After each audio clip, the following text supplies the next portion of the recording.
In the eastern wilderness, within the Grand Hall of Tianyun City, the Lin family was engulfed in a tense atmosphere. Unfilial son.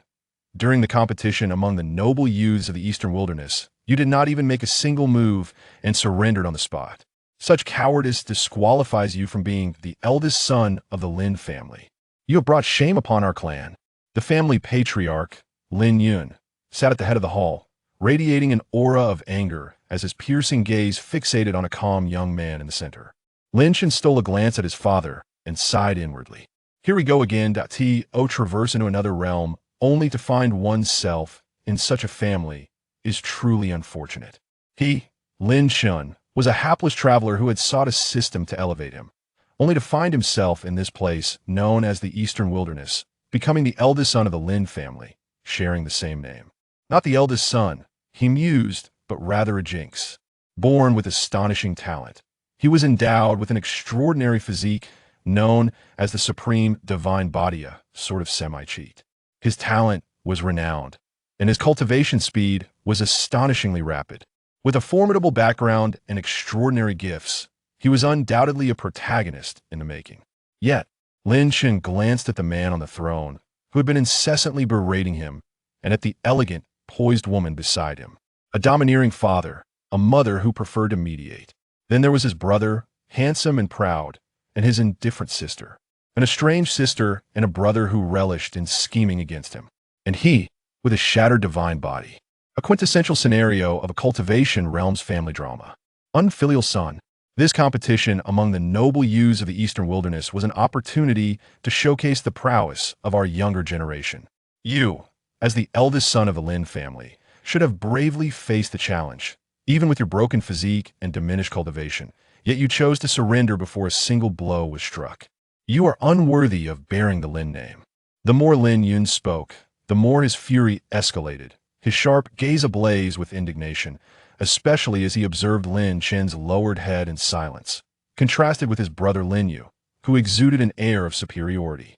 In this moment, Lin Yun's wrath surged like flames fed by fuel. Unfilial son, do you dare to disregard my words? With a furious roar, Lin Yun suddenly struck out a palm towards Lin Chen. Boom! A resounding crash echoed as Lin Yun realized what he had done, his expression changing to one of alarm as he turned towards Lin Shen. However, Lin Shen had deftly evaded the lethal blow, now staring coldly back at Lin Yun. Is this old man so unsatisfied that he has resorted to violence? The atmosphere in the grand hall plunged to sub-zero temperatures, all eyes fixated on the stiff figure at the head of the table. The patriarch had only ever scolded the eldest son before now. He had actually resorted to violence. A wave of servants trembled in fear, hardly daring to breathe. They had heard whispers of the patriarch's disdain for the eldest son, even threatening to disinherit him on several occasions. Could it be that the moment had finally arrived? Even Lin Ye's expression flickered with surprise before he resumed a demeanor of anticipation. Lin Yun slowly retracted his hand, a glimmer of relief flitting across his gaze. Thankfully, his unfilial son had dodged, averting a grave mistake. Lin Yun, what on earth are you doing? No matter what, Chainer is still your son. How can you lay hands on him? The family matriarch, Wang Yaqiu, finally regained her composure and roared at the now stiff Lin Yun. Yaqiu, Lin Yun stammered, at a loss for words, guilt seeping into his heart. Indeed, no matter the circumstances, Lin Shen remained his son. His actions had been excessive. How could he have lost all sense of proportion and struck his own child? As this thought crossed his mind, Lin Yun's expression turned rigid as he awkwardly lifted his gaze to Lin Shen, as if attempting to convey an apology in this manner. For him, this was already a considerable concession as the patriarch of the Lin family. In the grand hall before so many witnesses, it was hardly appropriate for a father to apologize to his son. Moreover, this wretched son had provoked his ire. First, the prospect of an apology was even less likely, especially when Lin Yun noticed Lin Shen's cold and disdainful gaze. The scant remnants of his guilt vanished entirely. Father, mother speaks the truth. No matter how flawed my elder brother may be, he is still the eldest son of the Lin family and your son. It is utterly inappropriate to lay hands on family. Furthermore, ever since his divine body was shattered, his cultivation has stagnated. There is no shame in surrendering. At that moment, Lin Yu stood up, his expression respectful and righteous, then added with a hint of pride, "Even without my elder brother, I would not bring shame upon the family." Lin Yun nodded slightly, visible appreciation glimmering in his eyes. Lin Yu was increasingly to his liking. Not only was his cultivation talent commendable, but he also exhibited decorum, respecting his parents and showing affection for his elder brother. Even now, he was willing to speak up for his brother. Moreover, he had secured a position among the top 5 in the Eastern Wilderness competition, emerging as one of the leading figures of the younger generation. At such a young age, he had already become an inner disciple of the prestigious Tianyin sacred sect. In terms of both cultivation and reputation, he had surpassed that unfilial son in every aspect. This thought gave Lin Yun a headache. Both were his sons, yet they had become such polar opposites. This unfilial son had once been the pride of the Lin family before his divine body shattered. How could he have fallen into such despair? Wang Yaqi's anger began to dissipate, and she sighed gently. "Chainer, where is right? Your father is simply overwhelmed with anger and acted in haste. I hope you can overlook this. After all, you must understand your father's plight. It is not easy for him." "Ah, so you mean to say that acting in haste refers to almost killing me, correct?" Lin Shen's icy anger morphed into a peculiar state of ironic amusement as he regarded the Lin couple with profound disappointment. "Unfilial son, what manner of gaze is that?" Lin Yun, incensed by Lin Chen's disappointed expression, felt his rage reignite. "Just as your brother said, perhaps my actions were inappropriate earlier, yet you must reflect upon your own faults. How can you still consider yourself worthy of the Lin family?" "To hell with the Lin family." A calm voice resonated, not loud, yet poignant enough for all to hear, the words striking like a thunderclap within the hall. What did you say?" After a moment of eerie silence, Lin Yun's voice trembled as he struggled to suppress his rage. "Did you not hear? Very well. I shall repeat myself. To hell with the Lin family." Lin Chun mocked, enunciating each word with scorn, his tone devoid of any respect for the Lin family, as if it were not his own clan, but merely a group of irrelevant miscreants. An overwhelming pressure suddenly enveloped the hall. Lin Yun, seated at the head, observed Lin Chun with an impassive expression. "Unfilial son, I grant you one chance to retract your words and voluntarily retreat for a year of self-reflection." His tone was calm, yet it bore the chilling weight of an impending storm. "You want me to take that back? I'm sorry, but I simply cannot comply." Despite the suffocating pressure emanating from Lin Yun, Lin Chen's lips bled, his complexion pale, yet he remained undaunted, refusing to bend even slightly. "Regardless of the words already spoken, I shall boldly confront this foolish family today. Since you have incessantly murmured in my ear of late, let us speak plainly. If you wish to declare Lin Yu as the heir, then do so. If you find me unworthy and deem me unfit to be a member of the Lin family, then I shall withdraw, thus sparing you the incessant buzzing like a fly in my ear. In summary, those who wish to remain in the Lin family may do so. I shall not partake any longer." Lin Chun coldly scoffed at Lin Yun, who sat in the main seat, his eyes wide with fury. "Realm, body refinement, spirit gathering, divine palace, origin sea, K-void, sever my fate, seal king, supreme, great emperor, most sacred." Chapter 2. Severing ties with family and the emergence of the system in the Grand Hall. An oppressive silence enveloped the atmosphere. At this very moment, all attention was captivated by Lin Chen's words. Even Lin Yu, who had initially intended to unleash a torrent of accusations, found himself rendered speechless, staring blankly at Lin Chun, his eyes flashing with disdain. His older brother was indeed a disappointment, incapable of discerning the gravity of the situation. To think he could sever ties with the Lin family with just a few admonishing words? Without the Lin family, what was he? Yet, this was fortuitous. No matter what Lin Chen said, his father's opinion of him would only continue to plummet. All he had to do was sit back and enjoy the spectacle. With a resounding crash, Lin Yun smashed the armrest of his chair, his wide eyes fixed intently on Lin Chun. "Unfilial son, how dare you speak to your father in such a manner?" He spat, his face a stormy shade of anger, the words forced through clenched teeth. Beside him, Wang Yaqi's expression faltered at this display. "Chunner, quickly retract your words. Your father merely misspoke. Calm yourself and refrain from speaking in anger." "Misspoke?" Lin Chen's laughter was laced with bitterness. "Is that what you call nearly taking my life?" "Haraha." The melancholy laughter echoed in the hall. To them, my life was merely something that could be dismissed with a careless slip of the tongue? Then I must indeed extricate myself from the Lin family. If a mere mistake could cost me my life, how could I possibly live there without trepidation, devoid of freedom? Lin Chen's voice dripped with sarcasm, leaving Wang Yaqiu utterly speechless. After a moment of discomfort, she forced herself to continue. Chen'er, your father was indeed in the wrong, but you are an adult now. You must understand his disappointment. She believed that he was also suffering from his actions. Is that so? Lin Chen retorted, casting a sidelong glance at the silent Lin Yu, then mockingly continued.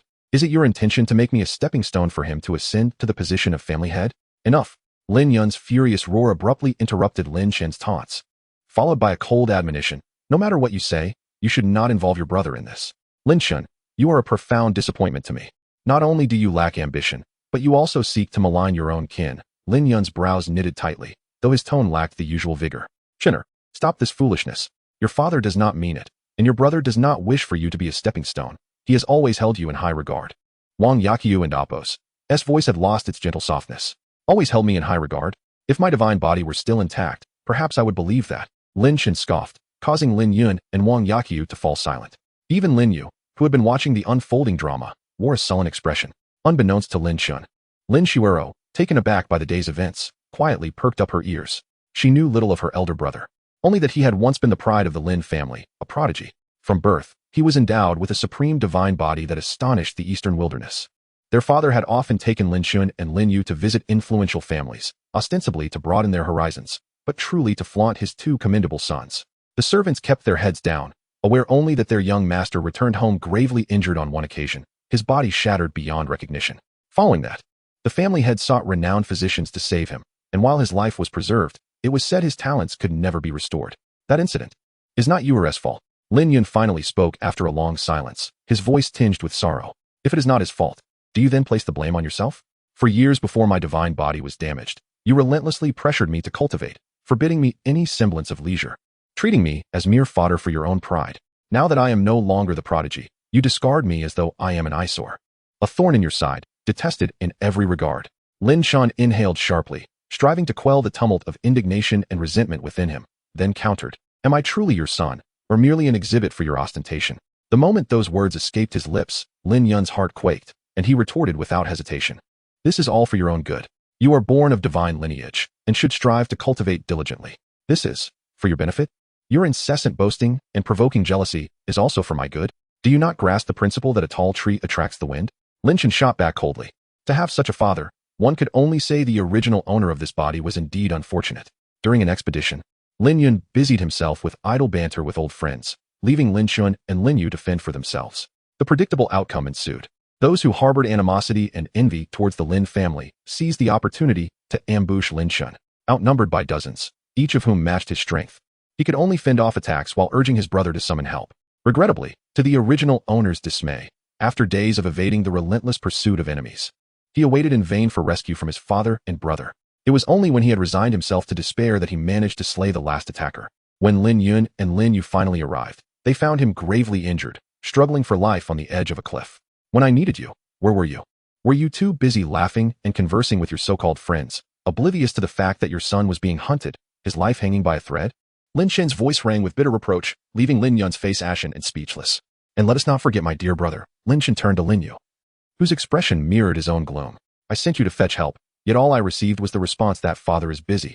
I cannot interfere. Huh, what a load of nonsense. You think you can placate me with such trivial lies?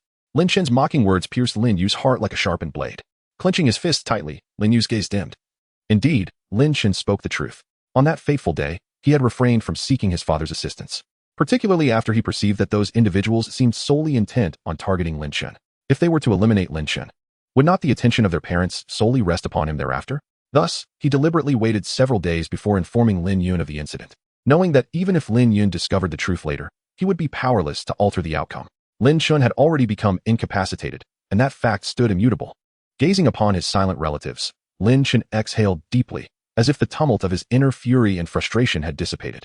He had not intended to speak so extensively, yet, once he began, it felt as if his body was compelled to release these pent-up words. It was understandable, however, for being burdened with such relatives was indeed unfortunate. During his childhood, under the oppressive gaze of his father, he had known no joy, and when he most needed family, not a single soul had come to his side. The accolades and titles of genius that once adorned him felt now like an insurmountable weight, suffocating him with their burden. With no one to guide him or understand his plight, It was a relief to voice his feelings. From this moment forth, I shall no longer be the heir of the Lin family. I shall simply be myself. As these resolute words echoed in the air, Lin Xin turned away without a hint of remorse. However, as he passed by Lin Yu, he remarked with a subtle inflection, "Congratulations, little brother. Not only have you become an inner disciple of the Tianyin sacred sect, but today you have also ascended as the heir of the Lin family. I hope you can, after witnessing the brilliance of other talents, surpass them as you have bested me, leading our family to greater glory." With a smile gracing his lips, Lin Xin departed the grand hall. Congratulations to the host for severing ties with the family. The most powerful free-spirited system has been activated. Lin Chun and Apos' steps faltered, not solely due to the system's announcement, but also because a sharp blade was lunging towards him from behind. Chapter 3. Drive him out.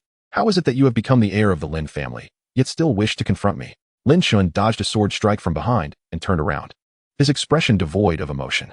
Lin Yu, holding a long sword, revealed a hint of anger in his eyes. His gaze was fixed on Lin Chun as he spoke in a chilling tone. "Lin Chun, cease your insipid banter. Is it not true that you deem me unworthy of being the Lin family's heir? Since you feel this way, do you dare to spar with me?" Lin Yu gripped his sword tightly, his eyes gleaming with murderous intent. He had initially intended to ignore Lin Chun, but the words of this so-called waste had ignited his fury. "You, a mere cripple with a shattered divine body, dare to provoke me, the current heir of the Lin family? You seek death. Think what you will. As for whether you are truly deserving of being the Lin family's heir, I cannot say." Lin Chun replied nonchalantly. He was far too preoccupied with more pressing matters to concern himself with the titles of the Lin family. "Wonderful, the system has arrived. A bright future awaits. You still refuse to compete with me, do you? You are indeed a waste." Lin Yu sheathed his sword and laughed mockingly. Suddenly, he seemed to realize something, his expression shifting to one of alarm as he discreetly glanced toward Lin Yun.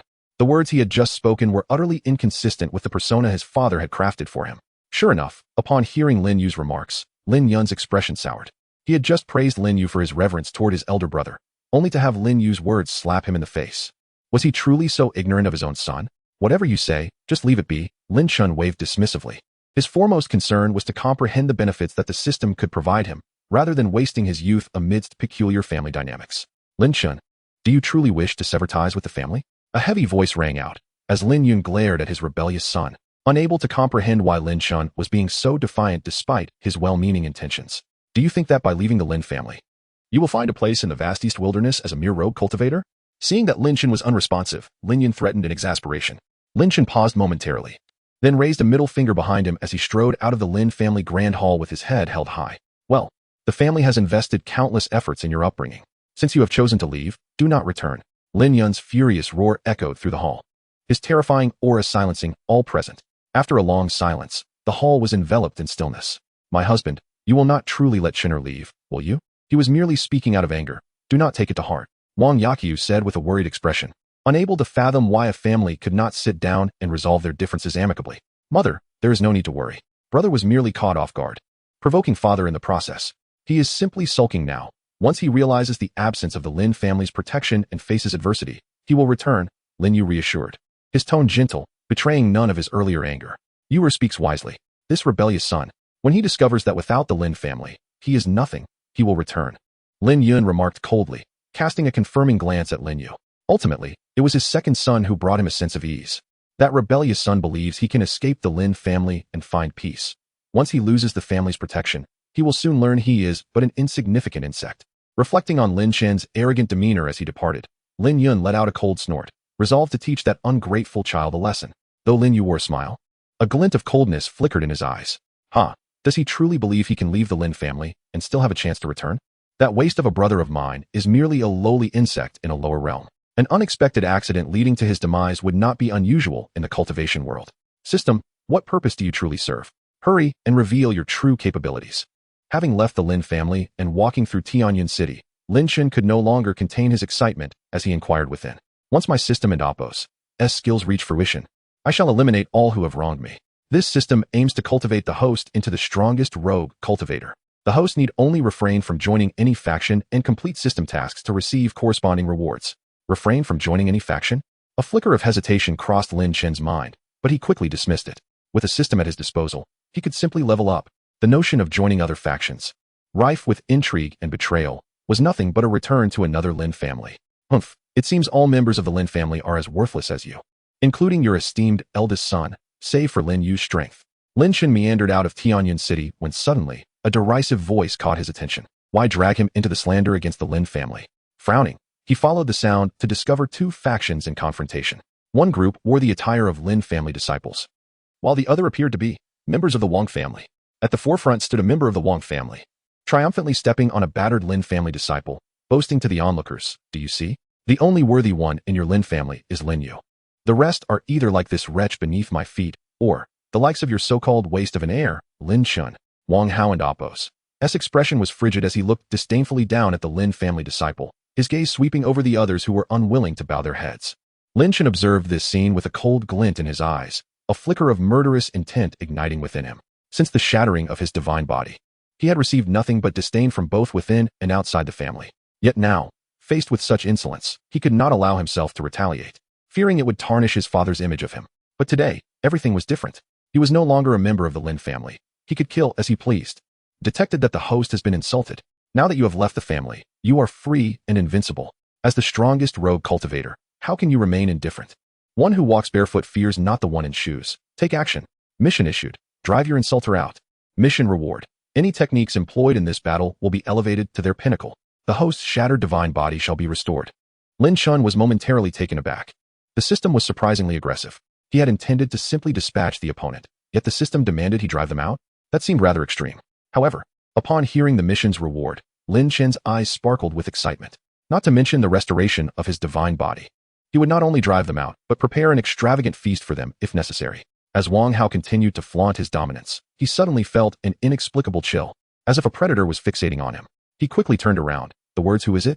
barely escaping his lips before a fist, as large as a sandbag, crashed into his face.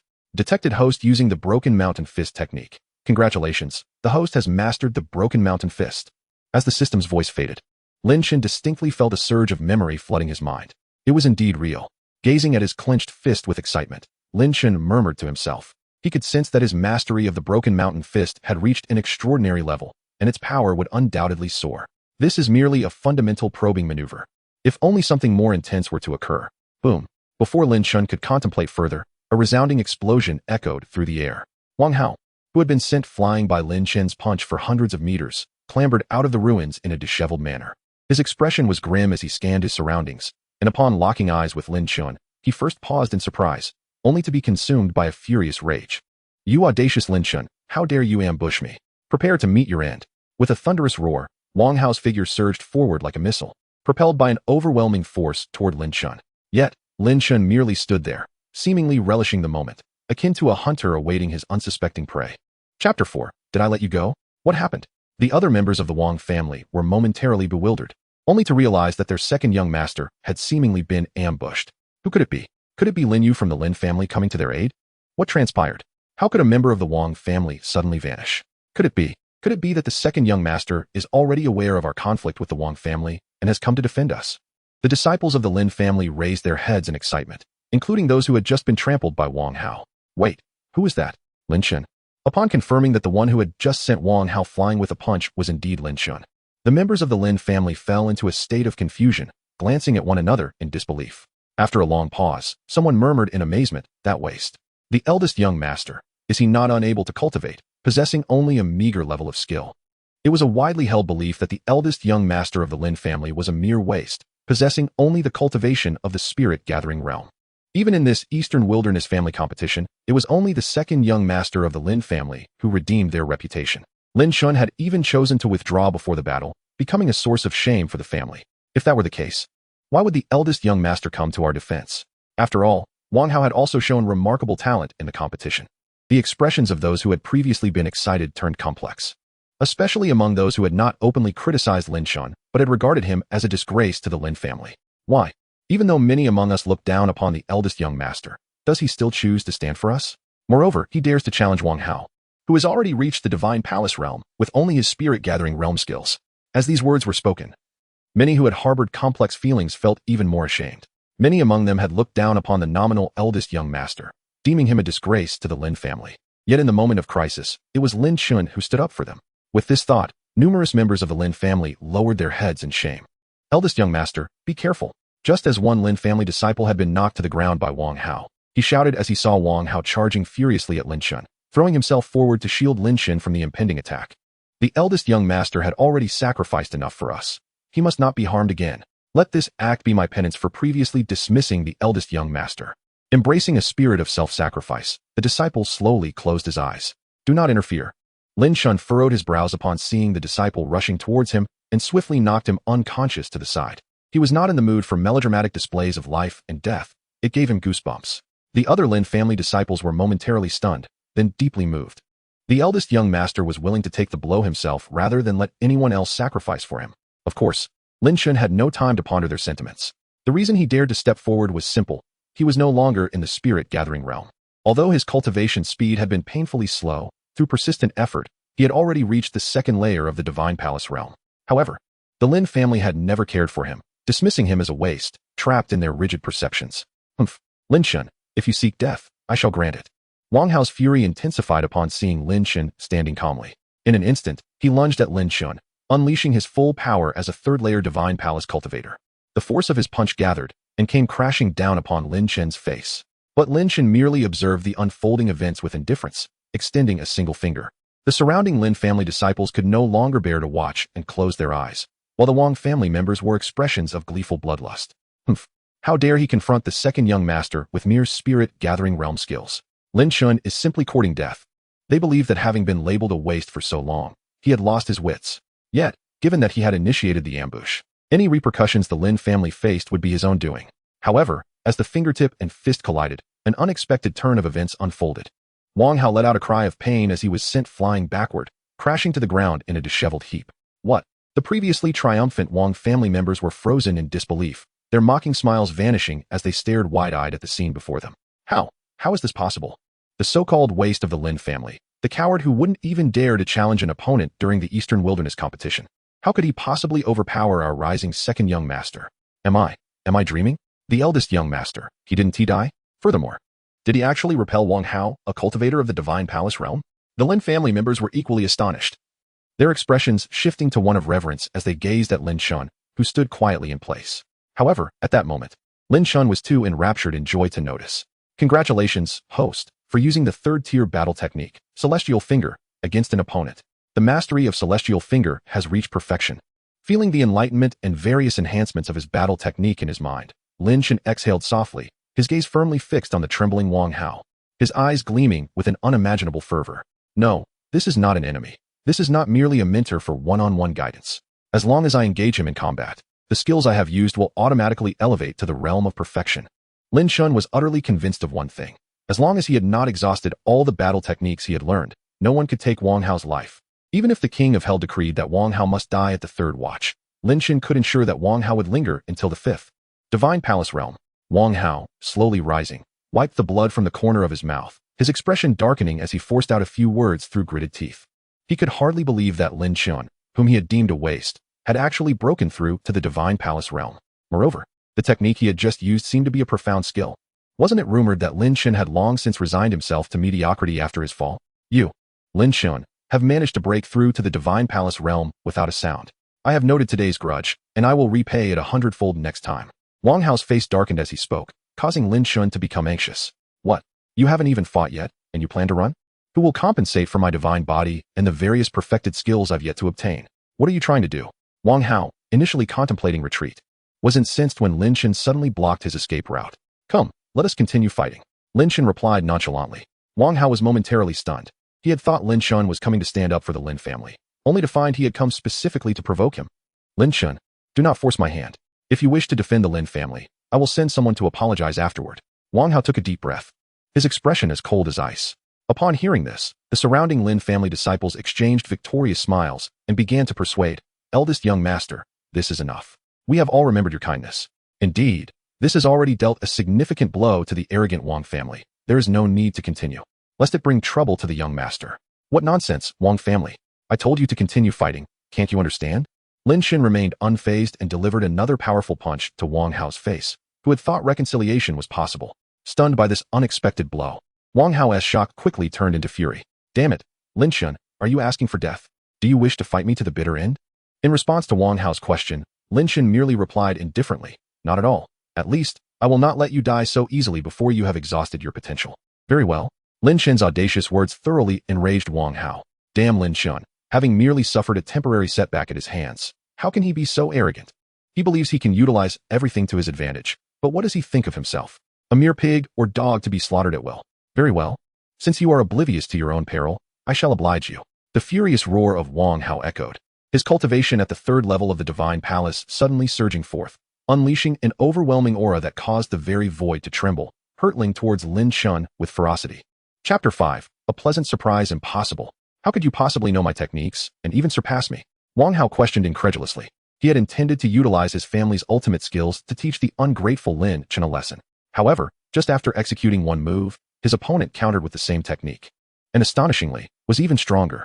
Who truly belongs to the Wang family? A mere scion of the Lin family wielding Wang clan techniques with greater proficiency than a genuine Wang descendant? Is there no justice in this world? Well, it seems you must blame your own inadequacies, Lin Shen replied with a slight smile, effortlessly sending Wang Hao flying with another punch. During his time in the Lin family, Lin Shen had trained slowly, spending his days immersed in the martial arts hall, studying various combat techniques from the eastern wilderness, including those from the Wang family. Even if you don't know where I learned the Wang family's techniques, it makes no difference. You will surely perish by my hand. Wang Hao retorted coldly, charging at Lin Shen once again. Bone-shattering, soul-crushing fist. Wang Hao cried out in agony, as if every bone in his body had shattered, an unimaginable pain coursing through him. Absolute severing leg. Lin Shen executed a swift kick aimed at Wang Hao's lower body, producing a dull thud, as though something had silently exploded. Wang Hao, battered and bruised, lay unconscious, bloodied and broken. Is he really out cold? Get up. I still have many moves left to practice. After several rounds, Lin Shen too was panting heavily. Wang Hao's cultivation was undeniably superior, and the consumption of his advanced techniques had taken a toll. Yet his eyes remained bright. Such a diligent teacher was a rare find. Opportunities like this do not come often, and he was determined to showcase every technique he possessed. Sky intercepting hand seal. The Wang family members began to tremble in fear. They had initially thought Lin Shen was merely a waste of space, but now they realized he was a veritable demon. Brutal, far too brutal. The Wang clan's disciples watched in dread as Lin Shen mercilessly pounded their already unconscious second young master into the ground, continuing to strike while occasionally feeding him a medicinal pill. So this is the true nature of our eldest young master. The Lin family disciples, witnessing the spectacle, were equally dumbfounded. Was their eldest truly such a fierce individual? Even when the enemy had lost the ability to resist, he continued to pursue them. Indeed, the young master had just uttered some words earlier. After a moment of silence, someone finally spoke up. What do you wish to say? The eldest young master is one of us. How could he utter any words of insult against the Lin family? Indeed, the eldest was one of their own. How could he harbor disdain or insult toward his own family? They must have misheard him. Lin Shen, oblivious to their thoughts, felt he had struck gold. He wiped the sweat from his brow and swallowed a solidifying elixir. He could feel his agitated qi and the spiritual energy expended in battle replenishing. Regaining his composure, Lin Shen turned to assess the nearly unrecognizable Wang Hao, a flicker of pity crossing his eyes. It was unfortunate that he lacked any healing pills, otherwise, he could continue the fight. However, if this continued, Wang Hao might not last much longer. Lin Shen had not forgotten his primary objective, to restore his shattered divine body. Extending his hand, Lin Shen casually pressed against the battered Wang Hao's abdomen. Before long, a foul stench erupted, and unsightly marks appeared on Wang Hao's body. Damn it, system. How disgusting. Couldn't you just say to kill him outright instead of this grotesque display? Lin Shen grimaced, a look of revulsion on his face. Yet, the system was quite pragmatic, delivering exactly what it promised. Congratulations, host, for completing the system's mission. Divine body restoration achieved. You may choose the time and place for the restoration. The system's voice echoed in Lin Shen's mind, a subtle smile curving his lips. Young Master Lin, our second young master has fallen at your hands. May we take him back for healing? A carefully chosen phrase interrupted Lin Shen's elation. One of the Wang clan members gritted his teeth, suppressing his fear, and spoke tremulously. Indeed, Lord Lin, we were wrong to provoke a member of the Lin family. We implore you to spare our second young master. Yes, although we were the ones at fault. We hope you can show mercy. Others chimed in, their voices a cacophony of anxious apologies. Why resort to such servile bowing? Lin Shen, do you truly dare to act against my second young master? Are you not afraid of the Wang family? A voice of dissent emerged from the crowd. However, before the speaker could finish, Lin Shen flicked his finger, and the individual exploded into a mist of blood. The surrounding Wang family members fell silent, stunned into immobility. Many had never imagined they could sweat so profusely, their hearts racing uncontrollably. You wish to take Wang Hao back for healing? Lin Shen addressed the assembly, sensing their desperate hopes before casting them into despair. There is no need for such complications. I will send him on his way, thus sparing him the need for treatment.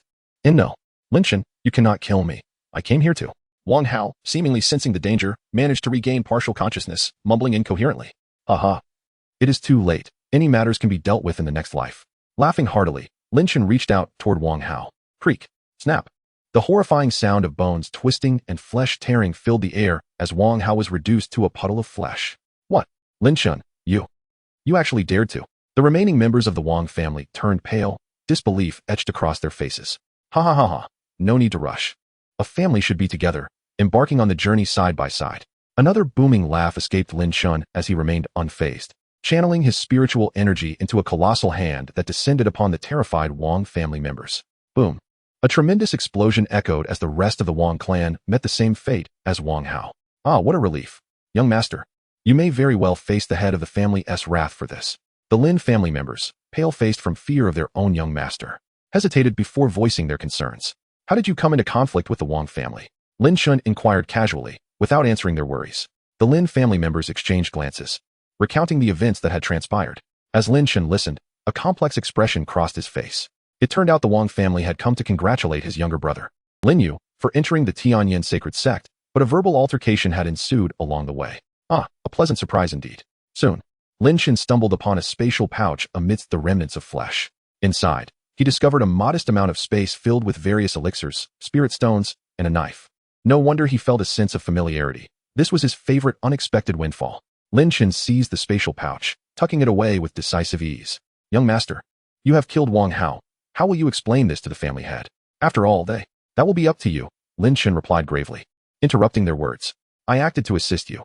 You wouldn't want me to face punishment for your sake, would you? Upon hearing those words, the members of the Lin family displayed expressions of deep conflict. Lin Chen, what would have you done? Suddenly, a chilling voice resonated, leaving Lin Chen momentarily stunned. Could it be that there were still formidable experts present? Chapter 6. Was it Lin Chen? Are there other experts? Lin Chen followed the cold voice and saw a young girl quietly gazing at him, her eyes flickering with confusion and astonishment. The girl before him wore a flowing white robe, her skin as pale as snow, her figure graceful and enchanting. With a face of exquisite beauty and a long sword hanging at her waist, she exuded a chilling aura that invited admiration from afar but discouraged familiarity. Several companions trailed behind her, their expressions mirroring shock as they fixated on him. Who are you? Lin Chen scrutinized her for a prolonged moment. Yet he could not recall where he had encountered her. Did you do all of this? Without waiting for a response, Jiang Yunyu shifted her gaze to the blood-soaked, gruesome ground, her brows furrowing as she coldly inquired. What does it have to do with you? I kill because I wish to, even if it is merely for amusement. What concern is it of yours? Lin Chen replied, his displeasure evident. At his words, Jiang Yunyu's frown deepened. She had heard tales of his fall from genius to waste, yet she had not expected his character to have transformed so drastically. Why have you changed so much?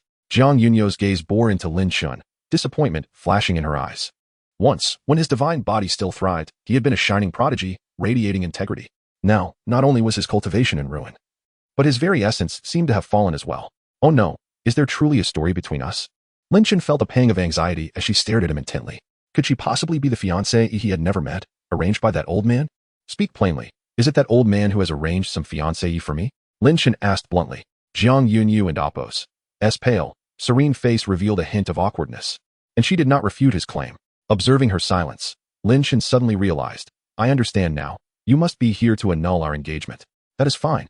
Just arrange the annulment ceremony. Any promises made under that old man's tree have nothing to do with me. If there are matters to discuss, take them to him. This time, astonishment was clearly etched on Jiang Yunyu and Appo's face. She had anticipated various reactions from Lin Chen upon her acknowledgement of the betrothal, but never this. He seemed to vehemently reject her. Young master, isn't your address towards the head of the family somewhat inappropriate? Do not call me young master any longer. I am no longer the heir of the Lin family. As of today, I have completely withdrawn from the Lin clan. What? The crowd was once again taken aback by Lin Chen's revelation. The young master claimed he had exited the family. The Lin family members exchanged glances, and someone hastily said, Young master, is there some misunderstanding between you and the head of the family? How could it suddenly be there is no misunderstanding? Lin Chen cast a sidelong glance at him, speaking indifferently. I am unworthy of my position and do not deserve to be the Lin family's heir.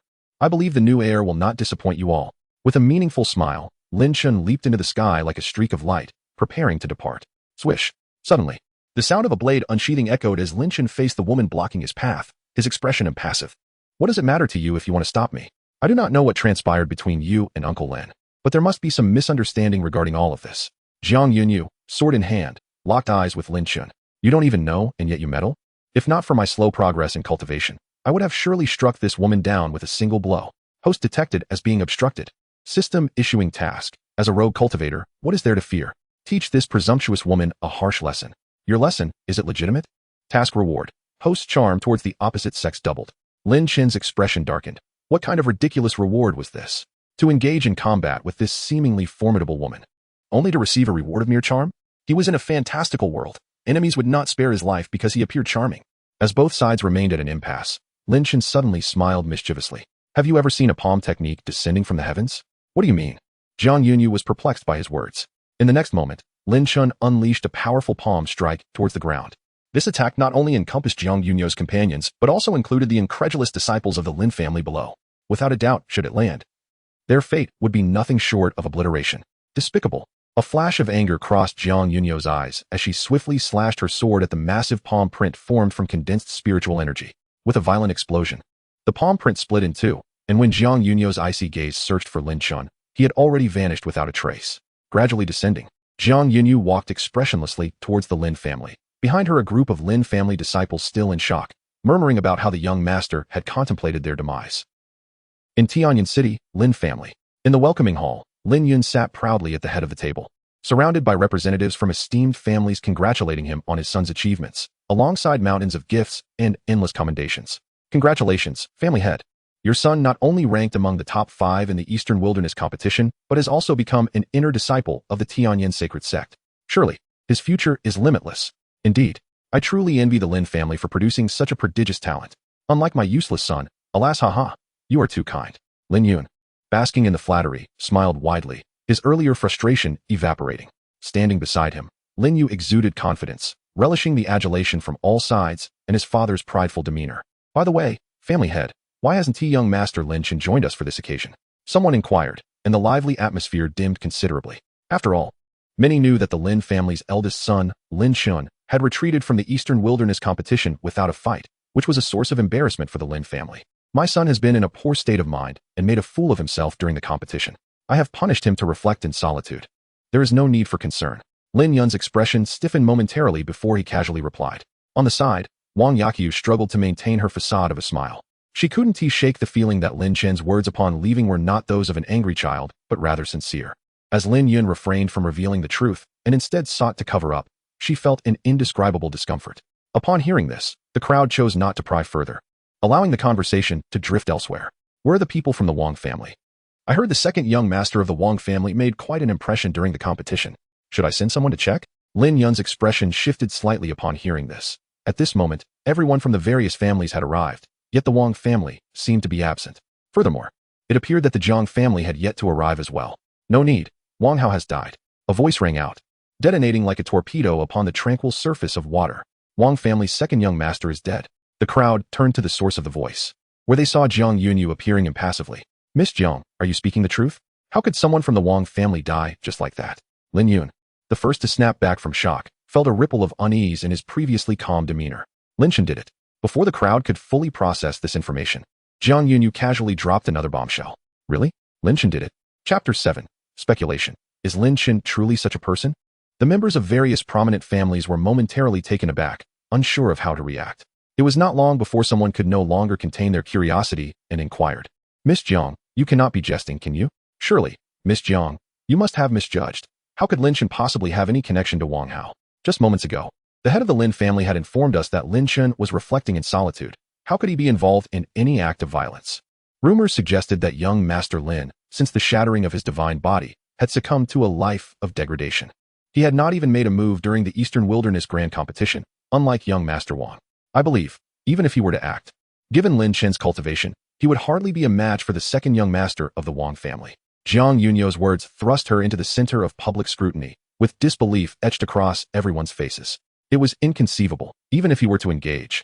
How could Lin Chen, with his gathering spirit realm cultivation, contend against someone from the divine palace realm? The underlying condescension towards Lin Chen was palpable in their discourse. Jiang Yunyu remained silent, her gaze fixed on the increasingly troubled Lin Yun. Uncle Lin, is there some misunderstanding between you and Lin Chen? Miss Jiang, what has that wretched son of mine said to you? Lin Yun retorted, his expression darkening, evading her question. The onlookers exchanged glances. seemingly stunned by Lin Yun's tacit acceptance of the situation. Could it be that Lin Chen truly committed such an act? Did Wang Hao really fall by his hand? And had not Lin Yun claimed that Lin Chen was in deep reflection? How intriguing indeed. Lin Chen. He just informed me that he has withdrawn from the Lin family and is no longer its eldest son. He also mentioned not to worry, for the Lin family would flourish under the guidance of a new master. Jiang Yunyu inhaled deeply, her countenance reflecting a complex mixture of emotions. However, as soon as her words left her lips, Lin Yun's veins visibly throbbed, and a dreadful aura emanated from him, leaving the crowd in a state of uncertainty. My apologies. I was somewhat agitated earlier. Miss Jiang, what exactly transpired between my errant son and Wang Xian? Regaining his composure, Lin Yun exhaled, his eyes losing their earlier sharpness.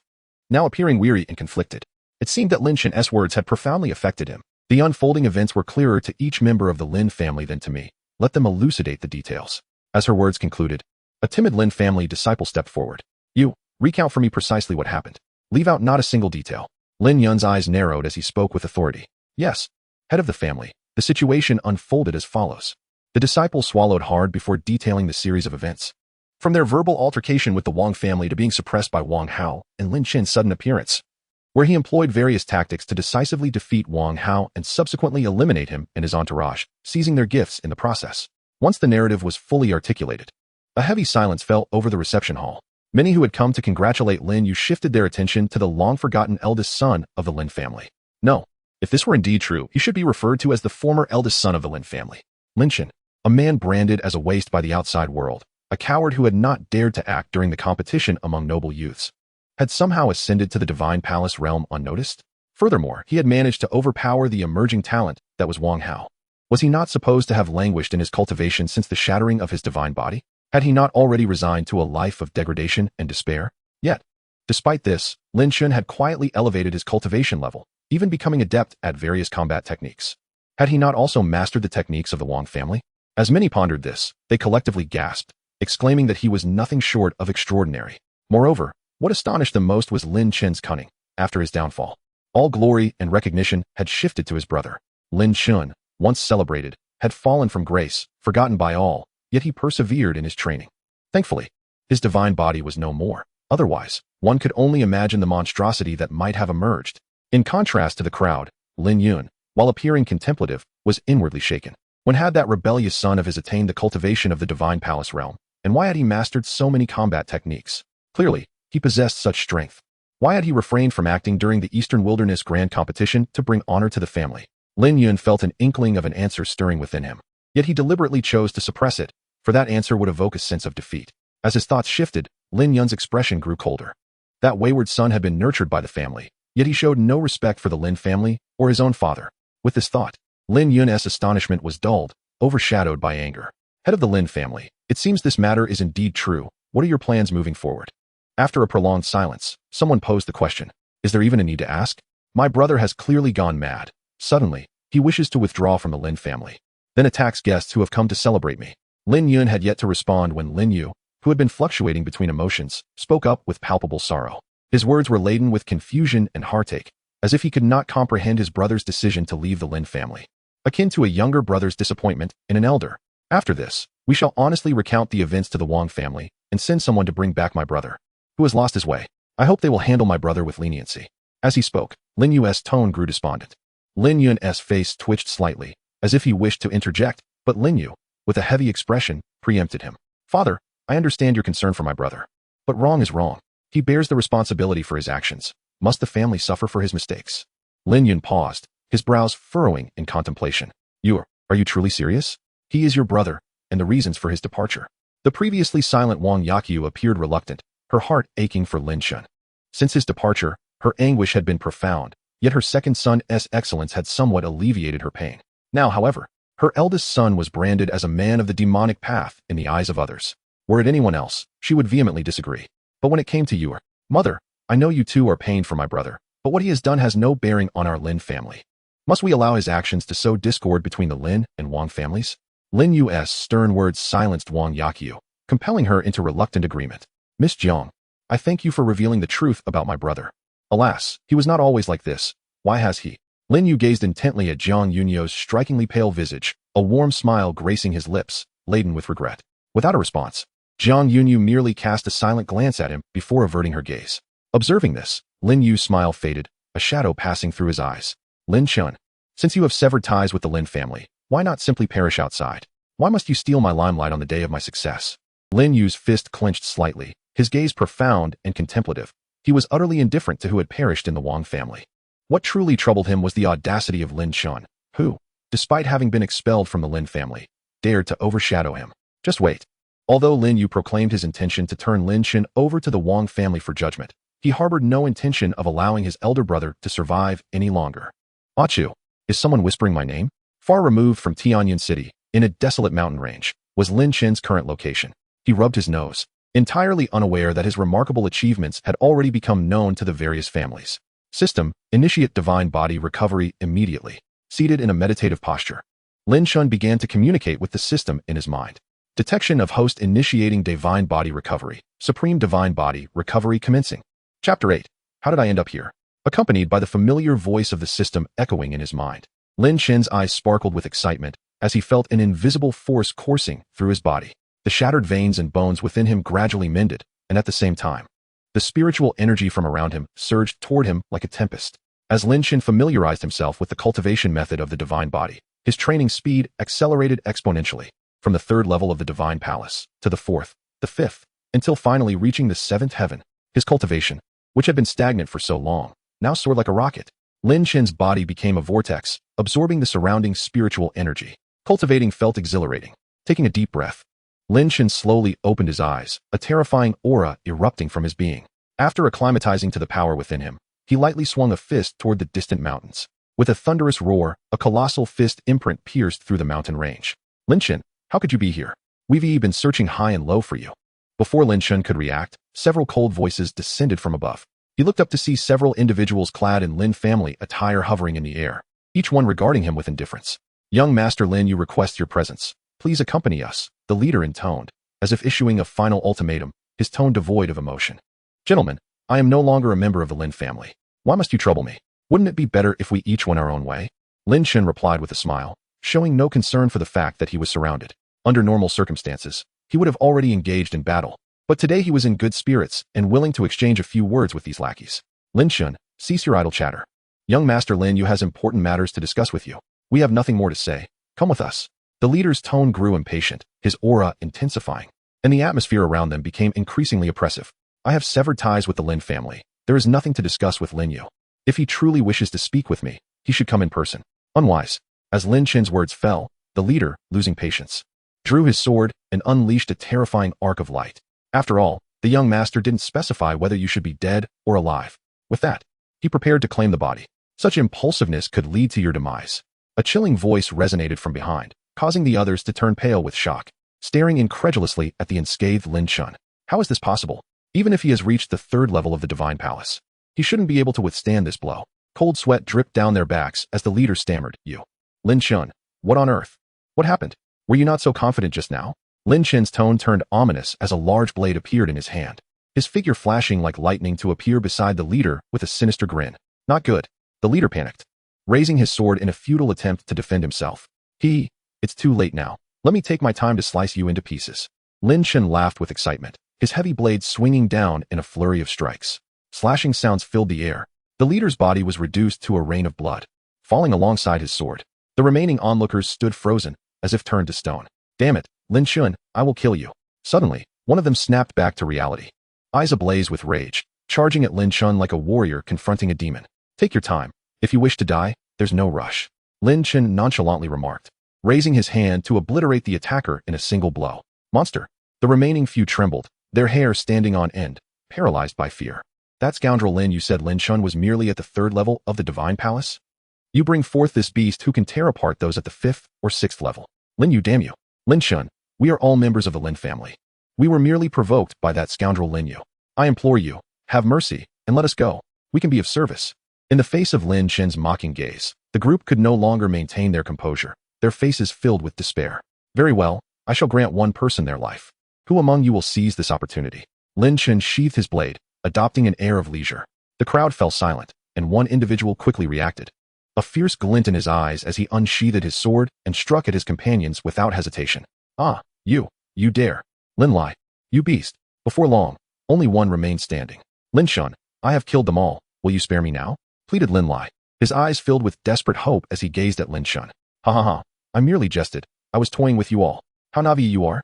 Lin Shun regarded him with feigned surprise. Lin Lai's body stiffened, feeling as though he had become a mere pawn in a game of cards. You tricked me. Lin Lai trembled, his face contorting with rage and humiliation. And what of it? Displeased? You can challenge me if you dare. I am renowned for my cough. It is well known that I do not make promises to my enemies. Chuckling, Lin Shin tightened his grip around Lin Lai's neck, ignoring his feeble struggles. Ah, but you do possess some value. Lin Shin slightly shook his head, dismissing Lin Lai's increasingly faint attempts at resistance. In the next moment, Lin Shin's gaze bore into Lin Lai's eyes, a mysterious light flashing within. Lin Lai's struggling form froze, becoming as still as a marionette with severed strings. Lin Shun descended upon a mountain peak, commanding, to the left, to the right, kneel and bark like a dog. As Lin Lai moved like a puppet at his whim, Lin Shun nodded with satisfaction. The supreme divine body was not merely about rapid cultivation. It also encompassed a myriad of ocular techniques. Excellent. Now, back to the Lin family. Under Lin Chen's command, Lin Lai's body soared swiftly toward the Lin family estate. In Tianyan City, at the Lin family manor, the atmosphere in the guest hall had returned to its previous fervor. Although Lin Chun and Apos' incident was astonishing, the various family representatives ultimately did not forget their purpose for being there. Young Master Lin Yu, I raise a toast to you, wishing you success in your cultivation and the prosperity of the Lin family. Lin Yu smiled as he returned the toast, though Lin Chen's affair had caused a stir. The focus of the gathering remained on him, the true genius and heir of the Lin family. As for Lin Shun, humph, time should be just about right. A vicious glint flashed in Lin Yu's eyes. He estimated that the individuals he had dispatched had likely torn Lin Shin to shreds. Uncle Lin, may I inquire whether you had previously discussed the engagement with Lin Shin? The previously silent Jiang Yunyu suddenly spoke up, her voice gentle yet probing. Engagement? With Lin Shin? The surrounding individuals were once again taken aback. Why is it that Lin Shin seems to be at the center of everything? He was clearly inconspicuous before. Why does it appear that everything now revolves around him? The relationship between the Lin and Jiang families was indeed quite close. But no one expected Miss Jiang to have an engagement with Lin Shun. Miss Jiang was not only talented and beautiful, but her gifts were also extraordinary, with countless suitors vying for her affection, yet she had never accepted any. Could it be because of Lin Shin? No, it cannot be possible. Can it? At that time, Lin Shun was merely an inconspicuous figure. How could he possibly be deemed worthy of Miss Jiang? Jiang Yunyu paid no heed to the clandestine murmurs of those around her, her gaze fixed intently on the somewhat awkward Lin Yun. Miss Jiang, I was merely jesting with your father back then. It was never meant to be taken seriously. That rebellious child was not as audacious as he is today. And whether or not to inform him now seems inconsequential, Lin Yun remarked, forcing a smile before turning serious. Let us not dwell on that wayward child. Instead, allow me to extend my heartfelt congratulations on your acceptance as a disciple of the Tsangming Sword sect. Your future is indeed boundless. With such exceptional talent at such a tender age, my son could certainly benefit from learning a great deal from you. As he spoke, Lin Yun cast a knowing glance at Lin Yu. Understanding the cue, Lin Yu smiled and raised his wine cup towards Jiang Yunyu. However, Jiang Yunyu remained unresponsive, merely sitting in her seat with a slight furrow in her brow. Lin Yu stiffened, a flicker of anger crossing his eyes, and was about to speak when suddenly another figure entered the reception hall. Lin Lai, what brings you here? The family head Lin Yun instantly recognized the identity of the newcomer and inquired with a frown. Meanwhile, Lin Yu, still holding his wine cup, was struck with disbelief. Hadn't he sent Lin Lai to eliminate Lin Shin? How could he possibly be here? With that thought, an ominous premonition surged within Lin Yu. Chapter 9. Lin Yu's murderous intent. Lin Lai's expression was rigid, devoid of response to Lin Yun's inquiry. He stood there, lost and disheartened, as members of various families fixated their gaze upon him. Lin Lai, what are you doing here? I certainly did not summon you. Lin Yu inquired with an impassive demeanor. A chilling laughter slowly escaped Lin Lai and Apos' lips. Hey, what is this? Lin Yu, have you forgotten your dear elder brother so soon? Lin Yu frowned, yearning to articulate a retort, but Lin Lai suddenly emitted a sound he recognized all too well. What? Lin Yu and Apos' pupils constricted sharply. Impossible. It cannot be. The assassins he dispatched to eliminate Lin Shun were all experts at the 5th and 6th tiers of the Divine Palace realm, with Lin Shin's mere 3rd-tier cultivation. Escape was unthinkable. Yet, the current situation clearly indicated that all his sent assassins had perished. I know you're anxious, but let us not rush. I have already severed ties with the Lin family, yet you, like a mad dog, refuse to relent? As Lin Chen's voice resonated, the reception hall erupted into chaos.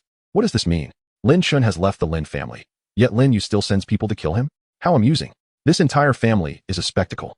The eldest son, once held in high regard, now faces relentless pursuit after leaving the clan. What a grand performance. Truly ruthless, there is no room for his elder brother. Having exited the Lin family, he is still hunted down. I can somewhat empathize with Lin Shen now.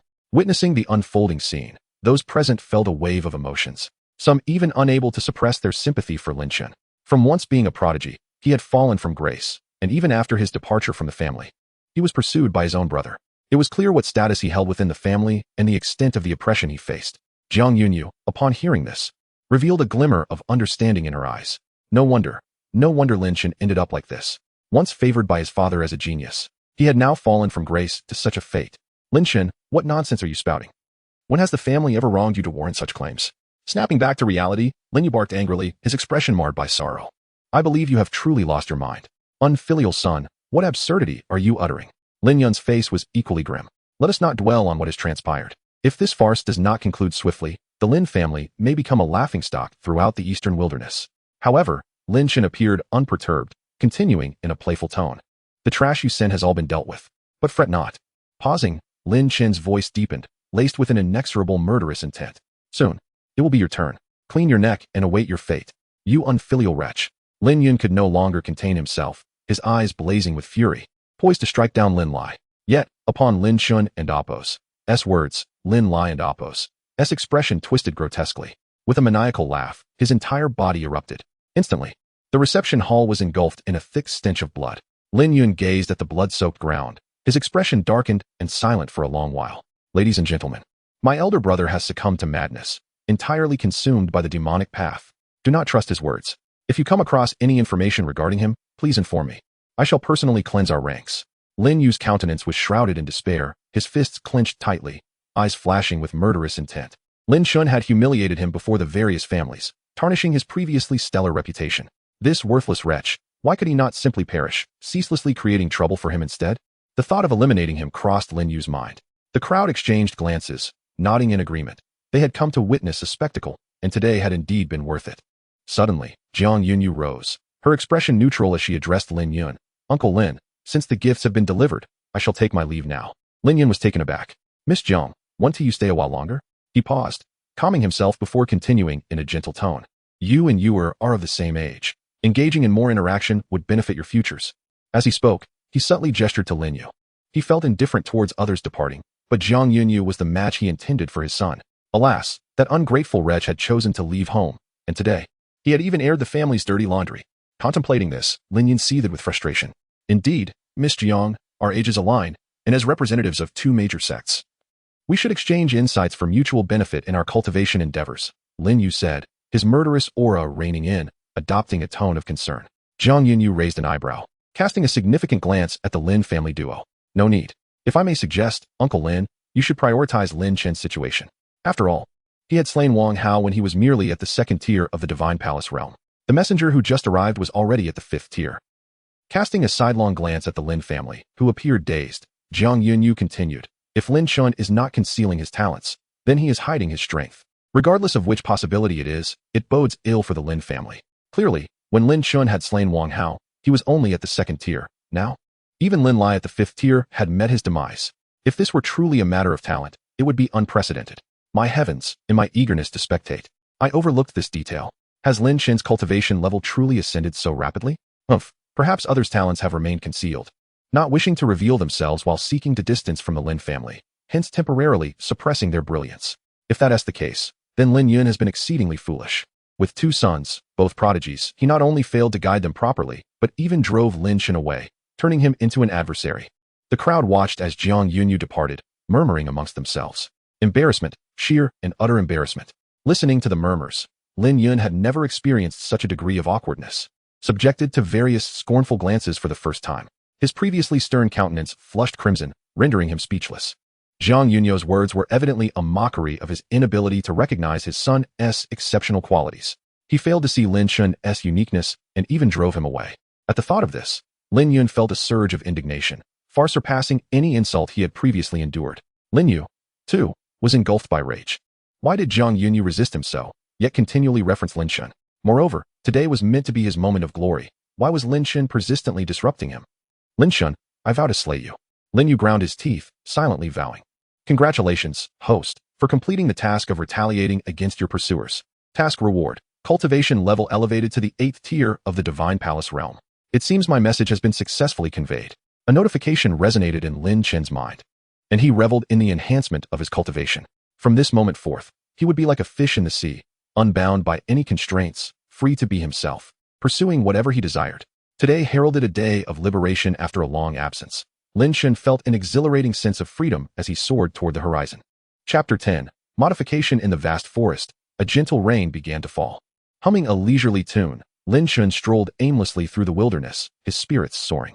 He was no longer the Lin Chen of the past. He had undergone a complete transformation, even his attire reflecting this renewal. Previously, he had been joyfully wandering through a desolate mountain when he was unexpectedly robbed. After a cordial and friendly exchange, his assailants generously bestowed upon him their finest possessions, tears streaming down their faces as they did so. What a warm-hearted group they were. Lin Chen marveled, and after traversing a stretch of woodland, he caught a distant glimpse of the outline of a city. Dongxian City, a grand metropolis under the Qianyuan dynasty of the eastern wilderness. As a solitary cultivator without clan or sect, it was entirely reasonable for him to wander. After parting ways with the Lin family, Lin Chen harbored a singular thought. The world is vast, and he yearned to explore it. With this intention, he set off with excitement towards the horizon. The magnificent city walls loomed, and a steady stream of pedestrians filled the streets, while solemn guards stood sentinel at the city gates. Indeed, it was a grand city. Lin Chen mused as he strode confidently toward the interior. Stop. A sudden, sharp command rang out. Lin Chen's expression of curiosity dissipated, replaced by a frown as he regarded the guard who obstructed his path, weapon pointed at him. What does this mean? Lin Chen's previously buoyant mood vanished in an instant. If not for his unfamiliarity with this new place, would a mere cultivator of the 3rd tier dare to threaten him with a weapon? Surely, they did not know how to write the word infatuation. Who are you? You look suspicious, wandering about and casting furtive glances, attempting to enter the city uninvited? The guard sneered, scrutinizing Lin Chen from head to toe. The attire was decent, but the absence of attendants suggested he was not a scion of any prominent family. The guard's heart leaped at the prospect of an easy score. Suspicious? Lin Chen raised an eyebrow, noting the throngs of people bustling around him, many casting curious glances in their direction. The guard, though outwardly stern, exhibited a glimmer of avarice in his eyes. How intriguing. This was a desire for gain. Was it not? A mere guard of lowly cultivation dared to extort him? In other circumstances, Lin Chen would have dispatched him with a single strike. However, he considered whether this could trigger a system quest. Lin Chen had discovered that every action he took as a rogue cultivator could potentially activate a system quest. Alas, there seemed to be no discernible pattern. Why? The previous bandits had their own agenda. After a lengthy and amicable discourse with them, no quest had materialized, leaving him disheartened after generously parting with various items. Why do you deem me suspicious? This is my first visit to Dongxian City. In an instant, Lin Chen feigned a look of bewilderment, speaking timidly. First time, the guard's eyes lit up with delight, realizing that this naive youth could easily be intimidated. Enough of your prattle. I am the guard here. If I say you are suspicious, then you are suspicious. What do you intend to do?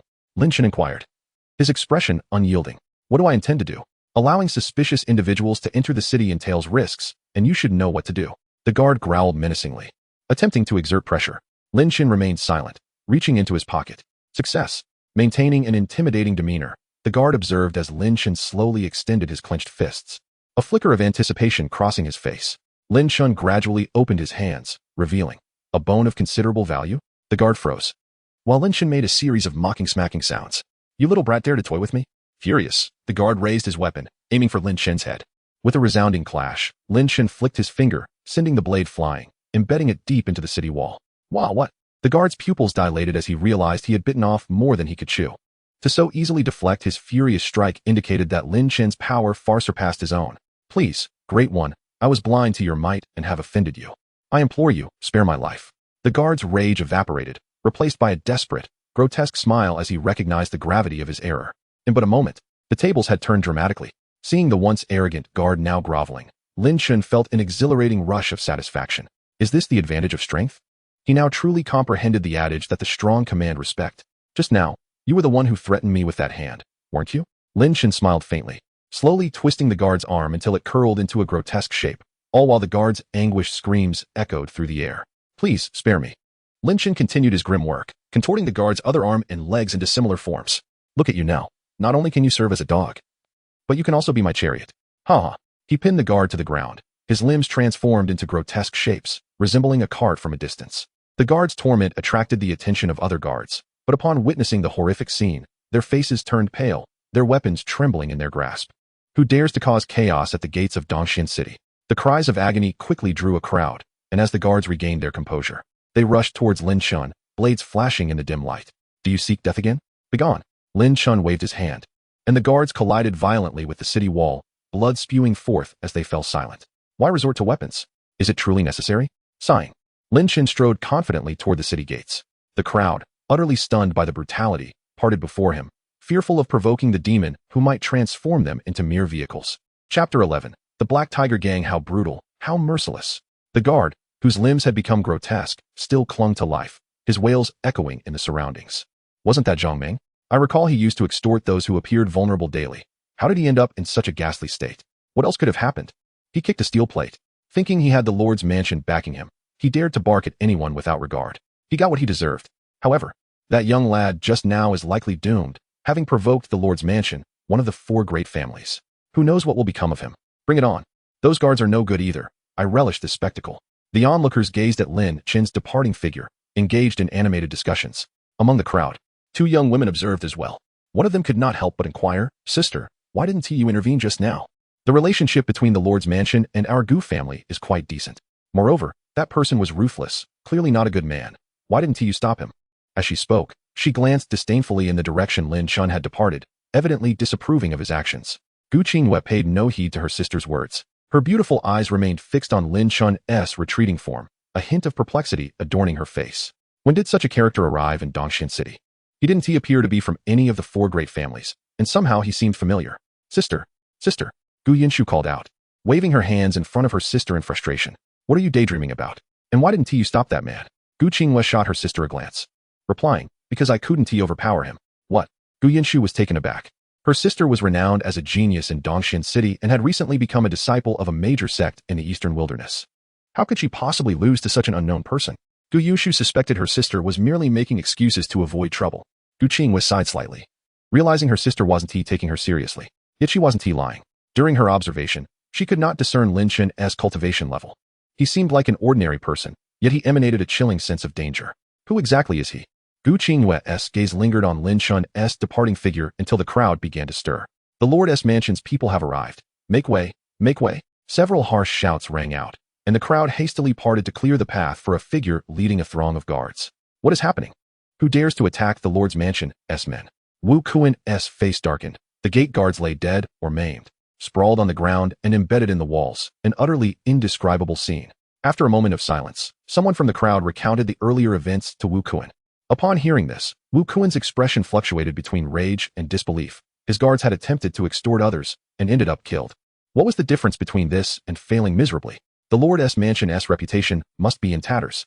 However, regardless of the situation, that man must pay for his actions. Taking a deep breath, Wu Kuan swiftly dispatched the still wailing Zhang Ming with a blade before hastily departing. As the excitement dissipated, the crowd gradually dispersed, leaving the Gu sisters still standing in place. Gu Yinshu observed the departing figures and suddenly decided to follow. Gu Qinghue was taken aback and quickly grasped her sister's hand. What are you doing? Don't go stirring trouble. Oh, it's fine, sister. Just a quick look. It won't hurt. The Lord's mansion's men are here to capture him, and I can't believe that man is as formidable as you say. Seeing that Gu Yinshu was unyielding and merely intent on following the Lord's mansion's entourage, Gu Qinghue stomped her foot in frustration and reluctantly followed suit. The incident of slaying a group of guards quickly faded from Lin Chen's mind as he strolled leisurely through the city. I must say, Dongxian City is indeed prosperous. Lin Chen couldn't help but marvel at the bustling merchants, the throngs of people, and the dazzling women adorned in lavish attire lining the streets. Lin Chen was honest and unashamed. He could admit he was a seasoned admirer of beauty. Thus, as a connoisseur of beauty, the more, the merrier, he relished the sights. As he meandered about, occasionally appreciating the charming women by the roadside and purchasing interesting items, he felt utterly free. While walking, Lin Chen suddenly felt a forceful jolt from behind.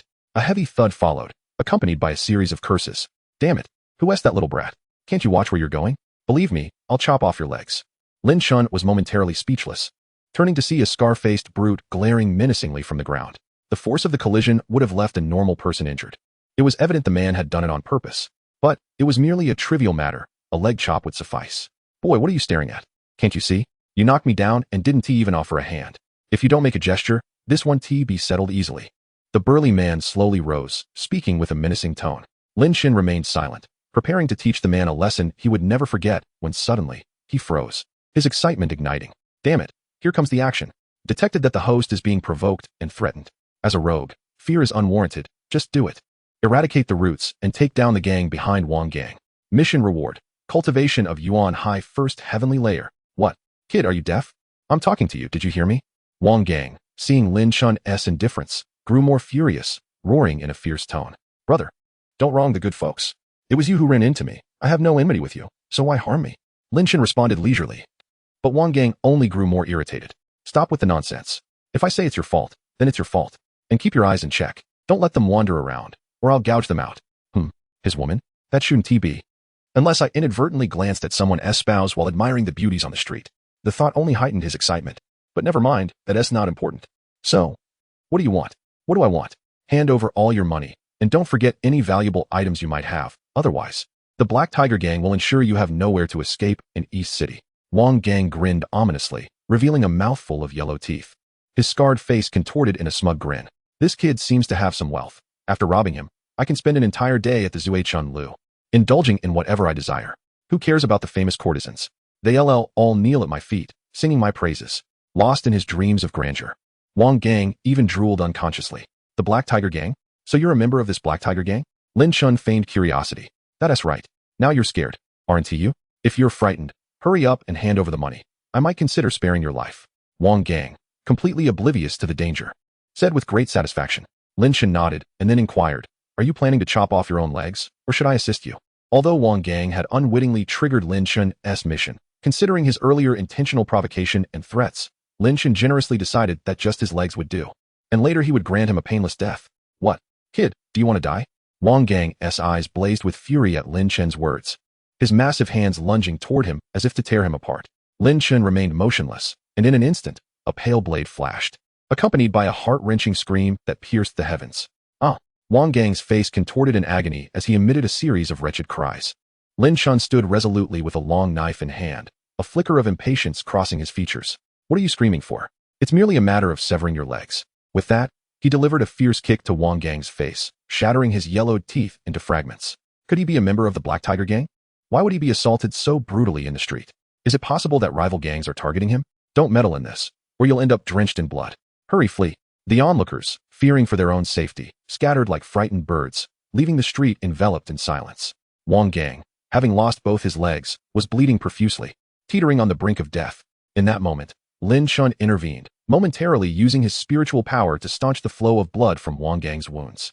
You are a cultivator? Wang Gang's pupils dilated in shock, his voice laced with weakness, trembling in a pitiful state. Take me to your gang, and impart all that you know, Lin Shen stated matter-of-factly. But I, in this condition, Wang Gang stammered. Although his wounds were temporarily sealed, the agony remained excruciatingly palpable. What? Just a moment ago, you were strong enough to hit me, and now you can't even crawl over? Or perhaps, Lin Shen's tone turned icy, his gaze fixating on Wang Gang's arms. Are you wishing to roll over instead? The mere thought sent Wang Gang into a panic, nodding fervently. No problem. I will take you there right away, even if I have to crawl. With his arms flailing like a wind-driven tiger, Wang Gang began to laboriously crawl in a designated direction. His sole desire was to distance himself from the demon behind him. And surprisingly, his crawling speed rivaled that of a run. Lin Shen followed closely behind, and together they made their way toward the Black Tiger Gang. Chapter 12. Annihilation of the Black Tiger Gang. Throughout the journey, Lin Shen remained vigilant, acquiring a wealth of intelligence from Wang Gang. The Black Tiger Gang, a burgeoning organization in Dongxin City, was established by a self-proclaimed cultivator named Zhang Hu. The gang consisted of 100 subordinates, along with 7 elders and their leader, Zhang Hu. They ruled over Dongxin City with impunity, their numbers and cunning enabling them to avoid provoking the top-tier families, allowing them to thrive. Having grasped the details of the situation, Lin Shen ceased his inquiries and followed the writhing Wang Gang, who resembled a caterpillar, toward the lair of the Black Tiger Gang. Is this truly the stronghold of the Black Tiger Gang? Lin Shen pondered as he observed the opulent mansion before him.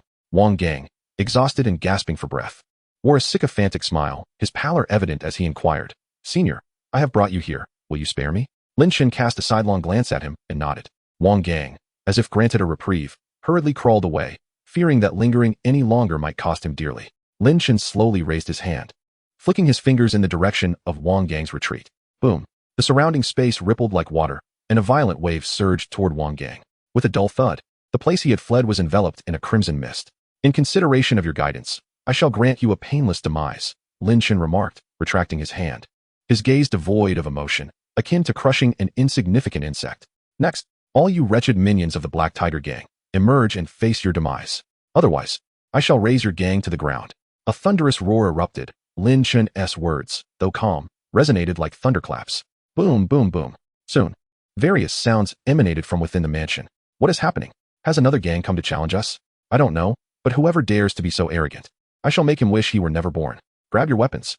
After a cacophony, a throng of individuals emerged from the mansion, wielding an array of weapons. You there? Are you the one who dared to speak so brazenly at the gates of the Black Tiger Gang? The leading burly man growled, brandishing a large blade, his expression menacing, with a flicker of cold light in his eyes. Indeed, it is I.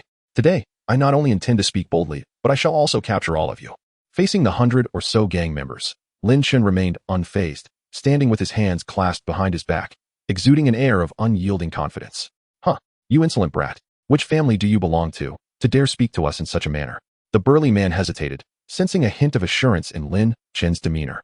I am neither from any family nor any sect, merely a solitary cultivator. Enough of this banter. Will you fight or not? Are all your people present? Where are your leader and elders?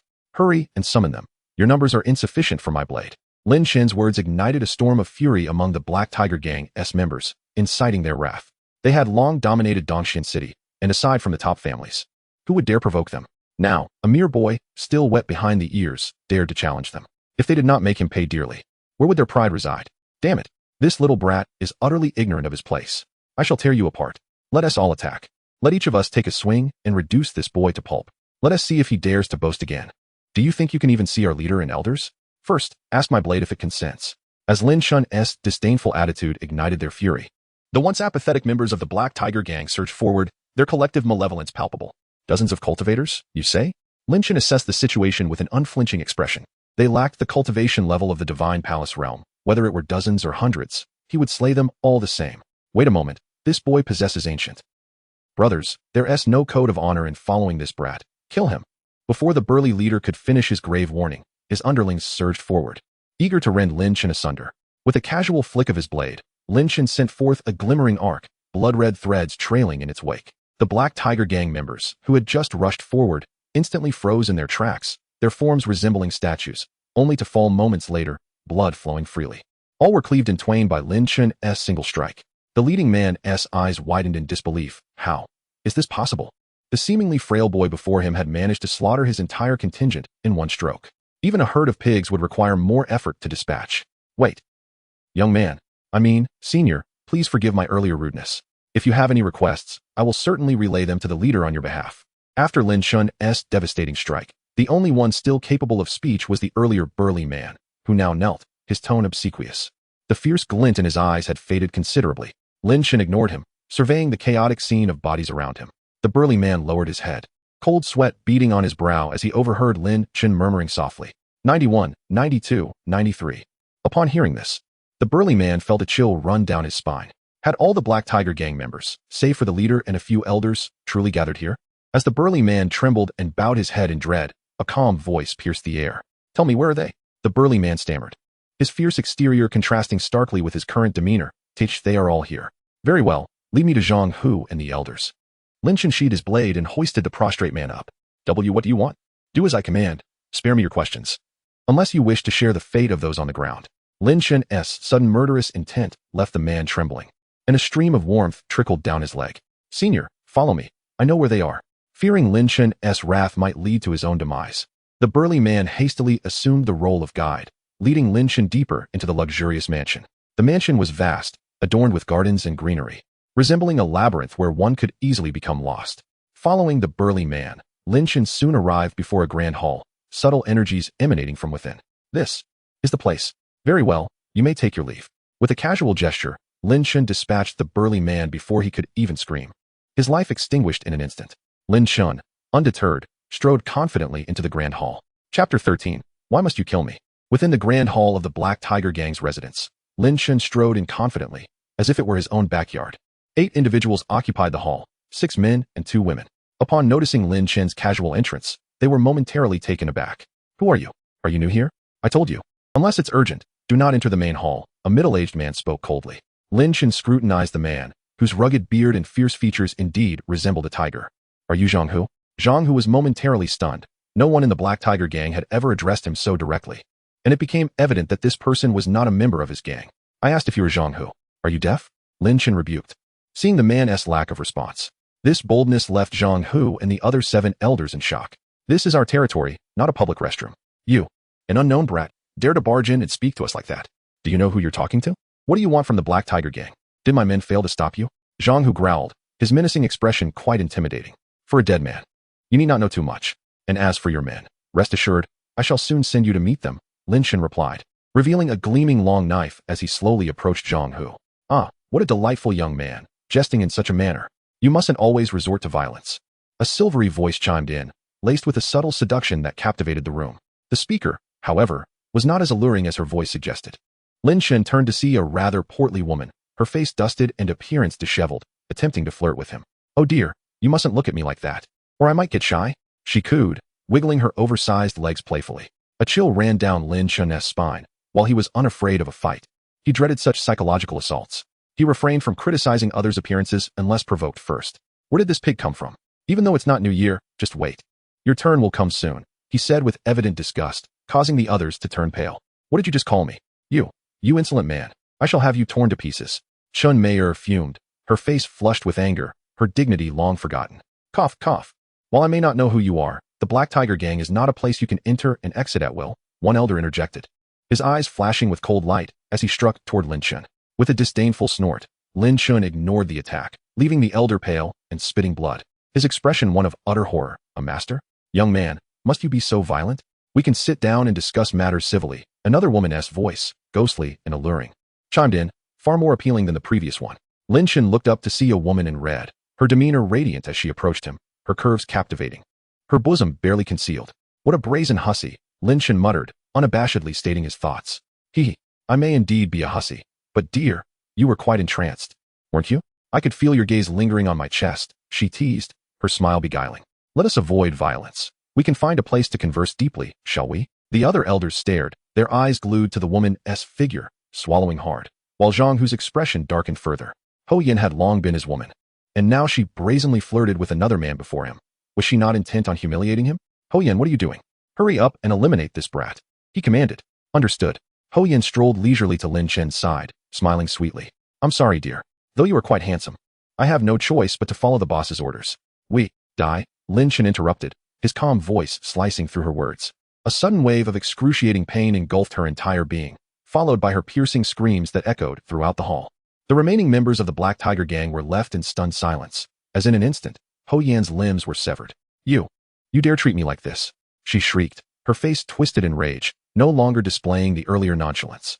Her blood-red eyes bore down on Lin Chen with hatred. Who do you think you are to act so familiar with me?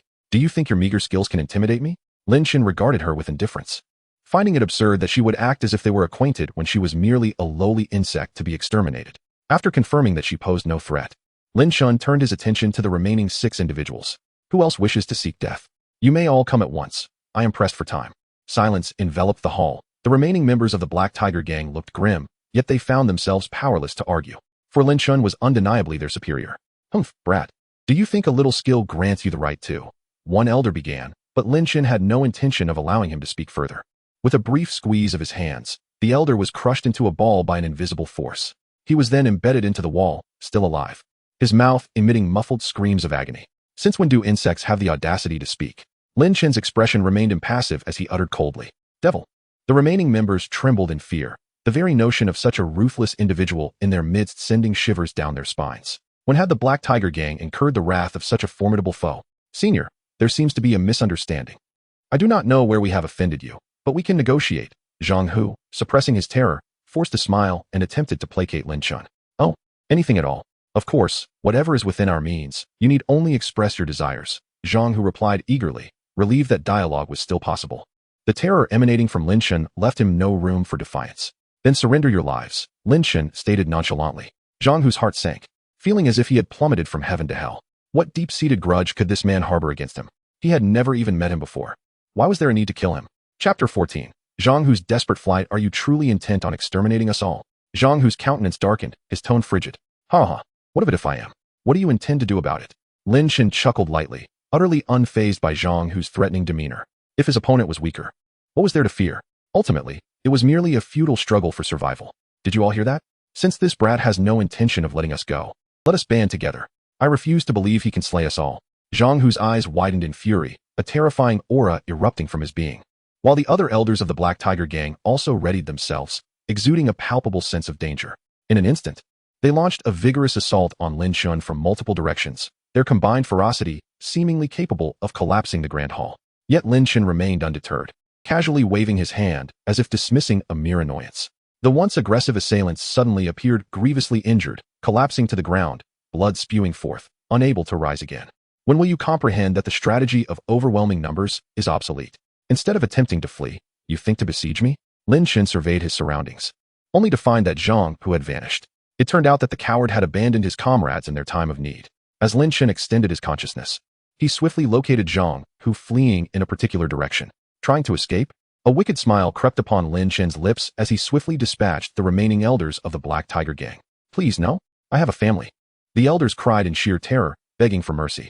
Next time, be a good person, Lin Shen replied with a satisfied grin, raising his blade high. We can be good right now. With a single stroke, heads rolled, and blood flowed like a river. As Lin Shen's blade descended, every elder of the Black Tiger gang met their demise. And you, do you have any final words? Lin Shen turned his attention to the feigning unconsciousness of Ho Yan. Upon meeting Lin Shen's gaze, she could no longer pretend. Her beautiful face marred with blood, she lifted her head, her enchanting eyes now filled with tears, pleading, My lord, please spare me. I will serve you faithfully for eternity, if only you grant me my life. Her soft, pleading tones held a peculiar allure. Without a word, Lin Shen waved his hand, and her life extinguished amidst her desperate wails. Although she was a beauty, the world was replete with such women. With strength, one could have whatever one desired. Next, Lin Shen's gaze shifted towards the direction of Zhang Hu's escape, and he vanished within the Grand Hall. Simultaneously, the plundered treasures of the Black Tiger gang also disappeared. Run, flee as far as you can. Zhang Hu sprinted with unprecedented speed, determined to escape the clutches of that demon. Even after covering some distance, he remained vigilant, sensing an ever-watchful gaze upon him. The thought sent shivers down his spine. Where could he find sanctuary? The city lord's mansion. Despite his numerous transgressions, if he surrendered himself to the city lord, with his cultivation, he would surely escape the death penalty. If he did this, that demon would be unable to kill him. With newfound determination, his eyes brightened as he hurried towards the city lord's mansion. Hurry, hurry. I'm almost there. At that moment, Zhang Hu resembled a student rushing towards the cafeteria, eager to reach the city lord's prison. Stop. A stern voice rang out.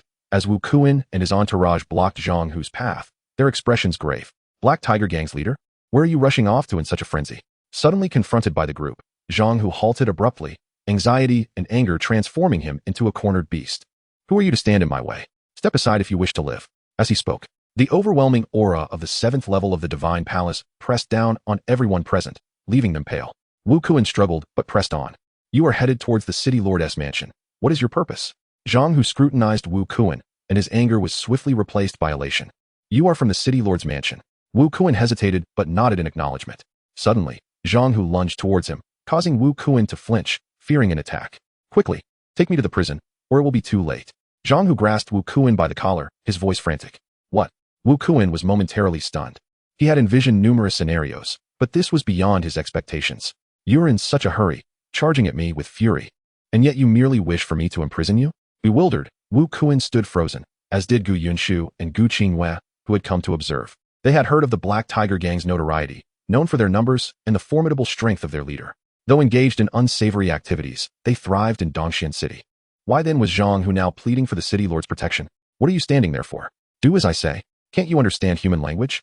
As Wu Kuan remained unresponsive, Zhang Hu grew increasingly agitated, seizing him and attempting to fly towards the city lord's mansion. Where do you think you're going? A mocking voice echoed, causing Zhang Hu's face to stiffen, rendering him immobile. Why the haste? Am I truly such a villain? But it matters not. Come now. Prepare to meet your end. Lin Shen appeared leisurely before them, his expression indifferent. You're not from the city lord's mansion? Stop this madman. Zhang Hu cowered behind Wu Kuan, fear etched upon his face. Wu Kuan stammered, How? You wish to protect him? Despite the tremors within, Wu Kuan mustered his courage. Sir, Zhang Hu has been wreaking havoc in Dongxian City. We have come to apprehend him. I implore you, do not interfere. Grant us this courtesy. Courtesy? What value does your courtesy hold? This man is as good as dead today. Not even Jesus can save him. If you wish to protect him, then you shall perish alongside him. Lin Chen sneered, raising his blade for a decisive strike. The blade cleaved through the air, a terrifying intent coalescing within its arc, resonating ominously as it locked onto both Wu Kuan and Zhang Hu. Chapter 15. Ascension to the Yuan Sea. Young master, please wait. Suddenly, an ethereal voice echoed, and a figure staggered in front of Wu Kuan and the others, barely managing to withstand the impending blow. Lin Chen focused intently, and was surprised to see a slender woman in white, her ethereal beauty marred by a pallid complexion, as if she had suffered a grave injury. Whoever dared to obstruct him must be prepared for death. Gu Qingyue struggled to calm the tumultuous energy within her, her pale face bearing a bitter expression, akin to a patient recovering from a severe illness. The opponent's casual strike had forced her to exert every ounce of her strength to counter it. It was clear that a physical confrontation was futile. Just as she regained her composure, Gu Qingyue noticed the unmistakable intent to kill etched on Lin Chen's face. And she panicked. Young master, please wait. We are not your enemies. We can discuss this rationally. Since you wish to protect him, then let us converse with my blade. Lin Chen disregarded her plea and unleashed another slash, the terrifying blade light transforming into a phantom, surging forth like a tsunami with an unstoppable momentum towards Gu Qingyue. Sister, Gu Yunshu, standing behind the crowd, cried out anxiously, but with her limited cultivation, she could do nothing but helplessly witness the unfolding scene. Gu Qingyue's expression darkened. Gritting her teeth, she broke free from Lin Chen's murderous aura and hastily grasped Wu Kuan, retreating from the attack's trajectory. Boom, boom, boom. After a series of deafening crashes, the houses that the blade light swept past were reduced to ruins, while Zhang, who had been obliterated by the strike. Congratulations, host, on completing the task. The system rewards have commenced. Please check your inventory. Having accomplished his goal, Lin Chen sheathed his blade, a smile gracing his lips as he closed his eyes, savoring the unfathomable power coursing through him, exponentially stronger than before. The terrifying aura radiated from Lin Chen like an erupting volcano, mercilessly crushing everything in its vicinity. Crack, crack. The overwhelming force even caused the void to shatter under the strain. After what felt like an eternity, Lin Chen slowly opened his eyes, brimming with the joy of his newfound strength. The Yuan Sea realm. Is this the sensation of transcending to a higher plane? How exhilarating. Lin Chen clenched his fist, reveling in the profound energy within him, feeling as though he could effortlessly vanquish his former self with a mere slap. As for the Lin family, since they refused to part ways and even sent assassins after him, he vowed not to spare them in the future. Yet, he believed that day was not far off. In the Yuan Sea realm, even Lin Yun was merely at the 5th level. Once he grew stronger several more times, they would be at his mercy. He chuckled heartily, his laughter echoing through the air. Once his mirth subsided, Lin Chen sensed a fearful gaze fixed upon him. Gu Qingyue stared at him with an expression of indescribable shock. How is this possible? That earlier aura was. She could not have mistaken it. She had only witnessed such a formidable presence emanating from the clan leader and the elders. The young man before her, seemingly of the same age, had actually attained the Yuan Sea realm. At this realization, Gu Qingyue felt something within her shatter, leaving her spirit in ruins, her shattered confidence. Previously, she had stood out among her peers with her 6th-level divine palace cultivation, hailed as the talented young woman of Dongxian City. Though she had never openly boasted, she had secretly taken pride in her genius status. But upon seeing Lin Chen, she comprehended the vast chasm that existed between them. Not only had he surpassed her in strength without breaking a sweat, but he had also inexplicably ascended to the realm of the Yuan Sea. Destruction. She was weary. Lost in thought, Gu Qingyue felt a piercing gaze upon her and jolted back to reality.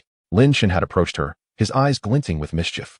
You are rather striking, he remarked with a devilish smile, observing Gu Qingyue, who had collapsed to the ground. Once a graceful figure in white, now she appeared like a fallen celestial being, reduced to a state of disarray. Her once immaculate garments were now soiled, her delicate feet exposed. The once ethereal beauty bore an expression of profound confusion, reminiscent of a protagonist in a tale of downfall, helplessly gazing at him. Lin Chen could not deny that. From this angle, he found Gu Qingyue quite captivating. Young master, what do you intend to do? Gu Qingyue stammered, her voice trembling as if she felt utterly exposed before him, instinctively retreating. What do you think? Lin Chen chuckled, stroking his chin with a benign smile. Fear not. I am a good person and shall not harm you. Gu Qingyue stood frozen, clearly skeptical of Lin Chen's reassurances. Just moments ago, they had been embroiled in a deadly clash, yet now he wore a jovial demeanor as if he were an entirely different person. Regardless, the man before her was far too perilous. She needed to distance herself from him as swiftly as possible. If that is the case, I shall not intrude upon you any longer. Gu Qingyue forced a smile as she attempted to withdraw. Wait, do you think you can leave so easily after provoking me? Lin Chen remarked, a sigh escaping Gu Qingyue's lips. She realized it was indeed as he said. Straightening her posture, she replied earnestly, what compensation do you seek? My Gu family will gladly provide it. Pause. I am unaware of what your Gu family can offer me, but you can compensate me right now. What? Gu Qingwei gasped. Her reaction delayed as an unfamiliar energy surged toward her, followed by a soft sensation against her lips. As realization dawned, Gu Qingyue's body stiffened, her beautiful eyes widening in disbelief. Lin Shen savored her breath and the fragrance enveloping her, relishing the moment. The kiss lingered, and when their lips finally parted, Gu Qingyue's fair complexion flushed a deep crimson, her breath coming in quick gasps as she pointed a trembling finger at Lin Shen. You. Lin Shen raised an eyebrow at her incredulous expression, even going so far as to smirk and click his tongue playfully. My apologies, Miss Gu. You are simply too lovely, and I momentarily lost control. You. How dare you, scoundrel? The Gu family will not let you off easily. Gu Qingyue, feeling humiliated and furious, could only utter these words, her face aflame with indignation, yet unsure how to retaliate against Lin Shen. My dear, your insults sound more like playful banter. Feel free to have your Gu family seek me out. I am unperturbed. Lin Shen, unfazed, knew that as a mere rogue cultivator, he could always flee if needed. Besides, when the Gu family eventually came to confront him, it might even trigger a new system task, a thrilling prospect. Hearing this, Gu Qingyue's ire reached its zenith. As a sheltered young lady, she had rarely interacted with the opposite sex, and now her first kiss had been taken so shamelessly. The very person who had stolen her first kiss wore a nonchalant expression, as if it meant nothing. Fuming, she bit her lip in frustration but realized she could do nothing against Lin Shen. After much contemplation, she could only shoot him a resentful glare. You shall pay for this. With a playful gesture, Lin Shen felt buoyed and was about to leave when a sharp voice called out from behind. You scoundrel! What have you done to my sister? Chapter 16. Unrestrained. Be honest, don't move. Lin Shen tightened his grip on the squirming Gu Yinshu, who was glaring at him with indignation. With such meager skills, you dare to attack me with a sword? Hearing this, Gu Yinshu gritted her teeth in anger, barking at Lin Shen like an angry little dog. Let go of me, you bastard. When the Gu family arrives, I will make you pay. Oh, such a small chest. Yet such a big mouth. If I were to act against you now, do you think your Gu family could save you? As soon as Lin Shen finished speaking, he felt the struggle in his hands cease. Gu Yinshu, though fierce, was inwardly trembling, remarking, I doubt you would dare to do anything to me. The inherently wicked scion of the Gu family, Lin Shen thought, and just then, young master, my sister is rather naive, please don't take it to heart. Perhaps sensing Lin Shen's mood, Gu Qingyue's eyes flickered with panic. After all, their lives were still in his hands. Sister, how can you speak up for him after he treats you this way? Gu Yinshu exclaimed in disbelief. Gu Qingyue, covering her face in resignation, thought to herself that she was merely trying to placate Lin Shen. How could her foolish sister not see that? What? You saw everything? If that's the case, you wouldn't mind if I treated you the same, would you? Lin Shen teased, gripping Gu Yinshu's delicate chin. Though the sisters possessed distinct temperaments, their beauty was equally striking. A kiss on one was no different from kissing the other. Today he felt particularly amused, so why not indulge in both? Young master, Yinshu is quite innocent. Please, spare her. Gu Qingyue, visibly startled, earnestly pleaded. Spare her? How about you take her punishment instead? Upon hearing this, Gu Qingyue's fair earlobes turned crimson, and she bit her lip in frustration, glaring fiercely at Lin Shen. Finally, in a moment of desperation, she declared, fine. If you want to pick a fight, direct it at me, not my sister. Did you hear that? Your sister is so devoted to you. You wouldn't want her to get hurt, would you? Lin Shen said with a grin, glancing at the moved Gu Yinshu. Bastard. If you have a grudge, take it out on me. Don't you dare lay a hand on my sister, or I. Before Gu Yinshu could finish, she felt a breath drawing near, her dazed eyes reflecting Lin Shen's handsome face. Indeed, Lin Shen had acted once more, even smacking his lips afterward, savoring the differences between the two sisters. You. How dare you? Gu Yinshu stammered, struggling to articulate her outrage. For someone like her, who seldom interacted with the opposite sex, his actions had crossed a line. What's wrong? Speak up, Lin Shen replied, oblivious to her distress, his expression exuding an air of unfounded righteousness. You. I will kill you. Gu Yinshu, nearly in tears, found herself at a loss for words, disregarding the disparity in their strengths, and charged at him with flailing arms. With a wave of his hand, Lin Shen sent Gu Yinshu flying backward, landing awkwardly in Gu Qingyue's embrace. Ha ha ha. With such little ability, you think you can kill me? Perhaps you should practice for a few more years, Lin Shen mocked, preparing to leave when he suddenly noticed Wu Kuan, who had awakened at some point, staring at him with a complex expression. What are you staring at? Keep looking, and you'll end up like Zhang Hu. Wu Kuan quickly lowered his head, not daring to utter a word, secretly lamenting Lin Shen's disdainful attitude towards him. After all, he was a member of the city lord's estate. Did it all boil down to the fact that he wasn't a beauty? When Wu Kuan looked up again, Lin Shen had already vanished. While the two sisters helped each other to their feet. Who on earth is this person? Wu Kuan pondered, sighing in exasperation. First, he killed Zhang Hu. then annihilated the Black Tiger gang, and now he toyed with members of the Gu family. His audacious methods seemed devoid of fear, as if nothing could intimidate him. In Wu Kuan's view, it would be wise to keep a distance from this individual in the future. Damn it, that despicable bastard just walked away like that. When I return to the Gu family, I will make him pay. Gu Yunshu seethed, clenching her fists in frustration, her chest rising and falling with agitation. All right, Yunshu, it's best to avoid provoking him in the future. Unlike Gu Yunshu, Gu Qingyue sighed, her expression laden with complexity. What? Sister, after what he did to us, you still want me to let him go? Can you defeat him? Gu Yunshu's defiant expression suddenly faltered, and she stammered, well, for now, I may not be able to defeat him, but one day I will. Future prospects. Her voice dwindled, and she ultimately hung her head in resignation. The fact that he had already entered the Yuanhai realm at such a young age was unprecedented. Moreover, his reckless behavior suggests that without solid assurance, provoking him could lead to endless troubles. It's better not to offend him. As Gu Qingyue continued, Gu Yunshu's head drooped lower, until finally, she muttered in annoyance. Is this how it ends? How dare you say that? If you hadn't insisted on meddling, we would never have encountered such a situation. Gu Qingyue's expression shifted, and she scolded Gu Yunshu, rendering her compliant. So, it's actually my fault? No, it's all that bastard's fault. Gu Yunshu instinctively deflected the blame, casting it entirely onto Lin Chun, then quickly changed the subject. Sister, regardless, let us head home. With a reluctant nod, Gu Qingyue and her sister set off in a certain direction, leaving behind the chaotic scene and the still-dazed Wu Kuan. Despite the upheaval, Lin Chen felt quite content as he wandered through the streets, reflecting on the fruitful outcome of the day. Suddenly, a thought crossed his mind. Where would he stay tonight? Though he had ascended to the Yuanhai realm, he didn't require rest per se. Yet, he still retained the habits of a normal person. It wouldn't do to stay awake all night indulging in frivolity. Moreover, it was late, and there weren't many people around. He couldn't very well go into the mountains to seek out animal friends for entertainment, could he? With this thought, Lin Chen's mind began to search, and soon a lavish and grand inn appeared in his imagination. All right, you've been selected. With his lodging decided, Lin Chen sauntered towards the inn, unconcerned about money. After all, he still had plenty left over from the robbers he had looted, and hadn't he even touched the treasures he had taken from the Black Tiger gang's vault. He was in no short supply of funds, and could spend as he pleased. Furthermore, if he truly ran out of money, he would still stay wherever he wished. Who would dare oppose him? They should first weigh their lives against their coin. Chapter 17. Drunken Spring Pavilion in the city of Dongxian. After traversing several streets, Lin Chen found the crowd gradually thickening. This must be the Drunken Spring Pavilion, he mused, lifting his gaze to behold the lavishly adorned establishment before him. With purpose, he strode inside. Please provide me with your finest room, he requested at the opulently decorated counter, addressing the seemingly idle attendant.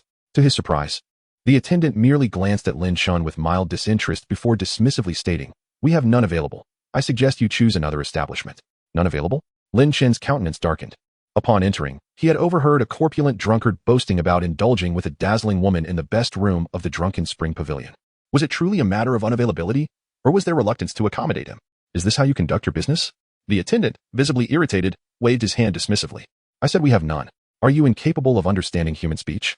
If you're unwilling to stay, feel free to leave. There are plenty of others eager to take your place. How audacious for a mere attendant to act so brazenly. Lin Chen, seemingly oblivious to the underlying intent of the attendant's words, pressed on, what if I insist on staying? With a contemptuous glance, the attendant retorted. The Drunken Spring Pavilion is the finest in all of Dongxian. The best rooms are reserved for the scions of noble families. As for you, he paused, surveying Lin Chen with disdain before rolling his eyes. Perhaps with your appearance, you might consider applying to be a concubine for one of those noble ladies. Maybe then you'd have a chance to stay. The attendant's sarcastic tone nearly amused Lin Chen. How dare a mere servant look down upon him? With a resounding crash, Lin Chen slammed his fist onto the counter, causing the attendant to jump in alarm. He had barely opened his mouth to protest when he fell silent, for the sturdy counter, constructed of solid Qingyun stone, splintered beneath Lin Chen's strike. He acknowledged that perhaps he had spoken too loudly. Not stopping there, Lin Chen pressed down with a single hand. The Drunken Spring Pavilion erupted with a deafening roar, as if the very structure were on the brink of collapse. What is happening? Damn it. Wasn't it said that the Drunken Spring Pavilion was the most stable and high-quality establishment in all of Dongxian? What is going on? Upon hearing the commotion, many patrons rushed out of their rooms, some even lacking proper attire. Can I still stay here? Lin Chen asked with an air of indifference. The attendant, pale and trembling, nodded vigorously, his previous disdain replaced with a fawning tone. Of course. Stay as long as you wish. We can negotiate on the price. He was merely a lowly attendant at the Drunken Spring Pavilion, accustomed to wielding a modicum of authority. He was not about to risk his life over such trivial matters. Yet, upon hearing Lin Chen's next words, his eyes widened in shock. Money? Do you think I need to pay to stay? My mere presence here is already a favor to you, and you dare ask for payment? You should be the one paying me.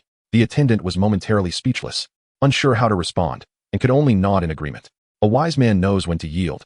If he did not comply, he might find himself on the receiving end of a punch. Was it you who caused this ruckus? Suddenly, a furious voice erupted from behind, belonging to a man who was scantily clad and attempting to cover himself with a tablecloth. Where did this pervert come from? Lin Shun found the sight distasteful and effortlessly dispatched the man with a swift blow, sending him flying out of the drunken spring pavilion, his body erupting in a spray of crimson as he soared through the air. The crowd gasped in shock before erupting into panicked screams, jostling each other in their haste to flee. Murder! There's been a murder! What about the city lord's guards? Is anyone going to intervene while a murder takes place in broad daylight at the drunken spring pavilion? Damn it! I'd rather fight in the wilderness than ever return to this place. The cacophony of screams caused Lin Chen's brow to furrow, his murderous intent brewing. If they cannot learn to remain quiet, then they shall all perish. As his cold words fell, the fleeing crowd suddenly froze in place. In the next moment, they collapsed in disarray upon the street, their faces pale and blood streaming from their orifices, a scene of utter horror. With the attendants staring in shock, Lin Shun waved his hand once more, summoning an unnameable flame that reduced the bodies to ash. A gentle breeze swept through, erasing all evidence of the earlier chaos as if nothing had transpired. Have you lost your mind? Those were individuals from various families in Dongxian. You killed them all. Are you not afraid of the consequences? The attendant stammered, his complexion ghostly pale as he cowered. Your words are excessive. Attend to your duties, or you shall meet the same fate as them. Lin Shun replied, calmly taking the key from the attendant's trembling hands. What was there to fear? The deed was done. Should anyone dare to provoke him, he would eliminate them without hesitation. Keeping this attendant alive merely ensured he had someone to serve him.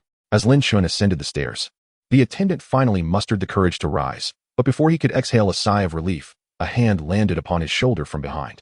No, please don't kill me. I will give you whatever you desire. The attendant, gripped by fear, shielded his face, traumatized by the events unfolding.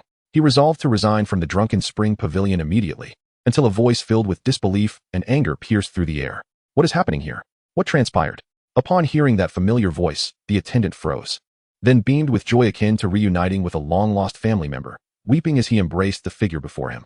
Boss, you have finally returned. People are inherently adaptable. In comparison to the merciless demon who had just slaughtered indiscriminately, even the once acerbic proprietor now appeared warm and welcoming. Li Huaicai struck the attendant sharply across the face, his expression dark as he gripped the attendant's shoulders, demanding, what on earth happened here? He had merely stepped out for business and returned to find his establishment in ruins, devoid of any patrons. Was this still his drunken spring pavilion? Upon hearing the attendant recount the events, Li Huaicai seethed with rage, muttering through clenched teeth, Well, they've brought this disaster to my doorstep. That impudent brat thinks he is invincible just because he has gained a modicum of power? To dare kill those connected to various families within the drunken spring pavilion? Seeking death, he would not need to lift a finger. Others would undoubtedly come seeking vengeance against the arrogant young man. However, this boy had caused him significant loss. He would capture him alive and later sell his life to those families. Li Huaicai pondered for a moment. Determination etched across his face as a sinister smile crept upon his lips. Chapter 18. The enclosed drunken spring pavilion. Lin Shun ascended the stairs and casually opened a door. In truth, he had no need for a key, but leaving the door ajar would be rather unbecoming. The room was impeccably clean and neatly arranged, exuding an air of antiquity, with a refreshing fragrance wafting through the air. Lying on the bed, Lin Shun savored the comfort, nodding in satisfaction. Indeed, it was quite delightful. Subsequently, he began to close his eyes and rest, abandoning thoughts of the consequences of his actions, as his mind assured him that he could simply rely on his extraordinary powers to forge ahead. Keep an eye on that lad upstairs. I shall return shortly. Li Huaicai instructed a waiter before turning his back on the drunken spring pavilion, casting a fierce glance at the room above. In Dongxian City, at the Chun residence, Li Huaicai arrived breathlessly at the opulent estate, calling out to the guards at the entrance, I am Li Huaicai, seeking an audience with your young master, Chen Fei. The guards exchanged glances, and one slowly entered the estate. Moments later, another guard replied, You may enter. Following this guard, Li Huaicai stepped into the grand hall, where a figure, upon noticing him, inquired with keen interest, What brings you here? In such a hurry to see me? Has your tavern acquired new talent? Li Huaicai understood well that the new talent Chen Fei referred to was not just any newcomer. His drunken spring pavilion was not only lavish but also offered unparalleled services, albeit exclusively to affluent families capable of affording such luxuries. However, to Chen Fei's surprise, Li Huaicai stood before him, his face etched with sorrow, speechless. Why the silence? Have you turned mute? Chen Fei questioned, sensing something was amiss as he furrowed his brow.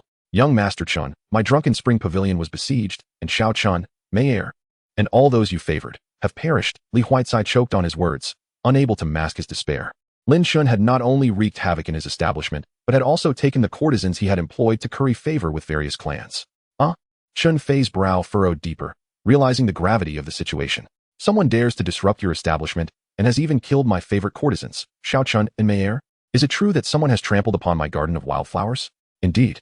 I merely stepped out to conduct business, and upon my return, a mere boy wreaked havoc in my place. I implore you, young Master Chun, to assist me. Li Huaicai lamented, tears streaming down his face. Chun Fei frowned, feigning a sigh. I wish to help, but you say this person bears no grudge against me. Damn it.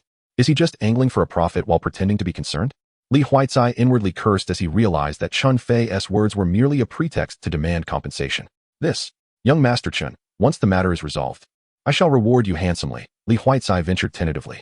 No need. I am not in want of money. Just ensure that any exceptional talents you encounter in the future are brought to me first, Chun Fei replied, shaking his head. He had no need for money, which he merely used for indulgence. Rather, he preferred the company of women. Agreed. Let us depart at once, Chun Fei declared, rising slowly and addressing the shadows in the corner with a playful tone. Do you wish to join us? Li Huaicai was taken aback. Were there others present in the hall? After a brief silence, a sultry voice resonated. If young Master Chun seeks vengeance for his courtesans, he may do so alone. Why summon me? The voice seemed to possess an enchanting allure, a simple phrase imbued with an irresistible charm. After the deed is done, shall we celebrate your efforts tonight? Suddenly, a graceful woman emerged from the shadows, a beguiling smile gracing her lips. Very well, since young Master Chun has made a request, I shall accompany you. Chun Fei patted the nearly drooling Li Huaicai on the back, his tone indifferent. Let us be off. Li Huaicai, startled, nodded obediently, not daring to steal another glance at the woman, as they set off towards the drunken spring pavilion. As the sunset filtered through the curtains, Lin Chen slowly rose from his slumber, yawning as he descended the stairs. He had enjoyed a restful sleep, free from worries of trouble finding him. The sense of security afforded by his powers was maddeningly intoxicating. Upon reaching the ground floor, Lin Chen noticed the waiter casting nervous glances his way, appearing exceptionally anxious. What are you staring at? What delicacies do you offer? Bring them all to me at once, and ensure they are the freshest and finest, Lin Chen commanded, displaying no semblance of courtesy. The waiter trembled, nodding submissively, and promptly began instructing the kitchen staff to prepare the requested dishes. In no time, a feast of delectable aromas and vibrant colors filled the table, enticing scents wafting into the air. Not bad. The Drunken Spring Pavilion truly deserves its reputation as the finest establishment in Dongxian City, boasting not only an array of dishes, but also exquisite flavors. Lin Chen wasted no time indulging himself, devouring the culinary delights before him with gusto as the waiter watched in astonishment. After finishing, Lin Chen reclined comfortably in his chair. With his cultivation, he no longer required food, but who could resist such tempting fare? Where has your mistress gone to seek assistance? Has she informed you? Pray tell. Lin Chen casually inquired, causing the waiter to break into a cold sweat. Pale and trembling, the waiter stammered, I am not certain, esteemed sir. Once you have dined, please, spare me. Seeing no indication of deceit, Lin Chen decided not to press further. But was he truly such a fearsome figure? Why did a simple question elicit such a reaction? Just as Lin Chen intended to relax and close his eyes, his brow furrowed as he sensed several presences approaching. They arrive rather swiftly, he mused. He had hoped for a moment's respite, yet his instincts detected numerous auras converging upon him. I wonder, would this lead to another opportunity for a mission? Lin Chen ambled toward the entrance, unperturbed about his safety, instead contemplating whether the system might present him with another task. Almost there, young Master Chen. That boy remains at the Drunken Spring Pavilion. I've instructed others to detain him.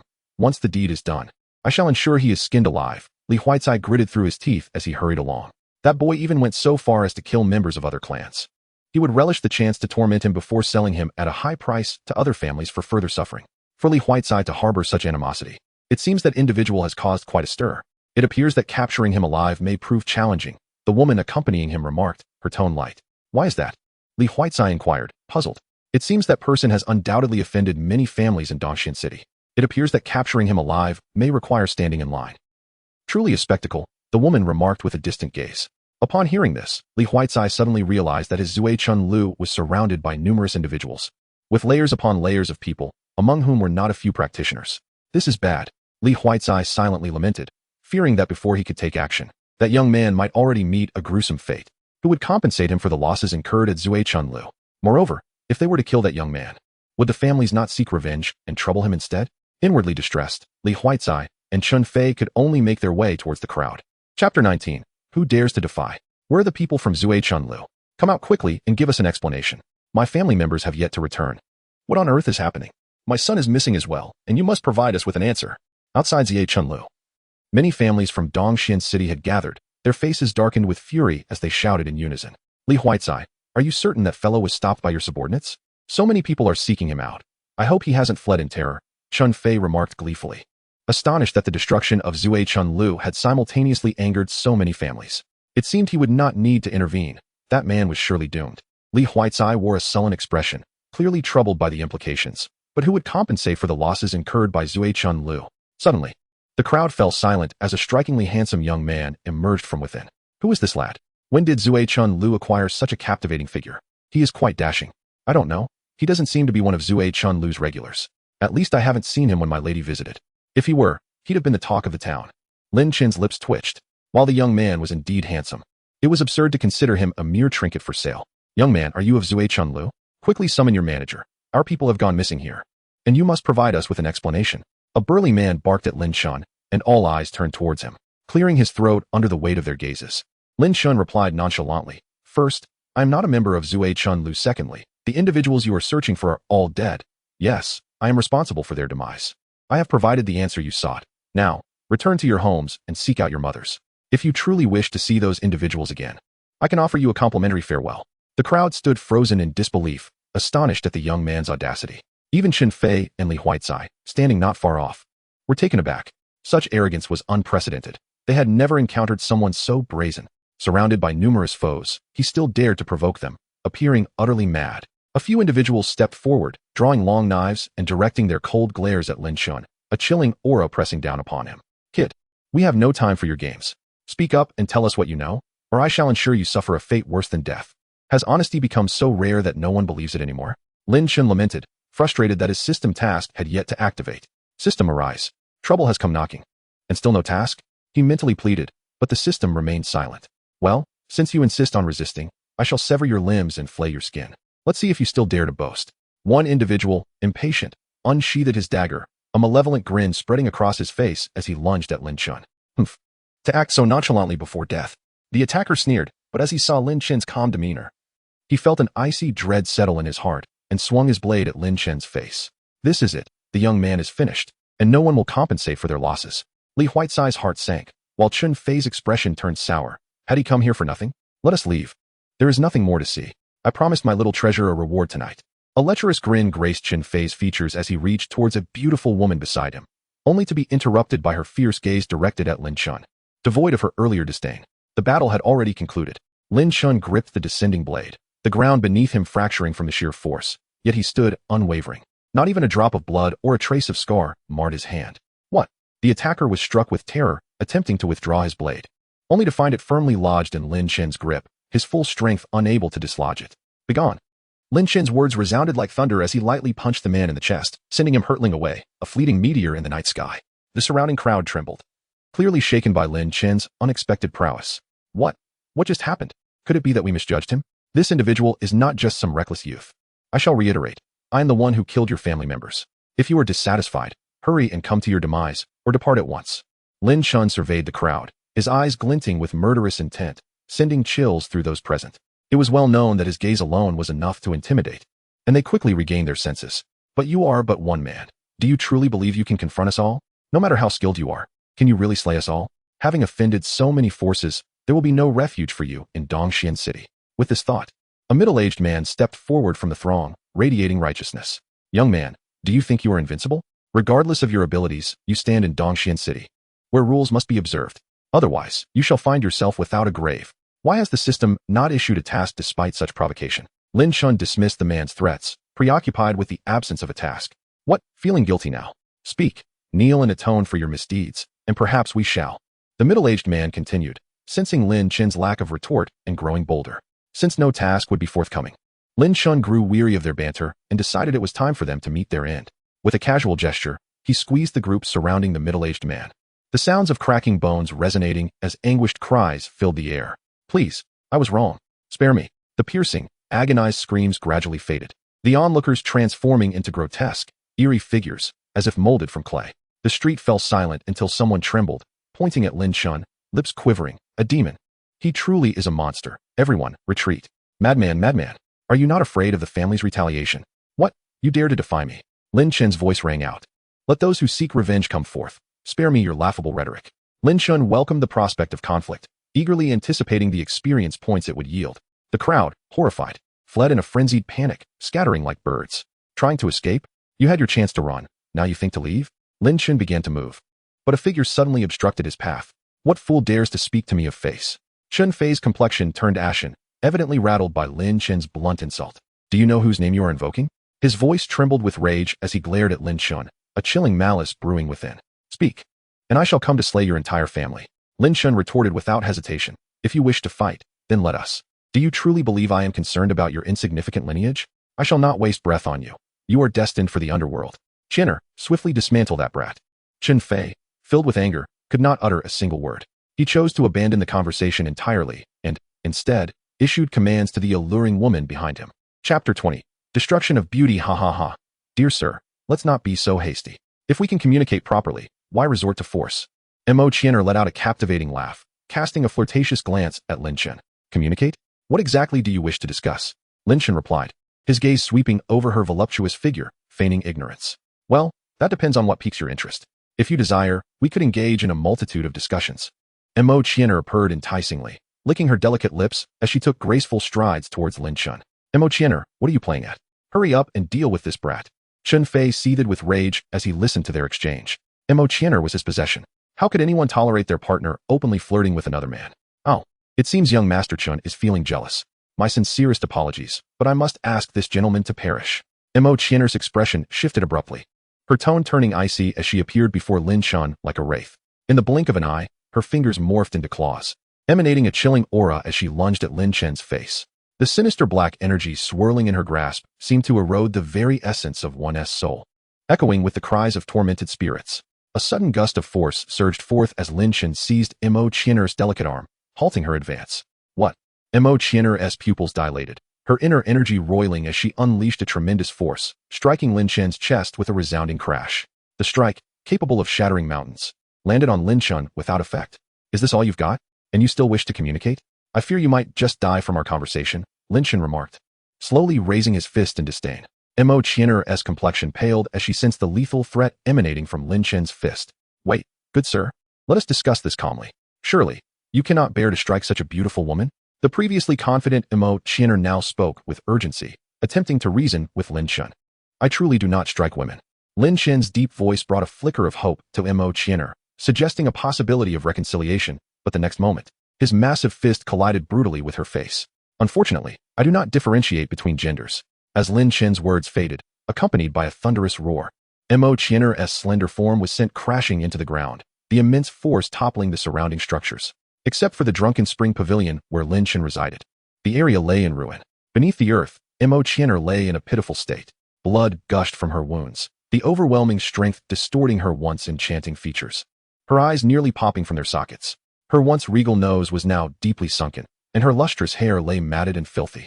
No longer did she resemble a beauty, but rather a revenant rising from the grave. Ah, what a relief, Lin Chen mused, retracting his hand. Strangely, he found no inclination to cherish this beauty, but rather felt exhilarated by the act of vanquishing her. Could this be his true nature, a perverse inclination? No, this cannot be labeled as such, after all. Mercy towards one's foe is cruelty towards oneself. You wretched creature, I shall end your life. A chilling scream erupted from the depths, a figure soaring upward, hair billowing wildly, her visage twisted with rage. In that moment, Mo Qian'er was consumed with an unquenchable fury. The beauty she had always prided herself on lay in tatters before Lin Chen. She could not bear the thought of letting this loathsome wretch escape unscathed. He must suffer 1,000 tortures. Quite the transformation. Were you not the one eager to communicate? Now that you're at a disadvantage, you're quick to anger? Lin Chen stood unmoving, curious to see what this deranged woman would conjure up. Perhaps it would trigger a task for him. Die, you vile scum. You shall perish by my blade. Mo Qian'er brandished a pitch-black sword, madness gleaming in her eyes. Very well, it appears a task cannot be triggered. You have chosen your demise. Lin Chen's aura surged, revealing his formidable strength. Mo Qian'er's eyes, once filled with hatred, were now overtaken by shock. Impossible. This young man was at the Yuanhai realm. How could she accept such a reality? Yet, no matter her resistance, the overwhelming pressure forced her down from the air. Despite her unwillingness, she found herself kneeling before Lin Chen, utterly immobilized.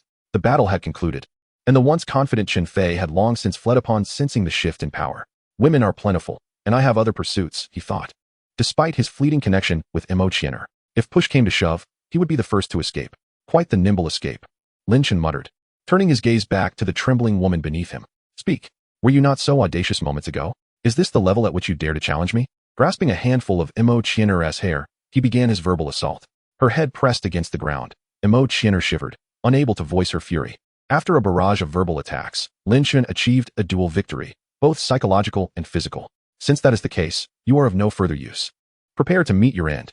Upon hearing Lin Chen's murderous intent, Mo Qianer panicked, pleading, my lord, it was I who failed to recognize your stature and offended you. I implore you, spare my life. I am willing to serve you, to toil for you, if only you grant me mercy. In a desperate display, Mo Qianer lay prostrate, deliberately showcasing her curvaceous figure, akin to a dog seeking its master's favor. Humph, do you think I lack women?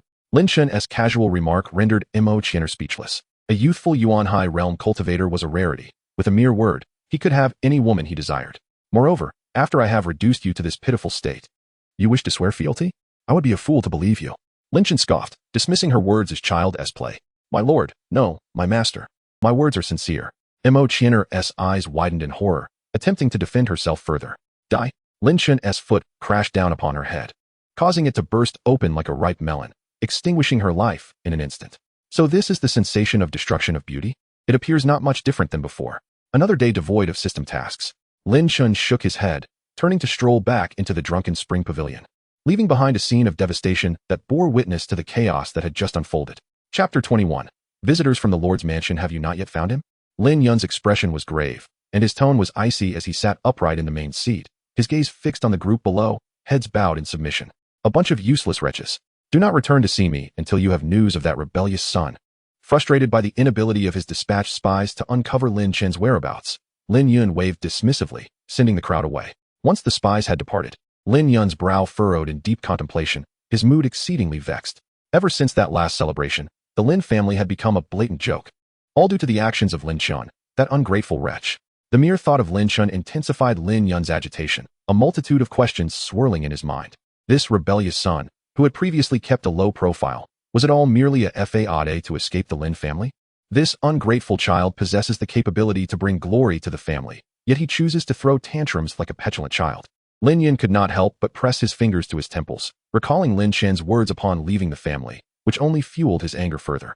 Since you are so proud and ignorant of the world, I shall see what you can achieve without the Lin family. Father, are you well? The voice of his second son broke through Lin Yun's thoughts, prompting him to momentarily suppress his rage and give a slight nod. Could it be that you are thinking of your elder brother? Lin Yu queried, feigning concern as a hint of intrigue flickered in his eyes. That rebellious son has grown wings, concealing his cultivation from us, and now disappearing from the Lin family. Truly a remarkable achievement. The mere mention of this topic reignited Lin Yun's ire. He had become a veritable powder keg, ready to explode at the slightest reference to Lin Chun. Let us not speak of that rebellious son. How has your cultivation progressed recently? Lin Yun interjected, attempting to redirect the conversation. Somewhat improved. I have now reached the 8th layer of the Divine Palace realm, Lin Yu replied, standing tall, pride evident in his voice. Lin Yun nodded in satisfaction. Indeed, he was his son, displaying extraordinary talent. With Yu leading the Lin family, he could rest easy. As for that rebellious son, should he return with sincerity, Lin Yun would not completely dismiss the idea of his reintegration into the family. Very well, but do not become complacent. Keep striving in your cultivation. There have been too many troubling matters of late. Since your training has not faltered, why don't we take a family outing to lighten our spirits? Lin Yun suggested, patting Lin Yu's shoulder with earnestness. Then, father, where shall we go to unwind? After a moment of contemplation, Lin Yun decided, let us visit Dongxian City.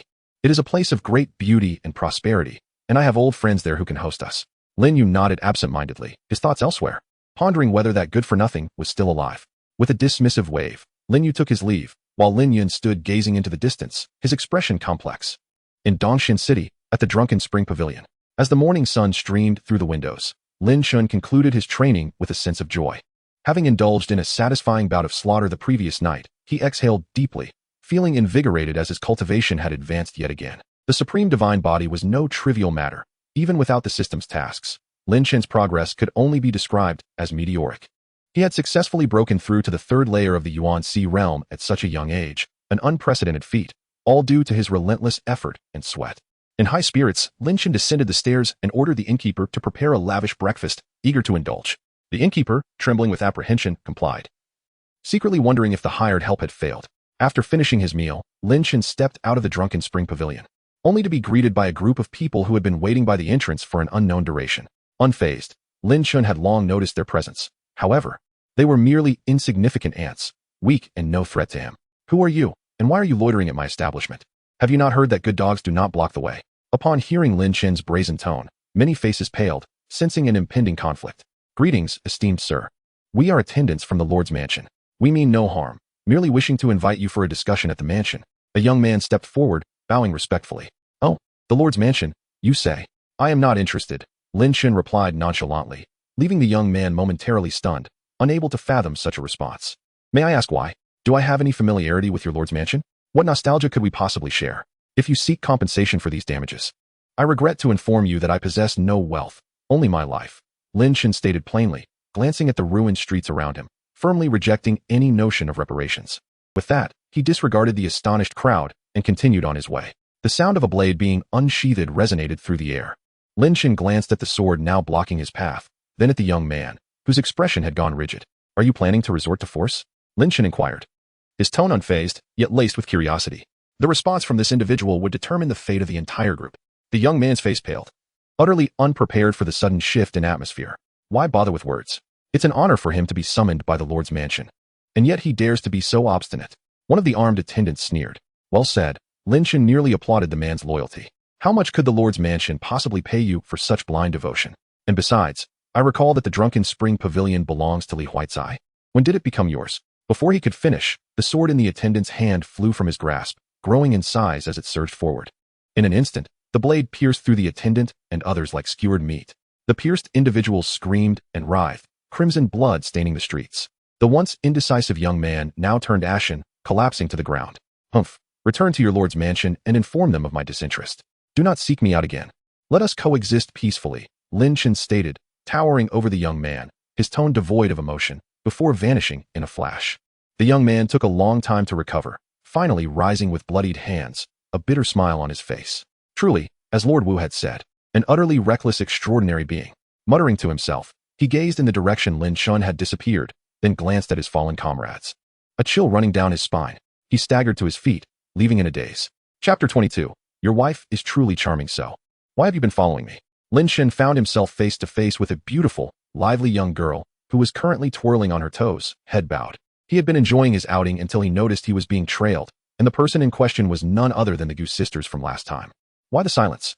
Have you turned mute? If you choose not to speak, I shall take my leave, Lin Chen remarked, preparing to walk away. Only then did Gu Yinshu, growing anxious, grasp his hand tightly. Wait, what are you doing? Don't you know that men and women should maintain a certain distance? I know I'm handsome, but please refrain from such actions, Lin Chen asserted, though his body remained steadfastly in place. Hearing this, Gu Yunshu's chest heaved with indignation. You certainly didn't voice such concerns when you kissed me before. Now what is it that you want to discuss? I might consider it, begrudgingly. Clenching her fists, Gu Yunshu mentally repeated, stay calm. You cannot overpower him. You are here to seek his assistance. Taking a deep breath, she began to explain. I understand now. You mean your father is planning to arrange a marriage between your Gu family and the prominent Yi family of Dongxian City, marrying you and your sister off to their young master, correct? After listening, Lin Chen stroked his chin and provided a succinct summary, then curiously inquired. Is that young man named Yixian? At the mention of this name, Gu Yunshu's beautiful eyes flickered with distaste, quickly followed by surprise. How did you know? That is not for you to concern yourself with, Lin Chen replied, recalling an unpleasant memory tied to that name, which he had discovered in a notebook at the Drunken Spring Pavilion. It seemingly recorded the comings and goings of various young masters and ladies from different families, along with their preferences. Upon reading it, Lin Chen was astounded. It detailed all manner of individuals, regardless of height, weight, or stature, a veritable compendium of desires. Yi Xian's name appeared most frequently, with each visit attracting a considerable entourage. The records included not only beautiful women, but handsome men as well, revealing that he was quite the connoisseur who hosted lavish gatherings. Lin Chen could only wonder if Yi Xian's endurance could withstand such indulgences. He surmised that the notebook was likely a clandestine compilation by Li Huaicai to broaden his market, as any discovery of such documentation would have led to dire consequences. Now that the notebook was in Lin Chen's possession, he resolved to make numerous copies before departing Dongxian City, allowing everyone to revel in the scandalous stories of the young elites. Such a scenario would undoubtedly be entertaining. Gu Yunshu, bewildered, pondered why Lin Chen suddenly appeared so amused, laughing as if he had just conceived a delightful plan. Ahem, so you seek my assistance. What about your kin?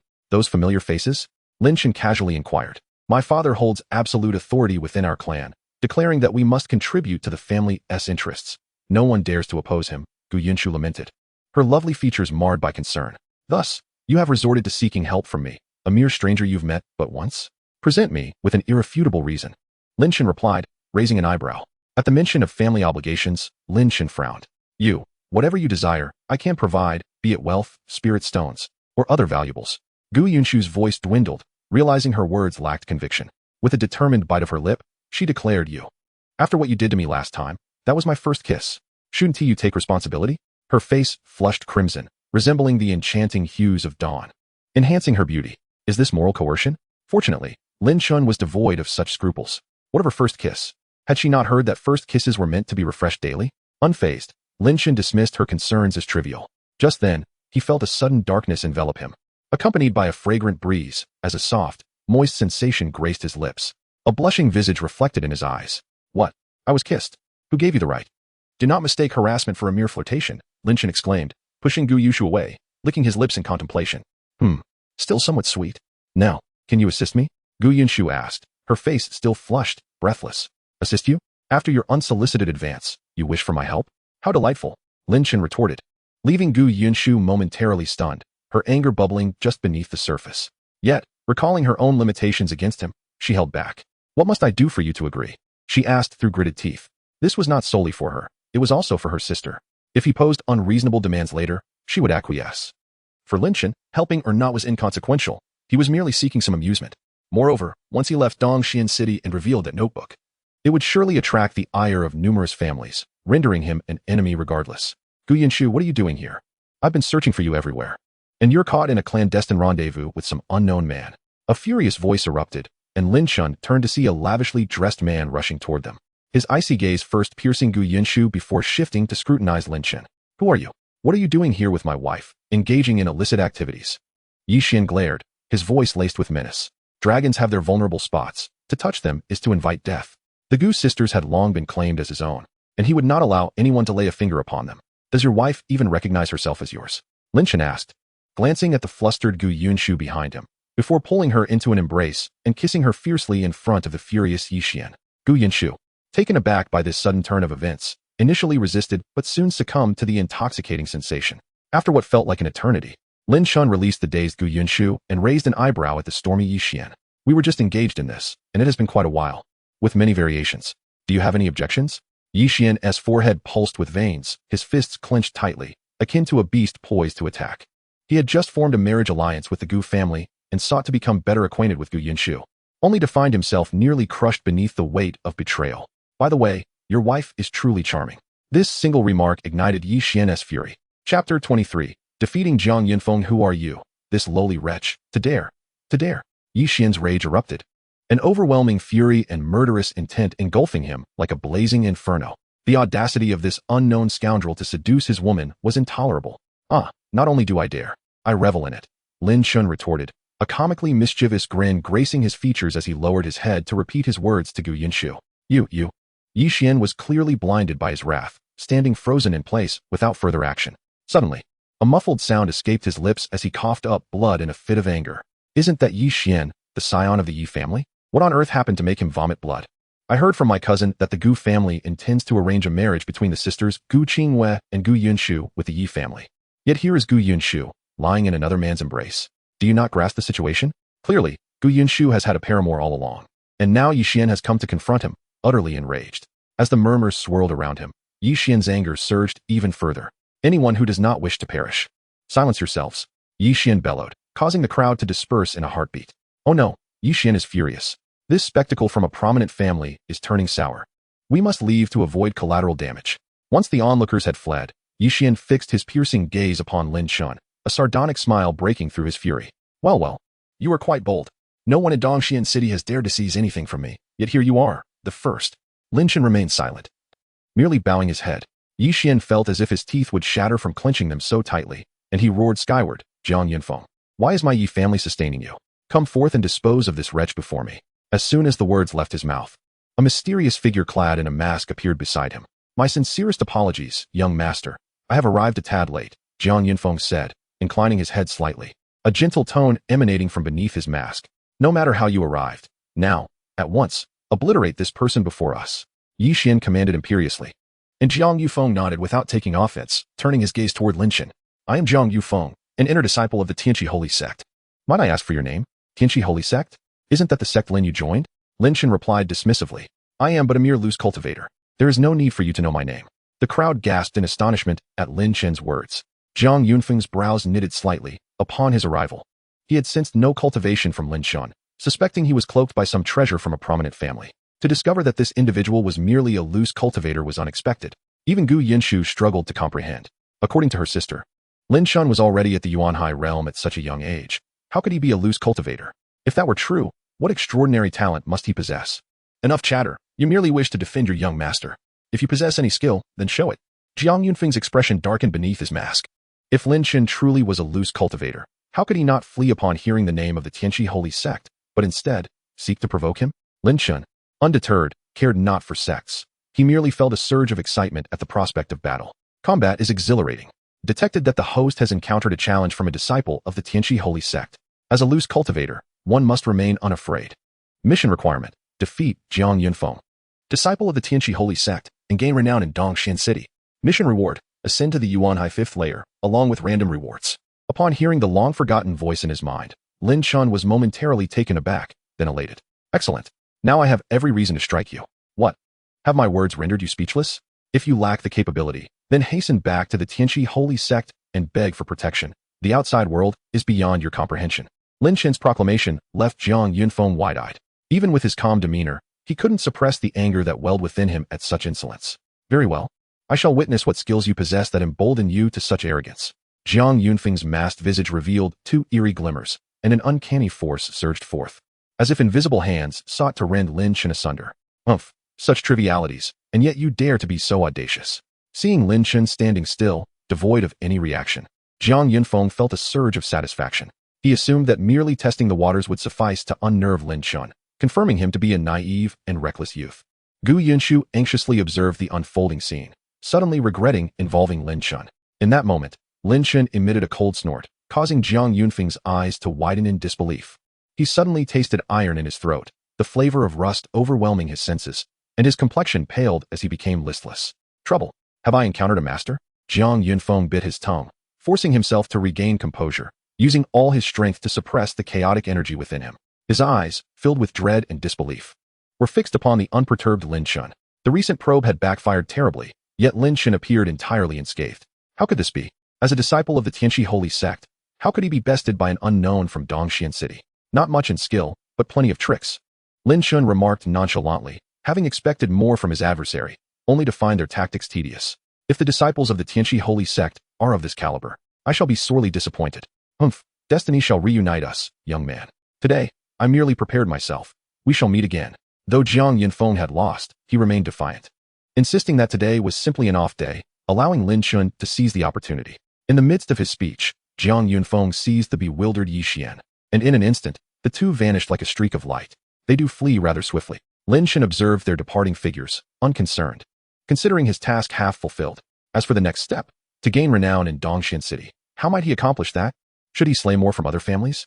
Chapter 24. The allure of the rogue. How could you so effortlessly drive away that individual beside Yi Xian? He is a disciple of the heavenly transformation sacred sect. Gu Yunshu's face flushed with excitement.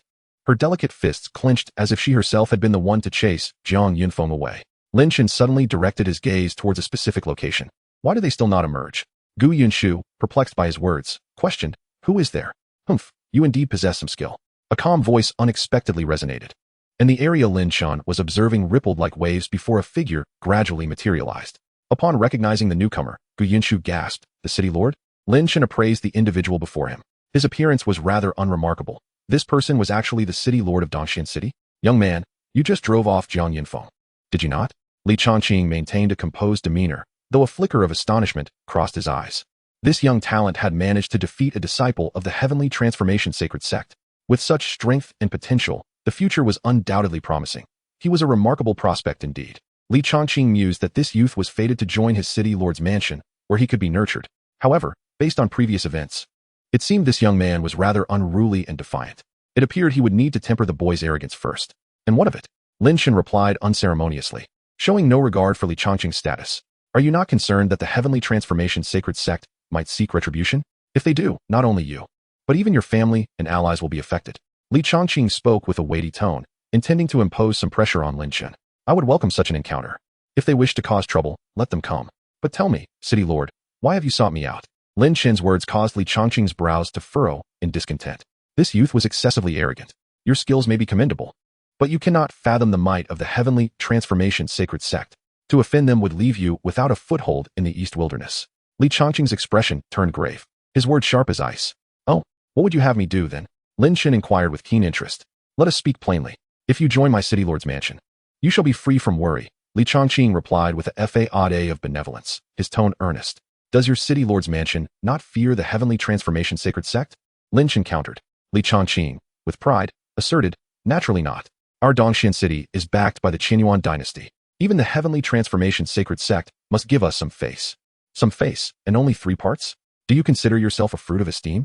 At Li Chongqing's words, Lin Shen swiftly lost interest, setting aside the benefits of joining. His system would not permit him to align with any faction. Then I shall decline. What use is 3 parts of face, if there is nothing else? You may take your leave, Lin Shen declared. Li Chongqing's expression darkened, veins visibly throbbing on his forehead. Was this youth deaf to reason or simply disdainful? Let me be clear. I am offering you a chance to join Dongxian City. Otherwise, he paused, fixing Lin Shen with a piercing gaze, his eyes brimming with malice. Given your previous reckless slaughter of my subordinates, I could easily eliminate you on the spot. The final words were laden with weight, and Lin Shen had no doubt that a refusal would likely provoke immediate action from Li Chongqing. But what of it? He had no fear of a mere city lord's threats. In fact, it was fortuitous. He had been contemplating how to make a name for himself in Dongxian City. Have you reached a decision? Li Chongqing scrutinized Lin Shen's silence, pressing for a choice. A young genius at the 9th level of the Divine Palace. He could not comprehend why Lin Shen had not joined one of the major sects in the East Wilderness. Yet, he was determined to possess this talent. If he could not have him, he would see him destroyed. As for his subordinate Wu Kuan, he excitedly remarked on Lin Shen's young age and impressive cultivation. Li Chongqing scoffed at the notion. What nonsense. I am merely at the 5th level of the Yuan Sea, and this impudent lad is nearly my equal. He ought to abandon the title of City Lord and consider self-termination. You speak some truth. Li Chongqing's expression softened, recognizing Lin Shen's potential. However, I must decline. His words struck Li Chongqing with shock momentarily, before his expression contorted with rage. You dare to mock me? An oppressive aura enveloped him, the temperature plummeting as the weight of his presence bore down on Lin Shen. Gu Yunshu, caught in the crossfire, could hardly stand. Her face turned pale as she collapsed to the ground. Yet Lin Shen remained unfazed, merely letting out a cold huff, dissipating the formidable pressure in an instant. What? Li Chongqing was taken aback. With his cultivation at the 5th level of the Yuan Sea, how could his aura be so easily neutralized? Unless the youth was not even at the Divine Palace level. Realization struck him, and Li Chongqing's expression shifted to one of disbelief. This boy truly was at the Yuan Sea level? What happened to your earlier bravado about killing me? Lin Shen's tone was leisurely, even as he provocatively raised his middle finger. You are indeed a prodigy, Li Chongqing conceded, teeth clenched, his eyes seething with envy. Why had this young man achieved in youth what he had labored for? Lin Shen, unconcerned, turned to leave. A voice drifted on the wind. I may not surpass you, but I can certainly withstand you. Surely, you do not believe Dongxian City could remain unscathed amidst our conflict? Furthermore, I can simply depart. Yet as the city lord of Dongxian, you would bear the brunt of the consequences. In the end, who would suffer more, I cannot say. The implications were clear. I could unleash chaos upon you, but you could not retaliate. This was the essence of the allure of the rogue. Each unassuming word struck Li Chongqing, and his expression gradually soured. He fixed his gaze on Lin Shen's departing figure, feeling utterly powerless. Regret washed over Li Chongqing. He had underestimated this youth's ability. What he had thought would be a simple task had unraveled into a complex situation. He had misjudged Lin Shen's cultivation and never anticipated that such a powerful individual would be a rogue. In essence, this young man was invincible. A solitary force capable of taking on the world without regard for the constraints that bound Li Chongqing as city lord. Should conflict arise, Dongxian City could become a wasteland, and he would likely find himself hunted by the Qinyuan dynasty. With this thought, Li Chongqing gritted his teeth, for the first time feeling that his title was akin to a shackle, binding him in place. Watching Lin Shen's receding silhouette, he felt helpless. Yet upon seeing Gu Yunshu's presence, an idea sparked within him. Chapter 25. The arrival of the Lin family, you speak as if you are indifferent to everything. Yet you just chased away Yi Xian, all for the sake of that little girl from the Gu family, am I right? Li Changqing mocked, his voice echoing in Lin Chen's ears, accompanied by another voice that succinctly conveyed its message. Fool. Li Changqing's expression darkened. As the esteemed lord of Dongxian City, he had never been so brazenly ridiculed. Maintaining his composure was essential. He needed to act, for this reckless youth might demonstrate a formidable technique at any moment. If the others failed to apprehend him, he would face consequences. What is your connection with the Gu family's girl? Gu Yinshu had just risen from the ground when Li Changqing's cold and stern inquiry nearly startled her. The prominent families of Dongxian City were still overshadowed by the lord's authority, so Gu Yinshu dared not conceal anything in the face of Li Changqing's interrogation. I have no relationship with him. He just helped me. As she spoke, Gu Yunshu's tone inadvertently grew despondent, her heart feeling an inexplicable sense of loss. If Lin Chen were to learn of this, he would surely be perplexed. Was this the onset of emotional attachment? Upon hearing her response, Li Changqing's already grim countenance darkened further. He had come here in vain, not only failing to gain anything, but also offending a promising genius. The collapse of an adult's composure can transpire in an instant. At that moment, he felt akin to the ace of a deck of cards, the greatest adversary of Batman. Breathing heavily and unable to find an outlet for his frustration, Li Changqing snorted coldly and vanished from the spot, leaving Gu Yunshu alone. Her head drooping as she grappled with her peculiar feelings and walked toward the Gu family residence. In Dongxian City, Gu Manor, Gu Qingwei, her face clouded with worry, wandered in the expansive courtyard, unable to fathom that upon her return home, her father hastily mentioned securing a marriage engagement for her. Moreover, not just for her, but also for her younger sister, with the betrothed being none other than the notorious scion of Dongxian City, Yi Xian, the one who revels in debauchery at the drunken spring pavilion. The mere thought of his name caused Gu Qingyue's brows to furrow in distaste. Yi Xian, relying on the prestige of the Yi family, had committed numerous misdeeds in Dongxian City, and it was unclear how he had persuaded her father to agree to this engagement. To make matters worse, her sister had vanished without a trace. Big sister, I'm back. A familiar voice resonated, bringing a moment of joy to Gu Qingyue, quickly followed by concern as she inquired, where have you been? I searched everywhere for you. I just want to find that person. That person? Gu Qingyue paused, her eyes widening in realization. You mean the one from last time? What did you want with him? Did he do anything to you? She asked anxiously, grasping her sister's shoulders, her gaze filled with worry. Well, he didn't do anything. I went to him too. Gu Yunshu began to explain, but her cheeks flushed as she spoke. After listening, Gu Qingyue's expression turned skeptical. Are you saying that person helped you drive away Yi Xian and his entourage? And he didn't do anything else to you? Stop asking. Nothing happened. Gu Yunshu blushed fiercely, interrupting Gu Qingyue's probing questions, feeling that further inquiries would be impolite. After all, she couldn't very well admit that she had taken on Lin Chen's form, could she? Regardless, we need to devise a plan to persuade father to retract his decision. Gu Qingyue sighed, her face etched with concern. Perhaps we could seek out that person again and ask for his assistance? Gu Yunshu cautiously suggested. Has that man bewitched you? Besides, he is a stranger. Why would he help us? Gu Qingyue retorted sharply. However, Gu Yunshu pouted and whispered, if worst comes to worst, we could just follow him. That way, wouldn't we have some sort of connection? What? Gu Qingyue was taken aback, and once she comprehended her sister's implication, a blush crept onto her fair cheeks. In a fit of embarrassment, she began playfully scolding her sister. What are you saying? Don't speak nonsense. Gu Yunshu shrank away, dodging while retorting, I'm not wrong. You said he was an exceptional genius, even more impressive than you. And he did eliminate Zhang Hu, which counts as a service to the public. In any case, he is far superior to Yi Xian. After a brief pause, Gu Qingyue's grip tightened, and the two sisters engaged in a playful scuffle. Young ladies, so this is where you are. The master requests your presence. An attendant suddenly appeared, addressing them with respect. What does father want with us? I'm unsure. But the master does not appear to be in good spirits, and the Yi family has arrived. It may be related to them.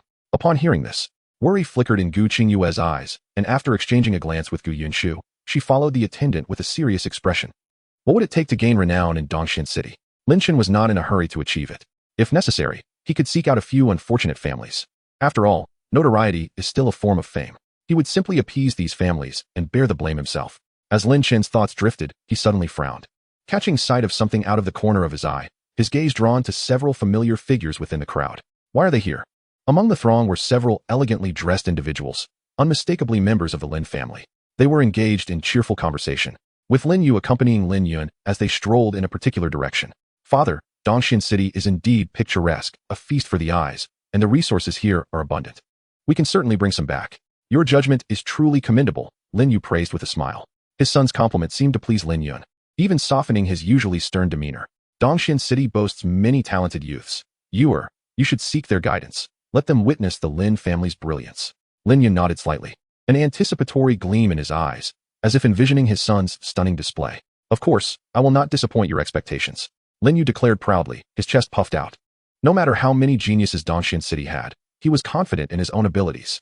Just as Lin Yu was about to elaborate further, his eyes widened in shock as he recognized a familiar figure in the crowd smiling at him. Lin Chun.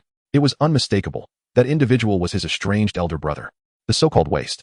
Had he not seen it with his own eyes, Lin Yu would never have believed they would cross paths here. Yet, Lin Chen's mocking smile sent a shiver down his spine. That waste was still alive. Suppressing the shock within, Lin Yu's gaze hardened. He could not allow Lin Chen to be seen by their father, or else his forthcoming plans would be jeopardized. Humph, you cling to life but remain unsatisfied. Daring to provoke me here. Lin Chen, this time, no one can save you. With a flash of cold light in his eyes, Lin Yu quickly regained his composure and, maintaining a facade of calm, continued walking with Lin Yun toward the Gu family residence. Chapter 26. That person, father, have there been any leads on elder brother recently? In the midst of casual conversation, Lin Yu abruptly shifted the topic to Lin Chen. Lin Yun's expression darkened noticeably. Do not mention that elder brother. That ungrateful wretch. Having severed ties with the Lin family, will surely accomplish nothing furthermore. The Wang family has issued a warrant for his capture. Whether he can even preserve his life remains uncertain.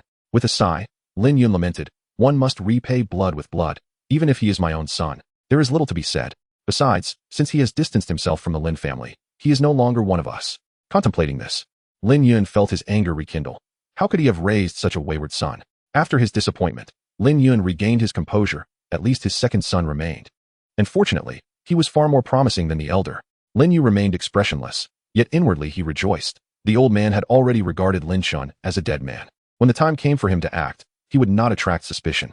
Soon, they arrived at the Gu family estate. Father, is this the family of your old friend? Lin Yun nodded slowly. He had heard that his old friend's daughter was to be married soon. Bringing a gift was a customary gesture of goodwill. Gazing at the imposing entrance, Lin Yun called out towards the depths of the residence. Old friend, why do you not come out to greet your guest? Before long, a response came. Your timing is quite unfortunate. Come inside quickly. The tone bore an unmistakable hint of displeasure. Lin Yun raised an eyebrow and strode in unceremoniously with his family in tow. You old rascal, do you have guests today? Upon stepping into the hall, Lin Yun immediately sensed something was amiss. It appeared that two factions were at an impasse, one being his old friend's family. Gu Chong, the head of the Gu family, paid no heed to Lin Yun's words, his expression grave as he gazed at the opposing party. Young Master Yi, are the claims you just made true? Stealing a furtive glance at his own daughter, Gu Chong furrowed his brow as he addressed the Yi family. It's all a misunderstanding. My daughter could never commit such acts. Before Gu Chong could finish, he was abruptly interrupted. Old fool, I witnessed it with my own eyes. Do you intend to shield your daughter? You must give me an explanation, Gu family. Either hand over that person for my disposal, or I assure you this matter will not end here. Yi Xian glared at Gu Yunshu, his voice cold and threatening, imbued with a determination to see it through to the end. What a dramatic scene. Lin Yun gradually pieced together the situation. It turned out that this old fool's in-laws suspected his daughter of having an affair. The atmosphere became exceedingly tense until Gu Yushu stepped forward, forcefully retorting. What does this have to do with you? My sister, and I will never marry you. Moreover, that person is 100 times stronger than you. She has already reached the Yuanhai realm at such a young age. The proclamation sent shockwaves through the crowd. Even Gu Chong's previously grim visage contorted in astonishment. Lin Yun, who was merely an observer, was equally taken aback. A young individual already at the Yuanhai realm? When did such a prodigy emerge in Dongwang? If this were true, even his most cherished son would seem mundane in comparison. Lin Yu was also stunned, but soon disdain crept in. How could youth in the Yuanhai realm possibly be linked? If such a genius truly existed, they would have garnered fame long ago. Yinshu, is what you just said true? Gu Chong inquired with a serious expression. Upon sensing her father's disbelief, Gu Yunshu grew anxious and pointed at her sister. Of course it's true. My sister witnessed it. If you don't believe me, you can ask her. All eyes shifted to Gu Qingyue, who, under pressure, could only nod stiffly. There is indeed such a person, but he has no connection to my sister. If young Master Yi harbors any grievances, you may abandon this engagement. At her words, Gu Chong fell silent. His eldest daughter was not as impulsive as the second. Her words carried more weight. If she spoke so, then perhaps such a genius truly existed? Gu Chong's thoughts raced. If such a prodigy were real, they would undoubtedly possess greater potential than the Yi family. Furthermore, judging by his daughter's tone, it seemed there was a certain intimacy with this talent. Nonsense. You claim someone so young has reached the Yuanhai realm? Preposterous. If such a genius existed, how could they remain obscure? Miss Gu, are you attempting to deceive us? One of the Yi family scoffed. Yet Yi Xian's expression grew increasingly troubled. He had seen this person. He knew they were formidable, but the Yuan Hai realm? Absolutely impossible. Regardless, they do exist. Believe it or not, it's your choice. Gu Yunshu boldly countered against the skepticism. Oh, I would like to know what this young genius looks like. Can you provide details to prove your claims are not fabricated? Gu Yunshu found herself at a loss for words, her face flushed with embarrassment. She had a vivid impression of Lin Chen's appearance, but describing it was another matter. If pressed, she could only resort to calling him handsome. At that moment, out of the corner of her eye, Gu Yunshu seemed to spot something and pointed in a certain direction. That person bears some resemblance to this young man before us. All gazes followed her indication and found a stunned figure standing there. Lin Yu was momentarily bewildered by the sudden shift. How had he become the center of attention? Yet soon, realization dawned upon him, his eyes widening in disbelief as he recalled the individual he had seen in the city, his elder brother, Lin Chun. But according to the Gu family's description, could it be that Lin Chun had already reached the Yuan Hai realm?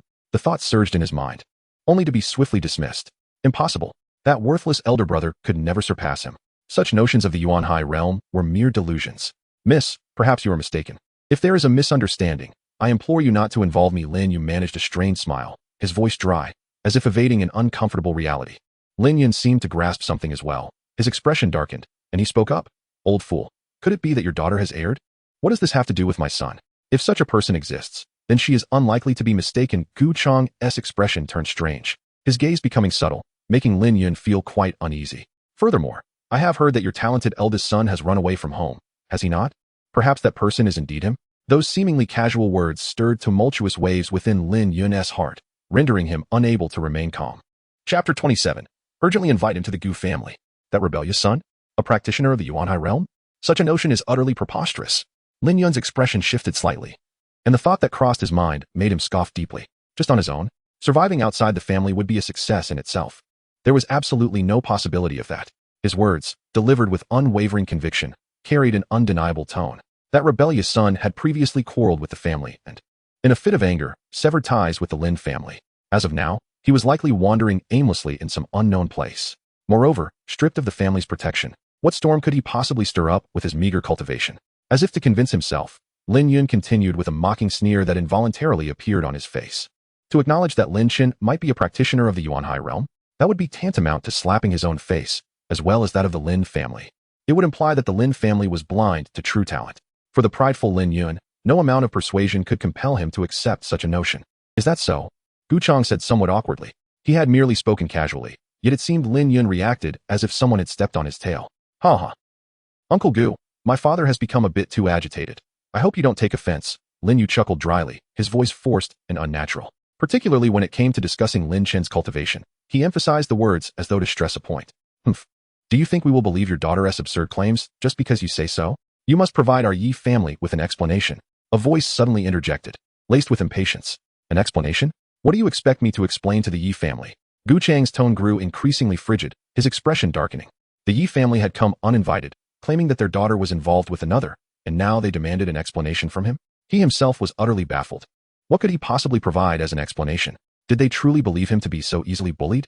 It's simple. Didn't Miss Gu say that our young master pales in comparison to that unknown pretty boy? Let that pretender have a proper match with our young master. Let us see who the real genius is. What do you say? Are you willing? Upon the conclusion of this challenge, the room fell silent. Among the Yi family members, Yi Xian had initially relished the support from his kin, but upon hearing the proposal, his expression changed dramatically. Fight that person? Is that for real? He had always found that individual's mysterious cultivation and reckless demeanor quite daunting. Thus, he had sought to trouble the Gu family, hoping to watch from the sidelines. Who could have anticipated that his own family would unwittingly pass the ball to him? If he could defeat that person, he would have already dismantled him into pieces. Why would he need to compete? Yi Xian's countenance darkened, but now that the words had been spoken, he could hardly voice any objections. Otherwise, he would be boosting others' confidence while diminishing his own. Gu Chang's expression grew troubled, his brow furrowed. He had no knowledge of the individual his daughter spoke of. And even if he did, would that person even agree to a match? Well, it would be simple enough to find another son-in-law.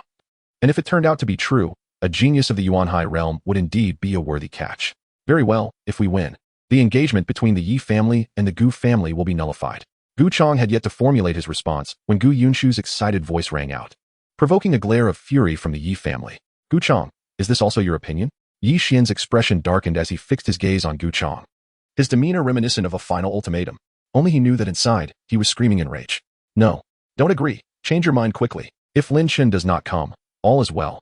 If he does, I fear for my own safety. Would the head of the family arrive in time to save me? Based on previous encounters, I doubt I would be a match. A myriad of thoughts swirled in his mind like a tangled mess, manifesting as deep-seated anxiety on his face. His brow furrowed like a chasm, and his eyes radiating unease as he glared at Gu Chang. All right, then it is settled. Gu Chang nodded slowly in silence. Seeing this, Yi Xian's face twisted in anger, and he shouted in frustration before turning to leave without a backward glance. Gu Chang, I give you one last chance. Should you change your mind, I shall let bygones be bygones. Yi Xian's expression twitched slightly as he turned his back, teeth clenched, issuing one final conciliatory plea. Gu Chang hesitated for a moment, but ultimately said nothing. The atmosphere had become tense, and bowing out now might lead to considerable loss. Very well. You Gu family will regret this. With that last declaration, Yi Xian left with a frosty demeanor, followed by his entourage. Gu Chang, we shall summon the city lord to serve as witness, and let the entire city bear witness to this. You will undoubtedly become the laughingstock of Dongxian City. Young master, wait for me. Gu Chang took a deep breath, his expression serious as he turned to his two daughters, asking, You must tell your father the truth. Is this person real? Of course he exists, and I am not lying. He does indeed bear some resemblance to this young man before us. Gu Yunshu earnestly nodded, pointing toward Lin Yu not far away. Upon hearing this, Lin Yun and his son's expressions darkened simultaneously, their hearts sinking. Could it be that the rebellious son, after leaving the Lin family, truly encountered some fortuitous opportunity? Even now, Lin Yun was unwilling to believe, or rather, he was almost in self-deception, convinced that Lin Chen's departure from the Lin family would not stir any significant waves. Very well, then tell me how he is related to you.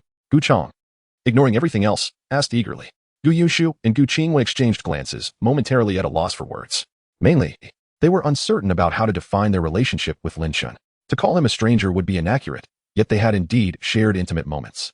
However, to claim any significant relationship seemed tenuous. Gu Yunshu clenched her teeth. The situation had reached this point, so what if there was no relationship?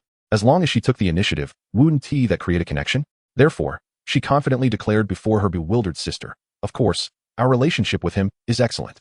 If we inform him of this matter, I'm sure he would be more than willing to help. Ignoring her sister's astonished gaze, Gu Yunshu thumped her chest, as if boasting about an extraordinary achievement. Wait, does that person know that he has a good relationship with us? Before Gu Qingwei could voice her thoughts, Gu Chang's face lit up with joy. Good, good. Such a genius is precisely the right candidate to become my Gu family's son-in-law. You too, hurry and invite him to our home. While issuing commands to his daughters, Gu Chang instructed the household servants to prepare a grand welcoming ceremony. Eagerly awaiting the arrival of the esteemed son-in-law, Gu Qingyue's intended words were swallowed back down as she observed her father's exuberance. All she could do was glare fiercely at her younger sister, her heart brimming with frustration. Lin Yu's gaze flickered slightly. Whatever the case, he needed to investigate further. Lin Shun, he was determined to eliminate. Chapter 28. You do not wish to care for your family. Within the confines of the Drunken Spring Pavilion, Lin Shun had just concluded his training. Little did he expect to encounter them so soon again. He cast his gaze out the window, pondering silently. How could the Lin family have followed him to Dongxian City? Did they intend to capture him again? Regardless, Lin Shin decided to dismiss such thoughts. If they dared to come, he would dare to confront them. If he could not prevail, he would retreat and wait until he matured a bit. Then the tables might turn. Boss, it seems there are two young ladies looking for you downstairs. Suddenly, a trembling voice echoed from the entrance as the waiter reported nervously. The title of boss was likely a self-imposed designation, yet Lin Shin bore no objection. In a tavern, the virtuous deserved to reside. He was certainly more virtuous than the previous owner, Li Huaizai. What was wrong with being a boss? Someone was seeking him. Two young ladies, no less. Lin Shin immediately speculated on their identities. What could they possibly want from him? As these thoughts swirled in his mind, he descended the stairs, preparing to greet the two visitors. I must ask, why have you lied to father? How can we justify this to him now? Do you truly believe that man would assist us without reason? Observing her shivering sister, Gu Qingwei felt an overwhelming surge of anger. The two sisters had no real connection to that man. How could they persuade him to aid the Gu family? Were they to resort to selling themselves? Sister, please do not be so angry. Besides, tell me, what other options do we have? Are we truly expected to marry that Yixian? Gu Yunshu's words left Gu Qingwei momentarily speechless. It seemed, indeed, that there was no other course of action. They had no alternatives, and the current situation appeared somewhat favorable. Are you certain he emerged from the Drunken Spring Pavilion? Gu Qingwei questioned hesitantly, gazing at the imposing tavern before her. Gu Yushu nodded affirmatively, indeed. I saw it with my own eyes. With no other options left, Gu Qingwei could only sigh in resignation. She had never imagined she would need to solicit a man from the Drunken Spring Pavilion. Excuse me, have you seen a young and handsome gentleman? Gu Qingwei suddenly faltered, realizing they did not even know his name. The waiter, taken aback, thought, could this be the traitorous boss? Perhaps the boss's women were here to fetch him? Tears streaming down his face, he nodded vigorously. Yes, yes. Are you here to take that gentleman away? I will fetch him for you at once. Finally, someone was coming to rescue him from his torment. No one knew the immense pressure he had endured during this time. Living with that devil, sleepless nights filled with dread that he might take his life at any moment for amusement. Now, at last, someone could take that devil away. It was truly a blessing. As Gu Yushu watched the grateful and exuberant waiter depart, she could not help but wonder what was happening. Was the service at the Drunken Spring Pavilion always this commendable? However, Gu Qingyue's mind was elsewhere, her brows knitted in concentration as she contemplated how to persuade the gentleman. So what brings you here? Speak plainly, if you have something to say. Upon meeting them, Lin Chen's first words stunned Gu Qingyue, who had been preparing to engage in pleasantries. Such a forthright opening left her at a loss for words. The two sisters exchanged glances, and Gu Qingyue bit her silver teeth. Young master, we have indeed come with a request for your assistance. She proceeded to disclose the plight of the Gu family. As Lin Chen listened, he cast a curious glance at the silent Gu Yunshu beside him. She too was quite remarkable, opting to seek help from a stranger rather than her own family. Now that they were in need, they turned to him. Moreover, it appeared that this matter aligned with his own objectives. Killing Yi Xian in front of all Dongxian City would surely establish his reputation. Young master, may I inquire what your thoughts are? Any conditions you propose will be met if within our means, Gu Qingyue declared, biting her lip resolutely. Lin Chen's gaze shifted back to her, sensing her slight tremor, as she averted her eyes, resembling a frightened rabbit. Charming, he mused, regaining his focus. Lin Chen appraised her. Gu Qingyue's brows tightened, and she nervously twirled a lock of her cascading hair, her eyes fixated on her toes, avoiding his gaze. He had not noticed before, but this woman possessed an admirable figure. Not only was she tall, but she also had the right proportions. You just mentioned, any conditions can be proposed, correct? Lin Chun inquired, his tone laden with implication. Why yes, as long as you are willing to help, you may state any conditions. Gu Qingyue replied, still unaware of the impending developments. Very well, you possess commendable resolve. In that case, please follow me. Lin Chun grasped Gu Qingyue's delicate, icy hand and led her upstairs. Since she had made such a declaration, he had no intention of playing the role of a virtuous gentleman. Wait, young master, what are you doing? Gu Qingyue exclaimed in alarm as she was pulled along.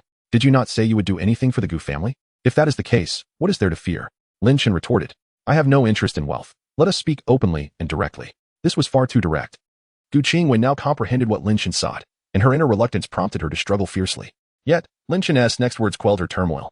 Miss Gu, do you not wish for your family to remain unharmed because of you? Feeling her resistance wane, Lin Chen smirked slightly. You are taking advantage of the situation. Even if you obtain my body, what would it matter? Gu Qingyue cried out in indignation. What would it matter? Why? It would be quite pleasurable. Lin Chen replied, a look of astonishment on his face. At his words, Gu Qingyue's complexion shifted from pale to flushed, leaving her speechless. She wanted to berate him, but found herself at a loss for words in the face of his audacity. Chapter 29. The Embarrassment of Lin Yu. Wait. Where are you taking my sister? Gu Yinshu, who had been hanging around for a while, finally reacted and anxiously positioned herself beside Lin Chen. What's the matter? Do you wish to join us? Lin Chen responded playfully, shifting his gaze toward Gu Yinshu. The two sisters were both enchanting. The elder sister exuded a gentle elegance and was tall, while the younger sister was lively and adorable. You, what do you intend to do with my sister? Gu Yinshu asked, her voice trembling with nervousness. Well, Lin Chen instinctively began to speak, then cleared his throat a few times. Ahem. I have something beautiful in my room that I would like to show your sister. Would you care to join us? Something beautiful? What could it possibly be that requires my sister's presence? Gu Yinshu frowned, her expression marked with skepticism. Wait, young sir. You may do as you wish with me, but please do not involve my sister. Gu Qingyue suddenly seized Lin Chen's collar and leaned in closely, whispering her plea. The proximity was so intimate that Lin Chen could detect a faint, delicate fragrance emanating from her. As his gaze descended, he caught sight of her fair, exquisite collarbone, and further down, an alluring curve. Well, if you insist on making demands of me, shouldn't you also demonstrate some sincerity? Lin Chen's voice, slow and magnetic, reached Gu Qingyue's ears, causing her to shiver involuntarily, her body growing weak. This was the first time Gu Qingyue had been so intimately close to a man, and the warm breath escaping Lin Chen's lips made her delicate ears flush a rosy hue. Young sir, what do you mean by that? Gu Qingyue's voice trembled as she spoke. Hearing her quivering tone, Lin Chen smiled slightly. You will understand soon enough. This is a matter for adults, and you, as a child, should refrain from meddling. You may return to your father and inform him that I have agreed. With a casual wave of his hand, Lin Chen dismissed Gu Yunshu as if swatting away a fly. What? Gu Yunshu was momentarily stunned, then her expression turned furious. How dare he regard her as a mere child when she was no longer so? Lin Chen's condescending demeanor felt as though he were looking down upon her, akin to being excluded from a splendid party. It was sheer bullying. Humph, I am no child. If you refuse to let me see, I shall insist on going. With a huff, Gu Yunshu grasped Lin Chen's hand, her lively eyes defiantly fixed upon him. This, Gu Qinghua broke into a sweat, realizing her attempt to protect her sister was leading them both into peril. A duel encounter? Quite intriguing. Yet, he was prepared to face the challenge. Just as Lin Chun intended to lead the sisters upstairs to reveal the wonders he had mentioned, he suddenly furrowed his brow. Have any guests from the Gu family visited recently? In response, Gu Yunshu instinctively replied, my father's old friend brought his family to our home. I believe their surname is Lin. As expected, I didn't anticipate their visit would be for familial connections. Lin Chen pondered, and Gu Yunshu, curious, inquired. By the way, Lin uncle's son resembles you quite a bit. We do indeed share some relation, Lin Chen casually replied. Then stepped out of the Zue Chun Lu Gu Yunshu, and Gu Qinghua exchanged glances and followed him outside. To their surprise, there he stood, Lin Yu, who had shadowed Gu Qinghua and her sister all the way here. Upon spotting Lin Chun, his brow arched as though he had discovered prey, and his eyes gleamed with a predatory hunger, his words laced with malice. Yes, I am here. What do you intend to do? Lin Chen disregarded the murderous intent in Lin Yu's tone, responding nonchalantly, avoiding direct eye contact. Lin Yu's brow furrowed, his ire escalating at Lin Chen's dismissive attitude. With a voice as dark as storm clouds, he retorted, Humph, how audacious to remain defiant in the face of death. After escaping the Lin family, you should have concealed yourself and faded into obscurity. To dare appear before me again is the act of a fool courting death. In the midst of Lin Yu's derision, Lin Chen interrupted with a wave of his hand. I tire of your idle chatter. If you wish to kill me, then come forth. Surely, you harbor no reservations? You. Lin Yu's face turned ashen with rage, his chest heaving. Yet, he harbored doubts. The Gu sisters had sought Lin Chun and found him. A fact that made Lin Yu hesitate to strike. If their words held any truth, could it be that the one seeking death would be himself? However, having come this far, he needed to test the waters. The problem was, since earlier, Lin Chun had emitted no discernible aura, appearing as an utterly ordinary individual, which left Lin Yu feeling unnerved. Since he refused to act, then receive my palm. The calm words resonated, and Lin Yu, in a state of panic, realized Lin Chun had inexplicably appeared above him at an incomprehensible speed, with a swift downward strike. When did he? Lin Yu's pupils constricted, a shiver coursing through him. The seemingly innocuous palm strike sent a wave of dread coursing through his veins. With no time for reflection, he knew if that palm landed, he would be utterly obliterated. In the face of imminent peril, Lin Yu instinctively roared and countered with a strike of his own. Indeed, he chose not to evade but to retaliate against Lin Chun. The fear coursing through him only fueled his rage. He could not accept that this once derided waste could invoke such terror within him. A torrent of emotions surged, prompting Lin Yu to unleash a furious cry. Ah, you worthless fool. As their palms clashed, an explosive wave of energy erupted, reverberating like thunder. The surrounding area transformed into chaos, the ground trembling and debris flying as the impact shook the very earth. When the dust settled, Lin Yu, having braced against Lin Chen's strike, appeared as pale as a ghost. After a shriek of agony, he became ensnared in a massive hand-shaped crater, blood spilling from his mouth. Gasping for air, disheveled and utterly defeated. He shouldn't be dead, should he? Lin Chen mused, glancing at his hand in uncertainty. He had deliberately held back his strength. Why spare Lin Yu? It was to humiliate that old fool.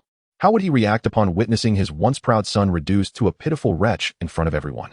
The thought alone brought Lin Chen immense joy, and he couldn't help but chuckle, relishing the moment. With a flourish of his hands, he lifted the incapacitated Lin Yu from the pit. What's happening? What is going on? Gu Yunshu, drawn by the thunderous commotion, gasped as she witnessed the unfolding spectacle. Chapter 30. The humiliated Lin Yu, heading to the Gu family. Sister, that person over there seems to be Lin uncle's son, right? Gu Yunshu stammered uncertainly, puzzled as to why he was here instead of the Gu family, and more critically, why he appeared so disheveled. I am not certain. Gu Qinghua replied, her expression shifting slightly as she shook her head. Yet internally, she was struck with realization, having felt a presence trailing them. So it was Lin Yu after all. But why was he following them? And it seemed he had clashed with Lin Chen. The son that Mr. Lin took pride in was now being toyed with in front of that man. Was he among the best in the Eastern Wilderness competition? Wait, the Eastern Wilderness competition? Gu Qinghua and Appo's mind jolted back to clarity as the term flashed through her thoughts, and she suddenly remembered where she had encountered this man. Wasn't he the one who had voluntarily forfeited in that very competition? The rebellious son of the Lin family that Mr. Lin was reluctant to mention? Gu Qinghua was taken aback, still struggling to believe it. The individual deemed a disgrace by the Lin family for his choice to withdraw from the Eastern Wilderness competition now stood before her as a mysterious and formidable figure. A torrent of thoughts raced through her mind, and she sighed heavily. Regardless of the circumstances, Lin Yu was the son of her father's friend. If possible, she had to speak up for him. At the very least, she could not allow him to perish here. With that in mind, Gu Qingyue attempted to organize her thoughts and hesitantly spoke. Young master, this person before you is the son of my father's friend. I am unsure how he has offended you, but could you perhaps show mercy? What? Do you wish to plead for him? Lin Chen interrupted mockingly. His gaze fixed on Gu Qingyue, who immediately felt an inexplicable pressure, her complexion paling. Humph, I never intended to kill him. This creature still holds value, Lin Chen sneered. Lin Yu, who was barely hanging on, felt a rush of anger at Lin Chen's humiliation, causing him to spit out a mouthful of blood. Lin Chen, a gentleman may be slain, but never humiliated. If you have the courage, kill me. Otherwise, I shall regard you with disdain. Lin Yu's words dripped with bitterness, his bloodied visage glaring at Lin Chen like two sharpened swords. Alas, a fierce gaze alone could not kill, especially in such a state of defeat. Lin Chen remained silent, casually shattering Lin Yu's bloodied teeth with a single punch. The intense pain rendered Lin Yu unable to utter a word, reduced to only pained whimpers. Is this a place for your words? As a weakling, you must understand your place. I grant you life, thus you live. I desire your death, therefore, you must die. Lin Chen remarked coolly, delivering another punch that shattered Lin Yu's jaw, ensuring only muffled cries of agony filled the air. Now it's better this way. Uttering fewer words will spare you some suffering, Lin Chen said with satisfaction, before striking again. A series of cracking sounds echoed as Lin Yu's eyes widened in pain, the agony coursing through his legs. Soon, he realized he could no longer feel his legs. Indeed, Lin Chen had broken them, leaving him to crawl on his arms in a disheveled state. From a distance, one might mistake him for a dog. How delightful. I wonder what that old man will think upon seeing you in such a state. He will surely be astonished. Witnessing his once proud son now reduced to a stray dog in public, his expression will certainly be amusing. Ha ha ha. Lin Chen cackled, unable to contain his laughter. Upon hearing Lin Chen's taunts, Lin Yu trembled, feeling as if he had emerged from an icebound abyss. The pain was forgotten. A single thought consumed him. No. He could not appear before the public in this disgraceful state. He could not face his parents. How would they perceive him? Would they not deem him a shame to the family? This was a devastating blow to the prideful Lin Yu. He would rather die than be paraded like a dog by Lin Chen in front of everyone. Lin Yu lifted his head, his blood-red eyes fixated on Lin Chen. Yet the emotion reflected was no longer hatred, but a desperate plea, a primal fear. Unable to articulate his thoughts, he could only whimper in despair. Ha ha ha. It seems our little pup is eager, isn't? No need to rush. We shall pay a visit shortly. Ignoring Lin Yu's pleading gaze, Lin Chen grinned, producing a leash from seemingly nowhere, fastening it around Lin Yu's neck. With reddened eyes, Lin Yu struggled fiercely, but the leash tightened around him, binding him completely. How do you feel? This is something special I made just for you. I thought I would have to wait a few days, yet you have come to me instead, saving me considerable effort, Lin Chen commented, tugging at the leash while addressing the motionless Lin Yu, whose head hung low. Lin Yu raised his head, his hollow eyes resembling that of a corpse, devoid of hatred, yet more terrifying. They conveyed a singular truth. Lin Chen, I will kill you. Excellent. Now that's interesting. Isn't it? Lin Chen dismissed the terrifying gaze with indifference. If there were no reaction, that would indeed be dull. With everything in place, it was time to head to the Gu family. The thought of the old man's expression upon their arrival thrilled Lin Chen to the core. Let us go. We shall visit your home now, he directed at the stunned Gu sisters, who took some time to respond. You. What grievance do you bear against this man that you would go to such lengths? Gu Yunshu's voice trembled, laced with palpable fear. She could not fathom enduring such treatment herself. She would have surely collapsed. What grievance? Not much, really. This individual has been a source of trouble for me, and I am merely returning the favor, Lin Chen replied nonchalantly, excitement lacing his command. Now, lead me to the Gu family. Gu Qingyue and her sister complied meekly, not daring to refuse, and thus they began to lead the way. Chapter 31. It is actually him. In the welcoming hall of the Gu family in Dongxian City, Gu Chang sat with a furrowed brow, his expression laced with anxiety, seemingly preoccupied with some concern. He muttered under his breath, why hasn't he arrived yet? Beside him, Lin Yun could not help but interject. What is there to be anxious about? Did you not send your daughters to invite that prodigy? Oh, therein lies the problem. Gu Chang sighed. After listening to my daughters, I cannot shake the feeling that this genius acts with reckless abandon, utterly heedless of consequences. Such a person is surely difficult to persuade. Moreover, even if we manage to invite him, what could we offer in return? Alas, Lin Yun fell silent, momentarily at a loss for words. Speaking of which, where is your second son? He seems to have vanished. To divert attention, Gu Chang casually shifted the topic. I am uncertain. Perhaps he has gone to explore Dongxian City. The youth are always drawn to such diversions. Humph. You have indeed raised a fine son. He performed remarkably at the Eastern Wilderness Grand Competition, ranking highly and being summoned as an inner disciple by the Tianyin sacred sect. It truly brings honor to the Lin family, and he has become the envy of many. Gu Chang steered the conversation towards Lin Yu, his tone imbued with admiration. Mentioning this caused Lin Yun's stern demeanor to soften slightly into a gentle smile. Oh, not at all. That lad is still far from perfect. The path of cultivation is long, and he must not become complacent due to temporary achievements. Yet you, my old friend, have two daughters of exceptional beauty. One can only wonder who will be fortunate enough to win their hearts. The two men momentarily indulged in mutual flattery. But what of your eldest son? I have heard he seems to have distanced himself from the Lin family. Lin Yun fell silent for a moment, his previously amiable expression darkening with displeasure. He replied tersely, "Do not mention him, that ungrateful wretch. Since then, I have chosen to forget I ever had such a son. He has thrived solely due to the family's nurturing. And even after the shattering of his supreme divine body, the Lin family has not treated him poorly." Lin Yun's voice grew colder, a barely contained fury bubbling to the surface. Yet, that ungrateful wretch not only conceals his cultivation, but also throws childish tantrums. How dare he sever ties with the family? Does he not comprehend who has provided him with everything he possesses? Without the Lin family's protection, he is but an ant, trampled upon by others. Yet he shows no gratitude? Seeing Lin Yun's ire escalate, Gu Chang quickly interjected, "Calm yourself. After all, he is still your son. There is no need for such vehement outrage. It is as if you regard him as a foe." Lin Yun took a deep breath, sipping tea from the table, and coldly scoffed, "Humph, I do not have such an ungrateful son. If he wishes to leave, so be it. This way, I can entrust the Lin family to you without worry. To speak frankly, I hold great hope for him." At the mention of Lin Yu, Lin Yun's expression softened slightly. "So, you, my old friend, have come to visit me solely for leisure?" Gu Chang smiled to lighten the mood. "That is indeed one reason. But I also wish for you to witness the talents of various families in Dongxian City. However, I did not anticipate witnessing such a spectacle upon our arrival, particularly one involving such a remarkable genius," Lin Yun remarked, a note of admiration in his voice. "A youth with Yuan-Hai realm cultivation at such a tender age. If he does not meet an untimely end, his future is boundless. I wonder which family boasts such a prodigy. Yet, according to your daughters, this individual claimed to be a wandering cultivator." Upon contemplating the term wandering cultivator, Lin Yun's expression darkened, as his thoughts drifted to a certain individual.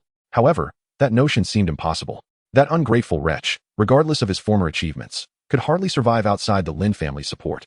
Casting aside that thought, Lin Yun involuntarily compared the young genius with Lin Yu. In truth, Lin Yu still paled in comparison to such brilliance. While Gu Chang and Lin Yun sipped tea and exchanged idle chatter, Gu Chang's unease grew as time passed without the return of his daughters. Could something have gone awry? Perhaps the Yi family has intervened? After a lengthy discussion, the absence of Gu Chang's daughters began to weigh heavily on his mind with regret. Had he known earlier, he would have personally sought out that genius. Lin Yun's expression shifted as he realized Lin Yu had also been missing for quite some time. If he had gone to explore Dongxian City, he should have returned by now. "Father, we are back." Just as the two men were consumed by their rising anxiety, a clear voice rang out from outside the Gu residence. Gu Chang's face lit up with joy as he recognized the voice of his second daughter. However, there was something peculiar about it. A strange, unexplainable sense of dread lingered in the air, devoid of excitement or disappointment over the invitation. This was not characteristic of his daughter. His initial joy slowly transformed into hesitation. Nevertheless, Gu Chang rose to greet them, leaving Lin Yun seated, his own unease growing more palpable, as if foreboding something dire was imminent. "Did you manage to invite him? Is this the young master? Truly a fine figure. We are grateful for your assistance in this matter. After its completion, should you desire anything, do not hesitate to let the Gu family know. Please, come in, young master." "But, what is that you are holding?" Gu Chang's excited voice echoed from the entrance, audible even to Lin Yun. The old fool's daughters had indeed succeeded in bringing someone. Lin Yun, curious to discern the nature of this young genius, remained seated, his gaze fixed on the hall's entrance. "Ah, Mr. Gu, you are too kind.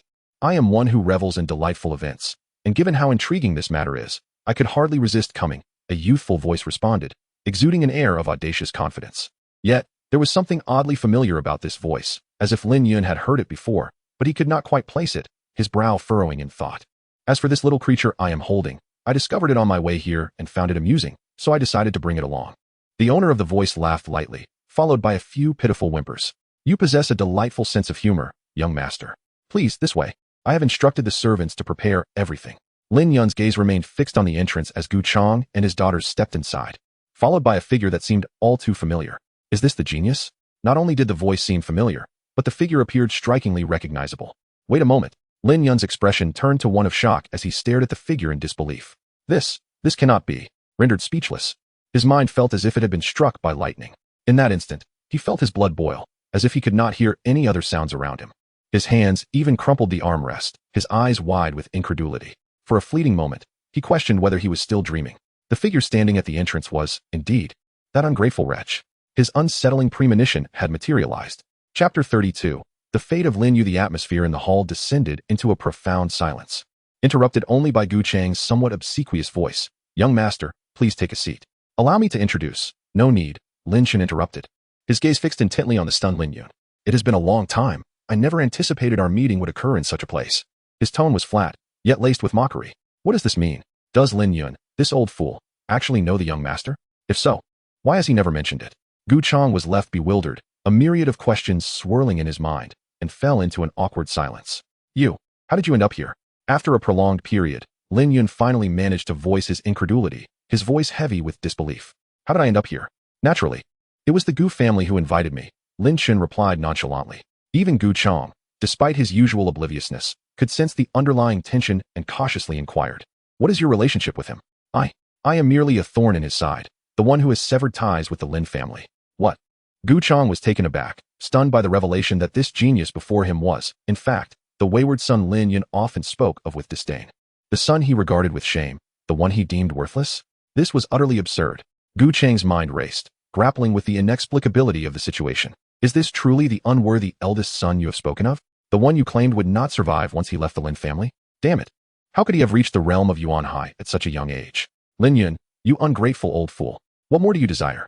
How could you allow such a talent to slip away from your family? If I had a son like that, I would have cherished him above all else, immediately placing him in a position of power, allowing myself to retire in peace. Yet you, having such a son, not only fail to appreciate him, but cast him aside like refuse? Such a waste of potential. What? The Gu family's invitation was extended to you. Lin Yun's expression darkened, shock rendering him momentarily speechless. So, the prodigal son had actually reached the same realm of cultivation? He had believed that his son, whom he considered a failure, would not survive outside the Lin family, and now he found himself on equal footing with this same son. A wave of indescribable shame and frustration washed over Lin Yun, his previously stern demeanor now marred by embarrassment, wishing he could disappear into the earth. A surge of anger followed. How could this be? How could that wayward son achieve such accomplishments? Surely, he must have resorted to some underhanded means, or perhaps he employed some trickery to deceive that old fool's daughter. Lin Yun instinctively began to evade reality. If this were true, it would render his previous disparaging remarks utterly void. At this moment, Lin Yun found himself ensnared by the very words he had once cast away. Impossible. How could you, the prodigal son, possess cultivation at the Yuan Hai level? What kind of illusion have you cast upon them? In a fit of rage and humiliation, Lin Yun could no longer contain himself, his face flushed red as he shouted, denying the truth like a petulant child. Yet, no matter how vehemently he denied it, the truth remained unchanged. I indeed possess Yuan Hai cultivation. Lin Chen calmly shook his head, a smile gracing his lips. Yes, this was precisely what he sought. The display of Lin Yun's crumbling facade, that stubborn and arrogant old man, was the very outcome Lin Chen desired. You thought I would falter without the Lin family? Yet here I am, soaring high, relishing your ridiculous expression. Regardless of your insults and your angry denials, Lin Chen's cultivation now manifested as an unyielding force, striking Lin Yun squarely in the face. His departure from the Lin family was justified. This was the root of Lin Yun's unraveling, leaving him looking like a fool, utterly devoid of dignity. Wait, both of you, please calm down. You are, after all, father and son. Surely, you can sit down and discuss this amicably. Gu Chang interjected, his expression tense, fearing that the confrontation might escalate into violence. I have nothing to discuss with this prodigal son. He has benefited from the family's grace, yet refuses to show gratitude. Lin Yun retorted, his face a stormy shade of anger. Damn it, have I given you, you old fool, too much face? What grace have I received from the Lin family? You know all too well. My current cultivation bears no relation to you or the Lin family. You dare attempt to morally bind me? Get lost. Lin Chen scoffed, a cold smile on his lips. In times past, lacking power, he could only endure the old man's verbal jabs. Now, having attained Yuan Hai cultivation, he would not allow the old fool's words to go unchallenged. You, Lin Yun, infuriated, turned numerous shades of pale and flushed, struggling to articulate a response. In frustration, he swirled his robes and prepared to leave. Old man, don't be in such a hurry to leave. By the way, where's my promising younger brother, the heir of the Lin family? I haven't seen him in a while, and I must admit, I am quite concerned about him. Lin Shun inquired with a smile, his tone laced with an inexplicable undertone. At that moment, the pet he held began to tremble violently. Lin Yun initially intended to disregard the inquiry but suddenly paused, his expression shifting to one of extreme distress. What? What have you done to your? He hasn't returned for so long. Could it be that you? Lin Yun's voice trembled, his finger tremblingly pointing at Lin Chun, his eyes filled with a terrifying murderous intent. My, such deep familial affection. You wish to know his whereabouts? I could enlighten you, but Lin Chun maintained a leisurely demeanor, unfazed by Lin Yun's threats. Only if you kneel before me and beg, offering a few respectful bows. If I'm in a good mood, I might just share that information. He was entirely unperturbed by the thought of Lin Yun discovering that he had completely sealed Lin Yu's aura during his journey, solely for the purpose of humiliating him. What? Lin Yun was taken aback, utterly unprepared for Lin Chen's audacious demand. Chapter 33. The Dilemma of Choices. What is this ungrateful child saying? He actually expects me to kneel? What kind of reasoning is there for a father to kneel to his son, especially in front of my old friends? How disgraceful. This rebellious Lin Chen is clearly attempting to humiliate me. Lin Yun's eyes blazed with fury, his expression dark as he declared, don't even think about it. I brought you into this world, and now you want me to kneel? A foolish dream. It seems you have lost your mind. Since the moment I distanced myself from you, we have had no connection. Besides, I presume you wouldn't want to live your life without seeing Lin Yu. Lin Chen spoke with a playful tone, a smile gracing his face. Lin Yun's countenance grew even more ominous. His son's words struck directly at his sore spot. Simultaneously, hearing Lin Chen deny their father-son relationship stirred a tumult of emotions within Lin Yun. Had he not cast Lin Chen out of the Lin family? Would their circumstances be different today? A trace of regret began to surface, but now was not the time for such reflections. Suddenly, Lin Yun laughed. Yet his expression remained devoid of warmth. Humph, you think you can threaten me? You are sorely mistaken. You may be defiant now, but wait until I knock your teeth out. We shall see if you still have the gall to speak. Indeed, Lin Yun had come to a realization. Why waste words on this rebellious child? He would seize him and extract the truth through force. With this thought, Lin Yun lunged forward. The surrounding space trembled under his overwhelming aura, fracturing around him, as he clenched his fist and struck fiercely at Lin Chen. This seemingly simple move concealed a power capable of annihilating worlds. At his level, there was no need for flamboyance. One simply chose the most effective method.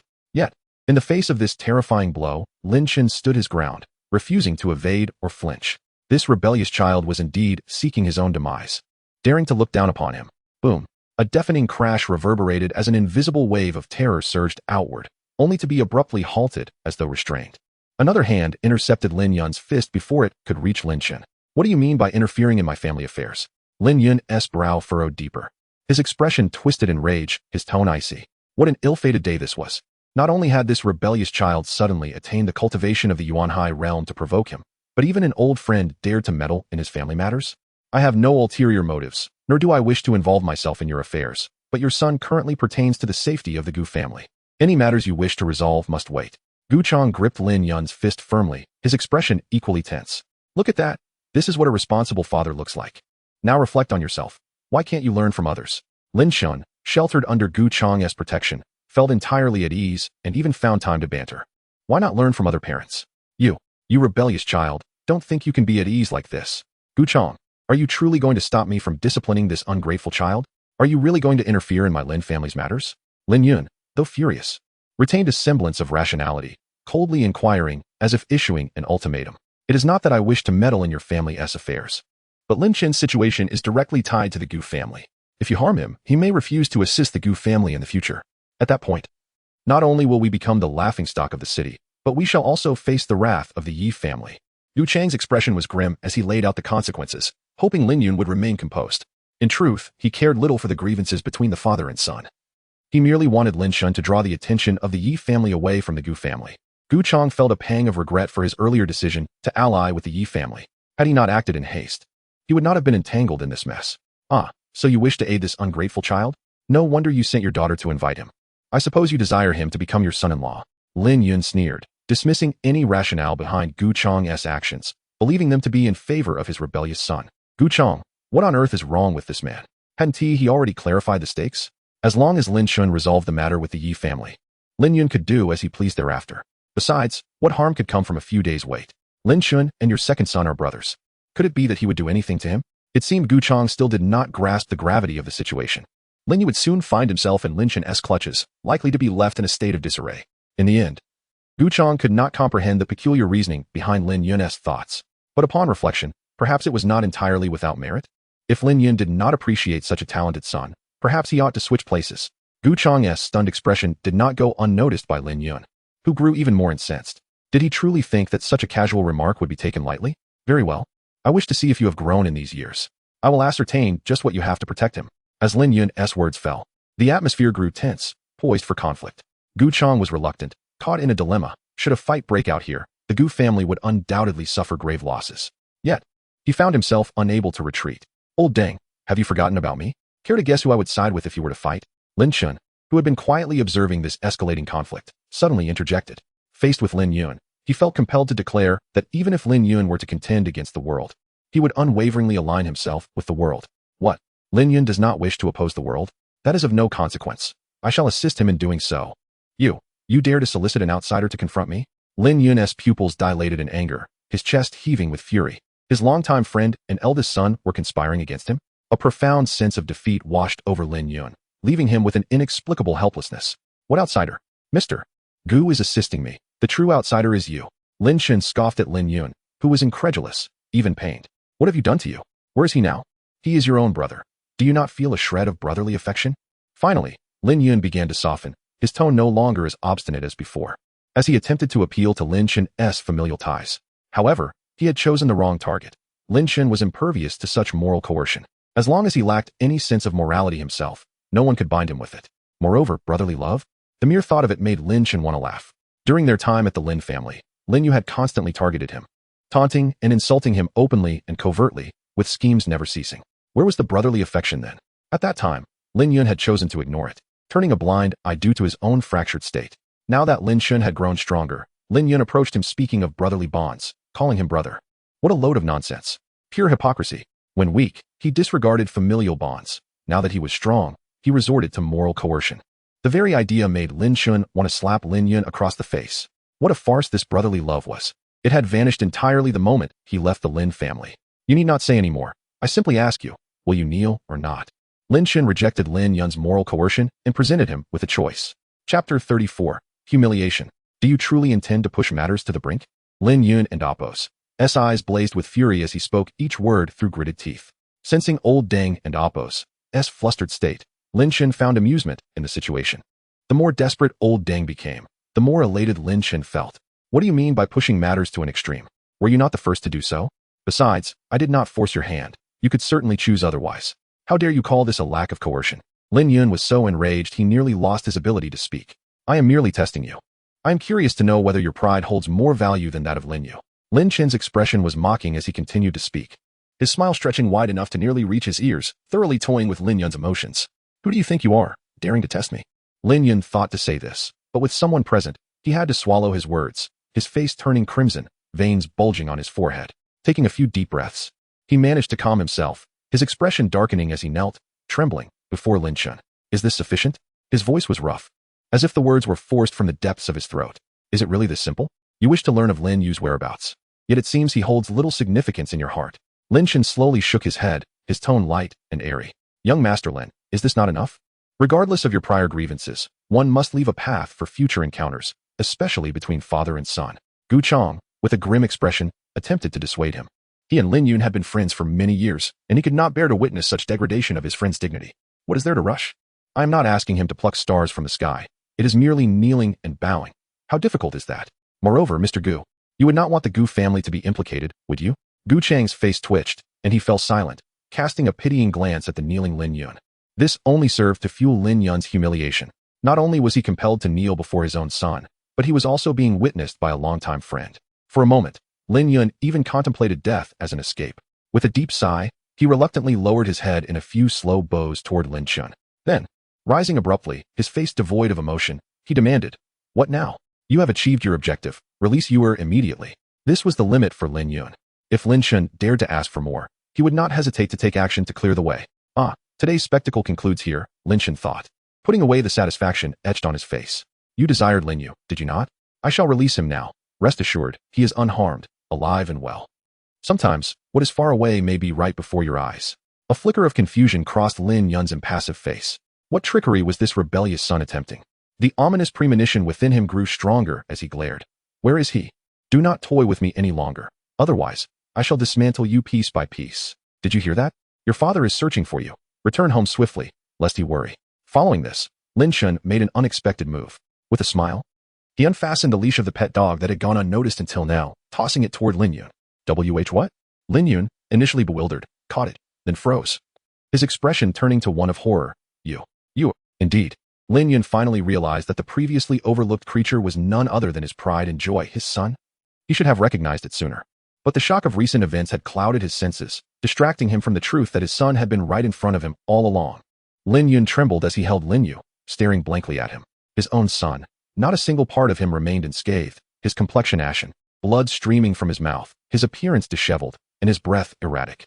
Just moments ago, he had been treated like a dog before his very eyes. And he had remained oblivious. The realization ignited a tempest of rage, shame, and murderous intent within Lin Yun, akin to a volcano on the verge of eruption. An unparalleled aura of terror erupted from him. Lin Shen, you beast. He is your own brother. How could you treat him so cruelly? Lin Yun's eyes blazed crimson with wrath, utterly unprepared for Lin Chen's merciless actions. Ha! Today's events are truly entertaining, Gu family head. I will be present on the day of the competition. I have seen everything I wish to see. Lin Shen felt a refreshing clarity as he beamed with joy. This was the humiliation he had orchestrated for Lin Yun. Parading his cherished son like a dog before him was exhilarating. Now that he had witnessed all that was needed, it was time for him to make his exit. In an instant, Lin Shen's form twisted and vanished, leaving behind a few parting words. Moreover, I must inform you, old Dang, that I noticed when you arrived in Dongxian City. It was Lin Yu, this fool, who sought to kill me, resulting in this fate. In short, this is all that he deserves. You brought this upon yourselves? Ahaha. Lin Yun paid no mind to the words, instead enveloping Lin Yu in a gentle force. His spiritual energy surged, flowing toward the injuries scattered across Lin Yu's body. Damn it, that beast has severed all of your meridians. Lin Yun's expression darkened. Not only had Lin Yu's heart suffered severe damage, but all his meridians had been completely severed. If not repaired, he would likely suffer a significant regression in cultivation, perhaps never advancing again in this lifetime. That beast was indeed ruthless. Yet, Lin Yun could not afford to dwell on anything else. He prioritized healing his son's wounds, leaving the matter of the meridians to be addressed later. Lin Yun scooped up the unconscious Lin Yu, ignoring the awkward Gu Chang beside him, and left the reception hall with a somber expression. Chapter 35. Convincing Lin Shun to return to the Lin family. My dear husband, you have returned. But what is it that you are holding? Wang Yakyu inquired cautiously as she observed Lin Yun stride into the Gu family guest room, his face clouded with anger. You can't even recognize you? Lin Yun replied tersely, his complexion ashen, his gaze fixed on the distance. A terrifying killing intent causing the temperature in the room to plummet. What? You say he is? Yua? Wang Yakyu's voice trembled slightly, tinged with a sob as she rushed forward to embrace Lin Yu, who appeared battered and bruised. The sight of her once spirited son in such a wretched state was unimaginable. Even Lin Shuero, who had accompanied them, looked on in disbelief. Was this truly her proud second brother? What had transpired? Who had inflicted such harm upon you and Appos? You, as his father, failed to protect him. How can you claim to be a father? Wang Yakyu accused Lin Yun, holding Lin Yu close. How dare you speak? Do you think it was not your precious son who caused this? Lin Yun retorted, already overwhelmed by turmoil, his composure shattered by Wang Yakyu's words. What do you mean? Who are you implying did this? After regaining her calm, Wang Yakyu furrowed her brows, confusion etched on her face. Then, realization dawned upon her, her expression shifting to one of disbelief. You mean, Chenner did this? Lin Yun's face remained impassive, his silence serving as an affirmation. No. It cannot be. How could Chenner do such a thing? They are brothers. How could he forget their bond? Wang Yakyu murmured in shock. What is impossible? Do you think he would remember the family's kindness after leaving the Lin family? He is nothing more than an ungrateful wolf. Lin Yun's voice was cold, reflecting on the actions of the rebellious son he wished to punish. But Chenner's cultivation is lower than yours. How could he have the strength to inflict such injuries? Wang Yakyu questioned in bewilderment, noticing Lin Yun's subtle shift, a hint of unease in his demeanor. That rebellious son has resorted to some underhanded means. He has already reached the Yuanhai realm. Lin Yun turned his head away, seemingly reluctant to delve into the subject. The Yuanhai realm? Wang Yakyu was taken aback. Was that not the same realm as her husband? Lin Shun, at such a young age, had achieved the Yuanhai realm? Though Lin Yun spoke derisively of it, everyone understood that no underhanded method could yield such rapid advancement in cultivation. If it could, it would have long been the norm. Thus, Lin Shun had reached his current heights through sheer talent? Lin Shuero, who had been listening quietly, gasped in astonishment. Previously, within the Lin family, her elder brother had been a figure everyone could undermine. How could he have advanced so dramatically in such a short time after leaving the family? If Chenner can make such rapid progress without family support, why not invite him back to the family and allow him to reclaim his position as the Lin family's heir? Wang Yakyu suggested, her expression shifting to one of excitement. What? Bring that rebellious son back to the Lin family? Not a chance. Lin Yun vehemently refused, drawing a puzzled look from Wang Yakyu. Do you know how he has insulted me? How he has harmed you? Lin Yun's fury erupted as he recounted the series of transgressions committed by Lin Shun. Now that he has reached the Yuanhai realm, he has grown arrogant and disdainful. Do you believe he would still regard the Lin family? This ungrateful wretch has forgotten the family's nurturing grace. How can I, as his father, tolerate such disloyalty? Lin Yun and Apos' anger intensified, his fury palpable. Yet, I sense that you and Apos' meridians are completely shattered. His future cultivation will likely be hindered, making it impossible for him to inherit the Lin family, Wang Yakyu said somberly. Lin Yun fell silent, then responded gravely, so you mean to say, I must personally go and retrieve that rebellious son? No.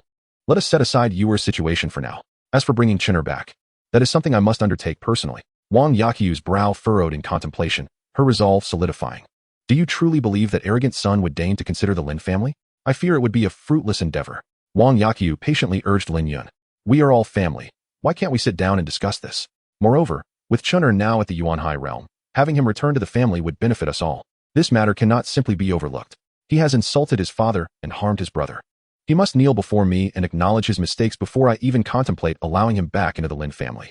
Lin Yun's stance was unwavering. He needed Lin Shun to understand the authority of a father. Wang Yakyu remained silent, aware that continuing the conversation would lead nowhere. From then on, she believed that as a mother, she could persuade Lin Shun to return to the family, envisioning a happy reunion. Confident in her maternal influence, she thought, what child could refuse their mother? Surely, if she took the initiative, Chinner would return to the Lin family without hesitation. After Lin Yun's departure, Gu Chang summoned his two daughters. Tell me, what transpired between you and young Master Lin? How did he come to agree with you? Gu Chang's expression was serious. This was pivotal for determining whether Lin Shun would become his son-in-law. Indeed, Lin Yun had casually made a remark, and upon reflection, Gu Chang realized it might actually be feasible. After a moment of hesitation, Gu Qingyue recounted the situation. Gu Chang's eyes lit up. Are you saying that young Master Lin is genuinely interested in you both? Father, what are you implying? My sister and I are both quite attractive. It's only natural that he would be interested. Gu Yinshu interjected, her tone displeased. Ignoring her, Gu Chang turned to Gu Qingyue. Qingyue, what are your thoughts on young Master Lin? After pondering, Gu Qingyue responded, not only is he handsome, but he is also a genius among geniuses. However, his demeanor can be rather self-centered. As for everything else, it seems acceptable. Seeing that his daughter did not exhibit any overt signs of rejection, Gu Chang was overjoyed. Not only was he a genius, but he was also handsome, and more importantly, there were no complicated entanglements of interest. Could there be a more suitable candidate for a son-in-law? Since that is the case, you two should engage with young Master Lin more often. I am eagerly awaiting the arrival of grandchildren. Father, what are you saying? Gu Qingyue's cheeks flushed with embarrassment as she hastily led her sister away from the scene. Old man, thank you for considering such a son-in-law. Gu Chang's eyes gleamed with determination. Since Lin Yun did not appreciate such a remarkable talent, he would gladly take him for himself. Chapter 36. Gu Yakyu and Apos' visit. After achieving his goal, Lin Shin felt invigorated. On his way back to the Drunken Spring Pavilion, the image of that old fool kneeling reluctantly before him flashed through his mind several times. Have you heard? It is said that the young master of the Yi family in Dongxian City was originally betrothed to the daughters of the Gu family, but guess what? The Gu sisters have been secretly involved with other men. Indeed, I don't understand. The Gu and Yi families are well matched. How could those two Gu ladies be so foolish? It is rumored that in a few days, the young master of the Yi family will publicly challenge that pretty boy. It promises to be quite a spectacle. As Lin Chin made his way home, he overheard a few busybodies gossiping. However, thoughts of Yi Xian caused him to lower his head in contemplation. He had been pondering how to make a name for himself in Dongxian City, and unexpectedly, an opportunity had presented itself. If he were to eliminate Yi Xian on the spot, wouldn't he that secure his reputation in Dongxian City? By then, he would also have attained the 5th level of the Yuanhai realm, giving him the strength to contend with the head of the Yi family. Waiter, promptly bring me the finest food and drink. As he approached the Drunken Spring Pavilion, Lin Chen shouted energetically. Immediately, he heard the sound of clattering dishes, as if various bowls and utensils were being shattered. Moments later, the somewhat disheveled figure of the waiter emerged. Boss, you haven't left? His face was filled with surprise and a profound sense of despair. He had prepared himself for the departure of that devil and the death of the former owner, believing the Drunken Spring Pavilion would soon be his domain. He had even settled in, ready to embrace his resurgence, only to be told that the devil had returned. The waiter felt a surge of indignation but dared not voice it, instead offering a sycophantic smile. Very well, boss, please remain calm. I will prepare everything right away. Lin Shun ascended the stairs and casually chose a private room to rest. However, no sooner had he seated himself than the waiter and Apos' anxious voice drifted up from below. Boss, a lady is here to see you. She claims to know you well and wishes to meet. What is happening? Why do I have such good fortune with women? Previously, it had been the daughters of a certain family, and now even a married woman was seeking him out?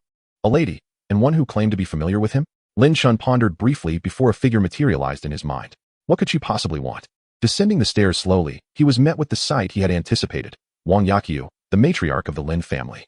Upon seeing Lin Shun, she beamed with joy, nodding kindly and presenting herself as a reliable elder. "Chinner, it has been such a long time. I never expected to find you here," she said, displaying what she believed to be her most amiable smile and demeanor. Convincing Lin Shun to return to the Lin family would be a mere trifle for her. However, to her surprise, Lin Shun merely nodded lightly and asked indifferently, "Oh, Mrs. Lin, what brings you to seek me out? Surely it is not to avenge Lin Yu, Mrs. Lin?" Wang Yakyu's smile faltered slightly, taken aback by Lin Shen's cold response, which was more frigid than she had anticipated. "Shunner, when did we become so estranged? How can you address me as Mrs. Lin? It deeply saddens me." Wang Yakyu's voice was tinged with sorrow as tears glimmered in her eyes, gazing at Lin Shen. Yet, all she received in return was Lin Shen's indifferent stance. He waved his hand dismissively and interrupted impatiently. "Just state your business directly. Do not attempt to play the emotional card, as it is quite distasteful. I have a meal to attend to, so if there is nothing else, please leave." Wang Yakyu was momentarily stunned, never imagining her son would speak to her in such an outrageous manner. "Chinner, how could you speak to your mother like this? Do you not see a place for me in your heart?" she exclaimed with disappointment, as though a mother were chastising a wayward son. Lin Shen chuckled. Having severed ties with them, yet they still dared to act with such airs before him. Was the entire family not in their right mind? With a casual gesture, Gu Yakyu was suddenly sent flying, her shocked scream echoing as she was hurled from her position. Lin Shun was indifferent to where she landed. Now that the bothersome pests were gone, he could finally enjoy some well-deserved rest, nodding in satisfaction. Chapter 37, A Heartless Betrayal. "Chinner, how could you lay a hand on your mother? Have you forgotten who treated you best when you were at the Lin family? Indeed, you have now become a practitioner at the Yuanhai realm, yet you seem to have forgotten the family's nurturing and your mother's kindness. Your father may have made mistakes, but we are all family. Is there not a way to sit down and discuss our grievances? Moreover, as the head of the Lin family, you ought to show him some understanding." Lin Shen furrowed his brow. Outside the drunken spring pavilion, Wang Yakyu, who had seemingly vanished, had returned. At this moment, she was wailing loudly, her voice so sorrowful that it could bring tears to the listeners. Just as she was about to say more, she suddenly found herself unable to move, a hand tightly gripping her throat. Her words were abruptly silenced, and her face turned crimson as she struggled violently against the suffocation. In an instant, she was flung to the ground, crashing into the earth and creating a deep pit. "I have already told you. From the moment I severed ties with the Lin family, I am no longer associated with you. Do you understand? If so, be gone." Wang Yakyu, in a pitiful state, sprang from the pit, her face pale from the earlier incident. Just then, Lin Shen's indifferent voice echoed in her ears, and tears brimmed in her eyes. "Chinner, how could you truly bear to harm your own mother? Is there not even a shred of familial affection between us? Did you not cherish any joyful memories during your time in the Lin family?" Joyful memories? Lin Shen's expression remained impassive, an urge to laugh bubbling within him. What joyful memories did he have in the Lin family? All he recalled was his father's disdain, his mother's indifference, and the mindless exclusion from his younger brother. They were all indifferent to his plight, even using him as a stepping stone and a cautionary tale. Occasionally, he would endure the scornful remarks and cold stares of the servants. Such were his happy times in the Lin family. How nostalgic indeed. Do you not know what kind of time I had in the Lin family? Since the destruction of my divine body. How that old man treated me. Did you not see it with your own eyes? I was merely a discarded tool once I ceased to be of use to him. Now that I have grown stronger, you all realize your folly and shamelessly wish for my return? It is utterly nauseating." Lin Shen's cold laughter echoed, and with every word, Wang Yakyu's countenance grew paler until the words she wished to defend herself with lodged in her throat. "Chinner, you must understand us. When your divine body shattered, both your father and I were heartbroken. Enough. Do not speak further. Leave at once, or face the same fate as Lin Yu." Lin Shen's furious shout interrupted Wang Yakyu, issuing an unequivocal order to depart. Perhaps triggered by Lin Yu's mention, Wang Yakyu's expression darkened with rage. "And Lin Yu? He is your own brother. Why did you use such force against him, injuring him so grievously?" However, Lin Shen clearly had no inclination to engage in further dialogue, merely letting out a cold hum. Wang Yakyu was struck as if by lightning, her body flying backward, blood oozing from her orifices as she let out a long, mournful cry midair. She never anticipated that Lin Shun could be so cold-hearted and unfeeling. After some time, Wang Yakyu slowly rose, hoarsely shouting in Lin Shen's direction, "Fine. If you deny me as your mother and reject this family, then let it be. From this moment forth, the Lin family shall have no further ties with you." Lin Shun heard her words, a slight smile curling at the corner of his lips. It was precisely what he desired. After speaking, Wang Yakyu staggered away, heading towards the Gu family. "What? That ungrateful child. How could he act with such cruelty towards you? He is nothing but a true backstabber. Lin Yun's furious roar reverberated through the guest room of the Gu family. He had long anticipated that his wife would be unable to bring that ungrateful child back. Yet, he never imagined that the child would harbor such hatred for him and the Lin family, even daring to turn his malice against his own mother. Do not stop me. I shall go and settle this matter. Wang Yaqiu grasped the enraged Lin Yun, her expression grim. What good would it do? He has grown strong and is no longer afraid of you. Do you truly believe you can capture him again? Lin Yun fell silent, though unwilling to admit it. He currently lacked the confidence to retrieve that ungrateful child.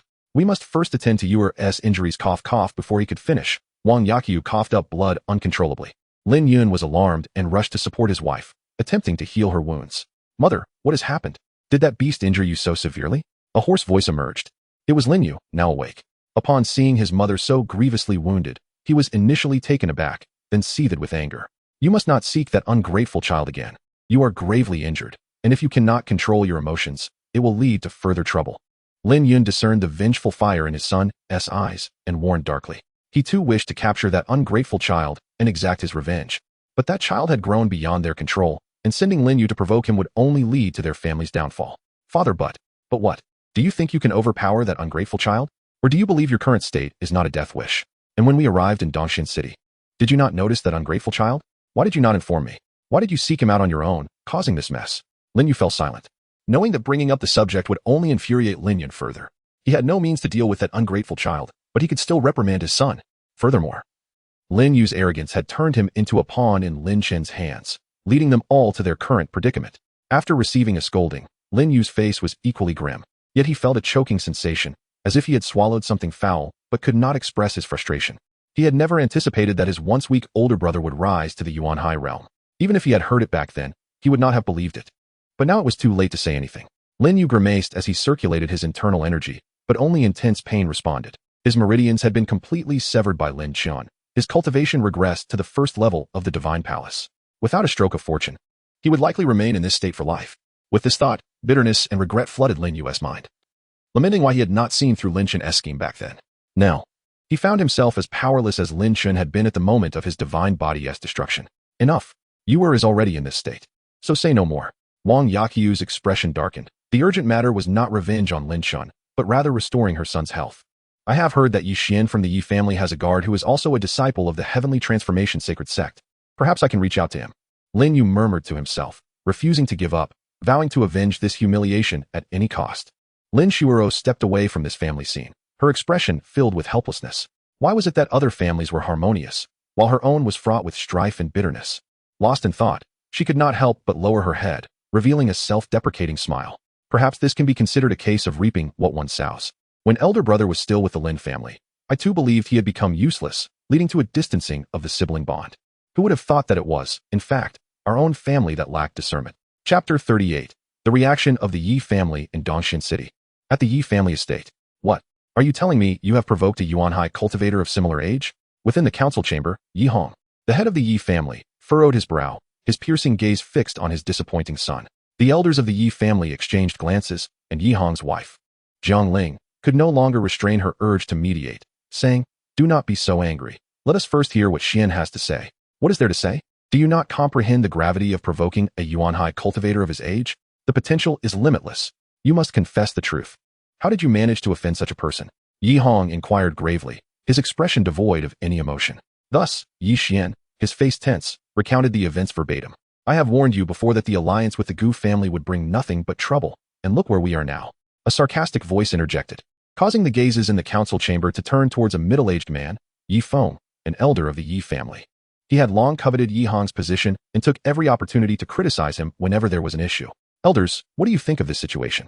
Yi Hong disregarded Yi Feng's remarks and sought the opinions of the other elders. I have always said that Yi Hong is not fit to be the family head. Look at his son, indulging in debauchery with no sign of improvement, and now he has brought a host of troubles upon the Yi family. Speak less. He is the family head now, and if you are not keen on advancing, then why fear? A mere Yuan Hai cultivator is simply younger. Daring to provoke the Yi family will lead to his premature demise. A talent that has not yet matured is nothing. It is easy to speak, if we fail. Do you believe the other party will let us off the hook? The council chamber erupted into a cacophony of voices as the elders exchanged opinions. Since no consensus can be reached, allow me to offer my perspective. Yi Hong interjected, his gaze briefly resting on his son, who remained with his head bowed. His eyes hardened with coldness. Despite his son's foolishness, he could not fathom anyone daring to challenge the Yi family. What if they were a genius? They had already sealed their fate. Regardless, Xian is my son, the heir of the Yi family. No matter how talented he may be, anyone who dares to provoke us is doomed. Yi Hong and Appo's voice resonated with authority in the council chamber, having already passed judgment on that reckless youth. Being a Yuanhai cultivator at such a young age indeed marked him as a prodigy, yet he failed to grasp the notion of restraint and humility. A cold glimmer flashed in Yi Hong's eyes. What good is genius if one does not survive to achieve greatness? Xian, in a few days, the day of your duel with the Gu family will arrive. This matter concerns the reputation of the Yi family, so you must not be negligent. In the coming days, you shall diligently learn from the elders, and I will provide you with techniques and talismans to ensure that youth meets his end on the spot. Yi Hong commanded in a calm tone, and Yi Xian nodded repeatedly in agreement. Last-minute efforts can be effective, yet Yi Hong lowered his head, deep in thought. His unaccomplished son was at a significant disadvantage in cultivation compared to his opponent. Even with thorough preparations, it would be exceedingly difficult for him to emerge unscathed. Yi Hong lifted a cup of tea and took a sip, resolved that if misfortune were to strike, even if he lost face, that youth must not be allowed to survive. He understood all too well the extent of the threat posed by such a promising talent to the Yi family. The entire city's factions would gather to witness, and it would serve as an opportunity to establish their authority. Moreover, the Gu family of Yi Hong scoffed inwardly. It was the Gu family that proposed the alliance, and now they were the ones violating the agreement. Did they truly believe the Yi family to be easy prey? Additionally, it was time for his son to engage more with the guardians from the Tianyan sacred sect. A few days later, Dongxian City was abuzz with excitement. Whispers circulated that the young master of the Yi family, Yi Xian, was set to duel a rival for the affections of his fiancée. The battleground was designated to be outside the city lord's mansion, serving as a witness to the impending clash. What? You say that Yi Xian will duel for love? Nonsense. He is the sort who can spend a month at the Zue Chun-Lu without ever setting foot inside. How could he possibly duel for love? By the way, has the Zue Chun-Lu even reopened? Could it have gone bankrupt? You are unaware. I hear that the Zue Chun-Lu has been taken over by a bully, who happens to be Yi Xian's enemy. What? I must support Yi Xian then. We shall bring that scoundrel down and reclaim the Zue Chun-Lu. Curious onlookers from various factions flocked to the scene, eager to uncover who the Yi family had crossed swords with this time. Outside the city lord's mansion, in a hastily constructed audience area, Li Chongqing sat comfortably, wearing a pleased expression. He secretly reveled in the unfolding drama. The youth, brimming with arrogance and talent, had offended too many people. Now, he had even drawn the ire of the Yi family. Initially, Li Chongqing had worried about gaining a formidable adversary, but now, he felt secure, believing that the youth's reckless nature would spare him the need to intervene. City lordly, it has been a while. Li Chongqing smiled and nodded. Yi family head, I did not expect your son to achieve such prominence. He truly is remarkable. Yi Hong's expression tightened slightly. He could not discern whether Li Chongqing and Appo's words were laced with sarcasm or genuine admiration. Not at all. This matter is merely trouble brought forth by the Gu family, unrelated to my son. After exchanging pleasantries, they took their seats. Li Chongqing inquired, So, does young Master Yi possess confidence in this duel? There is no need for City Lord Li to concern himself. I have faith in my son, and the Yi family will make its own decisions. Yi Hong closed his eyes, maintaining a nonchalant demeanor. Chapter 39. The prelude to the final battle. How intriguing. It seems that today, that young man is destined for death. Li Chongqing felt a surge of secret delight, clearly comprehending the implications within Yi Hong's words. Should any unforeseen occurrences arise during the combat, that young man would inevitably fall victim to the encirclement of the Yi family. Without requiring any intervention from himself, he would surely perish on the spot. Suppressing his inner glee, Li Chongqing maintained an expressionless demeanor, patiently awaiting the unfolding drama. Moments later, Gu Chang, accompanied by his 2 daughters and several others, slowly entered the audience area. Master Gu, it is good to see you, greeted Li Changzhu, who had not met him in quite some time. The two exchanged pleasantries, after which Gu Chang chose a seat far removed from the Yi family and settled down with his daughters. Gu Chang, I must inquire about your intentions. You were the one who proposed the union, yet you now seem to be violating our agreement. Do you think the Yi family is easy to bully? Gu Chang had scarcely taken his seat when a grim voice pierced the air. Yi Hong and Appo's brow furrowed, his gaze fixed intently upon him. The matter of the union was not thoroughly considered by my family. However, the challenge presented today was initiated by your Yi family. This has nothing to do with me. Gu Chang responded, momentarily taken aback, but soon regaining his composure. Very well. I have heard that your daughter has taken a liking to a certain genius. I am eager to see what abilities he possesses, Yi Hong remarked, a cold huff escaping his lips, his eyes glinting with hidden malice. By the way, Master Gu, who are these individuals accompanying you? Li Chongqing inquired with sudden curiosity, noting the resemblance of one among Gu Chang's companions to that young man. These are my friends and their families, visiting Dongshan City for leisure, Gu Chang replied. Ah, esteemed guest from afar. Since you are friends of Master Gu, why not extend your stay in Dongshan City for a few days? My City Lord's residence would ensure you are well taken care of. There's no need. Thank you, City Lord Li. Lin Yun interjected with an expressionless countenance, secretly wishing to depart this land of chaos after merely a few days of troubling events. His purpose for attending today was solely to observe what means that rebellious son possessed. As all the attendees gathered, every faction in Dongshan City, regardless of size, came forth, drawn by the allure of spectacle, for it is human nature to revel in the spectacle of drama. Soon, a figure approached the stage before them, Yu Xian, brimming with confidence and calm demeanor. It was as if he regarded this moment as a performance, swaying his head and striking poses, relishing the opportunity to impress the entire Dongshan City. Moreover, under the guidance of the elders of the Yi family in recent days, he had not only significantly enhanced his strength, but also prepared ample strategies for the impending confrontation. This time, he sought not only to avenge past humiliations, but also to secure the future operations of the Zui Chun Lu. Indeed, Yi Xian had learned of the individual who had taken away his fiancée Yi, even seizing the Zui Chun Lu that he frequented. This was utterly intolerable. Once he subdued that young man, he would ensure that his torment was relentless, making him wish for death. A sinister smile crept across Yi Xian and Apos' face as he envisioned Lin Chun writhing in agony, begging for mercy. However, after Yi Xian and Apos' arrival, the crowd began to grow restless as they awaited the opponent's appearance. What is happening? Why has no one shown up? Is that individual merely a coward? Or have they fabricated this entire charade to toy with us? Damn it, I've been in a foul mood lately, and came here for some excitement. Yet it appears to be a waste of time. I suspect that the Gu family has concocted this to placate the Yi family, treating us like fools. Amidst the clamor, Li Chongqing's gaze remained fixed on a particular direction, his brow tightly knit. He sensed the young man's presence, and compared to their last encounter, it seemed he had grown stronger. A feeling of dread washed over Li Chongqing as he cursed inwardly, pondering, what manner of monster is this? Gaining strength as easily as sipping water, will there be no balance restored? Seated among the spectators, Lin Yun listened to the scattered murmurs around him, his expression growing increasingly displeased. Though the insults were directed at that rebellious son, he felt an unsettling sense of being implicated. Could it be that he truly lacked the courage to show up? Suddenly, a hush fell over the crowd as a figure leisurely made their entrance. Lin Chen glanced at the adversarial Yi Xian, and in that instant, he discerned many intriguing aspects. The Yi family had undoubtedly favored Yi Xian excessively. With a single glance, Lin Chen noted that Yi Xian donned a protective treasure garment, imbued with circulating vigor, strong enough to provide him with a modicum of defense. Furthermore, Lin Chen perceived several offensive talismans and restrictions within the garment itself. It was evident that the Yi family had exerted considerable effort to safeguard Yi Xian. With such extensive preparations, he might stand a chance against an ordinary Yuanhai cultivator. Regrettably, Lin Chen had also identified the means to counteract those defenses. Should one inquire about his method? Simply strike. The strength of one can overcome myriad techniques. Since we are all present, let us commence, Lin Chen declared, his countenance relaxed, displaying no semblance of defense, as if he regarded his opponent with utter disdain. Is this truly the opponent of young Master Yi? How unimpressive he appears. Can he genuinely defeat young Master Yi? Perhaps he is merely dreaming. The moment young Master Yi stepped onto the stage, it was clear that the Yi family had invested immense effort to ensure his victory, while the young man opposite him remained blissfully unaware of the trouble that awaited him. Indeed, it seemed that the young fool was either naïve or overly arrogant, treating this battle with careless disregard, as if he had prepared nothing. It appeared he was doomed to fail. From the moment Lin Chun made his entrance, he was met with a barrage of skepticism, with many dissecting the situation, while a smaller segment of observers wore expressions of despair.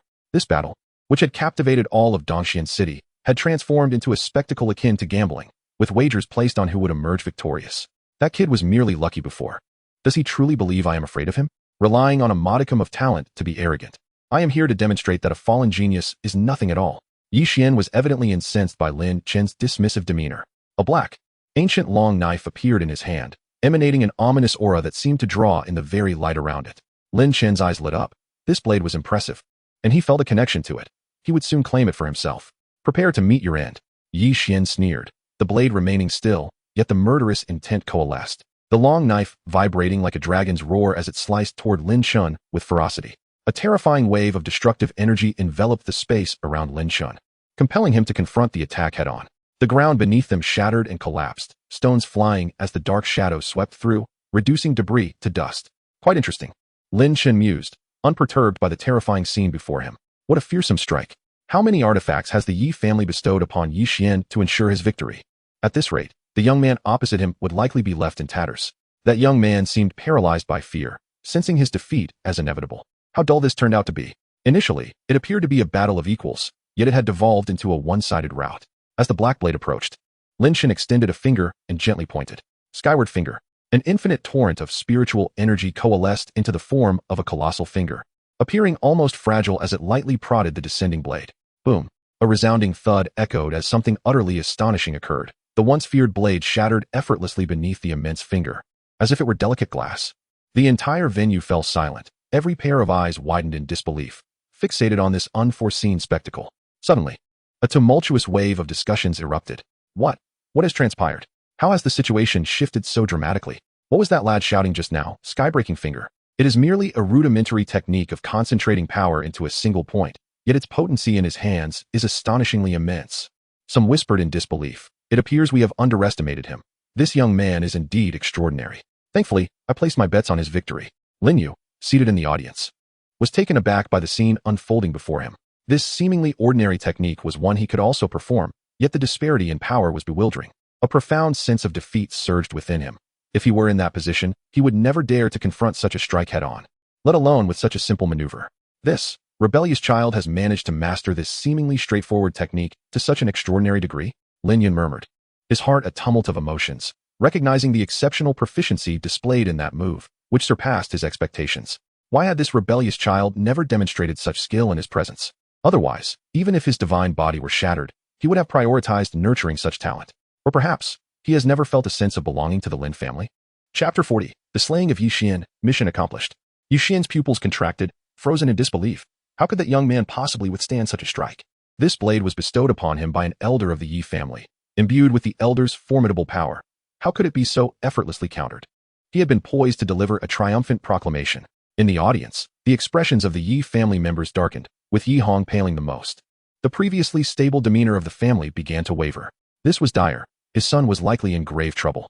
They had believed that with the Yi family's preparations, including various artifacts and contingency plans, victory was all but assured.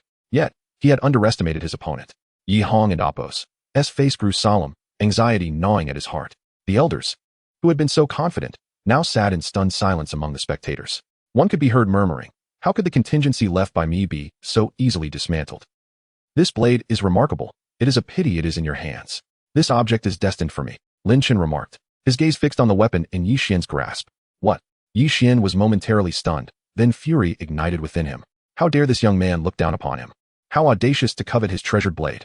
He had always seized others' possessions. Who would dare to take from him? Do not be too pleased with yourself. This is merely the beginning. Yi Xian's voice was dark and foreboding as he conjured a talisman that he cast into the air, where it disintegrated into dust. Suddenly, myriad shadows of blades appeared around Yi Xian. These phantoms were not physical entities, yet their sharpness was blinding. It seemed that merely gazing upon them could lead to one's demise. The intent of the blade solidified, carrying the weight capable of cleaving mountains. In an instant, countless blade shadows converged, forming a lethal aura that appeared capable of piercing the heavens.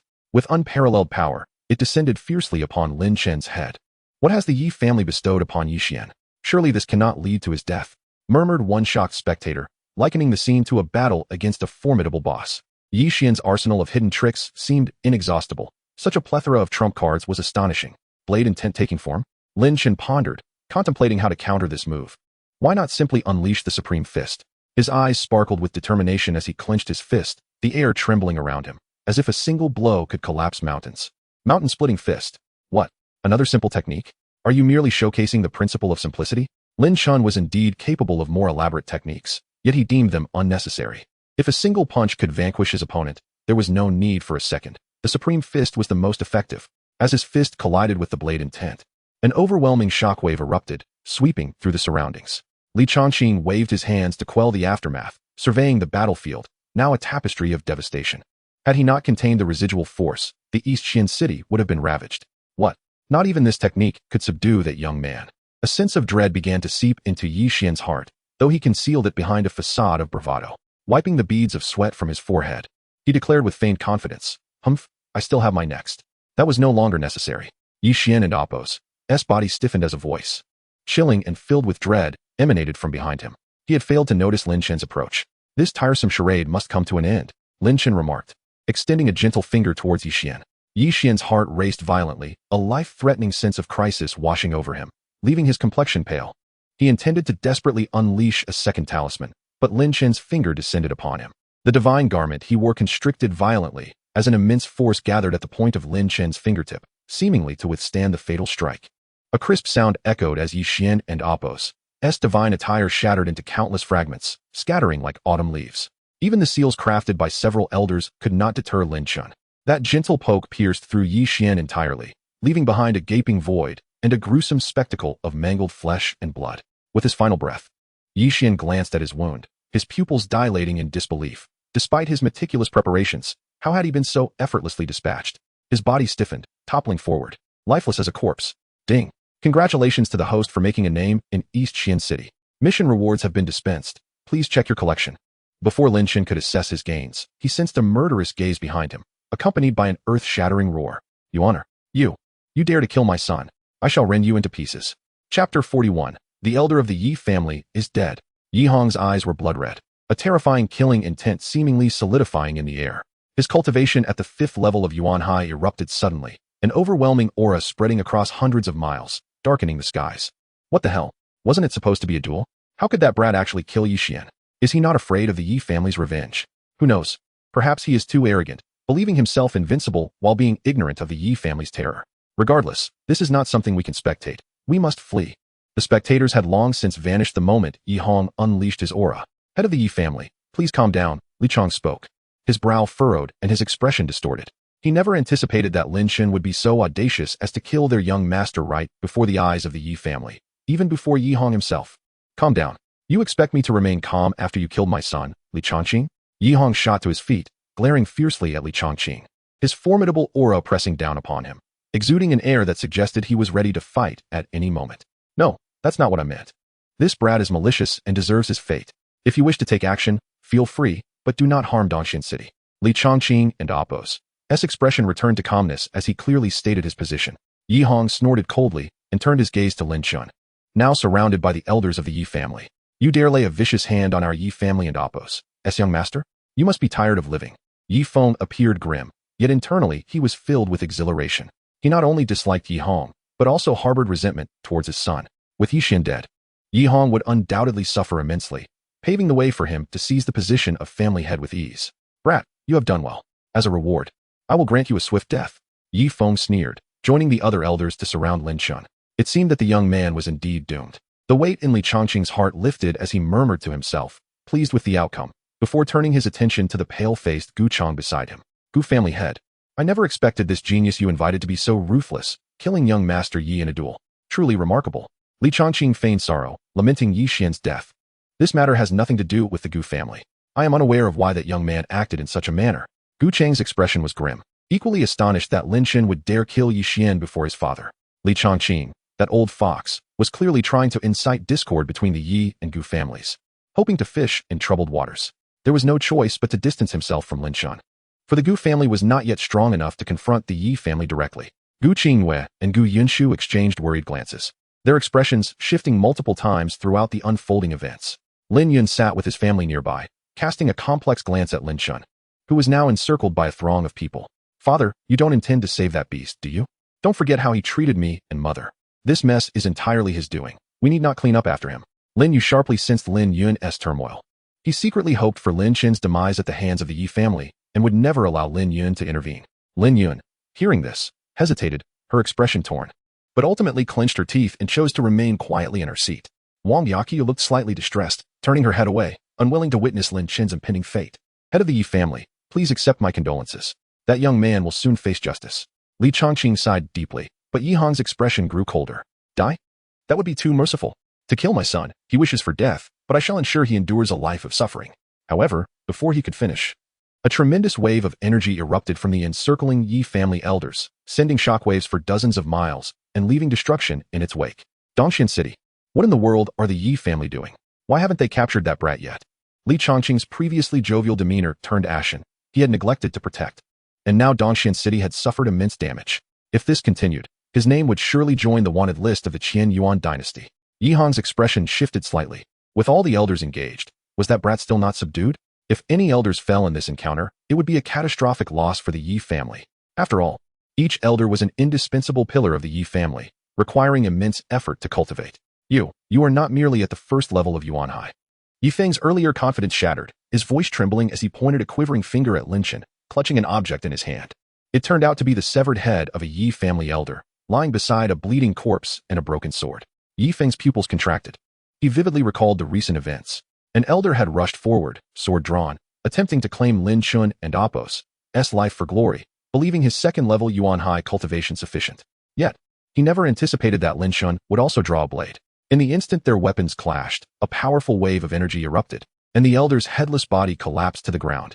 Weren't you all so arrogant, thinking you could take me down with sheer numbers? Lin Chen sneered, casually discarding the head as a torrent of murderous intent surged forth.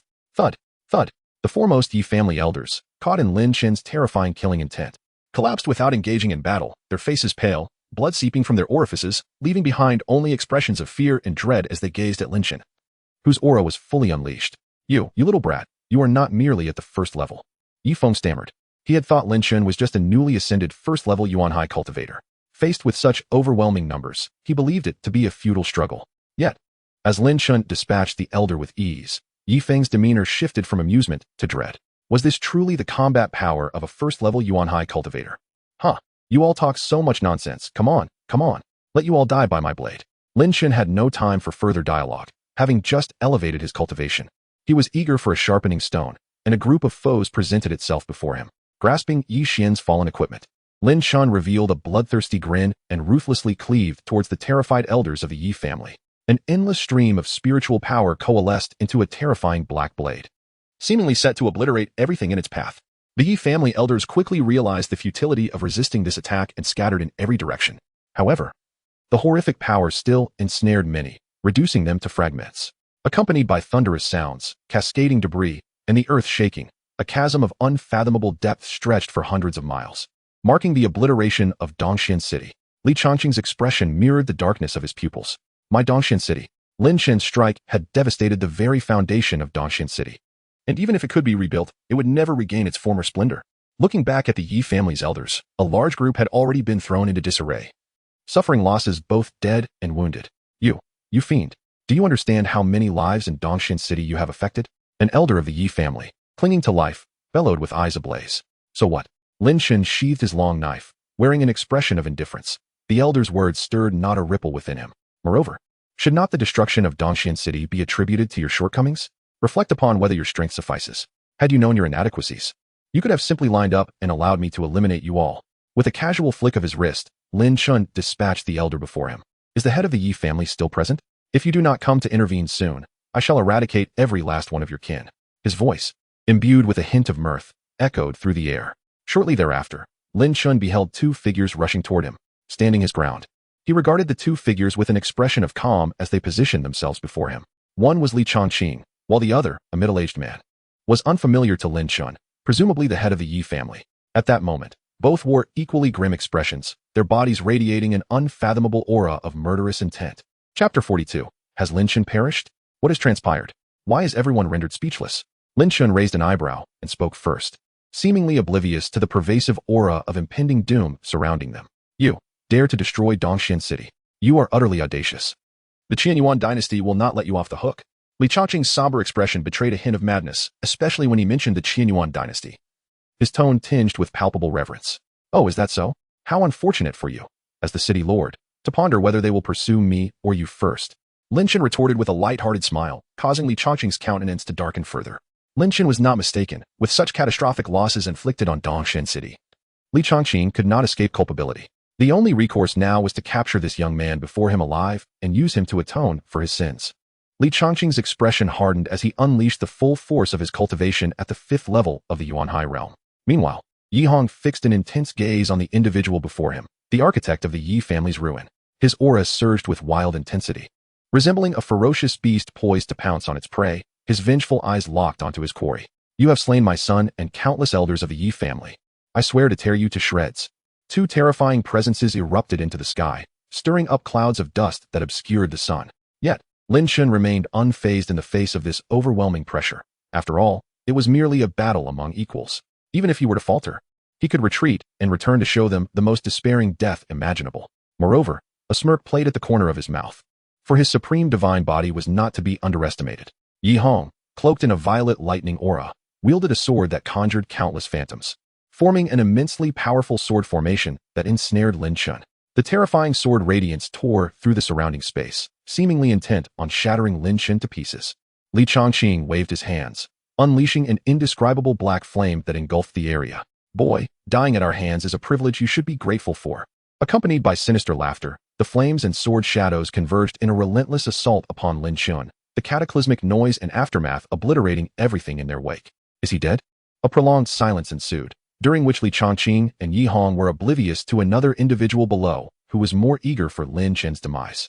Lin Yu's expression was grave, his excitement barely contained as he clenched his fists, fixated on Lin Chun's previous position.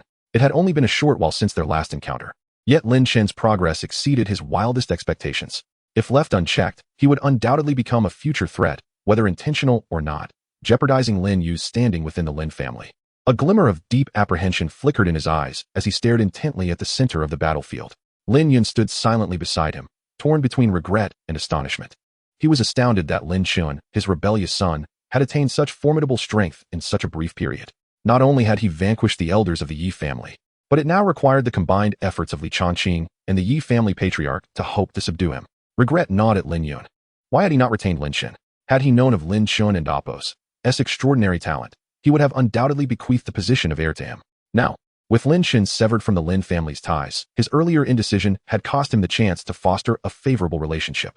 The more he pondered, the deeper his regrets sank, his heart seemingly bleeding at the thought of letting slip a prodigy capable of revitalizing the Lin family. Wang Yaqiu's eyes widened in disbelief. Her mouth agape, her son possessed such strength? Had she known, she would have done everything in her power to bring him back to the Lin family.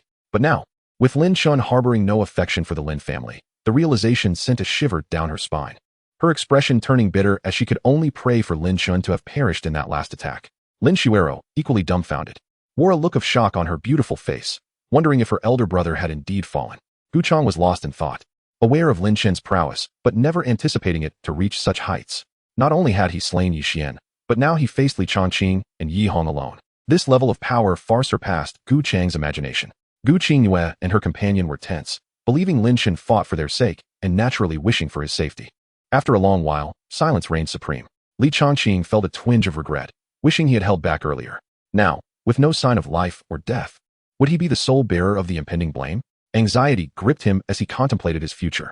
Are your attacks akin to a mere scrub, lacking any force whatsoever? Suddenly, a mocking voice resonated through the air. Li Chongqing and Yi Hong's expressions changed. The young man was still alive? Lin Chun revealed his robust physique, standing before them with a derisive expression fixated on the two. Chapter 43. The Death of Li Chongqing. How is this possible? That boy is completely unscathed. Li Chongqing's pupils trembled. The confident smile on his face vanished, replaced by a look of sheer horror as he stared at Lin Chun. Aha! I thought he would be formidable, yet this is all he can muster? Li Chongqing, if you do not reveal your true abilities, you shall meet your end under my blade. Lin Chun laughed heartily, for his supreme divine body was indeed invincible, unless faced with an overwhelming attack. He was impervious to harm. Li Chongqing and Yi Hong's power appeared intimidating, yet their strength was merely a trifling matter, barely enough to be of use. To withstand our assault without a scratch? Could it be that this boy possesses some bizarre physique? Yi Hong spoke solemnly, his eyes filled with shock and apprehension. Even if he possesses an extraordinary physique, the vast disparity in cultivation levels renders it meaningless. The fact that this boy could withstand his furious strike unscathed indicated that he was of equal cultivation level. Realizing this, Yi Hong's pupils contracted sharply. What kind of monster was this? At such a young age, he stood at the same level as these seasoned veterans. How could this possibly be fair? Was it that all his years of arduous training were futile against the effortless prowess of a genius? Physique. Outside the battlefield, Lin Yun repeatedly murmured to himself, his expression dawning with realization. No wonder that rebellious son made such rapid progress in such a short time. Could it be that his supreme divine body healed autonomously?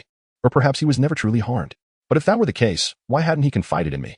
Or was it that he regarded me as no more than a stranger, dismissing the Lin family entirely? A tide of questions engulfed Lin Yun, his countenance darkening as myriad speculations flashed through his mind. So it was, your supreme divine body was never shattered. Lin Yu believed he had unraveled the truth. Lin Chun, the waste he had pretended to be for so long, had never truly been ruined, or perhaps it had restored itself at some point. His intent might have been to sever ties with the Lin family or to avoid the limelight, but none of that mattered now. Lin Yu trembled, feeling utterly humiliated. During his time within the Lin family, He had endured the scornful whispers of the servants and the disappointment of Lin Yun, not to mention the indifference of his mother. Perhaps Lin Shun had never regarded him at all.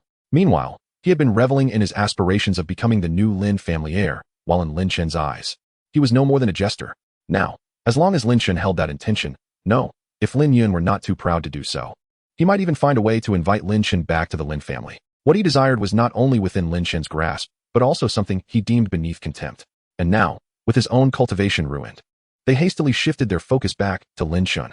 Lin Yu clenched his fists tightly, veins bulging on his forehead, his gaze directed at Lin Shun, filled with hatred.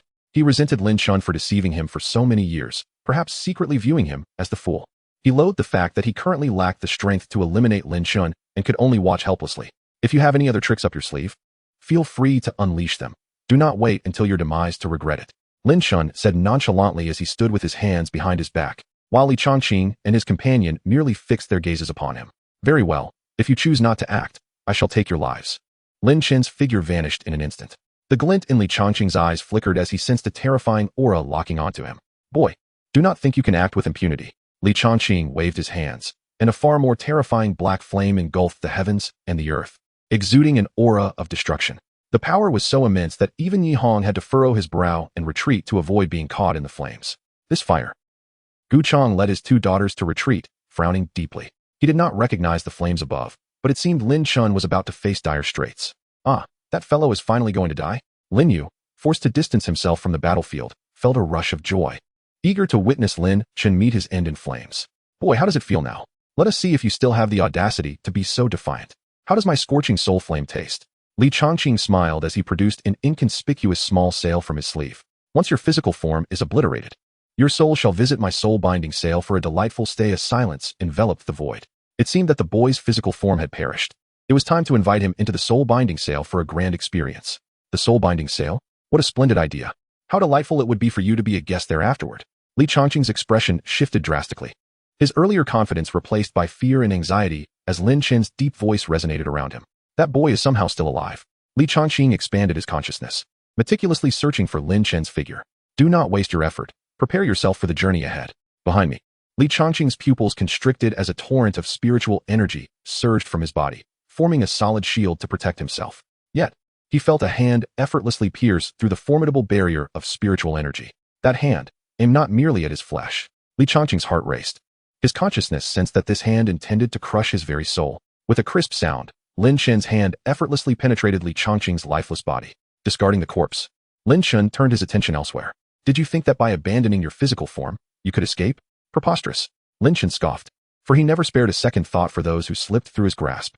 With a swift motion, a series of cracking sounds echoed as Lin Shen stretched forth his hands, clutching tightly. Several dozen miles away, a fragment of consciousness was frantically fleeing, none other than Li Chongqing. As he fled, he shouted in his heart, "Do not pursue me. If I had not abandoned my body, I would have been obliterated. That boy is truly malicious. As long as I have breath, I need not fear the loss of my foundation. I shall report to the Qianyuan dynasty. At that time, I shall certainly capture Lin Shen alive, exacting vengeance for today as humiliation." Suddenly, Li Chongqing's soul halted, an inexplicable force binding him in place. Soon after, a pair of colossal hands slowly reached for him. No. No. Li Chongqing felt panic rise within him, struggling with all his might to break free. But to no avail. In the next moment, "Why have you stopped running?" Lin Shun gazed at the trembling soul of Li Chongqing in his grasp and smirked. "What do you intend to do? Do not forget, I am a member of the Qianyuan dynasty. If anything happens to me, you shall meet with dire consequences." Li Chongqing shouted, his bravado thinly veiled. "How dare you threaten me?" Lin Shen's smile faded slightly. With a gentle squeeze, a portion of Li Chongqing's soul shattered instantly. Accompanied by a piercing scream, Li Chongqing felt the agonizing shatter of his soul, a torment more horrific than execution by 1,000 cuts. "Scream, let your voice rise, and let me see if your Qianyuan dynasty will come to your rescue." Lin Shen toyed with him as if he were a fragile insect, systematically crushing fragments of Li Chongqing's soul at intervals. Spare me, I beg you. I shall never challenge you again. Let me go. I will give you anything you desire." Li Chongqing's anguished cries reverberated, the pain a mere trifle compared to the realization that his soul was gradually dissipating. His consciousness grew increasingly murky. If this continued, he would be toyed with to death by this boy before him. "Yi Hong, what are you waiting for? Are you waiting for me to die before it becomes your turn? Hurry up and take action." Yi Hong, who had been idly standing by, was roused by Li Chongqing's voice. Could it be that Li Chongqing was about to perish at the hands of that young man? Yi Hong found it hard to believe.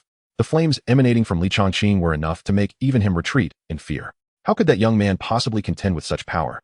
Moreover, just moments ago, Li Chongqing had seemed poised to declare victory. How had the tides turned so suddenly? Without further contemplation, Yi Hong summoned a long blade infused with dark purple lightning. His eyes ablaze with formidable, thunderous energy. Young man, I concede that you possess some skill, but this is where it ends. Yi Hong shouted fiercely, and in the void, 9 colossal long blades, each crackling with purple lightning, materialized, sending tremors through the air. In an instant, the 9 spectral blades converged and struck down upon Lin Chun. Lin Chun swiftly crushed the remnants of Li Chongqing's soul in his grasp, and with a final, anguished scream, Li Chongqing's spirit was utterly shattered.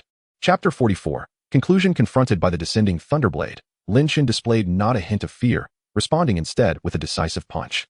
How foolish, Yi Hong thought to himself, secretly reveling in the impending doom of his opponent. The 9-fold thunderblade, forged from the essence of the 9 heavens thunder soldiers, was a weapon even he dared not confront directly. Yi Hong could vividly envision the scene where his blade would cleave the young man in two. With a resounding crash, the purple lightning-laden blade collided fiercely with Lin Chun's fist. Yi Hong's smile faltered, morphing into a look of incredulity. The blade, upon impact, trembled as if struggling against an unseen force. Soon, the vibrant lightning along its length began to fade, dissipating into nothingness.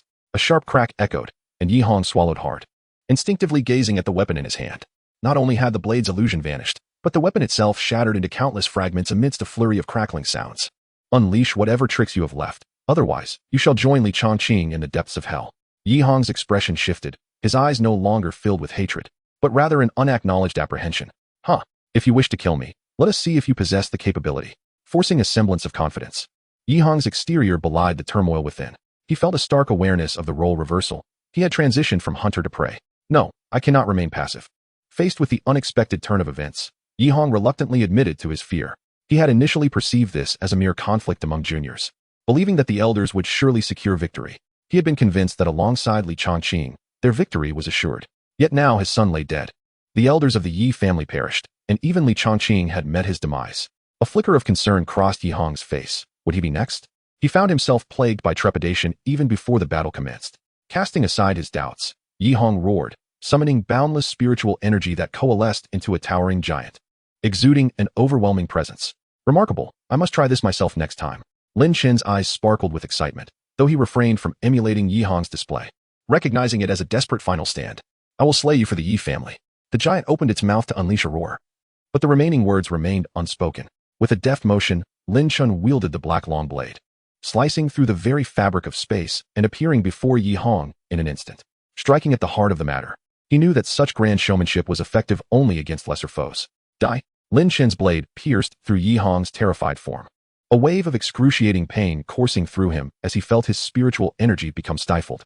Helplessly, he could only watch as his corporeal form disintegrated. In the next moment, Lin Chun seized his escaping soul with unwavering resolve. Boy, if you have the guts, kill me now. Yi Hong's anguished cry echoed, but Lin Chun paid him no heed, slowly retrieving a small sail. What is this?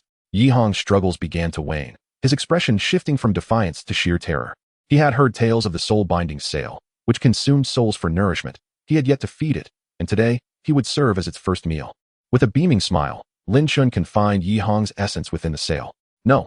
No. If you dare, kill me, you beast, you wretched spawn. If you consider yourself a man, just end me. Yi Hong's despairing cries reverberated, for he was well aware of the infamous reputation of the soul-binding sail. The process of refining souls to enhance one's own power was indeed a wicked practice, often accompanied by immense suffering, a true method of tormenting others. As Yi Hong's soul fully entered the soul-binding sail, an eerie silence enveloped the world. Only the ravaged battlefield and the ruins of Dongxian City remained. Lin Chun exhaled deeply, having relished the kill, indifferent to the consequences of his actions.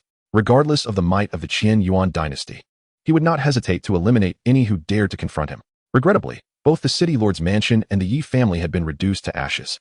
The prospect of finding anything of value was grim. Lin Chun began to gather his belongings in preparation for departure. Young Master Lin, where are you headed? A voice, fraught with complexity, reached him. Lin Chun turned to see Gu Chong gazing at him with a pained expression. Trouble, Lin Chun replied bluntly. I've reduced Dongxian City to this state, and the Gu family has suffered collateral damage. Surely, the old lantern 1T come looking for compensation? Where else? Of course, I must flee. Would I remain here to await capture? Lin Chen's candid response left Gu Chang astonished, unable to comprehend the young man's nonchalance in light of the chaos he had wrought. Mr. Gu, where are you off to? Given the circumstances, the Qian Yuan dynasty will undoubtedly pursue you as well. Curse it. Who is to blame for all this? You should at least express some remorse. Oh, it seems I am the one who urged Lin Chun into this conflict. In the end, I must bear some responsibility. With that realization, Gu Chang sighed heavily, glancing at the devastated Dongxian city before bowing slightly to Lin Chun. Accompanied by his two hesitant daughters, he withdrew. The Cangming sword sect? That name rings a bell. Lin Chun dismissed such trivialities from his mind as he prepared to depart. Lin Chun, are you truly not returning to the Lin family? A complex voice called out, softened by a mixture of pleading and regret. Lin Yun gazed at Lin Chen's departing figure, his words tinged with both entreaty and remorse.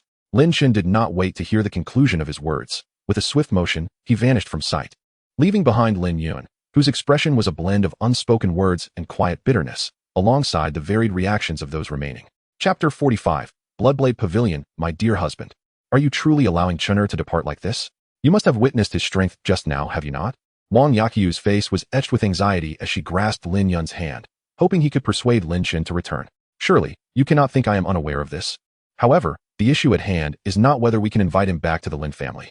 Lin Yun sighed heavily, gazing in the direction Lin Chen had taken. The real question is whether he even wishes to return. His wings have grown strong now. I fear the Lin family. His words fell silent, the bitterness evident on his face. Wang Yaqiu, upon hearing Lin Yun's sentiment, reluctantly relinquished her grip.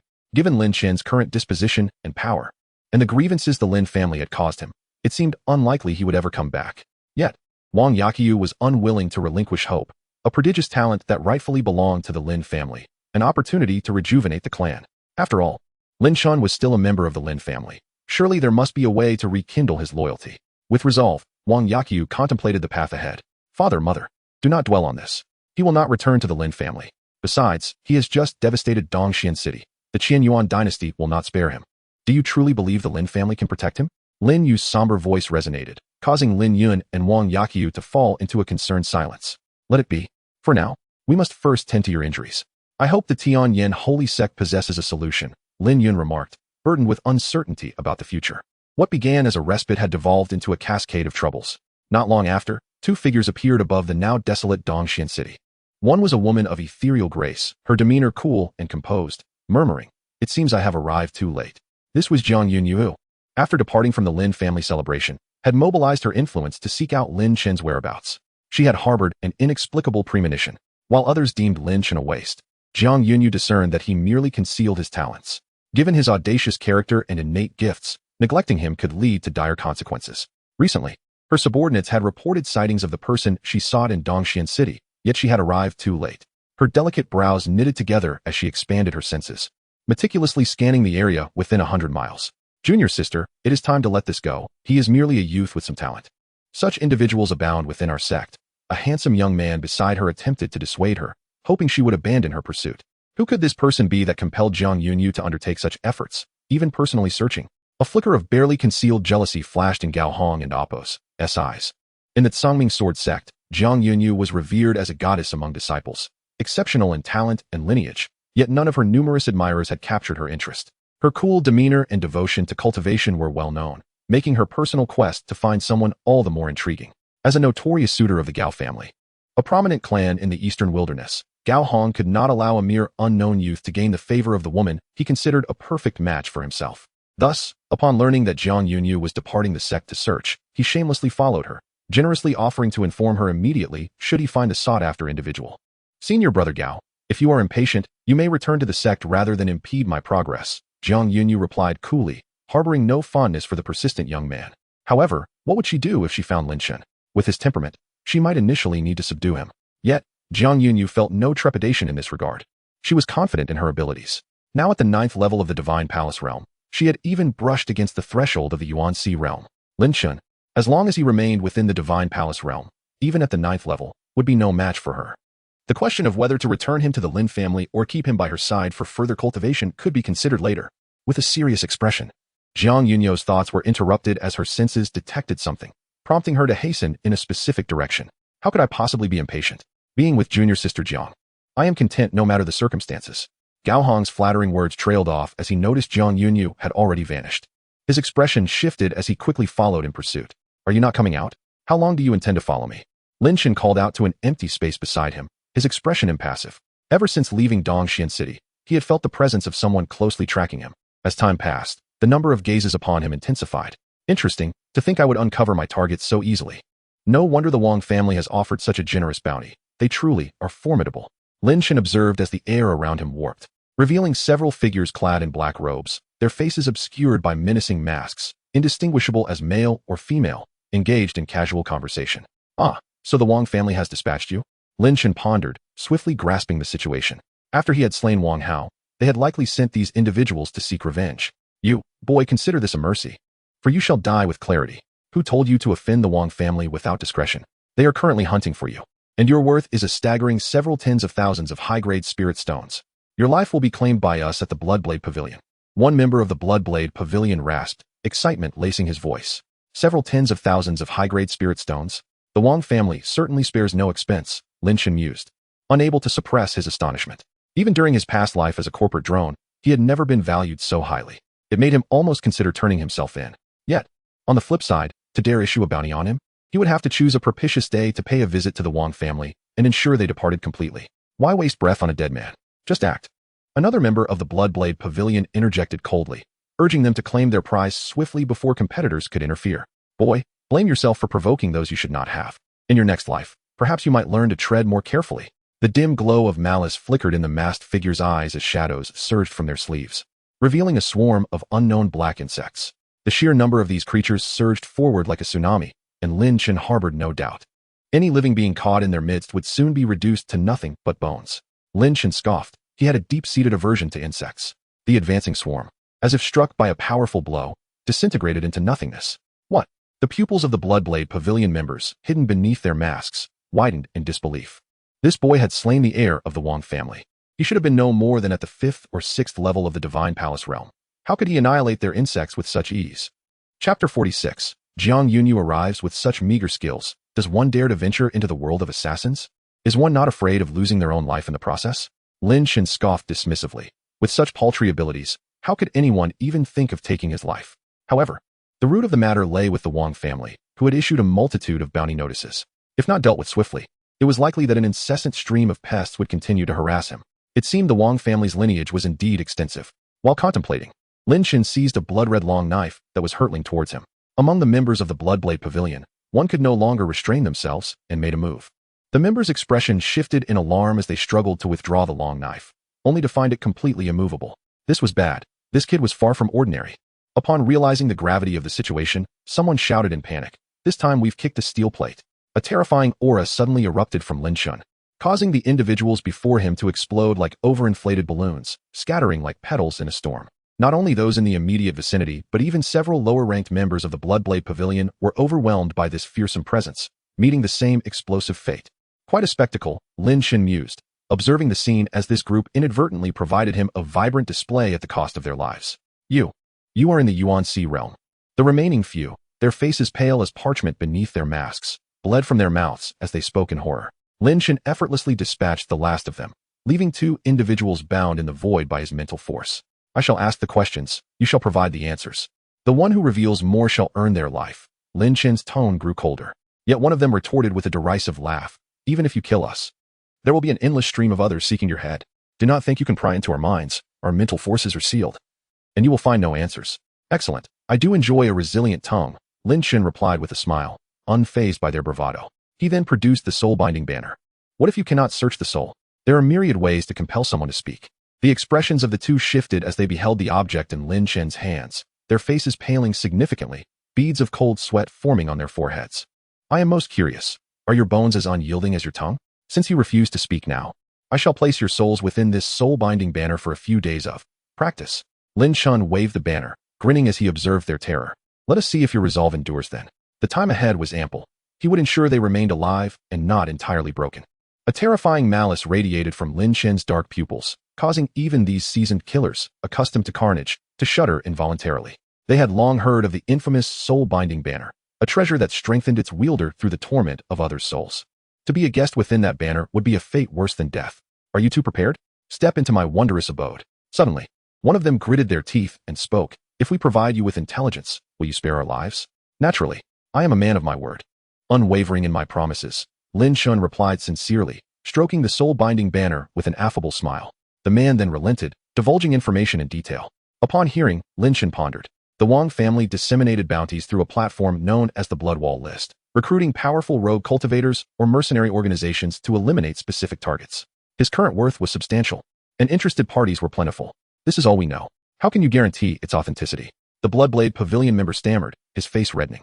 This is all the information I possess. If you do not believe me, there is nothing I can do. Lin Shun glanced at the other assassin, who nodded silently. It appeared that extracting further information from them was futile. Very well, I shall send you on your way. The two men were momentarily stunned, then erupted in fury. You deceitful scoundrel. You promised to spare us. Trust is a currency reserved for friends, not foes. You were just preparing to kill me. Did you expect me to honor a promise to you? Lin Shun remained unfazed by their profane outbursts, cheerfully sealing their souls within the soul-binding banner. He never broke his word, for none dared to hold him accountable. After resolving the matter, Lin Shun lingered momentarily, contemplating when he might eradicate the Wang family. With the paymasters gone, none would dare trouble him again. Moreover, the Bloodwall List catered to rogue cultivators. Perhaps he could indulge in it himself. Just as he was about to depart, a frown creased his brow as he sensed two auras rapidly approaching. Were more assassins coming for him? Moments later, Lin Shun beheld the true forms of the two figures. You? Confusion escaped Lin Chen's lips. Was this not the woman he had clashed with at the Lin family celebration? What was her name? Jiang Yunyu, that was it. What business did she have with him? Was she here for revenge? You. Jiang Yunyu's voice was frosty, hesitant as she scrutinized Lin Shun. Not only had his aura intensified since their last encounter, but he now exuded a palpable scent of blood. What brings you here? Lin Shen's expression was indifferent. He hoped her purpose was not to discuss matters that would lead to him placing her in the soul-binding banner. You have grown significantly stronger. Do you not intend to return to the Lin family? Jiang Yunyu probed, while beside her. Gao Hong glared at Lin Shun with evident displeasure. How infuriating it was that the woman he desired had gone through such lengths to seek another man. Moreover, was Lin Shun truly superior in lineage or talent? Speak if you have business. If not, be on your way. Lin Shen's tone turned frigid, growing exasperated with her unwelcome insinuations. The atmosphere became charged with tension, sharp as a blade. Chapter 47. Calling master at Lin Shen's remarks, Jiang Yunyu remained calm. But beside her, Gao Hong could no longer contain himself. He had always regarded Jiang Yunyu as the woman of his future. And now she was being confronted by an insolent individual? I advise you to speak more courteously. Yunyu has been seeking you recently, which undoubtedly signifies something significant has occurred, Gao Hong remarked with a gentle tone, standing in stark contrast to Lin Shun, appearing quite refined. Who do you think you are? The master hasn't he spoken yet, and you're already losing your temper, Lin Shun retorted mockingly. Gao Hong's expression darkened instantaneously, struggling to maintain his composed demeanor. Your words are excessively rude. If your father has not taught you the manners of speech, I would not mind taking on that responsibility. Gao Hong maintained a smile, yet a glint of coldness flashed in his eyes, revealing his readiness to act at any moment. He longed to crush this insolent youth with a single strike. Yet he restrained himself, fearing Jiang Yunyu's discontent.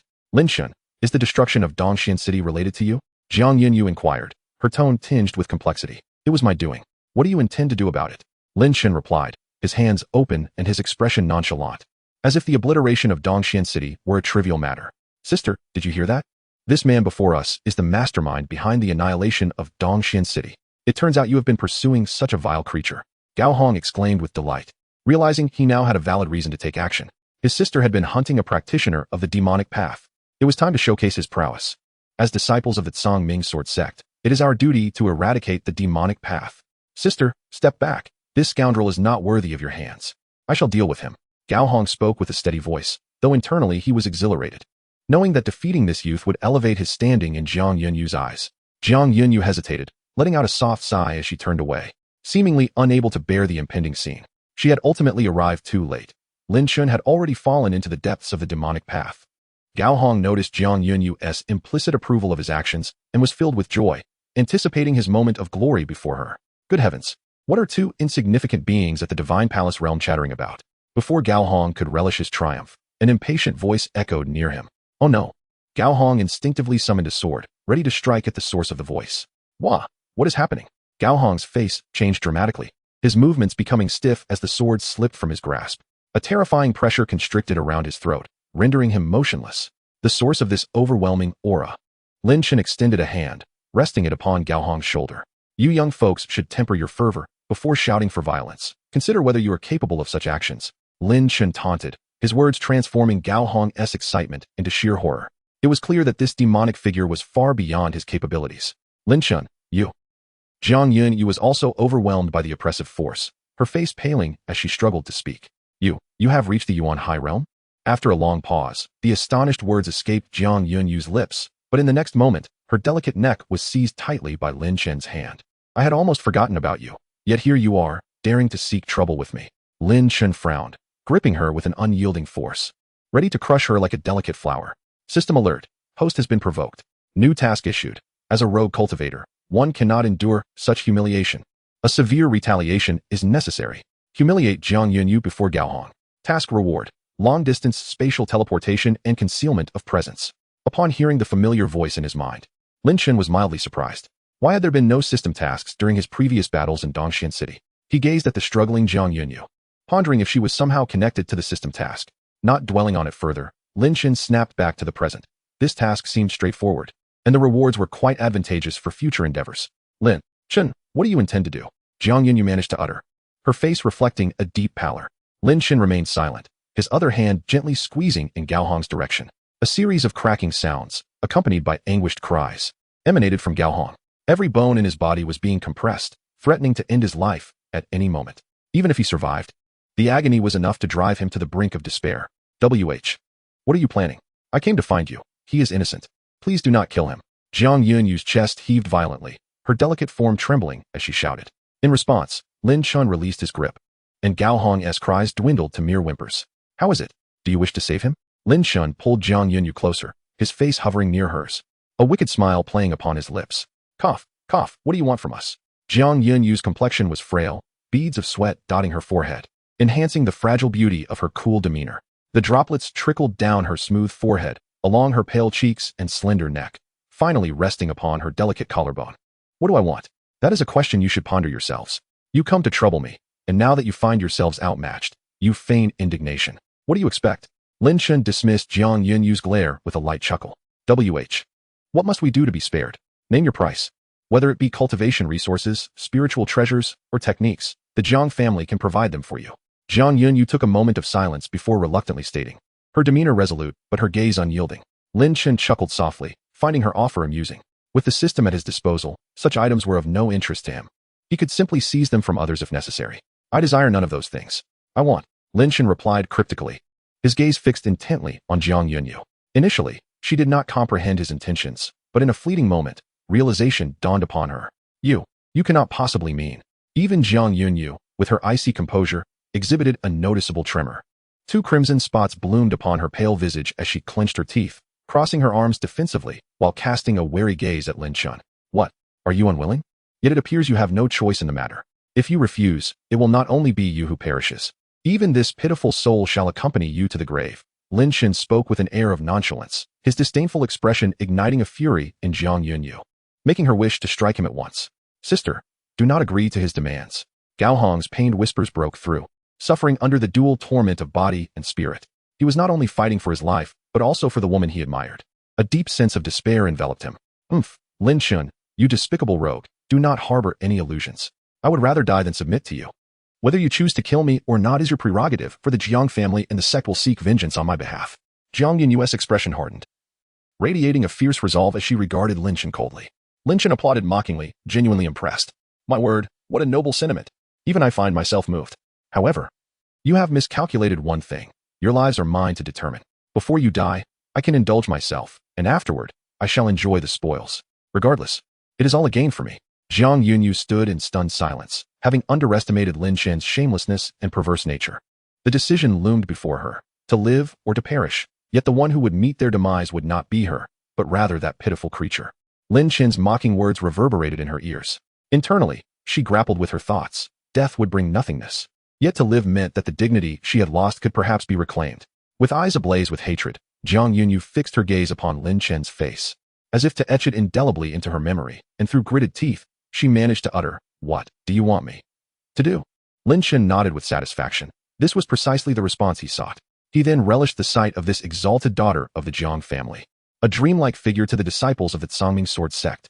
Lin Chen exhaled deeply, acknowledging his lack of finesse, recognizing the need for improvement. However, he deemed it inconsequential, as such skills could indeed be cultivated. He was referring, of course, to massage. Yet, there was a certain charm to her naivete, particularly when witnessing Jiang Yunyo's visage. So rife with humiliation, mingled with resentment and indignation, her face reminiscent of a rain-drenched pear blossom. You must release us now, Jiang Yunyu stammered, her eyes glinting with lethal intent. Lin Chen's expression hardened, and he struck her with a slap. Address me as master. You. Jiang Yunyo's face flushed with a mix of shame and fury. How dared he demand she call him master, subjecting her to such degradation? Yet, having already traversed her most reluctant recollections, she realized that failing to comply now would render her previous struggles futile. A boundary, once crossed, could be breached repeatedly, leading to an eventual absence of limits. Master, master. A faint voice emerged, but Lin Chen remained unsatisfied. What is the matter? Have you not eaten? Speak louder. Do you Jiang family members converse like insects? Upon hearing this, Jiang Yunyu clenched her teeth in defiance, adopting a mindset of reckless abandon. Unable to contain her fury any longer, she bellowed, Master, have you heard that? Her voice echoed across the expanse, undeniably spirited. Chapter 48, A Reunion. Now fulfill your promise and release us at once. Jiang Yunyu wiped the corner of her mouth, her expression as cold as steel, radiating an aura of terrifying murderous intent, starkly contrasting with her previous demeanor. Very well, however, I can only release one of you, Lin Chen replied with a grin, having just received a notification from the system in his mind that the task had been completed. You lack integrity. You clearly stated that you could spare both of us. Jiang Yunyu glared, her face visibly contorted with anger. After enduring such a cost, to be toyed with by Lin Chen was infuriating. Do not be hasty. I have indeed released one of you, haven't I? One must learn to be content, to show gratitude, and to cherish the rare opportunities that come their way, Lin Chen remarked, gesturing dismissively, assuming an air of moral superiority. As for integrity, what is that? To borrow a phrase from a well-known character in a past life animation, he is great, as everyone knows. So, have you decided whom I shall release? Jiang Yunyu clenched her hands tightly, fighting to quell the rage within her with reason. Finally, she let out a nearly imperceptible sigh and murmured, Let me go.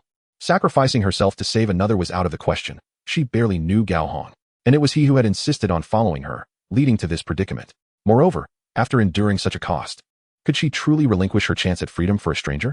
Jiang Yunyu believed she was not that noble. If a friend were to perish, she would seek vengeance for Gao Hong. Very well, you may leave. Our next encounter shall not be so simple. Lin Chen waved his hand nonchalantly, showing no intent to stop her. Jiang Yunyu, uncertain and wary, glanced at Lin Chen a few times before confirming his lack of obstructive intent. In an instant, she transformed into a streak of light, swiftly fleeing from this perilous place. Lin Chen watched her vanish before turning towards Gao Hong. His face, twisted from prolonged torment, was a sight that could silence a child's cries. You saw and heard everything, did you not? Lin Chen grasped Gao Hong's hair with one hand, unabashedly gazing into his resentful, blood-red eyes. Jiang Yunyu has so easily abandoned you. How tragic. What do you want to say? Gao Hong's expression was frigid, his voice low. He had just witnessed an apparent transaction between Lin Chen and Jiang Yunyu, and a peculiar suspicion arose within him. Had he been deceived by them? The truth was that Jiang Yunyu had long been mingling with those of the demonic path. Regardless, it was an undeniable fact that she had struck a deal with this man before him, selling herself. His hatred was directed not only at Lin Chen, but also at Jiang Yunyu. Nothing much. I merely pity you, sold without realizing it. Lin Chen shook his head, expressing mock sympathy, further solidifying Gao Hong's suspicions. Indeed, it was Jiang Yunyu, that wretched woman, who, discontent with him, had allied with the demonic path to eliminate him, and thus, he had suffered so much. You can kill or maim me. Gao Hong was about to utter a defiant phrase, ready to meet his fate, when he looked up. Where was Lin Chen's figure? Where did that person go? Confusion washed over Gao Hong's face, swiftly replaced by elation. No matter the circumstances, this was the perfect opportunity for his escape. After a thorough examination of his body, Gao Hong found himself gravely injured but still capable of basic movement. Thus, he summoned the remaining strength within him and fled frantically into the distance. He vowed that if he survived to return to his sect and the Gao family, he would relentlessly pursue that pair of scoundrels across the eastern wilderness. Even if Jiang Yunyu had the backing of the Jiang family, he would not relent. Gao Hong's expression twisted into a snarl, resembling a malevolent spirit, as his hatred swelled infinitely. Meanwhile, Jiang Yunyu was also fleeing desperately, periodically sensing whether Lin Chen was in pursuit. Subconsciously touching her face, a look of fury appeared on her exquisite features. Upon returning to the Jiang family, she was determined to demand an explanation from the Lin family, and she would certainly. What a coincidence, we meet again so soon. Jiang Yunyu's pupils constricted as that familiar, nightmarish, mocking voice echoed in her ears once more. Chapter 49, Training Jiang Yunyu, Journey to Qingyan City. What do you intend to do?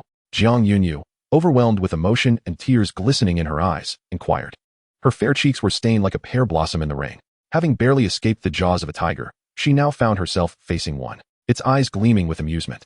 It was likely that no one could remain composed in such a situation. I have already told you. Our next encounter will not be so simple. If you fail to seize the opportunity, who can you blame? Lin Chen shrugged, having granted Jiang Yunyu several minutes to escape. However, she squandered that chance. What do you want? If you wish to kill me, do as you please, but spare me the humiliation you inflicted before. Jiang Yunyu retorted angrily, closing her eyes in resignation, her chest heaving violently. Yet, this sense of powerlessness was precisely what Lin Chen found delightful. A beautiful woman weeping before him brought him an odd sense of joy. Think logically. You must realize I could never let you go. Moreover, I have grown quite bored lately, and could use a pet. Since you have so graciously presented yourself, it seems you shall be the one. After relishing Jiang Yunyu's expression of despair, Lin Chen spoke leisurely. Never. You will not humiliate me as before. I will not let you succeed, even in death. Jiang Yunyu's fury ignited, and she drew her sword, prepared to take her own life. Yet, in the next moment, her body became entirely immobilized, her gaze barely shifting. If you wish to die, that is your choice, but do not expect me to collect your remains. Of course, I could always take advantage of the moment or preserve you for a future sale to some particularly discerning individual. Lin Chen's mocking voice echoed from behind, causing Jiang Yunyu's pupils to tremble. She had never anticipated such depravity from him. Should she take her own life, he would not only disregard her corpse, but even consider keeping it for later sale. Have you thought this through? Value your life. Do not be so quick to seek death. Only by living can one hope for freedom. Lin Chen discerned the wavering in Jiang Yunyu's heart and placed a hand upon her shoulder. Once she regained her composure, Jiang Yunyu fell silent, her reddened eyes coldly fixed on Lin Chen. What are you staring at? Is this how you address your master? At this, Jiang Yunyu glared fiercely, while Lin Chen merely ignored her, vanishing in an instant to appear behind her, raising a hand. Dare to disrespect your master? You shall be punished. He struck down with force. A resounding thwack echoed, as Jiang Yunyu's face flushed crimson, covering the struck area. Lin Chen's blow had not inflicted physical harm, but the psychological impact was devastating. As the distinguished daughter of the Jiang family and a prominent disciple of the Cangming sword sect, she had never endured such treatment. Lin Chen, how dare you? Another slap followed, unceremoniously delivered. I will tear you apart. Stop. What do you want from me? Lin Chen halted his assault. Observing Jiang Yunyu, who shielded herself with her hands, her face a mask of anger and embarrassment. With a playful tone, he remarked, from now on, you must alter your mindset. I care not for your previous status. Know your place. Before me, you are merely a pet. Now, let us begin with a change in address. Call me master and let me hear it. You shall not, Jiang Yunyu began, but her voice faltered as Lin Chen threatened her with another raised hand. If this continued, her pride would not permit her to remain human. You may persist in your defiance. We have ample time to play. No one will come to your aid. They were upon an unnamed hill, isolated from the world. If Lin Chen chose to act, even her loudest cries would go unheard. Master, master. After much contemplation, Jiang Yunyu reluctantly bowed her proud head, her lips quivering with humiliation as she softly uttered the two words. It's fine. All of this is for the future, not merely to let Lin Chen lower his guard, but to secure my own freedom. Jiang Yunyu's expression was conflicted as she forced herself to accept this reality. Lin Chen withdrew his hand, nodding in satisfaction. This initial training had proven a resounding success. The future was long, and it was time for him to thoroughly mold Jiang Yunyu into his pet, his slave. He reached out to caress her head, and she trembled slightly, ultimately falling silent as if enduring something profound. Very well, let us depart. Lin Chen effortlessly grasped Jiang Yunyu's form, transforming into a streak of light as he soared towards an unknown destination. Where are you going? Jiang Yunyu attempted to break free, but upon realizing the futility of her struggle, she coldly inquired, Qingyun City, to find the Wang family. Qingyun City? The Wang family? Jiang Yunyu momentarily failed to grasp the implications, but quickly recollected. You killed their son. Did they not come after you afterward? I did seek them out, but to no avail. Now, I shall trouble them. Jiang Yunyu shivered at Lin Chen's icy tone, laced with a terrifying intent. After a brief silence, she could not help but ask, what happened to Gao Hong? It is not your place to speak. Remain silent. Lin Chen seemed disinclined to respond, delivering another slap for good measure. A flush crept over Jiang Yunyu's face, but the color spread beyond just her cheeks. Lin Chen, you scoundrel. Once I regain my freedom, I will ensure you. She screamed internally, her face betraying her anger as she fell silent. Lin Chen's gaze shifted. Would he let someone destined to cause him trouble go? Calculating the time, he surmised that Gao Hong was likely already dead. Previously, he had silently infused a strand of spiritual energy into Gao Hong's mind, opting not to kill him on the spot merely to grant him a glimmer of hope before plunging him into despair, an amusing prospect.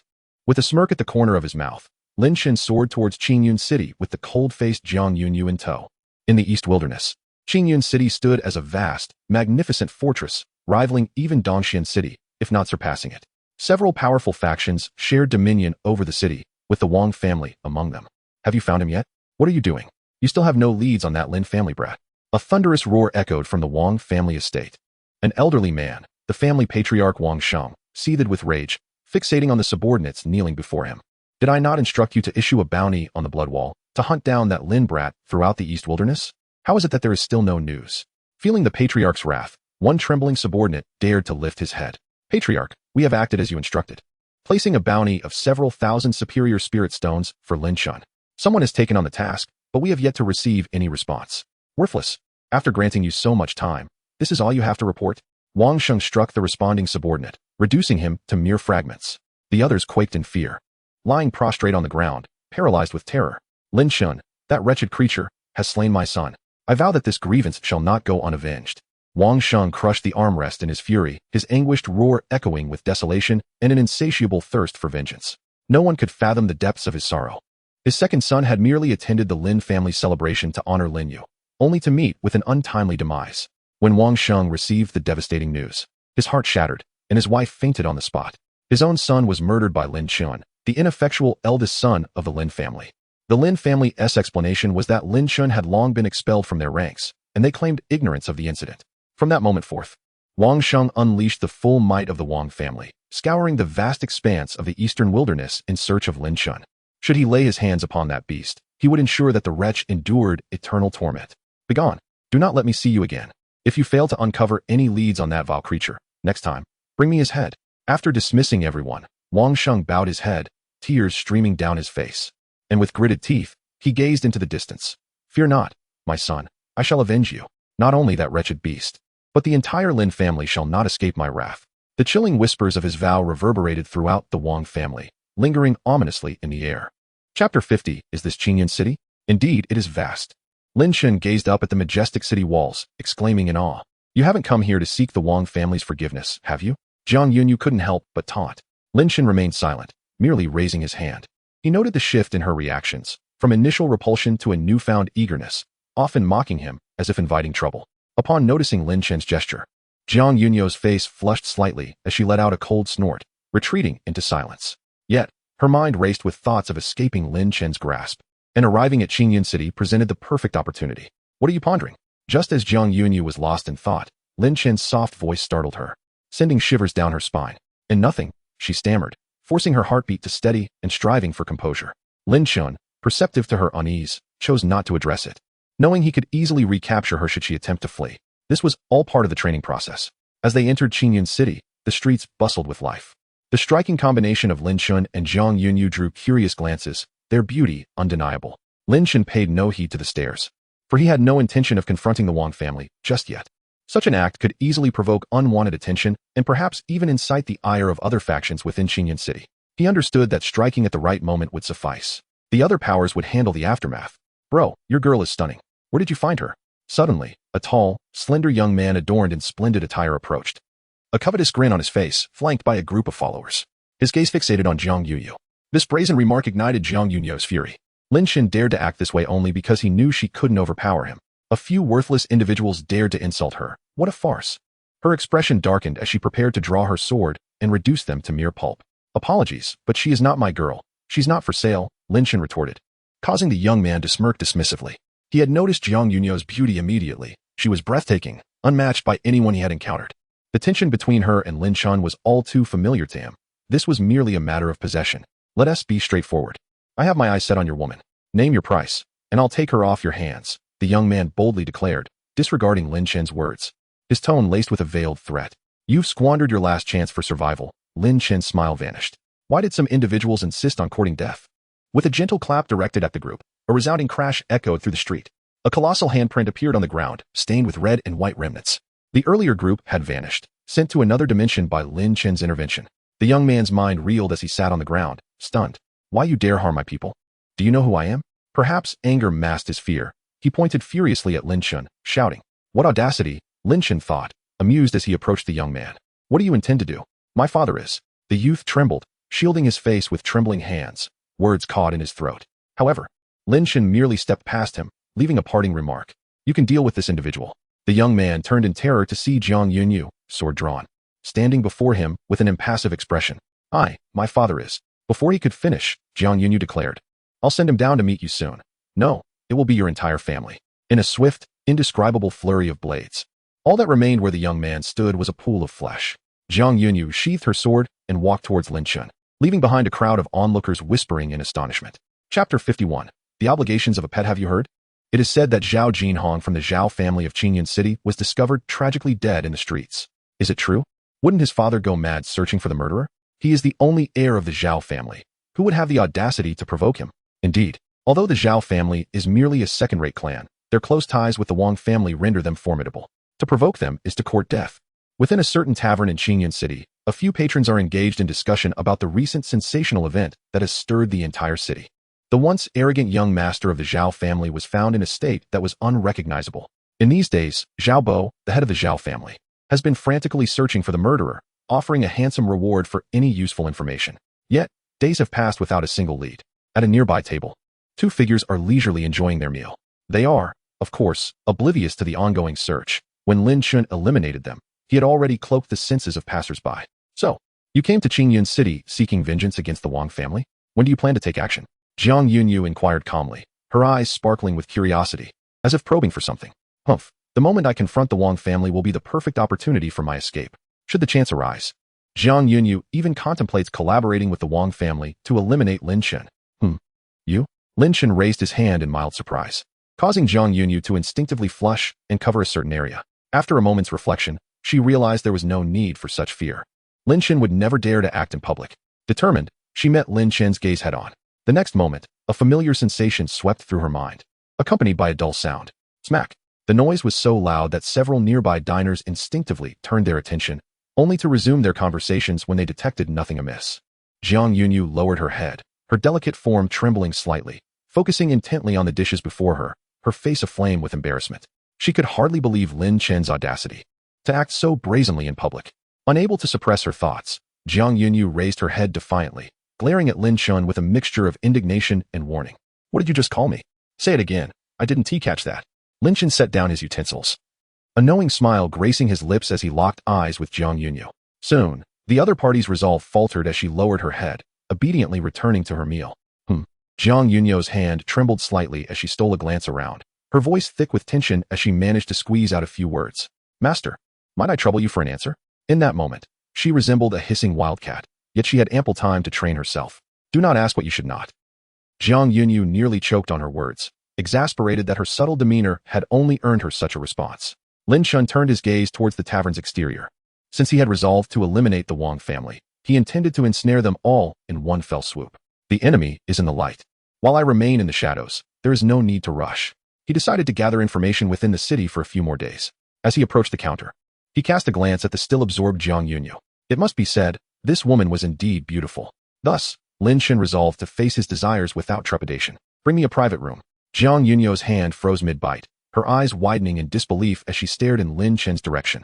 Unfazed, Lin Chun chuckled, knowing full well that his leniency towards Jiang Yunyu stemmed solely from her alluring appearance. Had she been anything less, she would have met a grim fate long ago. He spared her, not wishing for her to return to the Jiang family and raise an alarm, and that was the sole reason. As a pet, she was naturally meant to serve her master. Before long, nightfall enveloped the city. The streets of Qingyun City remained brilliantly lit. However, Lin Chun returned early to his room at the tavern. There, he found Jiang Yunyu, her expression wary, her gaze icy as she fixated on him, gripping her treasured sword tightly. What do you intend to do? You. Ignoring her shocked expression, Lin Chun raised an eyebrow. Why wear such a countenance? You don't think I spared your life out of affection, do you? Upon finishing his statement, Lin Chun pondered, stroking his head in thought. To desire a person's body must also imply a form of affection, wouldn't it? He candidly admitted that he was indeed drawn to Jiang Yunyu's figure, and this was commendable. After all, having engaged in such acts before, why should he now feel restrained? Jiang Yunyu took a deep breath, attempting to calm her racing heart. Her sword pointed directly at Lin Chun. Lin Chun, do not overstep your bounds. I would rather die than endure such humiliation again. I will not allow you to disgrace me. Her tone was resolute, imbued with a fierce determination to resist. In that moment, Jiang Yunyu seemed to shed the weight of past shame and indignity, transforming back into the aloof heiress of the Jiang family, the prodigious disciple of the Tsangming sword sect. She seemed, smack, Jiang Yunyu could barely maintain her stance before her sword clattered to the ground. Lin Shan didn't even need to lay a hand on her. The oppressive aura from his cultivation level rendered her utterly immobile. Is it of any use? Your sword, along with the dignity you mistakenly believe is valuable, is worthless. If I do not permit it, desiring death is but a luxury. Do not forget that your life hangs in my hands. Lin Shan advanced step by step towards the rigid Jiang Yunyu, caressing her fair, delicate skin akin to milk. Seeing herself unable to resist, tears streamed down Jiang Yunyu's cheeks. Yet even so, she refused to yield. With the most murderous gaze she had ever mustered, she fixed her eyes on Lin Shan. Excellent. I truly admire that look in your eyes. I relish your desire to kill me while being powerless to act. Maintain that expression. Lin Shan gently stroked Jiang Yunyu's smooth black hair, nodding in satisfaction. Jiang Yunyu closed her eyes, rendered speechless. Faced with such a man, it felt as if all her efforts were in vain. Whatever she did merely added to his amusement. Humph, Lin Shan, how ludicrous. You, a Yuanhai cultivator, resorting to such despicable means. Even if you possess my body, you will never win my heart. Jiang Yunyu desperately sought to vex Lin Shan, a mocking smile gracing her lips as she glared at him coldly. What use would I have for your heart? Do you women not overestimate your worth? Lin Shan retorted, bewildered by their belief that he desired their hearts. I am not some heart-thieving rogue, merely seeking pleasure. You, Jiang Yunyu faltered, overwhelmed by a sense of profound humiliation. You ought to be grateful for your appealing appearance. At least it still holds some value, otherwise. Jiang Yunyu attempted to counter, but Lin Shan abruptly silenced her. There is still ample time. Behave and fulfill your obligations. Lin Shan smiled as he ruffled Jiang Yunyu's hair, leaving her speechless, unable to utter a sound. Chapter 53. Wang Sheng's speculation. After a night of silence, the next day arrived. Lin Shan woke up feeling refreshed, having fought through the night until dawn. One could only describe the battle as exhilarating. Meanwhile, Jiang Yunyu lay sleeping beside him, completely exhausted, revealing her long, fair legs. Despite her pale cheeks lacking the vitality of youth, there seemed to be something more. A faint blush lingered on her fair face, and her delicate brows instinctively furrowed. At this point, it could be said that Lin Shan and this woman shared a rather familiar relationship, one where each knew the other's strengths and weaknesses. He cast a sidelong glance at the still slumbering Jiang Yunyu, a smirk of derision gracing his lips. With such a tough exterior, yet ultimately dependent on him? After dressing, Lin Shan stepped out of the inn, unconcerned about Jiang Yunyu fleeing, as he had sealed her cultivation the previous day, rendering her akin to an ordinary person. Additionally, he had laid down a barrier in the room, ensuring that she remained under his control. As he descended the stairs, the innkeeper regarded him with admiration, leaving Lin Shan feeling somewhat bemused. This young man was truly remarkable. Redirecting his gaze from the awestruck innkeeper's back, the latter subtly glanced towards the upper floor. The commotion from the previous night had indeed been quite something. The innkeeper had resolved that upon the return of that esteemed guest, he would certainly seek out the secret recipe. In Qingyun City, at the Zhao residence, once a bustling estate, it now exuded an air of solemnity, with the mournful cries of grief echoing faintly. Every member of the Zhao family donned white mourning attire. In the grand hall, a middle-aged man, whose hair had turned white overnight, stared blankly at his son's coffin, his eyes filled with numbness and hatred. He could scarcely believe that his precious only son had been murdered in broad daylight in Qingyun City. Moreover, the group he had dispatched for his son's protection had met with a similarly tragic fate. Who could it be that harbored such animosity towards the Zhao family?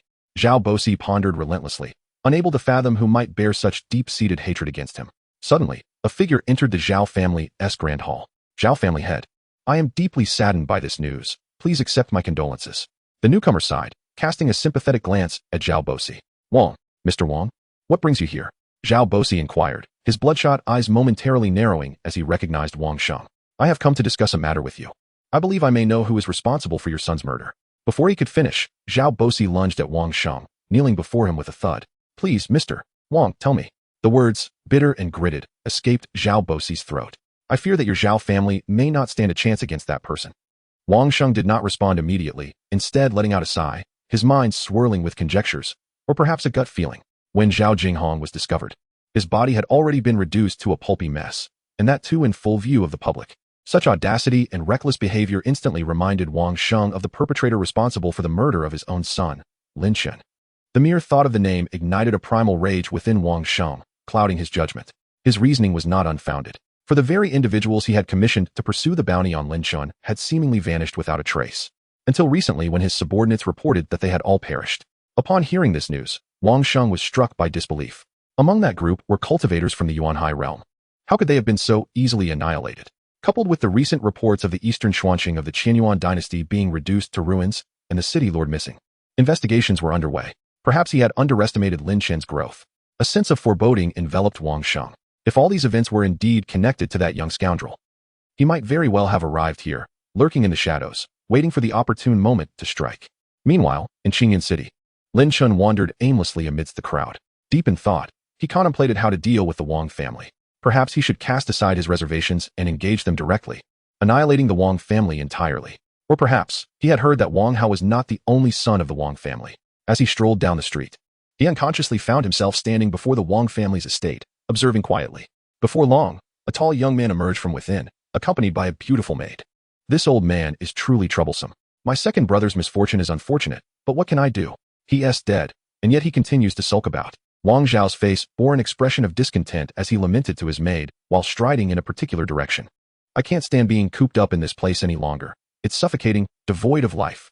The maid noticed Wang Xiao's intended departure and hurriedly interjected, Young master, you cannot go to Tianxian building anymore. The master has forbidden you from going elsewhere. It's all for your safety. Before she could finish, Wang Xiao slapped her face with a fierce force, his demeanor menacing. That old fool may control me. But who do you think you are to dictate my actions?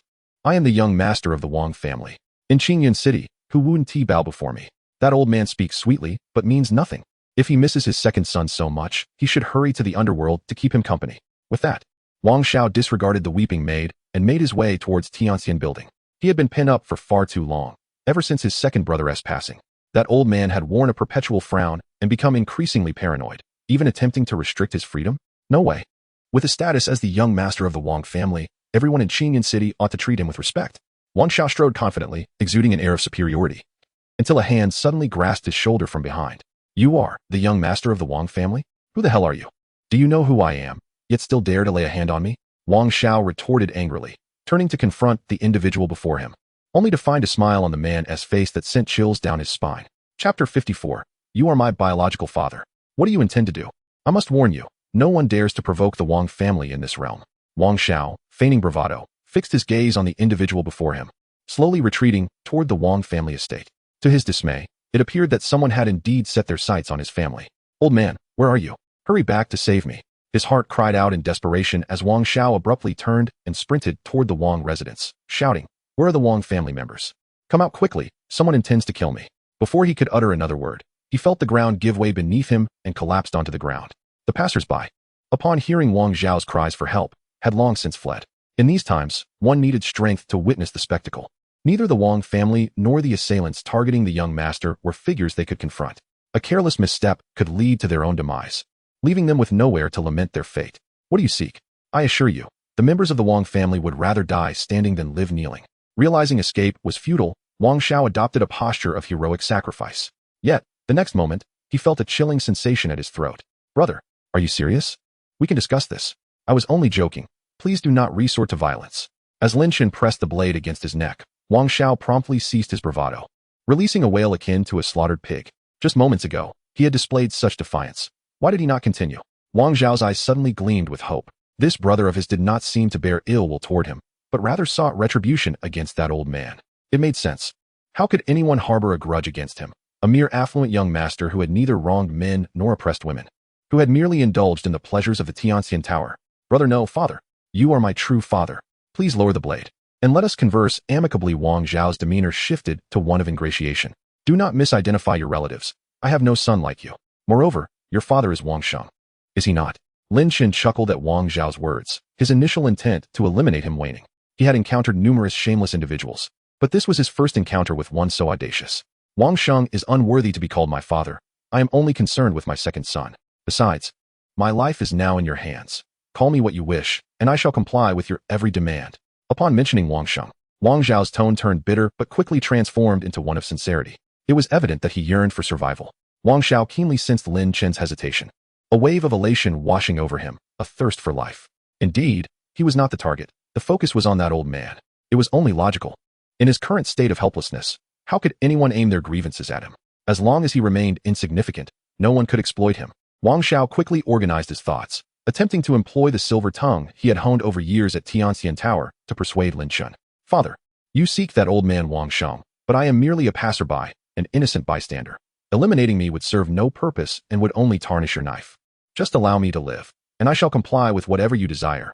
But once you deal with that old man, please spare me. Wang Zhao's earnest entreaties flowed forth, desperately attempting to sever ties with his father in a bid for survival. This was truly utterly amusing. Ha ha ha, Wang Sheng, that old fool, has raised such an entertaining son. Lin Chen's laughter echoed as he sheathed his blade, sensing Wang Zhao's honesty. Rising from the ground, Wang Zhao humbly bowed to Lin Chen, expressing gratitude for being spared. He then prepared to flee. Curse you, Wang Sheng, you old fool. In such a perilous situation, why did you not clarify things with me? You nearly cost me my life. As Wang Zhao cursed his father inwardly, he turned to escape. Wait, did I permit you to leave? Wang Zhao's body trembled, and he halted mid-step, turning back with a mournful expression. Brother ancestor, regardless of your grievances with that old man, I shall unconditionally stand by your side. Whatever animosity you harbor, unleash it upon him. Do not harm the innocent. My fragile form cannot withstand your wrath. Lin Chen struggled to contain his amusement. This fellow was indeed a character. Rest assured, I have no intention of killing you. But where has that old man gone? Wang Zhao breathed a sigh of relief, standing at attention as he replied. He seems to be occupied discussing matters with the head of the Zhao family, likely concerning the tragic demise of the Zhao heir. A few days ago, Lin Chen nodded thoughtfully before posing an unrelated question. Does Wang Sheng have any other offspring besides yourself? No, none. He once did, but that child was killed before he could finish. Lin Chen suddenly seized Wang Zhao and soared into the sky. What are you doing? Wang Zhao exclaimed in shock, gazing down at the diminishing streets of Qingyun City. Did you not just call me father? I am now going to settle some scores. Fortuitously, that old man is away, so I shall deliver a grand gift in his absence. Lin Chen sneered as they ascended, soon reaching the heights above the Wang family estate. What an imposing residence. A pity, Lin Chen mused, while Wang Zhao struggled to comprehend the gravity of the situation. Did he not realize that the Wang family was not solely comprised of the head of the household, but also a multitude of elders? Wang Zhao ceased his struggle, aware that soon the elders would come to his aid. At that moment, he would ensure that all the humiliation he endured would be repaid in kind. In midair, Lin Chen extended a finger toward the Wang family estate and gently prodded it. Boom, boom, boom. Wang Zhao, lost in his thoughts, was abruptly jolted by a deafening sound. He looked down in disbelief, his jaw dropping. What on earth is happening? Is this truly the Wang family? A colossal finger, akin to a mountain, descended upon the estate, shattering all its structures. A massive fissure radiated from the center of the Wang family estate, sending debris soaring into the sky. A few survivors, like ants, emerged from the ruins, crying out in despair. The onlookers on the streets were equally astonished by the sudden upheaval, their gaze fixed upon the figure in the sky. Who is that in the heavens? Is this not the Wang family estate? Who possesses the audacity to commit such an act, unafraid of Wang Sheng's wrath? Even families with grievances against the Wang family would not go to such extremes, would they? Could the rumors of brewing conflicts among the major families be true? Are they on the verge of war? Cursed be it. Enough pondering. We must flee. The crowd erupted into chaos, scattering in all directions. Who dares trespass upon the Wang family? Could it be members of rival families? I have endured their provocations for far too long. They dare encroach upon our territory. They have sealed their fate. Resounding roars of fury emanated from the ruins below. Several figures ascended into the sky, their perplexed gazes fixated upon Lin Chen and the captive Wang Zhao. Before Lin Chen could utter a word, a furious roar erupted from the lips of an elder. Wang Zhao, you ungrateful wretch. When has the Wang family ever wronged you? Every time you ventured to the Celestial Tower, was it not the Wang family that reimbursed your expenses? Yet now, you have invited calamity upon us. For the sake of your own survival, you would allow a mere child to bring ruin to the Wang family? I shall cleanse our ranks. The elder, well acquainted with Wang Zhao's character, hastily labeled him as a traitor. You, a mere junior, dare to offend the Wang family? Prepare to descend into the depths of hell to atone for your sins. With rage surging through him, the elder unleashed a powerful strike toward Lin Chen. While he was inside, engrossed in his own cultivation, the sudden collapse of the house caught him off guard, resulting in casualties among the Wang family members. If he did not obliterate this child before him, he would no longer bear the name Wang. Damn it, you old relics. Not only do you refuse to save me, but you also wish to kill me. Wang Zhao struggled in desperation, gradually closing his eyes. Let me savor once more the delights of the Celestial Tower. In stark contrast, Lin Chen remained remarkably composed in the face of the impending attack. With a deft motion, he unsheathed his sword, effortlessly nullifying the elder's furious strike as if it were but a drop in the ocean. Moreover, as the blade glimmered, a distorted and bewildered head soared into the air. What? This child is formidable. The remaining elders, taken aback, swiftly regained their composure, one of them barking an order. No need for ideals. We shall all strike together. With one strike capable of dispatching an opponent, they realized that if they approached him one by one, they would merely be offering their heads on a platter. In a battle for survival, there could be no room for pride. The victor would be the one who lived. Recognizing the necessity of unity was a semblance of wisdom. Yet in the face of overwhelming strength, it amounted to little more than a futile struggle. Lin Shen regarded the encircling elders with indifference. Chapter 55. Qingxian Peak. Young man, do not speak too soon. I acknowledge your abilities, yet against us few, your ultimate fate is undoubtedly death. An elder spoke coldly, his face stern, with a terrifying murderous intent flickering in his eyes. How dare you boast in front of so many of us? Rest assured, your demise will not be swift. You shall pay for your transgressions. Beside him, another elder, with an impassive expression, suddenly opened his eyes, which gleamed with an unusual hue, fixing his gaze upon Lin Shen. Fourth elder, do not kill this boy just yet. We have plans to torment him thoroughly. Indeed, the fourth elder's bewitching eyes would serve perfectly against this lad, allowing us to mold him into a puppet. Alas, poor fifth elder. A cacophony of malicious discussions ensued as the group deliberated on how to handle Lin Shen. With but a single glance, Lin Shen sensed something was encroaching upon his soul. Frowning, he heard a crisp shattering sound. A piercing scream erupted from the elder with the peculiar eyes. What is happening? Fourth elder's technique is ineffective against this boy? The remaining elders watched in horror as the elder's eyes became hollow, mere black voids. Have you exhausted your trivial tricks? Come, since that is the case. Perish beneath my blade. The terrified elders turned to see a figure wielding a long sword, emanating a dreadful aura that rendered them immobile. A series of sickening slashes echoed as Lin Shen, with swift precision, reduced them to mere fragments. Some were left as nothing but a mist of blood. Seeing the time was ripe, Lin Shen swiftly sheathed his sword and produced the soul-collecting banner, slaughtering and harvesting souls, all in one fluid motion. As Lin Shen delighted in collecting souls, Wang Xiao, in stark contrast, turned pale with terror. How brutal, how terrifying. Initially, he believed the elders would rescue him from peril, yet it turned out to be a blatant massacre. Wang Xiao, that old fool, what kind of monstrous enemy has he provoked? The savage demeanor and skilled execution left Wang Xiao convinced that this was not the first time this individual had committed such atrocities. This was a massacre honed by experience. Even if Lin Shen were to quip about using Wang Xiao as a side dish, Wang Xiao would likely believe it. After collecting the souls of the elders into the soul-collecting banner, Lin Shen used their blood to inscribe a few words on the ruins of the Wang family estate. If you wish to reclaim your son, come to Qingxian Peak. Qingxian Peak, a picturesque mountain outside the city of Qingyun. With a satisfied smile, Lin Shen grasped Wang Xiao, and their figures vanished from the scene. Not long after, a figure appeared, filled with anxiety. Upon seeing the Wang family estate reduced to ruins, Wang Xiang was left utterly dumbfounded. For a fleeting moment, he was bewildered. This is my home? What has happened here? Is this still the eastern wilderness, Qingyun City? Where is my grand estate? Who is responsible for this destruction? A furious rage, akin to a volcano on the verge of eruption, surged within Wang Xiang. He wished fervently that this was merely a dream, and that he would awaken to find his family intact. Finally, unable to contain his soaring anger, he bellowed, Who is responsible for this? Who dares to defy the Wang family? Step forward.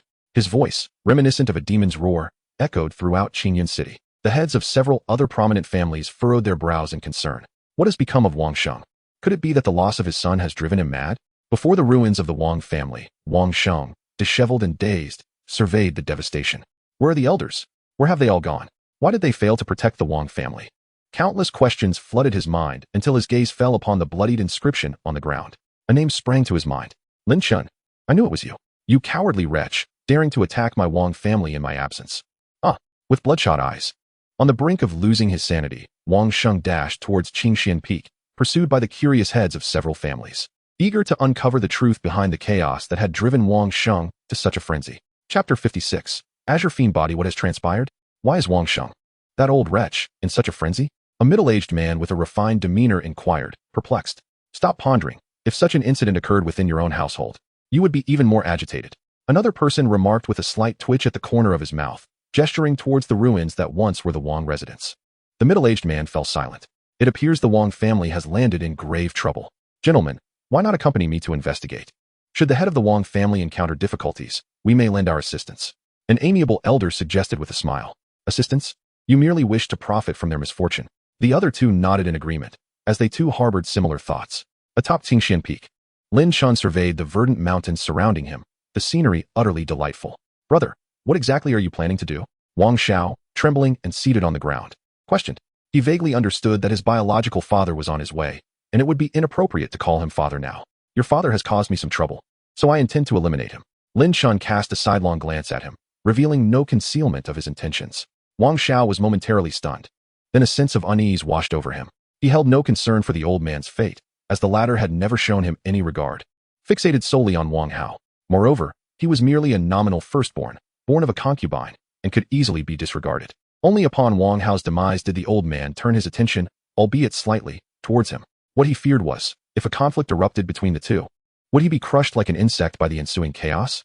No, he thought. He hadn't yet fully enjoyed the delights of Tianxian Tower. Ignoring the distraught Wang Hao, Lin Chen closed his eyes to meditate, and at a certain moment, he opened them. They're coming. He sensed a terrifying aura approaching him unabashedly. Soon after, the principal figure materialized before Lin Chen's eyes. Lin Chen, I knew it was you, you little beast. You killed my son. How dare you destroy my Wang family? Wang Sheng's eyes were bloodshot as he immediately recognized the figure atop the peak. Since you seek death, I shall. No, I will not allow you to die so easily. I intend to make your remaining days a living hell of fear and anguish. And as for the Lin family, your kin shall meet the same gruesome fate. A sinister smile split Wang Sheng's face, a mix of hatred and exhilaration swirling within him. As if he had lost his mind. What do you intend to do to the Lin family? I care not. If you truly have the audacity, then act now. Lin Chen responded, unfazed, raising his hands in a gesture of mockery. The old fool believes that threatening my family will yield results. Unaware that should he proceed with such actions, Lin Chen would merely offer him a cigarette and say, you've worked hard. Humph, truly a shameless beast. Wang Sheng's expression darkened after a moment of shock. Detected host being provoked, as a rogue cultivator, do not indulge the adversary. One word, strike. Task initiated. Deliver Wang Sheng a humiliating demise. Task reward, Celestial Union Technique. Lin Chen intended to voice more, but suddenly, the system's task notification echoed in his mind. Upon seeing the task reward, Lin Chen was momentarily taken aback, his expression peculiar. System, is this Celestial Union Technique legitimate? Words are futile. You little beast, I will first incapacitate you, then thoroughly torment you. Wang Sheng roared furiously, a terrifying pressure erupting from his body. Surrounding spiritual energy coalesced into a massive vortex, compelling the nearby mountains to crumble under its might. In an instant, the earth trembled, the air filled with a cacophony of noise. Yet, the Qingxian peak where Lin Chen stood remained untouched. In the distance, several figures watched the unfolding scene with keen interest. It appears Wang Sheng is genuinely furious this time. I initially speculated who had provoked him, only to discover it was a mere young upstart. How dull. Nevertheless, it must be said, this reckless youth is truly courting death. The heads of several prominent families in Qingyun City convened to discuss the events. Master Sun, how long do you reckon that young lad can endure under Wang Sheng's might? The refined middle-aged man inquired of the man he referred to as Master Sunday. Sun cast a detached glance at Lin Chen atop Qingxian Peak, replying nonchalantly, that brash youth is merely inexperienced and unaware of his own limitations. Though his words were bland, they carried an unmistakable air of disdain. What does Master Shangguan think? The man turned to the elder for his opinion. Boring. Shangguan Qingyan opened his slightly clouded eyes and stated calmly, his words tinged with a faint sense of disappointment. He had hoped to reap some benefits from following along, only to find himself in a situation of overwhelming dominance. At the very least, after this incident, the Wang family would no longer maintain their status as a major clan. Humph, if that old man wishes for battle, then let it be so. There is no need for all this superficiality. Returning to the battlefield, Lin Chen snorted coldly, causing Wang Sheng's overwhelming aura to dissipate, along with the tumultuous scene. Wang Sheng's eyes widened, his expression darkening. Could this young man? Old fool. Do not forget, your son is still in my grasp. Lin Chen suddenly called out to Wang Sheng mockingly, holding the terrified Wang Xiao in one hand. What do you intend to do? Wang Sheng's face darkened further as he asked in a low voice. It is simple. If you kneel and beg for mercy, I shall release your son. Wang Xiao, upon hearing this, cast frantic glances at Wang Sheng, his expression brimming with a desperate desire to survive. Impossible. You think capturing that worthless wretch allows you to threaten me? Even if you were to slay him now, what of it? I could always father another. Wang Sheng bellowed in rage, while Wang Zhao's face paled as he bowed his head. Lin Chen glanced at the dazed Wang Xiao, a faint smile curling at the corners of his mouth. There is no need for me to personally deal with that old fool. The one to deliver his demise has already been identified. To have that old man perish at the hands of a son he looks down upon would be the ultimate humiliation. With a gentle flick of his finger, Wang Xiao was sent hurtling backward, his body becoming suspended atop a preserved peak. Lin Chen beckoned towards Wang Sheng, the provocation unmistakable. Good, you little beast. You shall die now. Wang Sheng roared, a stream of azure golden energy erupting from his body, enveloping him. In that fleeting moment, Wang Sheng appeared as a formidable statue. The azure fiend body. That old man has actually resorted to this technique. Sun En's brow furrowed, his expression perplexed. The azure fiend body is a manifestation of Wang Sheng's prolonged absorption of the malevolent energy from the azure fiend stone. This technique not only shields the user with malevolent energy, but can also inflict lasting damage upon the opponent's foundation. It essentially serves as a permanent injury buff. This is unexpected. Malevolent energy cannot be autonomously generated, and the cultivation process is immensely painful. Why would Wang Sheng use such a technique against a mere child? It is akin to deploying a lengthy cooldown ability against a mere minion. Does he not feel remorse? Perhaps we have underestimated that youth. Shangguan Qingyun's expression grew somewhat complex. Young man, prepare to experience the sensation of malevolent energy invading your body. Ha ha ha. The petrified Wang Sheng laughed maniacally, like a shooting star, charging towards Lin Chun. Lin Chun observed as Wang Sheng drew nearer, sensing the malevolent energy eroding everything in its path. What a reckless, self-destructive approach. Yet, Lin Chun did not retreat. Instead, he struck out fiercely with a punch aimed at Wang Sheng. Boom! A deafening roar erupted. As a terrifying wave of energy and spiritual force surged forth, akin to a tsunami, sweeping across the surroundings. In the distance, several clan heads were evidently taken aback. They had not anticipated that the young man they had belittled could withstand Wang Sheng in such a direct confrontation. Sun En regained his senses, feeling the residual waves approaching their position. If this continued, it seemed that Qingyun City would be utterly obliterated. Sun En raised his hand, forcefully suppressing the aftermath. Shangguan Qingyun's aged visage momentarily lost its composure, and with a sigh, he uttered 4 words. The youth is formidable. Young man, to dare to withstand this strike. You possess courage. Alas, you are equally foolish. Wang Sheng, with one hand shattered by Lin Chun, felt a surge of blood rise in his throat, clearly sustaining grave injuries. Nevertheless, he wore a smile that exuded confidence in his victory. In the next moment, a surge of malevolence erupted from his entire being towards Lin Chun. Young man, this malevolence will corrode every inch of your meridians, leading you to a death filled with unbearable agony. Cough, cough. Wang Sheng laughed heartily, spitting out several mouthfuls of blood. He longed to witness the expression of agony on the face of this wretch who had brought ruin upon the Wang family. Lin Chun withdrew his hand, a slight frown crossing his brow as a subtle pain surged in his heart. That malevolence was akin to an uncontrollable train, rampaging through his meridians. Yes, you can feel it, can't you? Soon, you will. Wang Sheng's mocking voice abruptly ceased, as he suddenly gazed at Lin Chun in disbelief. His eyes wide as if they might burst. After enduring a moment of pain, Lin Chun relaxed his brow, extending a hand, and with a flicker of his consciousness, a striking azure golden malevolence enveloped his arm. Chapter 57. How to choose. Is this the malevolent energy I just felt? Lin Chun observed the dark energy enveloping his hand with curiosity. Surprisingly, after enduring the pain, his supreme divine body swiftly mastered that malevolent energy. It was akin to a runaway train that had returned to its tracks in a steady manner. This surge could only be described as the divine body exerting its power. Not only had he effortlessly absorbed his opponent's formidable attack, but he could also transform the enemy into an ally, utilizing the energy for his own purposes. This is the essence of the supreme divine body, a physique of unparalleled adaptability. No, it's impossible. As Lin Chun continued to examine the malevolent energy, a disheartened whisper broke through the air. Wang Sheng hung his head in a daze, muttering to himself, impossible. It cannot be. It's all a lie. Mere illusions. That wretched creature has surely descended into hell, and I have avenged my grievances. He could hardly believe the scene before him. After enduring years of torment to cultivate the malevolent body, constantly drawing dark energy from the Qingyang stone, it was all for a decisive moment to catch his opponent off guard and deliver a crushing blow. Yet Lin Chun, that young lad, not only withstood the attack unscathed, but could now manipulate the malevolent energy with ease. Wang Sheng frantically raked his fingers through his white hair, his aged face a mask of disbelief. What had all his years of suffering and training for the malevolent body amounted to? Was it all just a joke? Damn the heavens. Why do you favor this young man so? Not only has he achieved such mastery at a tender age, but he also withstood my attack without so much as a scratch.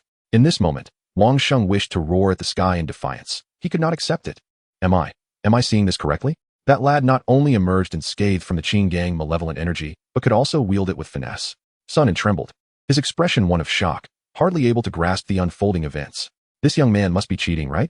The younger generation is indeed formidable. The elegant middle-aged man, Wu Chang'an, squinted as he spoke. What is this nonsense? Old fool, have you no other tricks up your sleeve? After retracting the malevolent energy, Lin Chun had ample time to study it further. With a playful smile, he approached the kneeling Wang Sheng. Wang Sheng's body stiffened, and slowly he raised his head, gritting his teeth in a state of utter disarray. Wretched lad, how could the heavens be so blind? You truly are fortunate.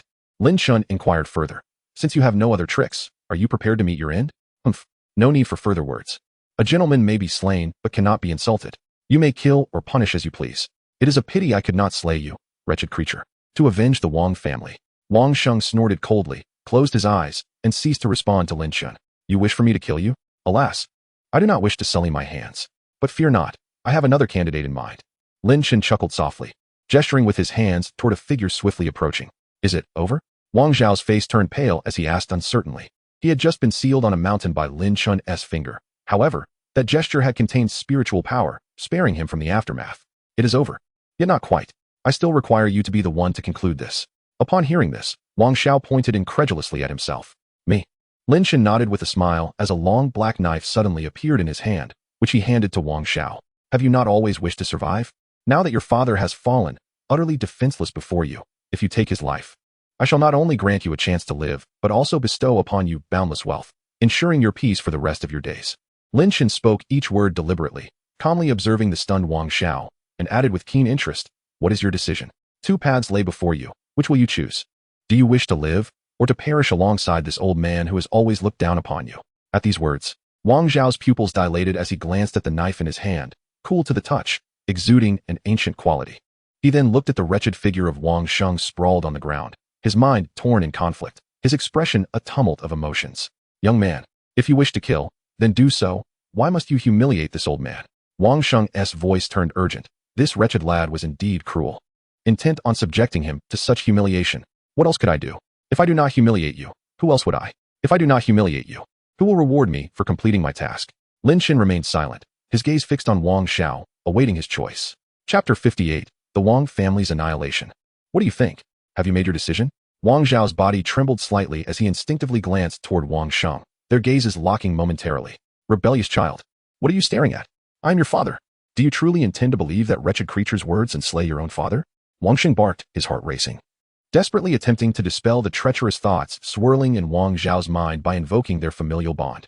However, Wang Zhao's countenance darkened at his father's shout.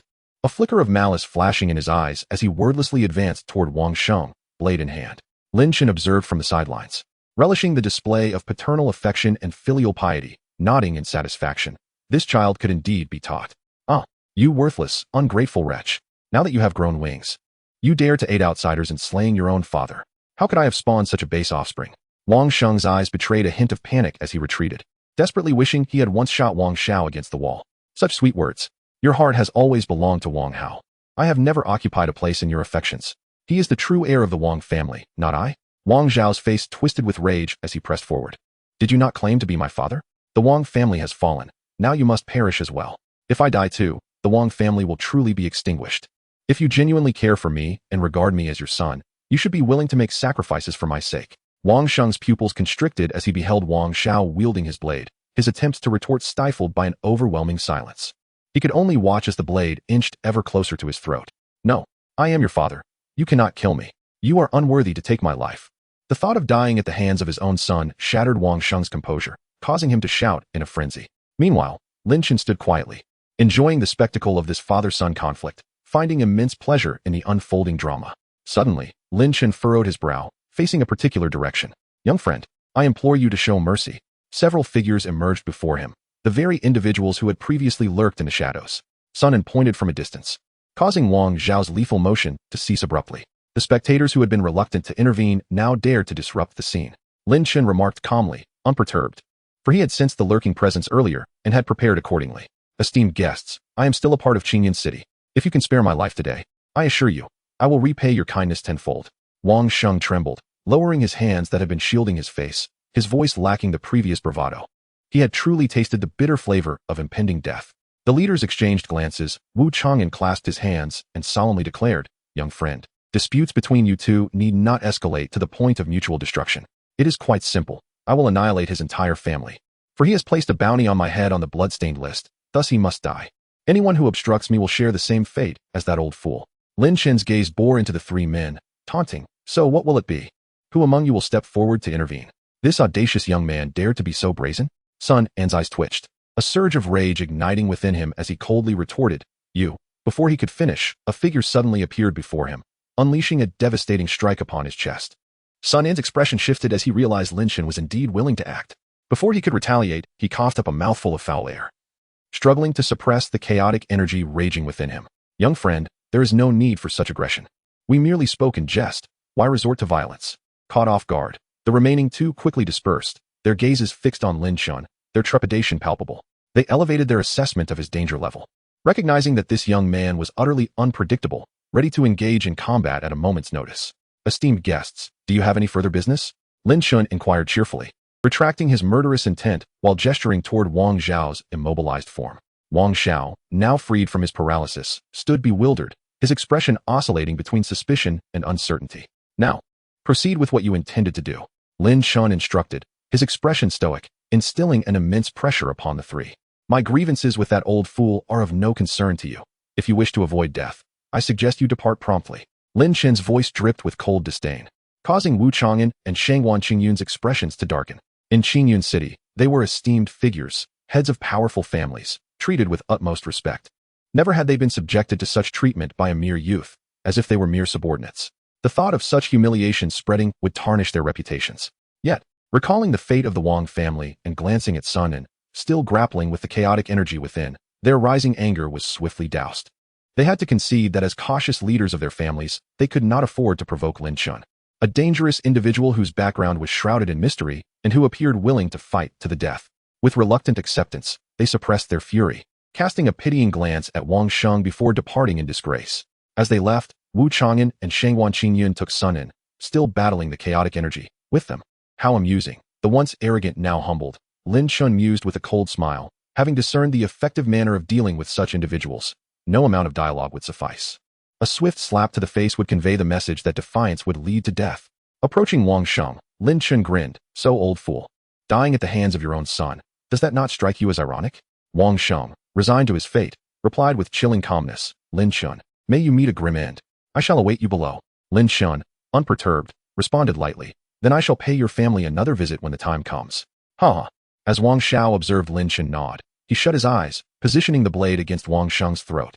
In the next moment, a head rolled away slowly. Lin Shun retrieved the soul binding banner, commencing his routine task of soul collection. Beep. Congratulations to the host for completing the task. The reward. The art of harmonizing heaven and earth has been issued. Please check your inventory. A prompt resonated in his mind, complemented by a timid voice. Mr. Lin, I have fulfilled the task you assigned. Is there a reward for me? Wang Xiao asked cautiously, rubbing his hands together. Reward? Certainly, there is no issue. Wang Zhao's face lit up, his previous discomfort forgotten in an instant. Thank you, Mr. Lin. I will forever remember your kindness. Lin Chen struggled to contain his amusement. He had eradicated Wang Zhao's family, yet here he was expressing gratitude. However, I would like you to undertake one last task for me. Whatever you command, I shall comply without hesitation, even if it means traversing mountains or seas of fire. Wang Xiao vowed earnestly. I am curious about that old fool's current state. Why not inquire on my behalf? Lin Chen teased, causing Wang Zhao's expression to stiffen immediately. Mr. Lin, you cannot be serious. That is not at all amusing. Cold sweat drenched Wang Xiao as he stammered, but before he could elaborate, Lin Chen patted his shoulder solemnly. Travel safely, and do not forget to ask him. With a resounding bang, Wang Zhao's body erupted into a cloud of crimson mist. The method of painless death. Consider it your reward this time. Lin Chen murmured to himself, before soaring towards the direction of Qingyun City. As for the reason behind the assassination of Wang Xiao, Lin Chen could only assert that while he might extinguish a life, he would never obliterate an entire lineage. Like the gentle spring breeze that breathes life anew, he had always seized the fortunes of others, never once adhering to the notion of compensating them. Chapter 59. Visitors from the Heavenly Yin Sacred Sect? Within a tavern in Qingyun City, Jiang Yunyo's expression was fraught with anxiety as she repeatedly attempted to break through the confines of her room's barrier. After Lin Chen casually sealed her powers, her abilities were scarcely superior to those of an ordinary person. Since Lin Chen's departure, she had exhausted every method at her disposal, yet none had proven effective in her quest for freedom. Damn that Lin Chen, Jiang Yunyu cursed, her frustration mounting as she gazed longingly out the window at the world beyond. What did you say? A calm voice interrupted her thoughts, causing her to tremble in fear. She turned to see Lin Chen suddenly materialize in the room. I said nothing. What do you want? Jiang Yunyo's face drained of color as she nervously confronted him. Lin Chen loosened his collar and uttered a single word. You. What? Initially taken aback, Jiang Yunyu quickly regained her composure and indignantly retorted, You imprison me just to do this all day? Otherwise, what purpose would you serve? Lin Chen advanced toward her, posing a rhetorical question. If I am not to engage in such activities, what use would you be to me? Lin Chen's view of Jiang Yunyu was rather simple, merely a vessel for his desires. Moreover, he sought to experiment with the newly acquired harmony of heaven and earth technique. He wore a strange expression as he recalled the system's description of this art. Dual cultivation of yin and yang, the flow of spiritual energy. In essence, it was a means to enhance one's strength. Was there truly something so pleasurable that could also augment one's power? Lin Chen harbored skepticism, yet he had a perfect subject for experimentation at hand. You. Jiang Yunyo's eyes reddened with anger, her resolve unwavering despite her predicament. You will not succeed. I will never allow you to humiliate me again. With that, she was unceremoniously tossed onto the bed as Lin Shun began his practice of the harmony of heaven and earth technique. In a secret chamber of the Sun family in Qingyun City, Sun sat cross-legged, his brow furrowed, beads of sweat forming on his forehead. After a prolonged period, he finally exhaled a deep breath, having successfully quelled the malevolent energy within him. Humph, that insufferable brat. Sun En's voice was laden with resentment, followed by a heavy sigh. He longed for revenge, yet his current strength was insufficient. That boy could effortlessly wield malevolent energy without enduring the agonizing trials of cultivation. If he acted recklessly, the Sun family could face utter annihilation, perhaps meeting the same fate as the Wang family. Just as Sun En remained in a state of indecision, a figure approached the entrance of the chamber. Who allowed you to enter? Did I not make it clear that no one is permitted without my consent? Sun En barked irritably. Father, what is wrong? Have you forgotten me after such a long absence? A familiar voice transformed Sun En's anger into unbridled joy. Chang'e, why have you returned? Were you not diligently cultivating at the heavenly Yin sacred sect? Why did you not inform me of your return? Sun En exclaimed, embracing his son with fervor. Everything is well at the sect, so I came back. But father, what troubles you? Sun Cheng inquired, a gentle smile gracing his lips. His curiosity piqued. Upon mentioning his concerns, Sun En's earlier excitement faded slightly, his countenance darkening as he recounted the events that had transpired. Father, is that boy's name Lin Chen? Sun Cheng asked, a flicker of excitement in his eyes. That seems to be his name. Why do you ask? Sun En responded, puzzled by the significance of the name. Father, this is fortuitous for us. This Lin Chen previously defeated one of our sect's elders and seemingly obliterated the eastern Xian city of the Qianyuan dynasty. Now both the heavenly Yin sacred sect and the Qianyuan dynasty are searching for him. Sun Cheng declared, his excitement palpable. If they could capture Lin Chen, his family would surely be rewarded by the sect, perhaps even the Qianyuan dynasty. However, Sun En's enthusiasm waned. He was no fool easily swayed by the prospect of profit. Do not entertain such thoughts. I cannot contend with that monster.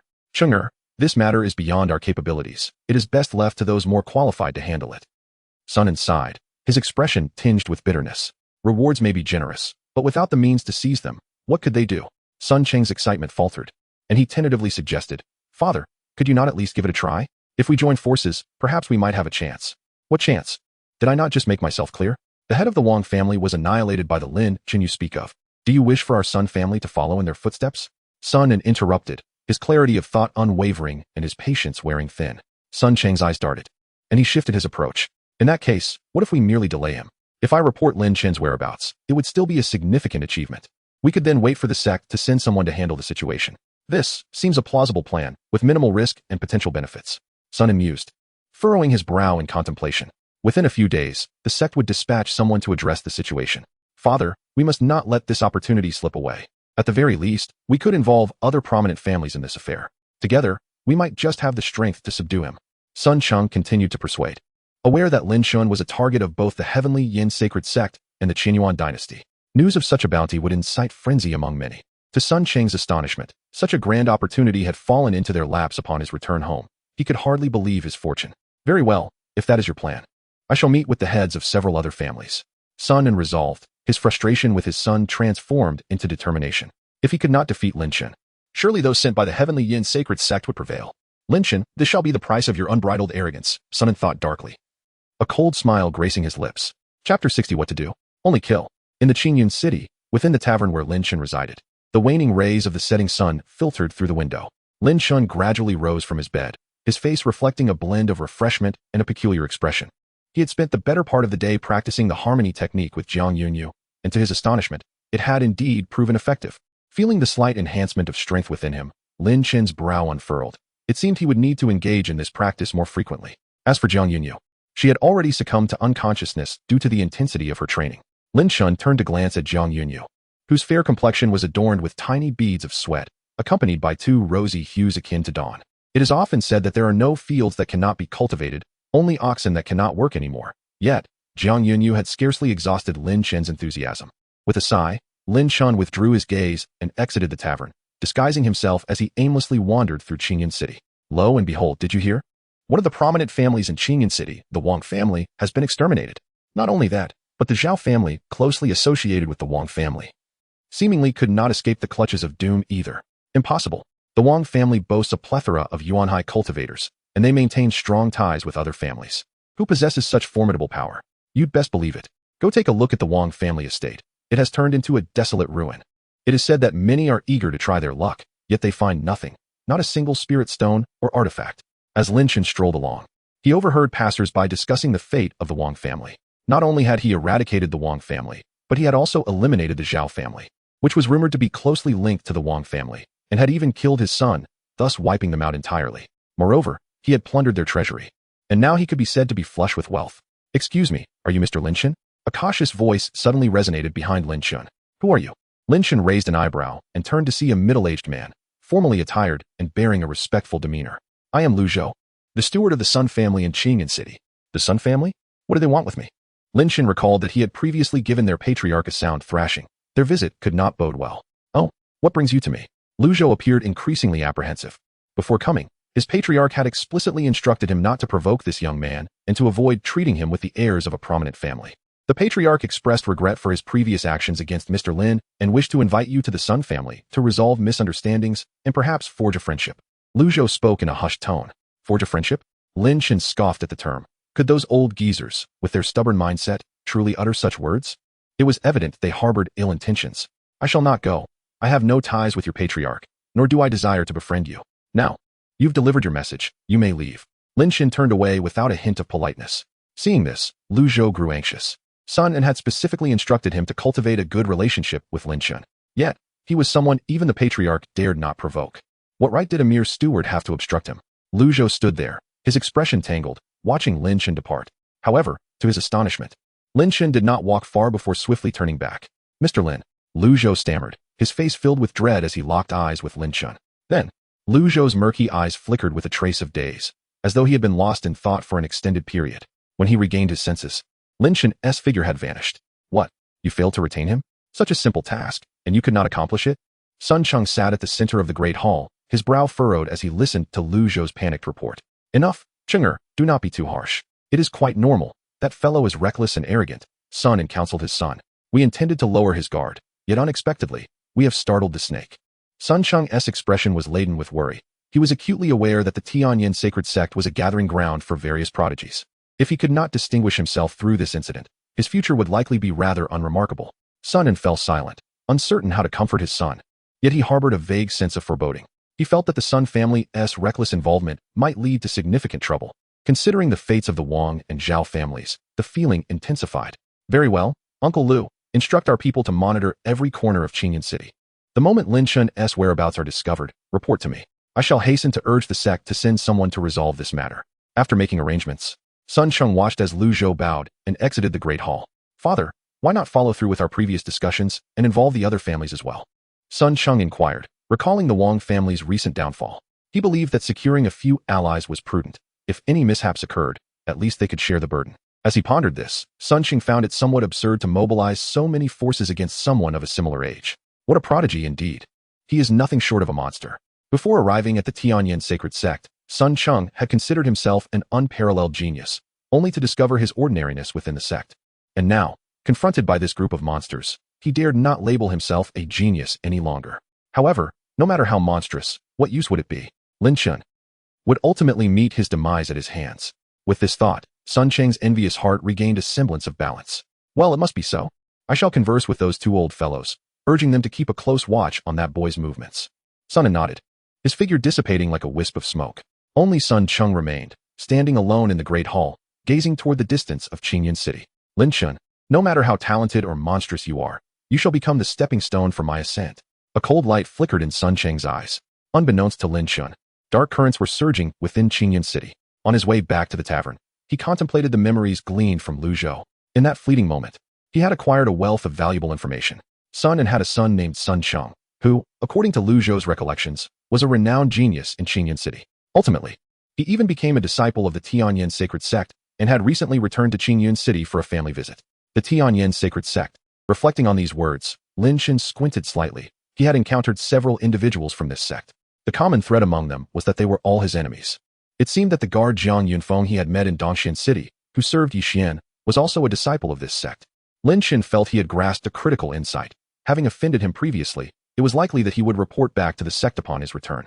Moreover, Sun Chung hailed from the Tianyin sacred sect, and upon returning to Qingyan City, he had hastily sought to befriend Lin Chen's family. He chuckled darkly, revealing a gleaming set of white teeth, his eyes brimming with murderous intent.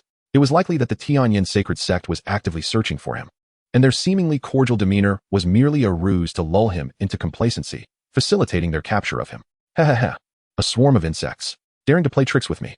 Having grasped the entirety of the situation, Lin Chen felt an overwhelming urge to immediately cancel the Sun family's account. However, since they had resorted to such underhanded tactics, he too could catch them off guard. With the enemy in the light and himself in the shadows, the Sun family's whereabouts were common knowledge throughout Qingyun City. Anyone could provide that information. Yet, his circumstances were distinct. The initiative was firmly in his hands. Lin Chen retrieved the soul-sealing banner, running his fingers over it thoughtfully. Soon, a host of souls would be added to his collection. What then? The only solution was to eliminate them. Chapter 61. Approaching your doorstep. Sunan, why have you summoned the two of us? What is your intent? Within the grand hall of the Wu family in Qingyun City, Wu Chang'an delicately sipped from a teacup, his voice laced with curiosity. Sunan, that old fellow, had summoned both him and Shangwan Qingyun under the pretext of discussing some clandestine matter. Could it possibly be related to that individual from before? Gentlemen, let us speak plainly. The matter I wish to discuss pertains to the young man we spoke of earlier. Sun and somber tone interrupted Wu Chang'an's contemplation. The two exchanged glances. The mention of that young man elicited skepticism. You cannot possibly expect us to assist you in seeking vengeance, can you? As you know, that lad is quite formidable. Wu Chang'an's brow furrowed, his reluctance to engage with Lin Chen evident. No. Do you know what that young man's name is? His name is Lin Chen, the very one who devastated Dongxian City. Recently, both the Qian Yuan dynasty and the Tianyin sacred sect have been searching for him. Upon hearing this, Wu Chang'an and Shangwan Qingyun's expressions shifted dramatically. They had indeed heard of the destruction wrought upon Dongxian City, but they had not anticipated that the perpetrator was the same young man. Moreover, not only the Qian Yuan dynasty but also several major sects, including the Tianyin sacred sect, were seeking him. What is your purpose in sharing this with us? After regaining his composure, Shangwan Qingyun's brow knitted tightly, deep in thought. Am I not being clear enough? Why not capture that young man and hand him over to the Qian Yuan dynasty or the Tianyin sacred sect? Surely, they would reward us handsomely. Sunan poured himself another cup of tea, awaiting their responses. An atmosphere of silence enveloped the table as Wu Chang'an and Shangwan Qingyun pondered the proposition. If that young man insists on leaving, do you truly believe we can stop him? Besides, we are the heads of our respective families. We must consider our clans. Wu Chang'an exhaled, his expression betraying no inclination to act. No one was foolish enough to provoke a dangerous individual for an uncertain reward. No need for us to act directly. You are aware that my son is a disciple of the Tianyin sacred sect. They will handle the matter in due time. We merely need to monitor his movements and intervene if necessary. Sunan sipped his tea again, attempting to present the plan as devoid of risk. Yet, Shangwan Qingyun and Wu Chang'an remained lost in contemplation. Meanwhile, at the Sun family estate in Qingyun City, a contingent of guards stood watch at the entrance. In the next moment, they felt their vision blur. Sunan had ventured to confer with the other two. Lin Chen, having accessed the guards and Appos, memories with his consciousness, discerned Sun's whereabouts. Since you are not home, I shall pay a visit and tidy up your house. Lin Chen manifested himself boldly, immediately arousing the guards' vigilance. Who dares to intrude upon the Sun family? In a flurry of activity, various weapons were aimed at Lin Chen. With a mere thought, he caused the guards to erupt into a mist of blood, which was swiftly carried away by the breeze. The commotion naturally attracted others. Who dares trespass upon my family? This shall be your grave. Several elder-like figures rushed in from different directions, eyeing Lin Chen warily. With a single hand raised, Lin Chen summoned a cacophony of chilling screams as the figures were forcefully compressed into a colossal sphere, which continued to constrict tighter until no signs of life remained. With a flash of flames, they were reduced to ash. In the grand hall, Sun Cheng noticed the disturbance. His expression a mix of surprise and suspicion as he extended his consciousness outward. Yet, he found nothing. It was as if his perception yielded no results. What on earth was happening? The unease within him grew stronger as he contemplated leaving the hall to investigate personally.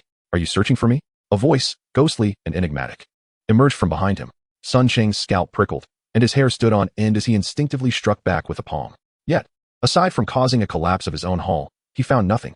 After a moment's hesitation, Sun Cheng swallowed hard and forced himself to speak. Since you have graced us with your presence, might I request a meeting? Should my hospitality fall short, I would welcome your guidance. His voice echoed in the vast hall, and soon a figure appeared before him. Sun Cheng scrutinized the individual, who appeared to be of similar age, seemingly devoid of malice. Brother, who are you? And why have you intruded upon the Sun family? Had this been an elder, Sun Cheng might have shown more deference, but encountering someone of his own age brought forth an unintentional air of superiority. Were you not the one who instructed your steward to invite me for a friendship? How swiftly you have turned your back. The mocking voice resonated in Sun Cheng's ears, rendering him momentarily speechless. The person before him was none other than Lin Chun. How had he found the Sun family? And why had he chosen to come at a time when his father was absent? Lin Chen's intentions appeared dubious, and Sun Cheng forced a strained smile. Ah, Lin brother. I have long admired your reputation. The disciples of the Tianyin sacred sect will arrive in a few days. Within 2 days, the sect. Sun Cheng, caught off guard by Lin Chen's question, instinctively responded. Realizing his slip, he quickly covered his mouth, but the words had already escaped. 2 days, you say? Excellent. That gives us ample time. Lin Chen's voice lowered ominously, prompting Sun Cheng to inquire anxiously, what do you intend to do? Suddenly, a series of blades sliced through the air, severing Sun Cheng's limbs. Even with his instinctive use of power, he found himself unable to mend the damage. The blades were infused with a malevolent energy, ruthlessly eroding his internal spiritual force. The excruciating pain surged through his body like a torrent. Young man, if you wish to play mind games with me, you are woefully unprepared. Now, you shall pay the price for your cleverness. Lin Chun sheathed his dagger and approached the writhing Sun Cheng, a disarmingly amiable smile gracing his features. Chapter 62. Madam, you surely do not wish for this. Lin Chun, with a cold smile, approached. Brother Lin, there must be some misunderstanding. I have never intended to set you up.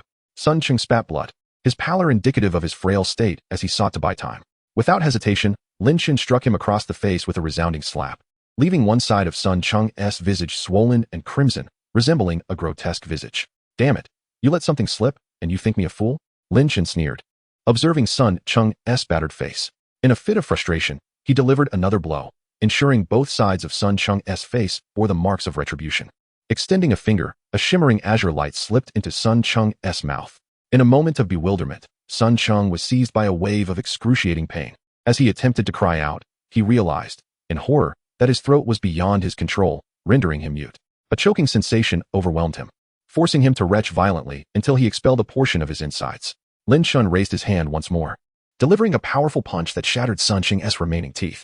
You dare to scheme against me? Where are your cries for help now? Where are the defenders of the Tianyin holy sect? He continued this brutal assault, landing a series of blows that echoed throughout the grand hall, each strike causing tremors. Sun Cheng's face became a landscape of contusions and lacerations, his eyes swollen, his nose broken, rendering his visage unrecognizable. Didn't you wish to befriend me? Well, I have some heartfelt sentiments to share. After the relentless beating, Sun Cheng's breath was labored, and Lin Chun, under the gaze of his terrified eyes, placed his hand upon his abdomen. As a friend, it is essential I know your heart, your liver, your spleen, your stomach, your kidneys. With that, Lin Chun began to delve into Sun Cheng's insides, causing a river of blood to flow across the hall. Lin Chun, if you possess any courage, just end my life directly. Why prolong this torment? I have reported your whereabouts to the sect. You cannot escape now. Having completed his gruesome task, Lin Chun lifted the spell of silence from Sun Cheng, who, though weakened, was not easily dispatched. The feeble sounds reverberated within the hall, prompting Lin Chun to frown and silence him once more. Rest assured, it is not only you I target, but your entire family as well. Lin Chun's words faltered as he sensed an approaching figure. Suddenly, a head appeared at the entrance of the hall. Cheng'e, what is happening? I just heard a tremendous commotion. With lips slightly parted, the figure stepped through the entrance, clad in flowing white garments that accentuated her graceful silhouette. Her eyes glistening with concern, her brows shaped like distant mountains. A mature beauty stood at the threshold, her gaze fixed anxiously within the hall. To his surprise, Lin Chun felt a surge of opportunity. Initially taken aback, he quickly composed himself, a knowing smile gracing his lips. Cheng'e, what has happened to you? Who are you? What have you done to him? The woman's gaze fell upon the lethargic Sun Cheng on the ground, and she could not suppress a piercing scream. Panic-stricken, she stood frozen, unsure of her next move. Are you Sun Cheng's mother? Lin Chun inquired with keen interest. Upon hearing this, Lin Ruoan nodded anxiously, her voice trembling as she stammered. Why you? Who are you? Why must you be so cruel to my son? Do you have an objection? What do you wish to do? What can you do? Lin Chun approached deliberately, each step echoing like a drumbeat in Lin Ruoan's heart. What? What do you intend? She recoiled until she found herself seated upon the ground. Do you wish to save your son? Lin Chun loomed over her, his presence casting a shadow of dread. Her face, painted with fear and despair, glistened with tears, her eyes reddened as she gazed up at him. A juxtaposition of innocence and maturity, her form captivating. Lin Chun had to admit, despite the Sun family's transgressions, the woman was striking. What do you plan to do to my son? Her hands trembled as desperation laced her tone. Madam, you surely do not wish for your son to perish unjustly. A smile crept across Lin Chun's lips as he observed her distress. Lin Chun, what are you planning? The echoes of Sun Cheng's anger resonated in her ears as his weak, yet furious eyes burned into Lin Chen's back. Now you understand your course of action, do you not? You do not want your son to come to harm. Realizing Lin Chen's insinuation, Lin Ruoan's mouth parted slightly, her eyes flashing with disbelief, anger, and humiliation. I am a member of the Sun family. Before she could finish her sentence, Lin Chen struck her face, leaving a vivid imprint of his hand on her cheek. I care not who you are within the Sun family. To me, they are nothing of consequence. Your sole task now is to please me to the best of your ability. Otherwise, neither your son nor your family will escape unscathed. Lin Chen's expression bore a hint of satisfaction. At that moment, Lin Ruoan resembled a helpless wife from an action film. All of this was for the sake of saving her son, for the bloodline of the Sun family. Lin Ruoan could only silently apologize to Sun Cheng in her heart. Steeling herself, she rose and immediately knelt before Lin Chen, praying that Sun Cheng would return in time. The mere thought of what he would witness upon his arrival made Lin Chen's heart swell with amusement. Upon exiting the Wu family's grand hall, Sun Cheng released a sigh of relief. After much persuasion, the two crafty elders had reluctantly acquiesced to his proposal. Yet he remained wary. When push came to shove, those two could betray him in an instant. In the blink of an eye, Sun Cheng returned to the Sun family. However, upon witnessing the devastation strewn about, his heart skipped a beat. What transpired? Who dared to assault my family? His furious roar echoed unanswered, increasing his anxiety as he hastened towards the grand hall. Who attacked the Sun family? Were Cheng, and Ruoan safe? What of the other elders? An array of questions flooded Sun Cheng's mind, and he dared not ponder further. As he approached the hall, a strange sound reached his ears, causing his complexion to darken. For that sound was all too familiar. Could it be that woman had betrayed him? Chapter 63. The Fall of the Sun Family. Suppressing the fury that surged within him, Sun stealthily approached the grand hall's entrance, determined to avoid alarming the enemy. A wave of suffocating frustration washed over him. This was his family, his home. Yet, upon returning, he felt like a thief, treading cautiously. To make matters worse, his wife possibly had an affair, draping him in a cloak of betrayal. Anxiously, Sun hesitated, contemplating whether to cast his gaze into the grand hall. Finally, gritting his teeth, he resolved that if she truly donned the guise of forgiveness, neither she nor her paramour would escape alive. As he peered into the hall, he immediately spotted a familiar face, Lin Chen. What was that rascal doing here? Before him knelt someone who appeared equally recognizable. It was Lin Ruoan. His wife, now humiliated, was kneeling before Lin Chen, and they were. Sun's mind could no longer process the unfolding scene. His eyes turned bloodshot, and his face burned as if stung by a brutal slap. Wretched woman! What are you doing? An uncontrollable roar echoed throughout the hall, causing Lin Ruoan's body to tremble slightly. Like a mechanical puppet, her expression stiffened as she slowly turned her head, her eyes filled with panic and shame. Is this not the head of the Sun family? Back so soon? Lin Chen's smile widened, his brows arching as he continued to taunt. As the family head, you seem woefully ignorant of hospitality. Your guests have been here for quite some time, yet you fail to entertain them. However, I must say, your sister-in-law's skills are commendable. Ha ha. With each word, Sun's face darkened further, until in a fit of rage and humiliation, he bellowed, Lin Chen, you vile creature, how dare you humiliate me so? With that, Sun lunged forward, unleashing a lethal punch that sent shockwaves through the entire Sun residence. Come at me. Lin Chen's eyes sparkled with mischief as he seized the disoriented Lin Ruoan, hurling her forward as a human shield to absorb the blow. No, Ruoan. Sun's expression changed drastically, panic flooding his features as he attempted to retract his punch, but it was too late. The defenseless Lin Ruoan, pale and speechless, collided violently with Sun's attack, resulting in a thunderous explosion. Lin Ruoan shattered into countless fragments, a thick mist of blood enveloping the grand hall.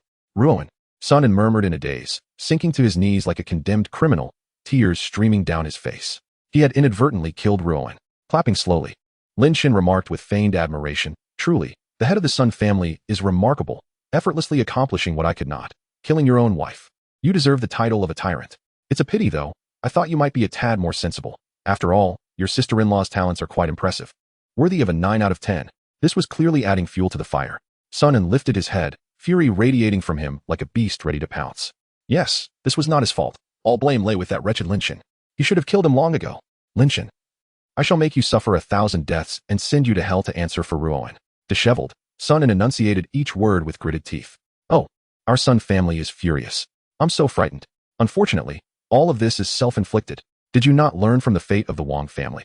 Lin Chen remained unfazed, even amused, before shifting the conversation. Speaking of your family, I have a little gift for you. With a flourish of his hands, numerous spherical objects, resembling stones, coalesced before Lin Chen, forming a towering structure. Dear family head, do you admire the monument I crafted for you? Is it not magnificent? Oh, And your beloved son is here as well. As Lin Chen's mocking words echoed, Sun En's eyes widened in horror, realizing that the materials constituting the tower were none other than the remnants of his family members. Even his son lay among them, uncertain of his fate. You fiend, leave my family out of this. Why must you target the Sun family?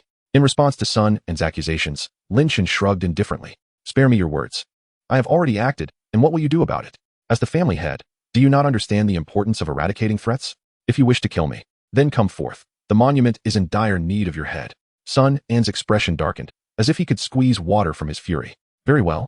Such arrogance. I shall witness your true capabilities. A terrifying intent to kill enveloped Lin Chen, the surrounding space shattering like fragile glass. The Sun family could no longer withstand the ensuing chaos, transforming into ruins. The dreadful intent spread across the entire Qingyun city, dark clouds gathering ominously in the sky. What is happening? Wang Sheng's demise is one thing, but whose conflict has Sun En ignited? Wu Chang'an furrowed his brow, pacing restlessly within the Wu family hall. He regretted agreeing to Sun En's proposal. Would that madman come knocking at their door? The Wang family had already been eradicated. Was the Sun family destined to follow suit in Qingyun's history? 7 brilliant sword lights erupted from Sun En's sleeves, forming chains of sword energy that coiled around Lin Chen. You shall perish beneath my 7 absolute sword formation. Sun En's expression turned frigid as he clasped his hands together, the fearsome sword formation rapidly compressing the space around it.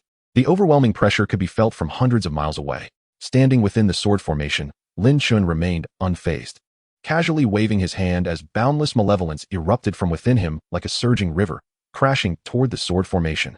The two immense forces collided in midair. However, the sword formation faltered, unable to withstand the onslaught of the malevolent energy, gradually eroded away.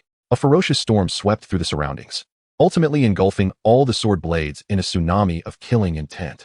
In contrast, Sun En felt a surge of blood rise in his throat, violently spewing forth a mouthful of crimson.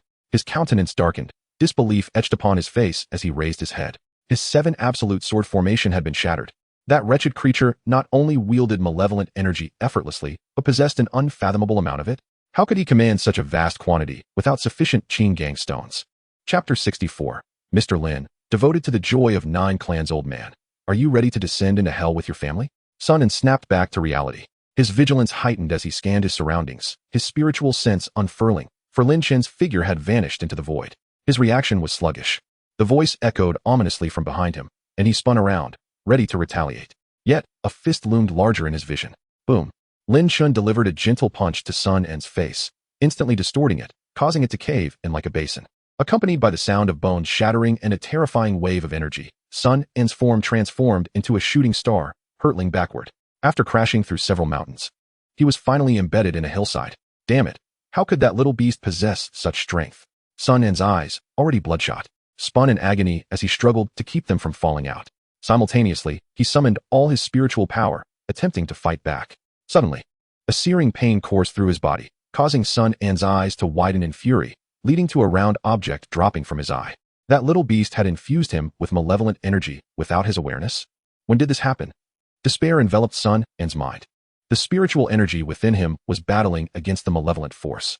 Not only was healing impossible, but if he wasn't careful, he might become nothing more than bones.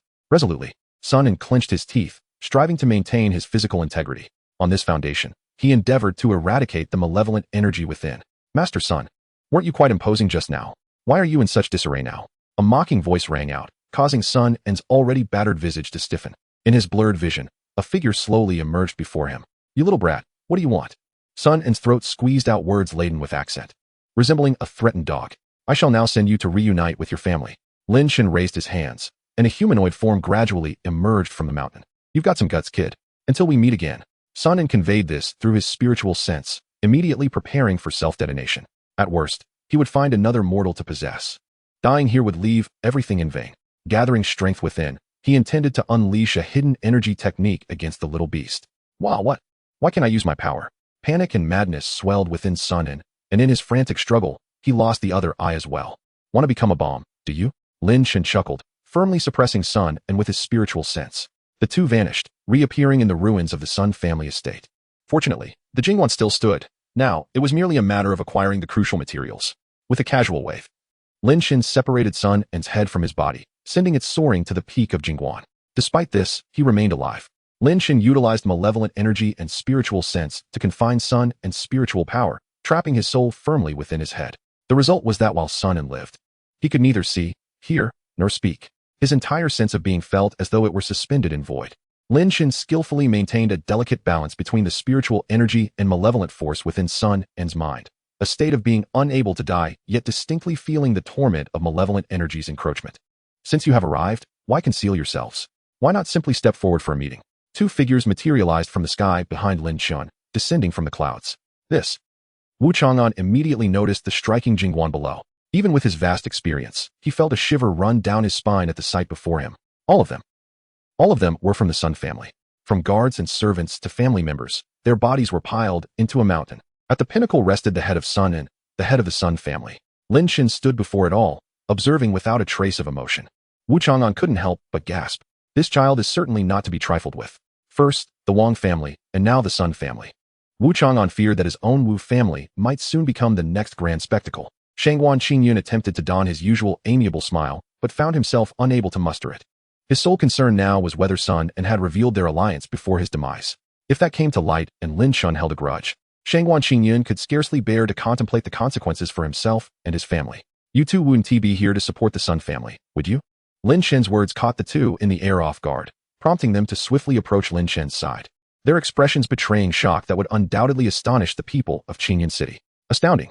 The heads of two prestigious families were bowing before an unknown young man. How could this be? We merely came to see what was happening, never expecting to encounter you. Mr. Lin, Wu Chang'an, skilled in social finesse, spoke with reverence. The audacity of the Sun family to oppose Mr. Lin is utterly disgraceful. Truly, Mr. Lin has removed a significant threat from our Qingyun City. Shangguan Qingyun chimed in with righteous indignation, as though the previous conspiracy with Sun En to harm Lin Shen had never occurred. We never intended to harm Mr. Lin. This was all the wicked Sun En's doing, sowing discord. The two were eager to profess their innocence, their expressions eager to proclaim loyalty.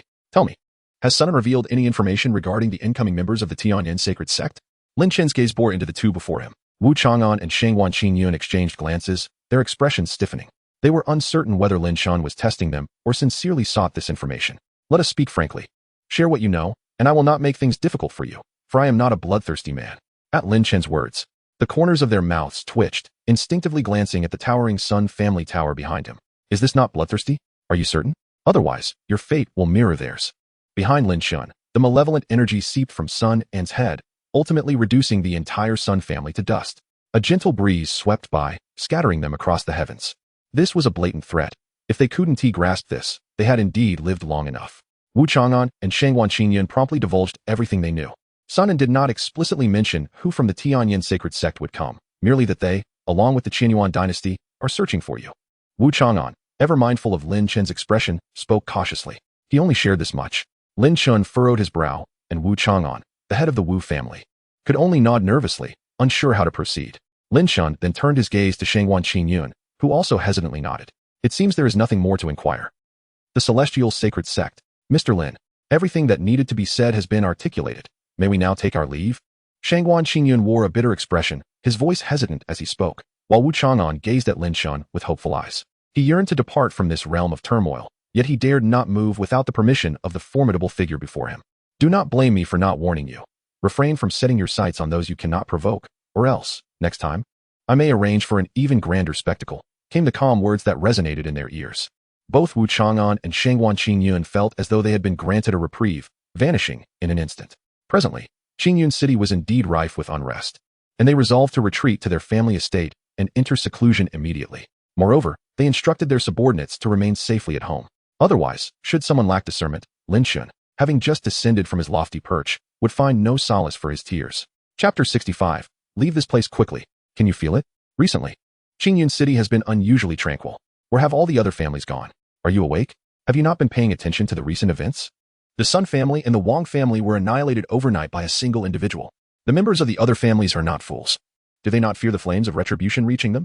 The audacity to extinguish two major families in one night. When did such a formidable presence arrive in Qingyun City? It seems I must begin to show respect to the elders and kindness to the young. If this powerful figure were to take me as a disciple, it would be a heavenly delight. The day following the destruction of the Sun and Wang families, a fervent discussion erupted throughout Qingyun City. Everyone was speculating and debating about the nature of the formidable being capable of eradicating both the Sun and Wang families. The members of the other two families even shut themselves indoors.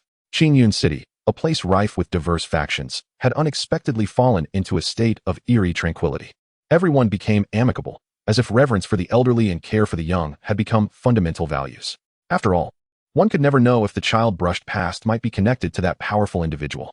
Nor could one ascertain whether the seemingly inconspicuous old man or woman might retaliate at any moment, launching a comprehensive attack centered on you and your kin.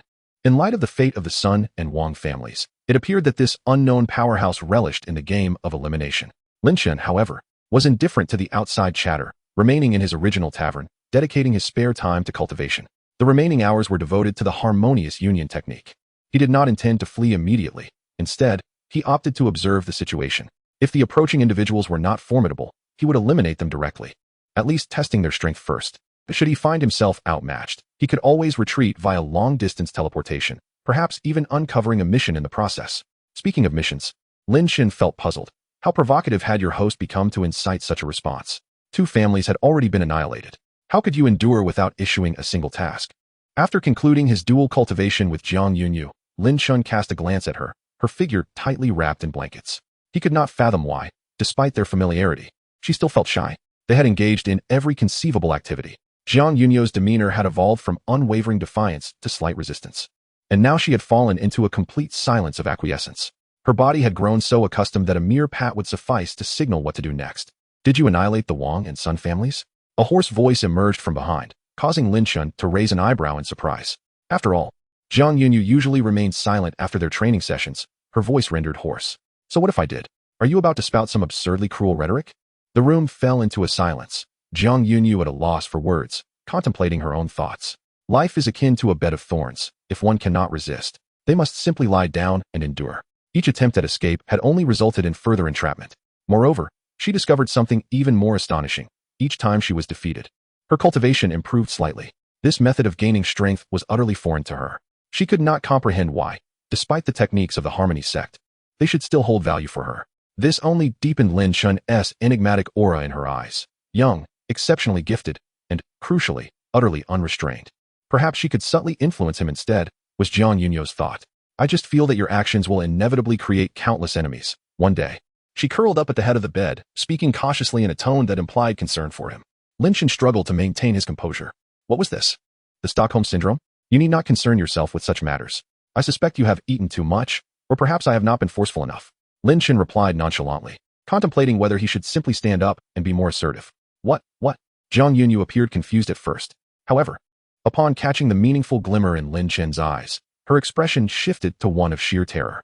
No, it cannot continue like this. Instinctively, she shielded herself. A hint of pleading etched on her face. Daily training was already unbearable. If the intensity increased, she feared she might completely break down. This was beyond your control. Lin Shen wore a joyful smile, seizing Jiang Yunyu. Thus, an even more arduous round of training commenced. In the ruins of the Sun family in Qingyun City, several figures stood, their brows furrowed. This should be the family of Brother Sun Cheng, correct? A calm male voice questioned, uncertainty lacing his tone. I am unsure, but this should be the place, another voice chimed in lazily. A slender and exquisite woman yawning with disinterest. I suspect Brother Sun's family has been schemed against, perhaps related to that Lin Shen, but I fail to comprehend what abilities Lin Shen possesses that could provoke both the Qinyuan dynasty and the sect to seek him out. The languid woman shrugged. If he has attracted the sect's attention, he must possess some skill. I heard he is the brother of a certain disciple. Moreover, Jiang Yunfeng was defeated by him. Was he not? Sister Qin is correct. Even the smallest morsel is still sustenance. We should not take him lightly. It seems I have been rather naive. The man, identifying himself as a junior, said with a respectful nod. Despite his words being laced with condescension, he was well versed in the art of social interaction. In that case, perhaps we should seek out other families in Qingyun City and inquire about the situation. The 3 figures vanished in an instant. The next moment, another figure slowly materialized from the void, gazing intently in the direction the trio had departed. This is all that the Tianyan sacred sect has sent. Lin Shen murmured to himself in front of the ruins, a dangerous smile creeping across his face. It seemed this sect did not regard him with sufficient seriousness. Dispatching mere trifles. Clearly, they had overindulged. What do you mean? Your family head refuses to meet with us. Do you know which sect we hail from? We are from the Tianyan sacred sect. The mere fact that we are here should be considered a favor to you. How can you not grant us an audience? Bai Feng exclaimed, his brow furrowed, confronting the Wu family guard with arrogance. The Tianyan sacred sect was paramount. They should not be disrespected anywhere. Had it not been for his collaboration with senior sister Qin on missions, he would never have set foot in a place like Qingyun City. Moreover, within the sect, he held a disdain for ordinary individuals like Sun Cheng. Naturally, he felt a sense of superiority over the local prominent families. I do not care who you are. I just inquired with the family head. He will not be receiving any guests in the near future. Upon hearing this, Bai Feng's expression shifted, ready to explode. But Qin Yao reached out to stop him. Enough, since we cannot gather any information here. Let us inquire elsewhere and not stir up trouble. Bai Feng shot a cold glare at the guard before turning to leave. Also, miss, our family head has a message for you. The guard hesitated, calling out to the departing Qin Yao. Under her curious gaze, he whispered, our family head said you should leave this place quickly. Qin Yao was taken aback, surprised that the guard would relay such a message. She wished to inquire further, but the guard fell silent. Intriguing. As Qin Yao departed, her mind lingered on the recent events. Why did the family patriarch advise them to leave this place? Could it be related to Lin Chen? Initially, she had regarded the matter with the same indifference as Bai Feng. Yet, the words of the guards piqued her curiosity. Lin Chen, was it? She hoped he would provide her with an enjoyable diversion. A glimmer of anticipation sparkled in Qin Yao's eyes as she hummed an unknown tune, making her way to the next family. Humph, had it not been for her senior sister's intervention, she would have certainly given that person a proper lesson. Bai Feng continued to mutter about the guard's insolence towards him. Now, the priority was to swiftly locate Lin Chen and bring him back to the sect. Zhou Ming, standing nearby, interjected with a hint of impatience, questioning the rationale behind wasting so much time on a nameless individual when they could be honing their own skills instead. Huh. It's easy for you to say, but the real challenge lies in finding that. Bai Feng's retort faltered as he turned his gaze forward, fixating on a figure blocking their path. Chapter 66. This will send you on your way. Who dares to obstruct my path? Do you even know who I am? I am a disciple of the inner sect of the Heavenly Transformation Sacred Sect. You have 3 seconds to vacate my sight, or I shall show no mercy. Bai Feng's voice was icy, reflecting the myriad of unsavory characters one encounters in Qingyun City. This group of bumpkins likely had no inkling of the sacred sect's illustrious reputation. After a prolonged moment, however, the figure before him remained utterly unmoved. Bai Feng felt a wave of humiliation wash over him, his anger morphing into a sardonic smile. Very well. Today, I shall teach you the proper attitude one ought to have toward a genius you will never be able to rival. Beside him, Zhou Ming and Qin Yao refrained from intervening. After all, they still harbored the pride of being geniuses, believing that not just anyone could dare to provoke them. With a menacing grin, Bai Feng extended his hand toward the figure, attempting to crush him from afar, yet nothing transpired. Qin Yao's gaze sharpened. She understood Bai Feng's character. Though arrogant and overbearing, he possessed genuine skill. It was inconceivable that he would hold back against a stranger, which meant that this individual was somehow impervious to Bai Feng's assault. Bai Feng was initially taken aback, not expecting such a swift slap in the face. Rage soon followed. How could a mere bumpkin withstand the might of a disciple from the sacred sect? Just as he was about to unleash his fury and erase this intruder from existence, the stranger suddenly pointed a finger. This was bad. Qin Yao, who had been relaxed until now, felt a jolt of terror. Her skin prickled, and her previously languid expression froze in fear. An ominous premonition gripped her heart. If she did not flee, a gruesome fate awaited her. In a state of panic, Qin Yao attempted to drag her 2 junior disciples away, only to find herself ensnared by an invisible force, unable to move. The entire sequence unfolded in the blink of an eye, accompanied by a series of crisp sounds as space shattered. Bai Feng's figure abruptly vanished. Not just his body, but his very soul was also cleaved into fragments. What just transpired? Zhou Ming's once dazed pupils regained focus as his befuddled mind struggled to comprehend the situation. Bai Feng, who had only moments ago been at his side, now existed as if he had never been there at all. If that person had aimed at me, Zhou Ming felt as if he had plunged into an icy abyss, too terrified to contemplate further. Senior, we are disciples of the Heavenly Transformation Sacred Sect. Though my junior brother is brash, he does not deserve death, especially since he is from the Bai family. Qin Yao spoke with trepidation, attempting to assert their background, but was swiftly interrupted. Silence. I have no interest in where you hail from. Weren't you all searching for me? Qin Yao was taken aback, a sudden realization dawning upon her that rendered her breathless, her heart gripped by an invisible hand. You were Lin Chen? She exclaimed, her eyes wide with shock. She had encountered many prodigies in her life, but never had she seen one who could effortlessly annihilate her junior brother with a mere display of might, rendering her utterly immobile. This was dire. She had encountered a formidable opponent. A bead of cold sweat trickled down her forehead as she regretted her previous words. The question now was not whether Lin Chen could entertain her, but whether she could survive to return home. Lin Chen, if you return with us peacefully, the Heavenly Transformation Sacred Sect will not make things difficult for you. I can assure you this as an inner sect disciple. The sect can even shield you from the pressure of the Qianyuan dynasty. Zhou Ming, sensing the precariousness of the situation, quickly urged a peaceful resolution. Do not act rashly. In truth, he was drenched in cold sweat. Given Lin Chen's recent display of power, should a conflict arise, he would merely be a disposable pawn. Indeed, as long as you accompany us back, I can guarantee no one will trouble you. With your talent, you would undoubtedly have a bright future within our sect. Qin Yao spoke earnestly, her inner tension palpable. What is this? Guarantee you just clamoring to capture me for a reward? Lin Chen chuckled derisively. He had no faith in the words of these two. However, what disappointed him more was the realization that not a single task had been accomplished thus far. Since you wish to oppose me, prepare to meet your demise. I shall now send you on your way. Lin Chen's aura surged dramatically, pressing down on the surrounding space, which emitted a mournful cry under the strain. The first to crumble under the pressure was Zhou Ming. He had barely managed to withstand Lin Chen's might for less than a second before his body erupted, and his soul dissipated into nothingness. Chapter 67, Toy Number 2 You. Lin Shun, I kindly point you towards a path of brilliance, and yet you fail to recognize the kindness? Are you truly intent on waging war against our sect? Qin Yao's complexion darkened as she spoke with great difficulty under the oppressive aura emanating from Lin Shun. However, Lin Shun remained expressionless, advancing step by step in her direction. A change swept over Qin Yao's face as she regarded the approaching Lin Shun with the utmost trepidation. Desperately yearning to retaliate, she found herself utterly paralyzed by the overwhelming pressure. Helplessly, she watched as Lin Shun closed the distance between them. With deliberate force, he struck. A dull thud echoed. Before Qin Yao could comprehend what had transpired, a searing pain radiated from her abdomen. An invisible shockwave erupted from her, spiraling outward. Clutching her midsection with both hands, her beautiful eyes bulged in shock, and beads of sweat cascaded down her face as she sank to her knees. She was rendered speechless, exerting every ounce of strength merely to suppress the agony. A path of brilliance, you say? Teaching me how to act, are you? Threatening me, perhaps? Lin Shun callously kicked Qin Yao to the ground. Wait. Her face was a mask of terror, but the intense pain rendered her voiceless. Her words lodged in her throat. All she could do was watch as a massive foot loomed ever larger in her vision. Thud, thud, thud. Lin Shun continued to stomp on Qin Yao's flawless face, landing dozens of blows that shook the very ground beneath them, creating a profound pit where she lay. Who dares make such a racket in broad daylight? Is there no consideration for others' rest? A burly man stormed from a nearby residence, his anger palpable. Upon witnessing the scene before him, his expression shifted dramatically, and he bowed deeply, saying, "Please, continue," before hastily retreating. Lin Shun paid no heed to this brief interruption, only halting when his fury had fully abated. He despised being threatened, regardless of whether it involved the Tianyan sacred sect or the Qinyuan dynasty.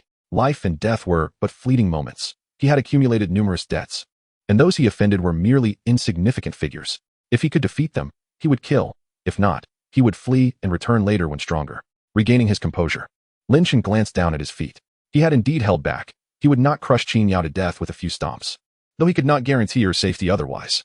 Presently, while Qin Yu still drew breath, she was undeniably in a wretched state, having endured a barrage of footfalls. Even her celestial visage required enhancement to be deemed presentable. Her features were not grotesque per se, but they were certainly disarrayed, rendering her almost unrecognizable. Nevertheless, her survival was a cause for relief. Lin Shun hoisted her feeble form and began to mend her injuries. He wished to experiment with his harmony technique, curious to see if its effects would vary with different subjects. Qin Yao's striking beauty rivaled that of Jiang Yunyu, making her a suitable candidate for a second plaything. As Lin Shun administered healing, Qin Yao gradually emerged from her stupor. Upon her first glimpse of Lin Shun, she froze momentarily, only for sheer terror to wash over her, prompting her to scream, "Stay away from me, you madman." She would rather perish than relive the recent ordeal, too horrifying to contemplate. The thought of that encounter still sent shivers through her. This man before her seemed devoid of compassion, capable of delivering such brutal treatment to her exquisite face. Up until now, her life had been smooth sailing, and she had never encountered such malicious treatment. Silence, fool. If you dare utter another word, we can repeat this little game, and this time, I shall use both feet to let you experience the sensation of a trampoline. Lin Shun scoffed. As his words fell, Qin Yao appeared to be struck mute, standing still without a hint of struggle. Desire to live or die? Qin Yao hesitated, casting a timid glance at Lin Shun. If survival meant enduring such treatment, she would prefer death. I do not want either. No, I want to live. I want to live. Perhaps dazed from the earlier assault, she initially stumbled over her words, but quickly corrected herself. Since you wish to live, you should be aware of what you must do, correct? Lin Shun raised an eyebrow, and Qin Yao's expression shifted as she instinctively shielded her face. Do not step on my face. Shouldn't I have refrained from acquiring such a foolish plaything? Lin Shun pondered aloud, yet continued coolly, since you wish to survive. From this moment forth, I shall be your master. He placed a hand upon her dazed head, and she seemed to finally comprehend, her eyes flashing with rage. You You say you want to be my master? As a proud disciple of one of the prominent sects in the Eastern Wilderness, the esteemed daughter of the Qin family, she was revered and admired within her sect. Yet this man before her had the audacity to declare himself her master? A delusion. Oh, it seems you have objections? Noticing the fury in her eyes, Lin Chun mocked her with a smile. Then, raising his hand high, he delivered a sharp slap to Qin Yao's face. With a whoosh, she was sent flying like a shooting star, and Lin Chun followed up with another kick mid-flight. The two engaged in a macabre game of soccer, with Qin Yao as the ball. Stop, please, do not do this any longer. Her anguished cries echoed through the air, so loud that they reverberated throughout the entire Qingxian city. Two family heads, upon hearing her screams, felt a jolt of fear. They silently rejoiced in their decision not to oppose Lin Chun. Otherwise, they would face death, or worse, a fate worse than death. I will agree to anything, just spare me. Finally, after enduring countless rounds, Qin Yao could no longer withstand it. Dizziness and unbearable pain were one thing, but being treated as a mere plaything was a humiliation beyond measure. The mental anguish surpassed the physical torment. Still playing tough, are we? Such a pity. I had just thought of some delightful new games. Lin Chun mused regretfully. Now, you should have a clearer understanding of your position, yes? Lin Chun gazed at the disheveled Qin Yao, who trembled as she wrestled with her thoughts. Ultimately, with great reluctance, she knelt before him, her voice barely a whisper. Master, speak louder. I cannot hear you. Such a feeble voice, and you still wish to survive? Qin Yao's heart ignited with fury. Yet for the sake of her life, she knew she must endure. She still possessed the positioning talisman that every sect disciple carried. First, she would let Lin Chun lower his guard, then find an opportunity to activate the talisman, allowing her sect to handle the matter. In that moment, a glint of murderous intent flickered in her eyes, filled with the promise of vengeance for the humiliation she had suffered today. Master, Qin Yao lowered her head, gritting her teeth as she spoke with a tremor in her voice. Good, very spirited. That is how one earns the title of a worthy toy. Qin Yao kept her head bowed, enduring. She must endure. No matter what humiliations Lin Chun inflicted upon her, she must remain steadfast. For the only one to suffer would be herself. This man, capable of withstanding such indignities, was clearly not to be underestimated. He must not be allowed to remain. Lin Chun could not help but recall this statement. However, he believed that Qin Yao could not stir any significant turbulence in his presence. Excellent. Let us converse as we stroll, where I shall pose questions and you shall provide answers. Nodding in satisfaction, Lin Chun proceeded towards the tavern, while Qin Yao hesitated for a moment before promptly following suit. Along the way, Lin Chun posed numerous inquiries to Qin Yao. Initially, she attempted to evade his questions with deception, but after enduring several kicks, nearly triggering a football match, Qin Yao conceded. I shall speak truthfully. Please grant me mercy. Subsequently, she divulged all the information she possessed. Firstly, she spoke of the Tianyin Holy Sect, one of the major sects in the Eastern Wilderness region. Within this sect, there are countless disciples, each a prodigy from various locales within the Eastern Wilderness. In this realm, being a genius merely serves as the threshold to entry. The sect is also home to 12 elders, each a formidable master in the Dongshu realm, serving as mentors to the disciples. As for the sect leader's level of power, Qin Yao admitted her ignorance, yet she was certain he was a formidable force not to be trifled with. Regarding Lin Chen's situation, it all began with Jiang Yunfeng. Upon returning to the Tianyin Holy Sect, he reported the incident, which swiftly garnered the attention of both the Qinyuan dynasty and the sect itself. One faction suspected a connection between Lin Chun and the destruction of Dongxian City, while another was intrigued by Lin Chen's extraordinary talents, eager to examine this sudden prodigy as a subject of research. Chapter 68. The quarrel of the Lin family. Upon hearing the news, Lin Chun narrowed his eyes, finally comprehending his predicament. Everyone was searching for him, treating him like a fugitive, were they? The Tianyin sacred sect and the Qinyuan dynasty. Lin Chun murmured these two names in his heart, a glint of cold light flashing in his eyes. Regrettably, his current strength was insufficient. Otherwise, he would not need to wait for others to find him. He would have approached them long ago. However, it mattered little. As the enemy was in the open while he remained hidden, he would bide his time, allowing himself to grow and solidify. In due course, it would be uncertain who would be the hunter and who the prey. In Tianyin City, within the Lin residence, the atmosphere had been unusually quiet in recent days. Several servants gathered during their leisure time, whispering amongst themselves. Have you noticed that our master seems to be in an even worse mood since returning from his retreat? Could it be that he has encountered yet another issue? Be quiet. Mind your words. Do you not know to be cautious? Ever since the eldest young master left, the family atmosphere has shifted. I heard from the family's younger generation that the eldest young master is merely pretending. He is not a wastrel, but left out of dissatisfaction with the family. Is that true? Just as a few servants discussed amongst themselves, a chilling voice suddenly emerged from behind them. What are you lot chattering about? The group turned pale, hastily kneeling and bowing their heads. Forgive us, young master, forgive us. Lin Yu, with a face as dark as thunder, coldly snorted and dismissed them, striding toward the main hall. His mood had soured considerably since returning from Dongxian City. He could distinctly sense that his parents' concern for him had diminished, almost to the point of neglect. The family environment had grown exceedingly oppressive. Even without words, Lin Yu could feel their singular focus on how to persuade Lin Shun to return. Lin Shun. He silently recited the name, his breath quickening, and a fierce hatred flickered in his eyes. Why? How could he rise after leaving the Lin family? Why did his father and mother consistently fixate on him? Why could he not simply remain a wastrel for all time and refrain from obstructing me? Taking a deep breath, Lin Yu concealed the turmoil within him. Yet, there was a glimmer of good news. Ever since his veins had been crippled, he had relentlessly reached out to the sect, hoping to find a solution. Unfortunately, his messages seemed to vanish without a trace. Just as despair began to envelop him, today, the sect unexpectedly responded, agreeing to help him restore his veins. However, Lin Yu found himself disgusted. As the representatives of the Tianyin sacred sect incessantly inquired about one individual, Lin Shun, they persistently asked various questions about him, as if Lin Yu were merely an afterthought. Contemplating this, Lin Yu's anger flared once more, yet he felt powerless. After all, he was in need of their assistance and could only endure the unpleasantness while recalling everything related to Lin Shun. Entering the main hall of the Lin residence, Lin Yun sat in the principal seat, his expression sullen. Since returning from Dongxian City, this demeanor had become his norm. Father, regarding the previous matter, the sect has responded, and there is a solution for my veins. Lin Yu forced a smile, attempting to convey excitement to his father. He felt deeply repulsed by Lin Yun's attitude. The regretful demeanor that suggested a recognition of past mistakes, as if expelling Lin Shen from the Lin family and designating him as the young master was a grievous error. Is that so? Well, that is indeed good news. It calls for some celebration, Lin Yun mumbled, propping his chin on his hand, clearly disinterested in Lin Yu's words. He remained preoccupied with thoughts of that prodigy, the one he had driven away due to his own folly. Enough. How long do you intend to maintain this facade?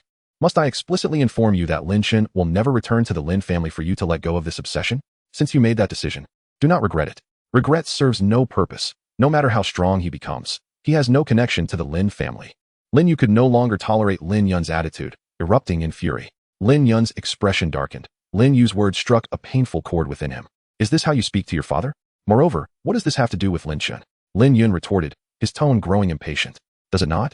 I believe you know the answer, father. Stop deluding yourself. He will never return to the Lin family. Lin Yu replied defiantly, meeting Lin Yun's gaze with a cold smile. Humph. It was your doing that led to the destruction of his divine body, was it not? Faced with an inability to counter, Lin Yun resorted to dredging up old grievances. Haraha. So what if it was me? You must understand one thing. I am the young master of the Lin family. Regardless of the past, Lin Shen will never return to the Lin family. Lin Yu dropped the pretense, revealing his true colors, his expression dark as water. Though he had his suspicions. Hearing Lin Yu's admission filled Lin Yun with rage and disappointment. How could he have been so easily deceived by Lin Yu? Forsaking a prodigy, who could have brought prosperity to the Lin family? As these thoughts surged within him, the regret he had suppressed for so long erupted. Yet he could not unleash it upon his remaining son, even though it was all Lin Yu's fault. Lin Yun could only point towards the exit of the hall, roaring, "Get out! I do not wish to see you again." Lin Yu's expression soured. With a cold snort, he left the hall in solitude. The two, one filled with regret and the other seething with anger, ultimately parted in discord. Chapter 69. Good sisters, one quilt within the bustling tavern of Qingyun City. Jiang Yunyu wearily rose from her bed, her cheeks still adorned with lingering blushes. In her hand, she held a cup of tea, her expression one of indignation as she sipped delicately. It was utterly outrageous. Lin Shun had persisted in his cultivation from morning till afternoon without a moment's pause. The saying goes, there are no fields that are overworked, only oxen that are exhausted. How could this apply to him? Jiang Yunyu's fair, shapely legs unconsciously rubbed together on the bed. She resolved that she must negotiate with Lin Shun. At the very least, he should moderate his efforts. As these thoughts occupied her mind, a figure abruptly entered the room. Jiang Yunyu's expression shifted to one of seriousness, preparing herself for the impending discussion. Oh, you're awake? I know what you're about to say. Don't worry. Soon you will have company.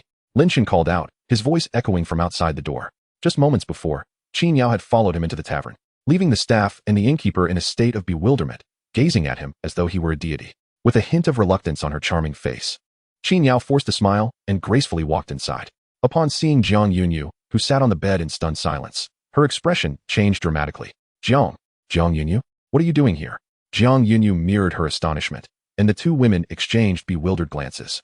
Lin Shen raised an eyebrow, a smile of delight gracing his features as he sensed the tension in the air. What was happening? Did these two actually know each other? Yet, it was hardly surprising. as the Sangming Sword sect was one of the prominent sects in the Eastern Wasteland, just like the Tianyin Holy Sect. Their acquaintance could only be advantageous. They could become close companions, sharing a quilt. I wondered why the Sangming Sword sect and the Jiang family have been sending people to find you recently. I never expected you would be here, Qin Yao remarked, her tone dripping with disdain. Jiang Yunyu furrowed her brow. The Tianyin Holy Sect and the Sangming Sword sect were both major powers in the Eastern Wasteland, naturally leading to some interactions. As prodigies of their respective sects, Jiang Yunyu and Qin Yao were inevitably embroiled in rivalry. What is there to say? Miss Qin, despite your self-proclaimed genius status in the Tianyin Holy Sect, have you not also found yourself in such a predicament? Jiang Yunyu retorted, her voice dripping with sarcasm. You. Qin Yao found herself momentarily speechless, glaring furiously at her rival. Is this all? Watching the unfolding drama, Lin Shun felt a tinge of disappointment. He had anticipated a more entertaining spectacle. Perhaps a hair-pulling fight between the two women. Enough. Everyone's silence. With the excitement dissipated, Lin Shun coolly intervened in the farce. He then approached Qin Yao slowly. Master, why are you looking at me like that? Qin Yao bit her crimson lips, swallowing nervously as she asked, unease creeping into her voice. Now that you call me master, surely you understand my intentions. Lin Shun replied, unfastening his garments with a suggestive smile. Qin Yao's eyes widened in terror, her pale face expressing disbelief as she waved her hands. This isn't right. I merely recognize you as my master. A servant should not provide such services. There are plenty who wish to be servants. Do you think that's why you survived? Lin Shin's words dripped with an air of menace, leaving Qin Yao's face stricken with despair as she cast a pleading glance at the astonished Jiang Yunyu. Jiang Yunyu hesitated, her expression a complex tapestry of emotions. She herself was barely holding on. How could she assist another? Lin Shun, isn't this a bit too? What? Do you wish to join in? Lin Shun interrupted, his tone challenging. Jiang Yunyu's instinct to dissuade him was swiftly quelled by his words.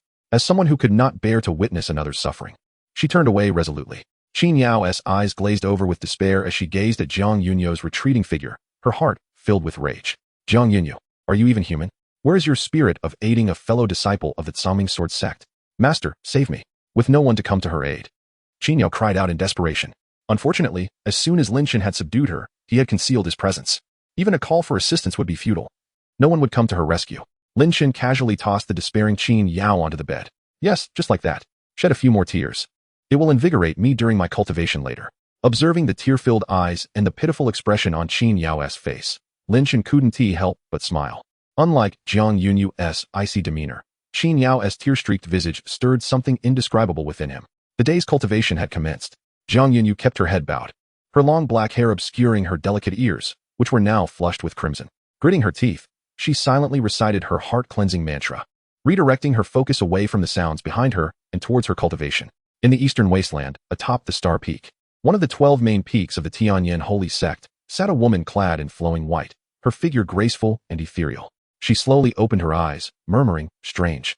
Yaoer has merely taken on a simple task. Why has she not returned yet? Surely, Yaoer is not so inept as to fall victim to Lin Shin. Lu Xianin, one of the 12 elders of the Tianyin Holy Sect, had always held great faith in her prized disciple. Why can I not sense Yaoer's soul imprint? Furrowing her brows, she searched again, but found nothing amiss. Her frown deepened as she summoned her disciples to inquire, where did your senior sister go to capture Lin Shin? After glancing at one another, one disciple stepped forward to respond. She went to Qingyun City, the hometown of Sun Cheng, a disciple of another elder. He reported seeing Lin Shin's whereabouts there and accompanied 2 other disciples. Lu Xianin pondered for a moment. Such trivial matters did not require her personal intervention. Hongfei, go in my stead and search for your junior sister. If you encounter her, make sure to capture Lin Shin as well. Turning to a tall, handsome man clad in the distinctive robes of the Star Peak disciples, she issued her command. With confidence, Xiao Hongfei clasped his hands in acknowledgement. Rest assured, master. I will bring my junior sister back unscathed and capture Lin Shin to relieve the sect of its troubles. As soon as he finished speaking, Xiao Hongfei vanished in an instant.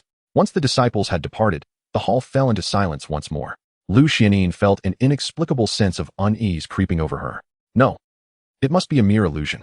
Hongfei is my most accomplished disciple, consistently bringing glory to the Star Peak in competitions. A mere Lin Shin should pose no challenge for him. Reassuring herself with these thoughts, Lu Xianin closed her eyes again, immersing herself in her cultivation. Chapter 70. Breakthrough and future plans. You two have had enough, haven't you? Jiang Yunyu sat despondently at the edge of her bed, casting a somewhat resentful glance at the 2 figures behind her.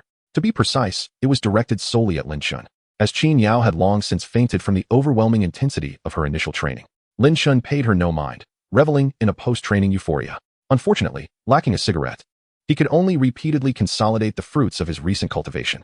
Seated cross-legged, he seemed to transform into a vacuum, drawing in the boundless and rich spiritual energy surrounding Qingyun City like a massive vortex, which coalesced within the tavern he occupied. In the grand hall of the Wu family, Wu Chang'an's expression contorted as he marveled inwardly. What a freak! Not only is his character unruly, but his talent is equally astounding. Is there no end to this madness? Why is all the spiritual energy rushing towards him? How can I continue to cultivate? Who is that boy? How selfish! Ugh!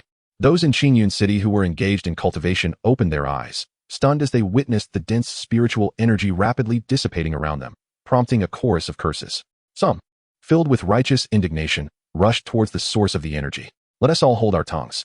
Who needs so much spiritual energy to break through? What if a powerful figure is attempting to ascend? If you disturb him, he might just take your head and use it as a chamber pot. Some more sensible individuals prevented those rushing towards Lin Chen's tavern from proceeding. After a moment of silence, those individuals turned away, realizing that engaging in a debate with such a formidable being could be perilous. Inside the tavern, the owner and the waiter trembled, casting furtive glances towards a particular room upstairs. I sensed it long ago. This guest is no ordinary person. Of course, an ordinary person wouldn't have two beautiful women in tow. This guest is indeed a formidable cultivator, a true powerhouse in the realm of charm. The waitstaff whispered among themselves, their gazes filled with reverence as they looked upstairs. Within the room, a sound, audible only to Lin Chun, shattered the stillness, and a faint smile played upon his lips as he exhaled softly. At last, he had achieved a breakthrough. Clenching his fists, Lin Chun reveled in the abundant power coursing through his body. He had ascended to the 8th heaven of the Yuan Sea, a realm that only seasoned practitioners could hope to attain. Many would spend their entire lives striving without ever reaching this pinnacle, yet Lin Chun had accomplished it with ease. The Heavenly Transformation Sacred Sect and the Qianyuan dynasty? That day will not be far off. Prepare yourselves. A terrifying smile crept onto Lin Chen's face as he forcefully quelled his surging excitement. No, I must not smile yet. I can't afford to be too pleased, he thought, a mischievous grin attempting to break free. Jiang Yunyu shivered slightly as she observed Lin Chen's back, unnerved by his chilling laughter. Did he just break through again? In disbelief, she struggled to articulate her feelings. How could such a person exist? For him, breakthroughs were as trivial as quenching thirst. The further one progressed on the path of cultivation, the more arduous breakthroughs became. Countless individuals toiled tirelessly, only to achieve minor advancements at certain levels. Yet with Lin Chen, Jiang Yunyu had never witnessed such a phenomenon. Upon their first encounter, he was merely at the minor divine palace stage, a talent, albeit somewhat remarkable. But during their second meeting, this was no longer mere talent. She could only describe it as talent squared. Beyond genius, still more genius. At this pace, Lin Chen would undoubtedly be unmatched throughout the eastern wilderness. The prospect of such formidable power sent a chill down Jiang Yunyu's spine, especially when recalling Lin Chen's previous actions. What if no one intervened to guide him? With Lin Chen's propensity for violence, would there be any survivors left in the eastern wilderness? Jiang Yunyu held her doubts. If that time came, it would likely be Lin Chen, simply out of boredom, launching a large-scale massacre. No. To prevent the eastern wilderness from descending into such chaos, she must strive to correct Lin Chen's mindset. Not to mention steering him towards the right path, she at least needed to temper his extreme thoughts of indiscriminate slaughter. Lin Chen, have you truly broken through? To influence someone, one must first initiate conversation. Jiang Yunyu, her expression stiff, began to seek a topic. This act of initiating dialogue was a first for her. What does that have to do with you? How many times must I say it? Call me master. Lin Chen glanced at Jiang Yunyu, bewildered by her sudden outburst. Jiang Yunyu's face flushed with embarrassment, her anger rendering her speechless. This man was utterly inept at conversation. Taking a deep breath, she forced a smile she considered charming, altering her tone. Master, I'm speaking to you. Please don't ignore me, all right? Lin Chen. After uttering those words, Jiang Yunyu's face turned crimson, nearly wishing to vanish into the ground. Yet, in pursuit of a future without a tyrant in the eastern wilderness, every effort she made was justified. But before her thoughts could settle, Lin Chen slapped Jiang Yunyu across the face, the sound ringing loudly and leaving her momentarily stunned. You. Jiang Yunyu covered her cheek, gazing at Lin Chen in disbelief. Lin Chen waved her off dismissively. He despised that high-pitched tone. A few slaps should quell your madness. Speak plainly. That voice is simply intolerable. Jiang Yunyu, abandoning pretense, tentatively inquired. Are you planning to wage war against the Qianyuan dynasty and the Heavenly Transformation Sacred Sect? Her voice dripped with concern, and she had no doubt that in the near future, Lin Chen could indeed realize such a possibility, if he continued to advance at this rate. Soon the two major powers of the eastern wilderness would be embroiled in bloodshed. What does that have to do with you? Mind your own business, Lin Chen scoffed. Both factions had already placed bounties on his head. With newfound power, it would take a divine being to refrain from seeking revenge. Jiang Yunyu's expression darkened. a sense of grievance welling within her. She was unsure of her own feelings. Perhaps it was simply that she had spent too long in Lin Chen's company, leading her to subconsciously perceive him as an ally. Lin Chen, ignoring Jiang Yunyo's wounded expression, felt no stirrings of emotion. This woman was merely a plaything, a tool for cultivation. Had she not possessed a modicum of beauty, she would have long since met her demise in the wilderness. At the same time, Lin Chen contemplated his next move. With both major forces seeking him, it would be unwise to appear in any overtly public settings. Conveniently, he had gleaned knowledge of a certain location from the memories of the Bloodblade Pavilion, a gray area within the eastern wilderness known as the City of Sin.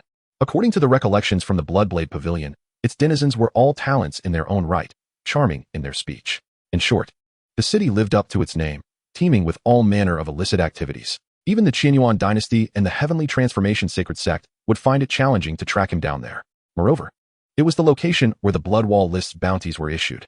As the system had not assigned him a task in quite some time, it would be an excellent opportunity to seek some amusement. Having settled on his next destination, Lin Chen sat cross-legged, closing his eyes to consolidate the achievements of his recent breakthrough. Chapter 71 Departure from Qingyun City. Qin Yao awoke, her gaze unfocused as she stared at the ceiling of the room. She had, in an unexpected turn of events, lost her purity. Initially, she had envisioned seeking an ideal companion, yet she found herself yielding to a demon. The thought of this ignited a torrent of tears, shattering her previously carefree disposition. What is there to weep about? Consider your own cultivation. How much have you progressed? At this, Qin Yao felt a surge of indignation. How could this demon, having taken advantage of her, even dare to mention cultivation? Did he imply that engaging in such acts could enhance one's prowess? Instinctively, she assessed her own cultivation level, only to be taken aback by the revelation. Could it be that her cultivation had genuinely improved? A look of disbelief crossed her face as she murmured, This is impossible. How could one grow stronger from such acts? Even those from the Hahuan sect wouldn't be so absurd. Do you now comprehend? This is a mutually beneficial arrangement, Lin Chen remarked, opening his eyes, a glimmer of astonishment evident within them. To jest, if he were to disseminate the news of the Hahuan technique, those desiring to cultivate with him would likely fill all of Qingyun City. The members of the Hahuan sect would probably rush to elevate him to the status of a holy son. It can only be said that the saying holds true: if you do not partake, others will. This is truly extraordinary. Qin Yao snapped back to reality, contemplating incredulously, her gaze towards Lin Chen now imbued with fervor. Previously, she had harbored a desire to dismantle him piece by piece. However, her perspective had shifted. This man was shrouded in mystery, perhaps a treasure yet to be uncovered by others. A premonition stirred within her that capturing him for study could yield significant benefits. Suddenly, a resounding crash echoed through the room. Qin Yao was sent sprawling to the ground, her face colliding painfully against the floor as she clutched her bruised cheek. Emitting muffled cries of distress, Lin Chen smiled, retracting his fist as he approached the writhing Qin Yao. Master, why did you suddenly strike me? Qin Yao whimpered, her swollen cheek cradled in her hands, casting a pitiful glance at Lin Chen, though beneath her gaze lurked a flicker of mad fury. How dare this wretched creature lay a hand on her? Just wait, Lin Chen. The humiliation you have inflicted upon me shall be repaid 100-fold. Lin Chen remained silent, his eyes glinting with coldness. This insolent woman clearly did not understand her place. Her previous gaze had been akin to that of a lowly slave. In short, she had fallen into a delusion, her eyes casting an uncomfortable glare upon him. And whenever he felt discomfort, someone was bound to suffer. Lin Chen stepped closer to Qin Yao, aiming his foot at her petite, pale abdomen, and stomped down fiercely. A tremendous sound reverberated throughout the establishment, audible to everyone. Accompanied by a prolonged moan, the noise bore an intensity that suggested the recipient was on the brink of losing her breath. Downstairs, the waiter and the proprietor exchanged glances, filled with reverence. That young man is truly remarkable. I've never heard anyone scream so loudly. The beauty accompanying him must be thoroughly enjoying herself. Who calls him young man? He deserves to be addressed as senior. I should bring him some of my finest wine and inquire how to achieve such prowess. Perhaps then I could tame my own fierce matron. Enough chatter, get back to work. The innkeeper shot a stern glance at the whispering waitstaff, while internally contemplating whether to procure a couple of fine bottles of wine to discuss with that impressive young man.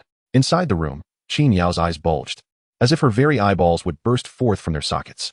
The intense agony rendered her speechless. She could only clutch her abdomen tightly. Lin Chen's kick felt as though it had shattered her very insides. Bending down, Lin Chen observed Qin Yao's nearly contorted visage and taunted, Do you dare to retaliate? Her eyes signaled desperation as she managed to croak out a few words. And no. I want tea. Please, save me. As she spoke, tears of fear and despair streamed from her eyes. Lin Chen did not immediately assist her, but instead squatted down, taking his time to appreciate the scene for several minutes. Only when Qin Yao appeared on the verge of madness from the pain did he finally make his move. Once restored, Qin Yao scrambled hastily to her feet, pressing her back against the cold wall, her eyes filled with terror as she stared at Lin Chun. This man was nothing short of a devil. She needed to devise a plan to escape swiftly. Despicable wretches deserve to be punished. How dare she plot against her own master? Prepare yourself. We are leaving this place, Lin Chun commanded coldly, not glancing back at the astonished Jiang Yunyu. At the gates of Qingyun City, Lin Chun wore an odd expression, holding 2 bottles of wine. The proprietor, for reasons unknown, had insisted on thrusting 2 bottles into his hands, claiming they were his finest reserves, and wished to consult him about matters of male cultivation. Initially, Lin Chun had assumed the proprietor was of a particular inclination. Upon realization, he fabricated a few details, leaving the proprietor and the gathered waitstaff in awe as he departed with the 2 women. Mr. Lin, are you truly leaving? 2 voices questioned cautiously from behind. Lin Chun turned to find Wu Chang'an and Shangguan Qingyun, their expressions laced with trepidation. Indeed, are you not pleased? Mr. Lin, we would have preferred you to stay longer, they replied, shaking their heads vigorously, though the joy in their voices was undeniable. Wonderful, he is finally departing. Though their hearts danced with joy, they maintained a facade of regret. An observer might mistake them for sworn brothers. Since you have expressed such sentiments, I suppose I shall stay a few more days at your residence. Lin Chun smiled, prompting their faces to pale, beads of sweat forming as they struggled to respond. Just as Lin Chun was about to leave, their awkward voices rang out again. Mr. Lin, since you are departing, we have a small token of our appreciation. Consider it a farewell gift. Lin Chun's expression faltered. Given his previous treatment of them, they felt compelled to thank him. This was rather too ambitious. Not one to pass up an opportunity, Lin Chun unceremoniously accepted the rings from their hands. Feeling the contents within the spatial rings, he found their generosity surprising. They had provided an assortment of spirit stones, artifacts, and wealth. Thank you both for your thoughtfulness. I shall be a frequent visitor. Wu Chang'an and Shangguan Qingyun's expressions stiffened, forcing smiles as they bid farewell to the evidently delighted Lin Chun and his companions. Chapter 72. I have done it all. It was only after Lin Chun's figure had receded into the distance that Wu Chang'an let out a long sigh of relief, gently wiping the beads of sweat from his forehead. At last, we have sent this formidable figure away. On the side, Shangguan Qingyun lowered his head, softly sighing. To be honest, every single day Lin Chun spent in Qingyun City left us on pins and needles. We were constantly fearing that some reckless offspring from a family might inadvertently provoke him, leading to catastrophic consequences for their lineage. Consequently, we ordered everyone in our clan to remain indoors. Why go to such lengths? That fellow is being hunted by the 2 great powers of the eastern wilderness. Wu Chang'an asked, somewhat puzzled.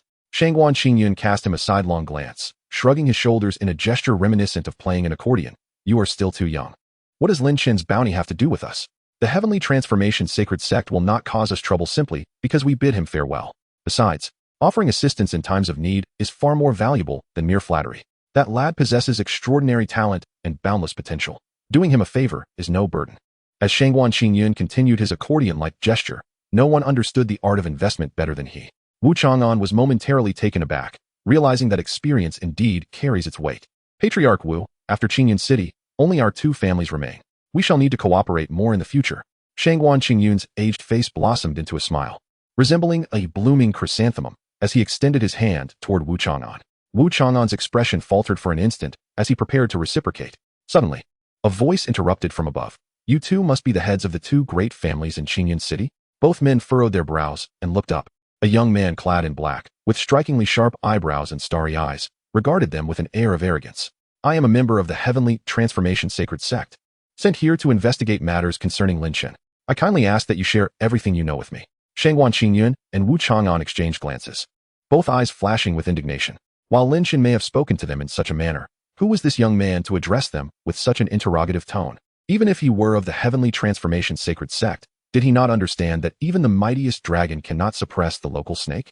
Apologies, but we are unaware of Lin Chun's whereabouts. You might as well search for him yourself, Wu Chang'an replied coolly, his expression darkening. Xiao Hongfei's countenance stiffened at his words. He could discern that they knew something but were unwilling to divulge it. How dare these local tyrants from a mere small town display such insolence towards a member of the Heavenly Transformation Sacred Sect? Suppressing his anger, he spoke in a low, menacing tone. I would appreciate your cooperation. Otherwise, it will be difficult for me not to suspect that you are accomplices of Lin Chun. Wu Chang'an, fully aware of the underlying threat in the words, retorted defiantly. I certainly intend to cooperate, but I'm merely concerned for your safety. As soon as he finished, Wu Chang'an raised an eyebrow, a mocking glint in his eyes. With your level of cultivation, attempting to capture Lin Chun is likely a one-way trip. What? Xiao Hongfei's expression hardened, as if encased in ice, a terrifying aura erupting from within him. What was this local tyrant insinuating? A one-way trip? What a jest. He was the master of the star peak of the heavenly transformation sacred sect, the foremost disciple under its banner. A mere Linshun was nothing in his eyes. Had it not been for the need to investigate his junior sister Qin Yao's whereabouts, he could have easily dispatched someone else for such trivial matters. Just as the atmosphere became charged, Shangwan Qingyun suddenly pointed in a certain direction, whispering, "We are not entirely certain, but perhaps the young master could investigate that way. You might find something of interest." He pointed precisely in the direction Linshun had departed. Xiao Hongfei snorted coldly. Were it not for pressing matters at hand, he would have ensured this old fool learned the meaning of respect for the younger generation. After receiving the information, his figure twisted and vanished from sight. You are sending him to his doom. After a moment of silence, Wu Chang'an clicked his tongue, his expression one of sardonic amusement. He too could sense the young man's cultivation level, second heaven of Yuanxi. As a disciple of a major power in the eastern wilderness, such cultivation could indeed be deemed talent. However, seeking trouble with that monster, in Wu Chang'an's estimation, it would require the intervention of one of the 12 elders or the sect master of the heavenly transformation sacred sect. Otherwise, it was merely sending a head to the slaughter. What do you mean by sending him to his doom? If I hadn't said anything, it would have only caused further trouble here, and besides, he desires that young man's whereabouts. I merely provided him with the information. Shangwan Qingyun shot Wu Chang'an a sidelong glance, his form gradually becoming ethereal and eventually vanishing into thin air. Wu Chang'an shook his head. How is it that today's youth were all so impulsive? He too vanished in a flash. Umph, those two old fellows certainly know how to play their cards right. They provided quite a bit. Lin Chun mused as he sipped his drink, inspecting the ring in his hand. It contained tens of thousands of spirit stones, with over 20,000 being of the highest grade. It even included a map of the eastern wilderness, complete with rough descriptions of various powers. Lin Shin couldn't help but feel as though he had just set forth from a novice village. Let me see. The Sin City. Found it. Lin Shin's eyes narrowed as he followed the intel provided by the two old men. Sin City lay at the heart of the eastern wilderness, the largest gray area in the entire region, and not too far from Qingyan City. In that place, where extravagance and debauchery reigned supreme, as long as one had the muscle, a strong backing, or a heavy purse, one could do as they pleased. Sin City was also ruled by several major powers, maintaining a semblance of order amidst chaos. Quite intriguing. Following closely behind him were the reserved and silent Qin Yao and the inscrutable Jiang Yunyu. Jiang Yunyu, do you wish to escape this nightmare? Qin Yao suddenly asked cautiously, glancing at Jiang Yunyu. Jiang Yunyu shot a glance at Qin Yao, then pointed to her abdomen. Do you not wish to try again? Qin Yao's face darkened instantly. She had intended to persuade Jiang Yunyu to join her in grand endeavors, but the words lodged in her throat. Humph, if you choose to give up on yourself, that is your prerogative. I have a feeling that soon the sect will send someone to rescue me, Qin Yao declared with conviction, casting a venomous glare at the figure ahead, who was leisurely sipping his drink. Lin Shun, just you wait. My master will surely send someone to save me. By then I will. Before Qin Yao could finish her thoughts, she suddenly brightened, fixing her gaze on a certain direction. They've arrived. Ahead. Lin Shin tucked away the unfinished drink into his storage ring. This drink could wait until after the killing was done. He cast a calm glance back, where a young man in black attire and with striking features stood. You must be Lin Shin. Xiao Hongfei's face was frosty as he scrutinized the handsome young man before him, his eyes radiating disdain. Interesting, to mask your weakness. You even carry treasures that conceal your cultivation? Xiao Hongfei could not sense Lin Shin's cultivation, but to him, that was inconsequential. After all, it was merely a matter of the other party possessing some artifact to obscure their aura. They were nothing more than a paper tiger in his eyes. He was utterly unconvinced that an obscure and nameless individual could possibly compare with him, a prodigy nurtured by the sect. Senior brother, I'm right here, Qin Yao exclaimed excitedly, waving her arms, her flushed cheeks drawing Xiao Hongfei's attention. How could his junior sister be here? He pondered momentarily, his expression darkening as he questioned in a commanding tone. What have you done to my junior sister? My? Lin Shin chuckled softly, then nodded, responding calmly, I have done it all. Xiao Hongfei was taken aback, his eyes widening in fury, a sense of victimhood enveloping him. Your junior sister is quite alluring indeed. Had I known she belonged to you, I would have had her call your name. Lin Shun continued, a look of regret adorning his face. You seek death. Xiao Hongfei, consumed by rage, roared like a tempestuous wave, charging towards Lin Shun. Chapter 73. Defeating Xiao Hongfei. Lin Shun, I initially intended to spare your life, but regrettably, your gravest mistake was inciting my wrath. How dare you harm my most cherished junior sister? I shall ensure that you meet a fate worse than death. Xiao Hongfei sneered. And suddenly, the robe he wore emanated a radiant azure glow. Behind him, several star trails materialized, appearing enigmatic and profound, teeming with countless, formidable starlight. They descended upon Lin Shun like falling stars, poised to obliterate him. Brother, do not kill him so easily. I still have accounts to settle with him. Qin Yao exclaimed from the ground, her delicate features flashing with an extreme, frenzied malice. She had yet to exact her revenge on that devil. He must not be allowed to escape unscathed. Xiao Hongfei's expression shifted slightly, feeling a hint of awkwardness. Fine. I shall preserve Lin Shen's soul to avenge my junior sister instead.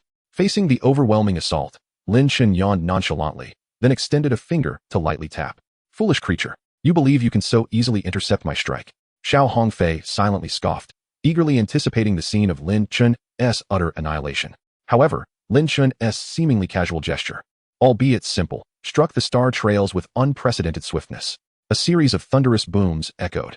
Those seemingly invincible star trails disintegrated into nothingness, leaving not a trace behind. In the distance, the undulating mountains were similarly pierced, creating several colossal voids. Xiao Hongfei's countenance drastically changed, his pupils trembling in disbelief. He could hardly fathom what he had just witnessed. His unparalleled strike had been so effortlessly neutralized by Lin Shen. Below, the arrogant Qin Yao's expression faltered. How could this be possible?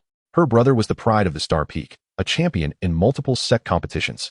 Yet the truth unfolded vividly before everyone's eyes. Qin Yao felt a surge of dread, a foreboding sensation creeping into her heart. Had she spoken too loudly? Had she celebrated prematurely, all flash and no substance? Lin Shen shook his head. In the face of absolute power, all your flamboyant tricks are rendered futile. A decisive blow will still topple you. Xiao Hongfei clenched his fists, now realizing the extraordinary nature of the individual before him. This could very well be the strongest adversary he had ever encountered. He needed to muster all his strength to confront this challenge. Humph, you possess some skill to withstand my strike. No wonder you were able to defeat Jiang Yinfeng. Xiao Hongfei's expression turned grave, as he regarded Lin Shen with the intensity of a looming threat. The trivial games concluded here. Lin Shen's figure flickered, vanishing instantaneously from Xiao Hongfei's sight. By the time he regained his senses, a palm had gently pressed against his chest. This seemingly innocuous touch bore the weight of 1,000 mountains, and with a soft poof, Xiao Hongfei's complexion turned ashen, akin to a kite with its string severed. As he coughed blood and plummeted from the sky, he fell like a meteor, trailing a crimson streak behind him. Another resounding crash ensued, and amidst the swirling dust, a massive crater appeared prominently upon the earth. Qin Yao covered her mouth, her face drained of color, devoid of any blood, her lips trembling uncontrollably. How could it be? Even her brother lay in such a dire defeat. Reflecting upon her previous bravado, Qin Yao felt the world spinning around her. She instinctively sensed the encroaching despair of having her insides shattered, left only to await a slow demise. Lin Shen clapped his hands, slowly descending from the air, approaching the edge of the crater to peer down. Xiao Hongfei's state was utterly pitiful. Blood continuously oozed, forming a small pool beneath him. Half of his body had vanished, and his features contorted, barely clinging to the remnants of life. Hey, don't run away. Didn't you just say you had debts to settle with me? Lin Shen suddenly smirked, extending his hands toward a certain direction, effortlessly capturing a figure. Why you? Stop tormenting me. Just kill me directly, Qin Yao declared resolutely, her beautiful eyes glaring at Lin Shen. Kill you? Oh no, my dear, you are far too delightful for me to consider such a thing. Lin Shen chuckled, gently caressing Qin Yao's delicate skin, which gleamed in her terrified gaze as he grasped her arm, twisting it slightly. Oh! A piercing scream reverberated around them as Qin Yao knelt in agony, her eyes welling with tears, helplessly witnessing her arm contort grotesquely. Lin Shen stood tall, casting a looming shadow over Qin Yao, his sharp eyes observing her with a placid demeanor. Killing those irrelevant to him held no significance, but the prospect of torturing someone who could amuse him was entirely different. It would be far too dull to let her die swiftly.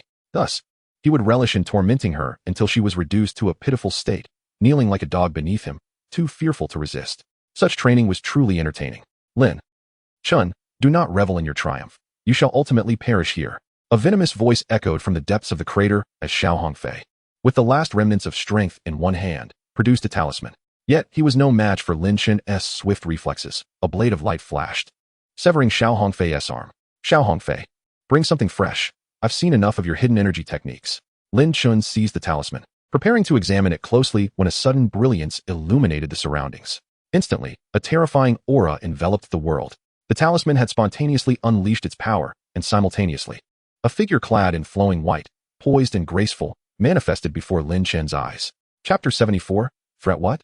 Lin Shen stared in astonishment at the white figure that had suddenly appeared before him, his brow furrowing slightly. Unlike the two insignificant individuals, Xiao Hongfei and Qin Yao, the presence of this figure was exceptionally terrifying. Nevertheless, it did not make him feel utterly helpless. Are you Lin Shen? A voice, ethereal and crisp, slowly resonated as Lu Xianin assessed the young man before her, secretly astonished. Her disciples had not only failed to capture him, but had also triggered the life-saving trump card she had bestowed upon him. However, upon witnessing Qin Yao's agonizing state, her previously calm demeanor darkened with fury. You dare to harm my disciple? Lu Xuannin's icy voice echoed around them, her phoenix-like eyes radiating authority as two chilling beams of light bore down on Lin Chun. You are the master of these two useless beings? Lin Chun showed no fear, even finding it somewhat amusing. Who was she trying to intimidate? Nearby, Jiang Yunyo's pupils constricted as she immediately recognized the identity of the woman before her. Wasn't she the peak master of the Star Peak of the Tianyan sacred sect? To capture Lin Chun, she had personally intervened? The opponent was a formidable being at the Void Realm. How could Lin Chun be so audacious? Jiang Yunyu could not comprehend the source of Lin Chun's confidence. Not only Jiang Yunyu, but even Lu Xianin herself was taken aback for a moment by Lin Chun's audacious words. This young man was so brazen? Her fury turned to mockery, as her overwhelming presence caused the surrounding space to tremble.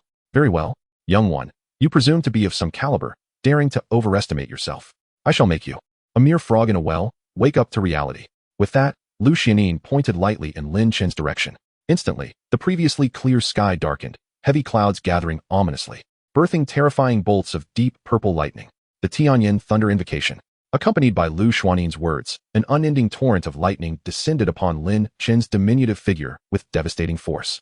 Each bolt of lightning carried the weight of 10,000 pounds, imbued with boundless power, aimed to obliterate Lin Chun's very soul. Faced with such a terrifying onslaught, Jiang Yunyo's complexion turned pale as she retreated into the distance. This madwoman's attack was indeed formidable. Lin Chun was secretly astonished. Was this the might of a Void Realm expert? Even without being physically present, merely a manifestation sealed within a talisman could wield such terrifying power. Lin Chun fixed his gaze on the impending thunder, the terrifying spiritual energy within him converging, a torrent of murderous aura enveloping his entire being. Lu Xianin frowned. Was that Azure murderous aura? This young man was indeed extraordinary. No wonder he had repeatedly caused the disciples of the Tianyan sacred sect to suffer defeats at his hands. However, it was a pity that these were merely the desperate struggles of an ant. A smirk curved her lips. She had to admit that this young man was indeed one of the most exceptionally gifted individuals she had encountered. Yet, he had foolishly provoked someone from the Tianyan sacred sect, especially her disciple. A glint of cold light flashed in Lu Xuannin's eyes as she envisioned Lin Chun being reduced to ashes beneath her thunder. Then, a blinding flash of white light engulfed the surroundings, followed by a deafening crash that shook the heavens and the earth. The terrifying force radiated outward, leveling the once majestic mountains to the ground in an instant. The shockwave was so powerful that even Wu Chang'an and Shengwan Qinyun, far away in Qingyun City, sensed it. What? Who was that young man fighting against? Wu Chang'an sat in the family hall, his voice trembling. It couldn't be that disciple of the Tianyan sacred sect. Could it be that he had provoked other experts? The mountains surrounding them had turned into scorched earth. Everything had come to an end. And Lu Xianin gazed calmly in Lin Chun's direction, simultaneously calling back her protected disciple, Qin Yao. Was this the power of an elder from the Tianyan sacred sect? Yet, this wouldn't do. Suddenly, a mocking voice broke through the chaos. Lu Xianin froze, incredulously watching as a figure emerged slowly from the swirling dust. Lin Chun's clothes were tattered, revealing his muscular form. The protective aura around him dissipated. Fortunately, he quickly retrieved another garment from his storage ring, its aura seemingly unchanged. It was as if the preceding blow had merely tickled him. You are unscathed? This is impossible. Lu Xuannin's expression shifted, doubt clouding her features. Even without being present, her cultivation at the Void Realm was absolute. How could it be that a mere Yuanhai cultivator had effortlessly withstood her attack? Your attack has been exhausted, hasn't it? Now it's my turn. Lin Chun's words drew a cold scoff from Lu Xianin, her gaze filled with disdain as she sought to witness what other tricks Lin Chun might possess. Suddenly, her expression shifted as she bellowed in a terrifying rage, "Put Yaoer down. If you dare to act recklessly, I will turn you to dust." Indeed, Lin Chun suddenly lifted Qin Yao, who lay like a lifeless dog beside him. You strike me, and I shall strike your disciple. I wish to see who will falter first. Lin Chun sneered, fixating on Lu Xianin while tightly gripping Qin Yao's neck. This tactic seemed sinister, lacking the aura of a true expert, yet it was effective. Lin Chun, you are indeed a genius, yet you dare to threaten me with a weak woman. Do you not find this shameful? Release Yaoer, and I promise to spare your life. Lu Xianin replied, her heart racing, though her demeanor remained calm. You old madwoman. Now you seek to use moral threats against me? You, who have lived who knows how long, wielding power over the younger generation. Did you not consider your own shame when you struck against me? Lin Chun rejected her moral coercion, retorting with a smirk that left Lu Xianin speechless. What do you want? State your conditions. Lu Xianin, abandoning the verbal sparring, spoke coldly. The tranquility within her heart was rare, now disrupted. How could a dignified Void Realm expert be threatened by a mere Yuanhai cultivator? More critically, she found herself at an impasse. A profound sense of humiliation enveloped Lu Xianyin. She attempted to stall for time, calling for her true form, only to be horrified to discover that her spiritual sense could not penetrate the surroundings. Do not even think about it. A dignified Void Realm powerhouse, facing a lowly rogue of a lesser realm, seeks to play tricks? How laughable. Lin Chen mocked, having long concealed his aura, rendering Lu Xuanyin's true form incapable of detecting the specific location of this area. A hint of embarrassment crossed Lu Xuanyin's face, quickly masked by her formidable demeanor. She took a deep breath, acknowledging her miscalculation. She had not anticipated that this young man would be so tenacious. Release Yaoer, and you may have whatever you desire, Lu Xianyin offered. Lin Chen chuckled. You think a mere empty promise can persuade me to release her? I seek nothing more than to instill a lasting lesson upon you, to teach you a lesson for your lofty arrogance. A smile graced Lin Chen's face as he struck Qin Yao's chest with a palm. The unconscious Qin Yao emitted a muffled groan, her aura plummeting like a kite with cut strings. Blood involuntarily spilled from her lips, her pallid complexion betraying her weakening presence.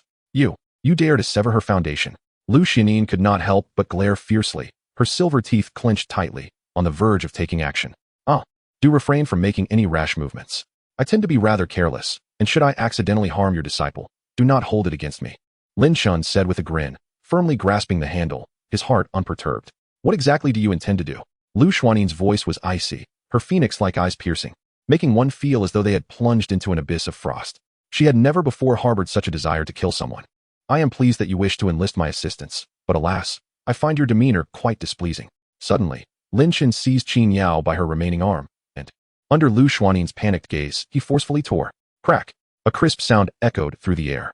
Lin Chen thus completed the preliminary assembly of a puppet. Chapter 75. Escape Lin Chen. How dare you harm my disciple? Lu Xuanyin's phoenix eyes widened, her terrifying killing intent palpable. What does it matter to injure your disciple? Not only have I harmed her, but I have also indulged in her, shall we say? One must admit, as the pride of the Tianyin sacred sect. She is quite delightful. Lin Chen laughed unabashedly, while Lu Xianyin could no longer contain herself. Enraged, she launched a fierce punch in Lin Chen's direction. In the face of her formidable strike, Lin Chen suddenly hid behind the battered body of Qin Yao. What? Lu Xuanyin's expression shifted dramatically. She could hardly believe Lin Chen's audacity. Gritting her teeth, she forcibly retracted her punch, demonstrating her mastery over her strength. Truly, our elder exhibits an exceptional command of power. Lin Chen peered from behind Qin Yao's shield-like form, speaking in a mocking tone. Lu Xianyin felt as if her lungs might burst from rage. Yet she found herself powerless, her disciple still in his grasp. Lin Chen relished this dynamic. He enjoyed the sensation of being loathed yet untouchable. Lin Chen, consider the terms I previously proposed. Continuing this stalemate serves neither of our interests. Lu Xianyin furrowed her brow in frustration. She had attempted several times to ascertain her current situation, yet to no avail, leaving her with no choice but to negotiate. Then I must ponder the worth of your disciple in your eyes, Lin Chen taunted. Present all you have. Let me see if your bargaining chips are worth the price. Lu Xuanyin's face darkened as she flicked her sleeve, revealing several gleaming, ancient rings. As expected of the elder of the Tianyin sacred sect, she was too preoccupied to haggle. Lin Chen examined the rings and suddenly pondered whether he might need to adorn each finger with one in the future. Here are some of the techniques and secrets from our sacred sect, along with a few treasures and cultivation resources. Release Yaoer at once. Lu Xianyin tossed the rings toward Lin Chen. Upon receiving them, Lin Chen inspected the contents, discovering they were quite substantial, indeed. Richer than what the two old men from Qingyun City had offered. The Tianyin sacred sect certainly displayed its generosity. After storing the rings in his spatial ring, Lin Chen glanced at Qin Yao's fragile form and gently pressed on her chest. Simultaneously, he silently called to the system. System, prepare for long-distance teleportation. I shall no longer indulge you. It's time to depart. When I return, both master and disciple shall belong to me. Lin Chen cast a sidelong glance at Lu Xianyin, who inexplicably felt a shiver run down her spine, as if a wild beast were stalking her. I am returning your address now. Off you go. Lin Chen laughed heartily, tossing the battered body of Yao toward Lu Xianyin. Moreover, you, as a master, are truly biased, fixating solely on this one disciple while neglecting another. Lu Xuanyin's heart jolted. She had indeed overlooked Xiao Hongfei's presence. She held great confidence in her chief disciple, believing that even if he could not defeat Lin Chen, he could certainly retreat. It was only now that she recalled a faint aura beside her moments ago. Snapping back to reality, Lu Xuanyin's heart raced as she hurriedly glanced towards a nearby pit. There lay her most esteemed disciple, yet he was barely clinging to life. Lin Chen had to admit, Xiao Hongfei truly deserved the title of legendary survivor. His resilience was akin to that of an unkillable cockroach. Hongfei. Lu Xuannin's eyes widened in despair as she rushed to protect him, pouring all her energy into healing him. Master, Master? A faint voice emerged, and Lu Xuannin's face brightened. Her disciple was still alive. Xiao Hongfei opened his eyes, and upon seeing his master beside him, he exerted himself to say, Master, Lin Chun, I have disappointed you. Hongfei, I vow to avenge you. Lu Xiannin replied, her demeanor becoming as wooden as a puppet as she slowly raised her head, her hollow gaze turning toward Lin Chun. Now, it is time to settle the score. Suddenly, Lu Xuannin's expression shifted to one of confusion, for Lin Chun had already vanished from sight. In a fit of rage, she unleashed her divine sense, searching relentlessly, determined to unearth that scoundrel. However, to her dismay, he had seemingly evaporated into thin air. After a while, Lu Xiannin gradually calmed down, a sharp glimmer flashing in her eyes. This debt shall be settled in due time. Murmuring these words, she vanished with her disciple. Moments later, another figure arrived at the scene. Jiang Yunyu appeared, her expression bewildered. Had Lin Chun fallen at the hands of that elder? Chapter 76. Fishing with a long line in the East Wilderness Domain. Sin City appears no different from any other city at first glance. However, beneath its surface lies a multitude of gray transactions. Lin Chun, having experienced numerous robberies along his journey, can attest to the city's notorious reputation. As he approaches, the demeanor of those around him becomes increasingly furtive, clad in black, masked or veiled. They shroud their identities as if attending a clandestine gathering. With a light step, Lin Chun gazes upon the imposing yet ominous structure of Sin City, contemplating the adventures that lie ahead. Unfazed by the curious glances directed at him, he murmurs to himself, preoccupied with the notion of triggering more system quests. He has observed that such quests often manifest when he finds himself in troublesome predicaments. Thus, he resolves to adopt a more patient approach, casting a wider net to attract greater challenges, rather than eliminating his adversaries all at once. As the crowd flows around him, a sudden commotion draws his attention. A strikingly beautiful woman dashes toward him, her voice laced with desperation. Young master, please, I beg for your assistance. She hurriedly takes refuge behind him. The onlookers, seemingly accustomed to such scenes, regard her with a mix of pity and indifference. Stop. You think you can flee after stealing from me? A chorus of furious shouts erupts in the distance, followed by a group of burly men closing in on Lin Chun. This woman has swindled me out of thousands of high-grade spirit stones. Are you her accomplice? The leader, a scar-faced brute, glares at Lin Chun with bloodshot eyes as the woman pleads, Young master, you were the one who urged me to act this way. You must protect me. The ruffian, known as Shirquan, snarls menacingly. You dare to steal from me? You clearly have a death wish. Yet, in a surprising twist, he softens his tone. Considering your youth, if you return the stolen spirit stones and compensate me with an additional 20,000, I might let you go. His demeanor shifts to a conspiratorial whisper. You should consider your fate. If you perish here, no one will trace it back to us. Please, let's abandon this dangerous path, the woman implores, her voice trembling with sincerity. It appears they are entangled in a well-rehearsed scheme, yet the crowd remains preoccupied with their own affairs, uninterested in intervening. Lin Chun stands silently, disappointment etched on his face as he sighs. Is there nothing of worth here? How dare you speak so insolently? I have shown you mercy. Shirquan bellows, his imposing figure radiating a menacing aura. He has previously exploited many Na'vi newcomers to Sin City, selecting his victims with meticulous care. Lost in his ambitions, Shirquan's hand inadvertently brushes against something warm. Take this. Lin Chun's voice pierces the tension, revealing a pulsating heart in Shirquan's grasp. Alarmed, he looks up to see the woman, now lifeless on the ground, blood pooling around her. You killed my sister? Shirquan's rage transforms him into a ferocious beast, eyes wide with disbelief. Lin Chun remains composed, having already decided his next move. Surround him. Tear this brat apart. Shirquan commands, his voice laced with fury. What are you waiting for? He's merely a foolish child. There is no need for honor. Finish him. As his minions hesitate, Lin Chun stands resolute, a gentle breeze ruffling the air. Suddenly, Shirquan's henchmen disintegrate into a gruesome spectacle, leaving only a grim trace of blood. Realization dawns on Shirquan, his confidence evaporating as he tumbles backward, drenched in cold sweat. The bystanders, initially entertained, now sense the gravity of the situation. Hand over everything you possess, and I may spare your life, Lin Chun states calmly, his voice resonating with authority. Why yes. Thank you, esteemed senior. I am grateful for your mercy. Shirquan stammers, fear overtaking him as he frantically rummages through his pockets, producing a veritable mountain of spirit stones. Leave at once, and do not let me see you again, Lin Chun said, his face contorted with disdain as he waved his hand dismissively. Stone Quan, as if granted a reprieve, dashed away recklessly down the distant street. Excellent. This marked the first of many long lines he intended to cast. Amidst the varied gazes directed at him, Lin Chun departed, oblivious to their scrutiny. He understood that he must cast more long lines in order to potentially trigger the system's tasks. Chapter 77. The Dark Crime Platform. In an inconspicuous tavern within the city of Sin, a group of diners engaged in hushed conversations, their words low and furtive. Suddenly, the atmosphere shattered as a figure appeared at the entrance, causing an immediate silence to envelop the group as their gazes darted in various directions. Are you not the ones associated with the Dark Crime Platform, tasked with the Bloodwall list? Lin Chun stated plainly from the doorway, his words cutting through the tension. Such information was easily obtainable. A mere random arrest of a fortunate passerby and a quick soul search would suffice. Who are you? What business do you have with us? A man cloaked in a hat and shrouded in darkness questioned, his voice laced with suspicion.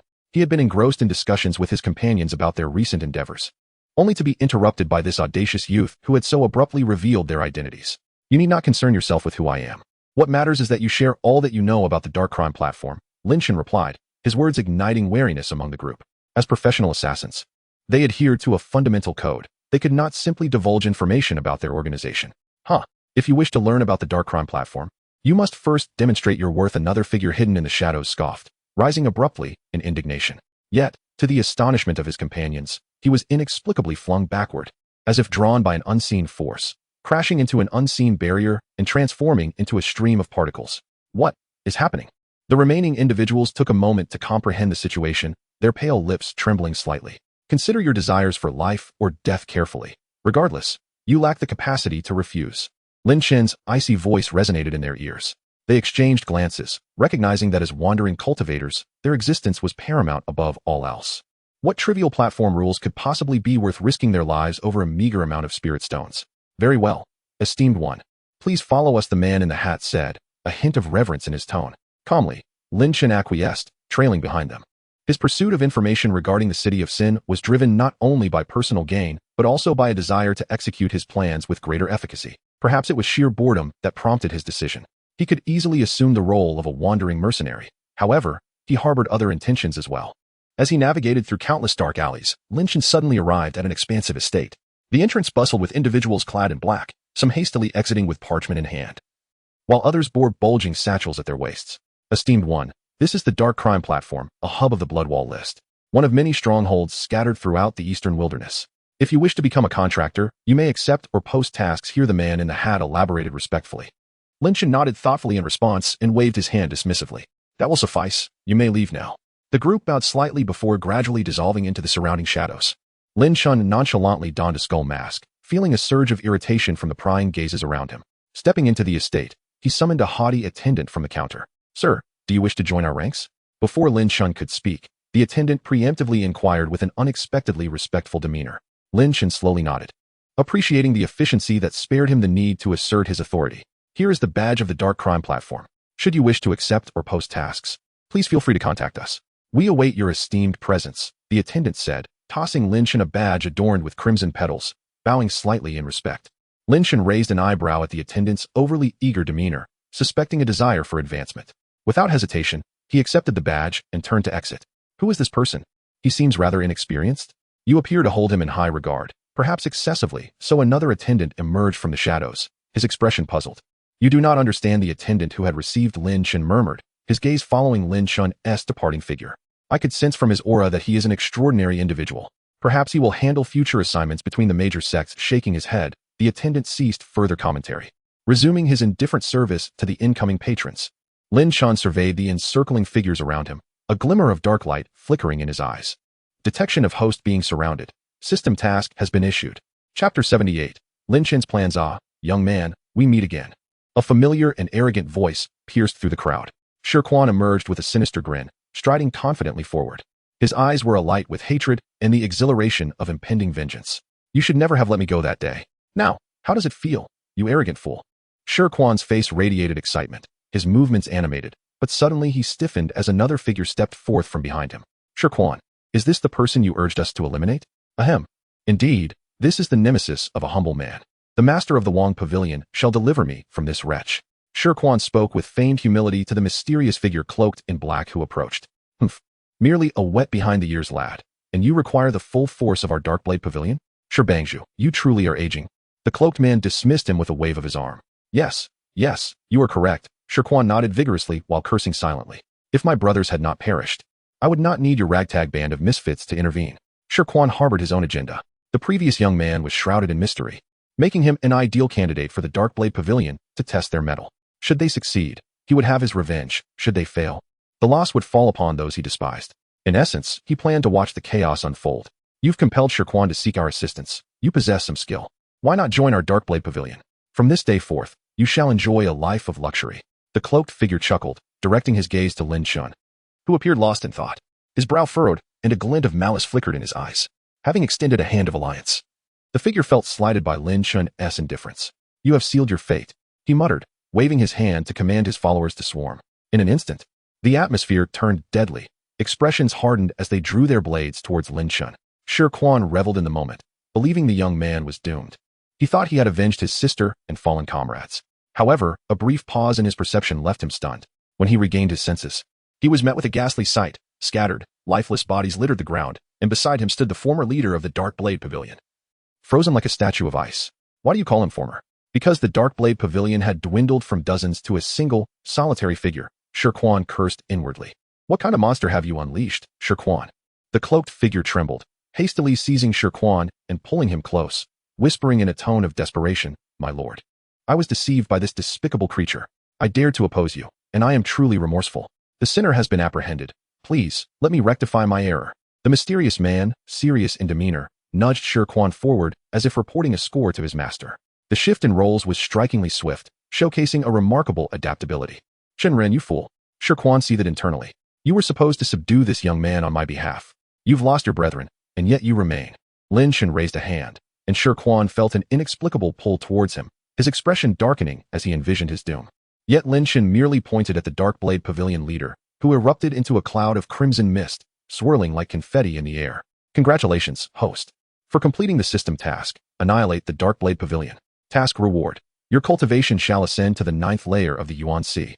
Please check your rewards." Lin Chun reveled in the system's announcement. It was exhilarating. Dealing with such a minor faction was merely a trifling matter. Yet it afforded him a swift elevation in power, a leap that many toil for years to achieve. For Lin Chun, it was simply exhilarating. "What do you intend to do?" Shi Quan's voice trembled, a mix of fear and disbelief. The once intimidating figure now stood quaking, tears streaming down his face. Despair engulfed him. He awaited death, eyes closed, but found no immediate reprieve. "This insufferable brat seeks to prolong my suffering?" He dared to open his eyes, only to find himself utterly alone. "If you seek vengeance, you ought to recruit more allies instead of languishing here like a coward, awaiting your demise." A calm voice reached him, and he stared in disbelief at Lin Chen's departing figure. Was he mocking me? A surge of humiliation and rage consumed him, overshadowing any fleeting joy of survival. The audacity. This young man had slain his sister and countless brothers, but to belittle him was intolerable. Shi Quan's gaze bore into the receding figure, vowing, "You shall soon regret sparing my life." Resolute, he rose slowly, his expression darkening as he noticed something glimmering on the ground. "Ah, this looks familiar.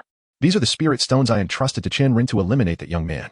Enraged, he thought, he must have considered these as his starting funds for my demise. Furious, he prepared to kick the stones away, but hesitated, ultimately pocketing them instead. After all, one must not scorn wealth. Such thoughts were merely folly. With money in hand, he would be more likely to exact revenge upon that young man. Ultimately, he would rue the day for his actions. Shi Quan stumbled away, his efficiency too lacking. He resolved to cast a wider net to capture greater prey, thus triggering more system tasks. Lin Chun had already devised his own plans, contemplating whether he might need to become an adversary of the world itself. Chapter 78. The Reflections of Qin Yao and Jiang Yunyu in the Eastern Wilderness Domain. At the Heavenly Yin Sacred Sect, on the Star Peak, a slender figure sat cross-legged in front of a small, spirit-rich dwelling. After a prolonged period, she slowly opened her eyes and let out a quiet sigh.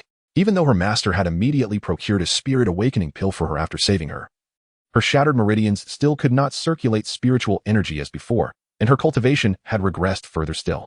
All of this was attributable to that accursed Lin Chun. The mere thought of his name ignited an overwhelming fury within Qin Yao, transforming her previously placid emotions into a tempest, a tidal wave of rage. Not only had that man humiliated her and crippled her cultivation, but he had also robbed her of her purity. The more she pondered, the angrier she became, and an outrageous thought emerged in her mind. It seemed that Lin Chun had mastered a peculiar technique from some unknown source. As long as she combined her cultivation with his, she would be able to advance. At that moment, she resolved to capture him alive and use him as a furnace, subjecting him to relentless humiliation day and night. She envisioned turning him into a communal furnace, allowing her fellow disciples to join in the degradation. With a gentle exhalation of stale air, Qin Yao's thoughts drifted elsewhere. It was not only her. Even Jiang Yunyu had returned to the Jiang family. However, it appeared that the Gao family was causing her trouble, as their son had vanished alongside Jiang Yunyu and had not been seen since. It was likely that he had fallen victim to Lin Shen as well. What perplexed Qin Yao was that after that incident, she had sought out Jiang Yunyu for a conversation, eager to extract intelligence that could aid her in dealing with Lin Shen in the future. Yet, to her astonishment, that woman remained tight-lipped, displaying an unwillingness to engage in dialogue. Qin Yao could not comprehend it. Had Jiang Yunyu been tamed by Lin Shen? She refused to believe that Jiang Yunyu had escaped the clutches of Lin Shen. Could they possibly be in cahoots? Qin Yao halted her errant thoughts.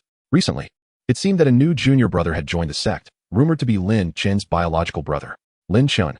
The name lingered on her lips, a dangerous glint flashing in her eyes. This name had become a heart demon for her, haunting her like a nightmare, constricting her like a serpent, whether in practice or in rest. If left unresolved, even if her meridians were to restore to their former state, it would offer little assistance in her cultivation. At the Tsangming Sword Sect, within the Absolute Sword Pavilion, Jiang Yunyu furrowed her brow, locking herself in her small dwelling, overwhelmed with restlessness. A wave of inexplicable disillusionment washed over her. Perhaps she had indeed been kept like a pet for too long? A faint blush appeared on her cheeks as she hastily shook her head, tossing her hair to redirect her thoughts elsewhere. Ever since her escape, she had been searching for news of Lin Shen. However, as she had anticipated, she soon learned from Qin Yao about the recent events. Lin Shen not only survived, but had also extorted a considerable sum from Qin Yao's master, the esteemed sect master Lu Xianin, before mysteriously vanishing by some unknown means. This was precisely what troubled Jiang Yunyu. She feared that when they next met, it would not only be her, but potentially the other two major sects as well, who might find themselves kneeling before that man. Though such thoughts seemed absurd, recalling Lin Shen's almost perverse pace of cultivation sent a chill down her spine. When it came to Lin Shen, there seemed to be only two options, either to convert him, seeking to alter his mindset, or to eliminate him swiftly, leaving him no room for growth.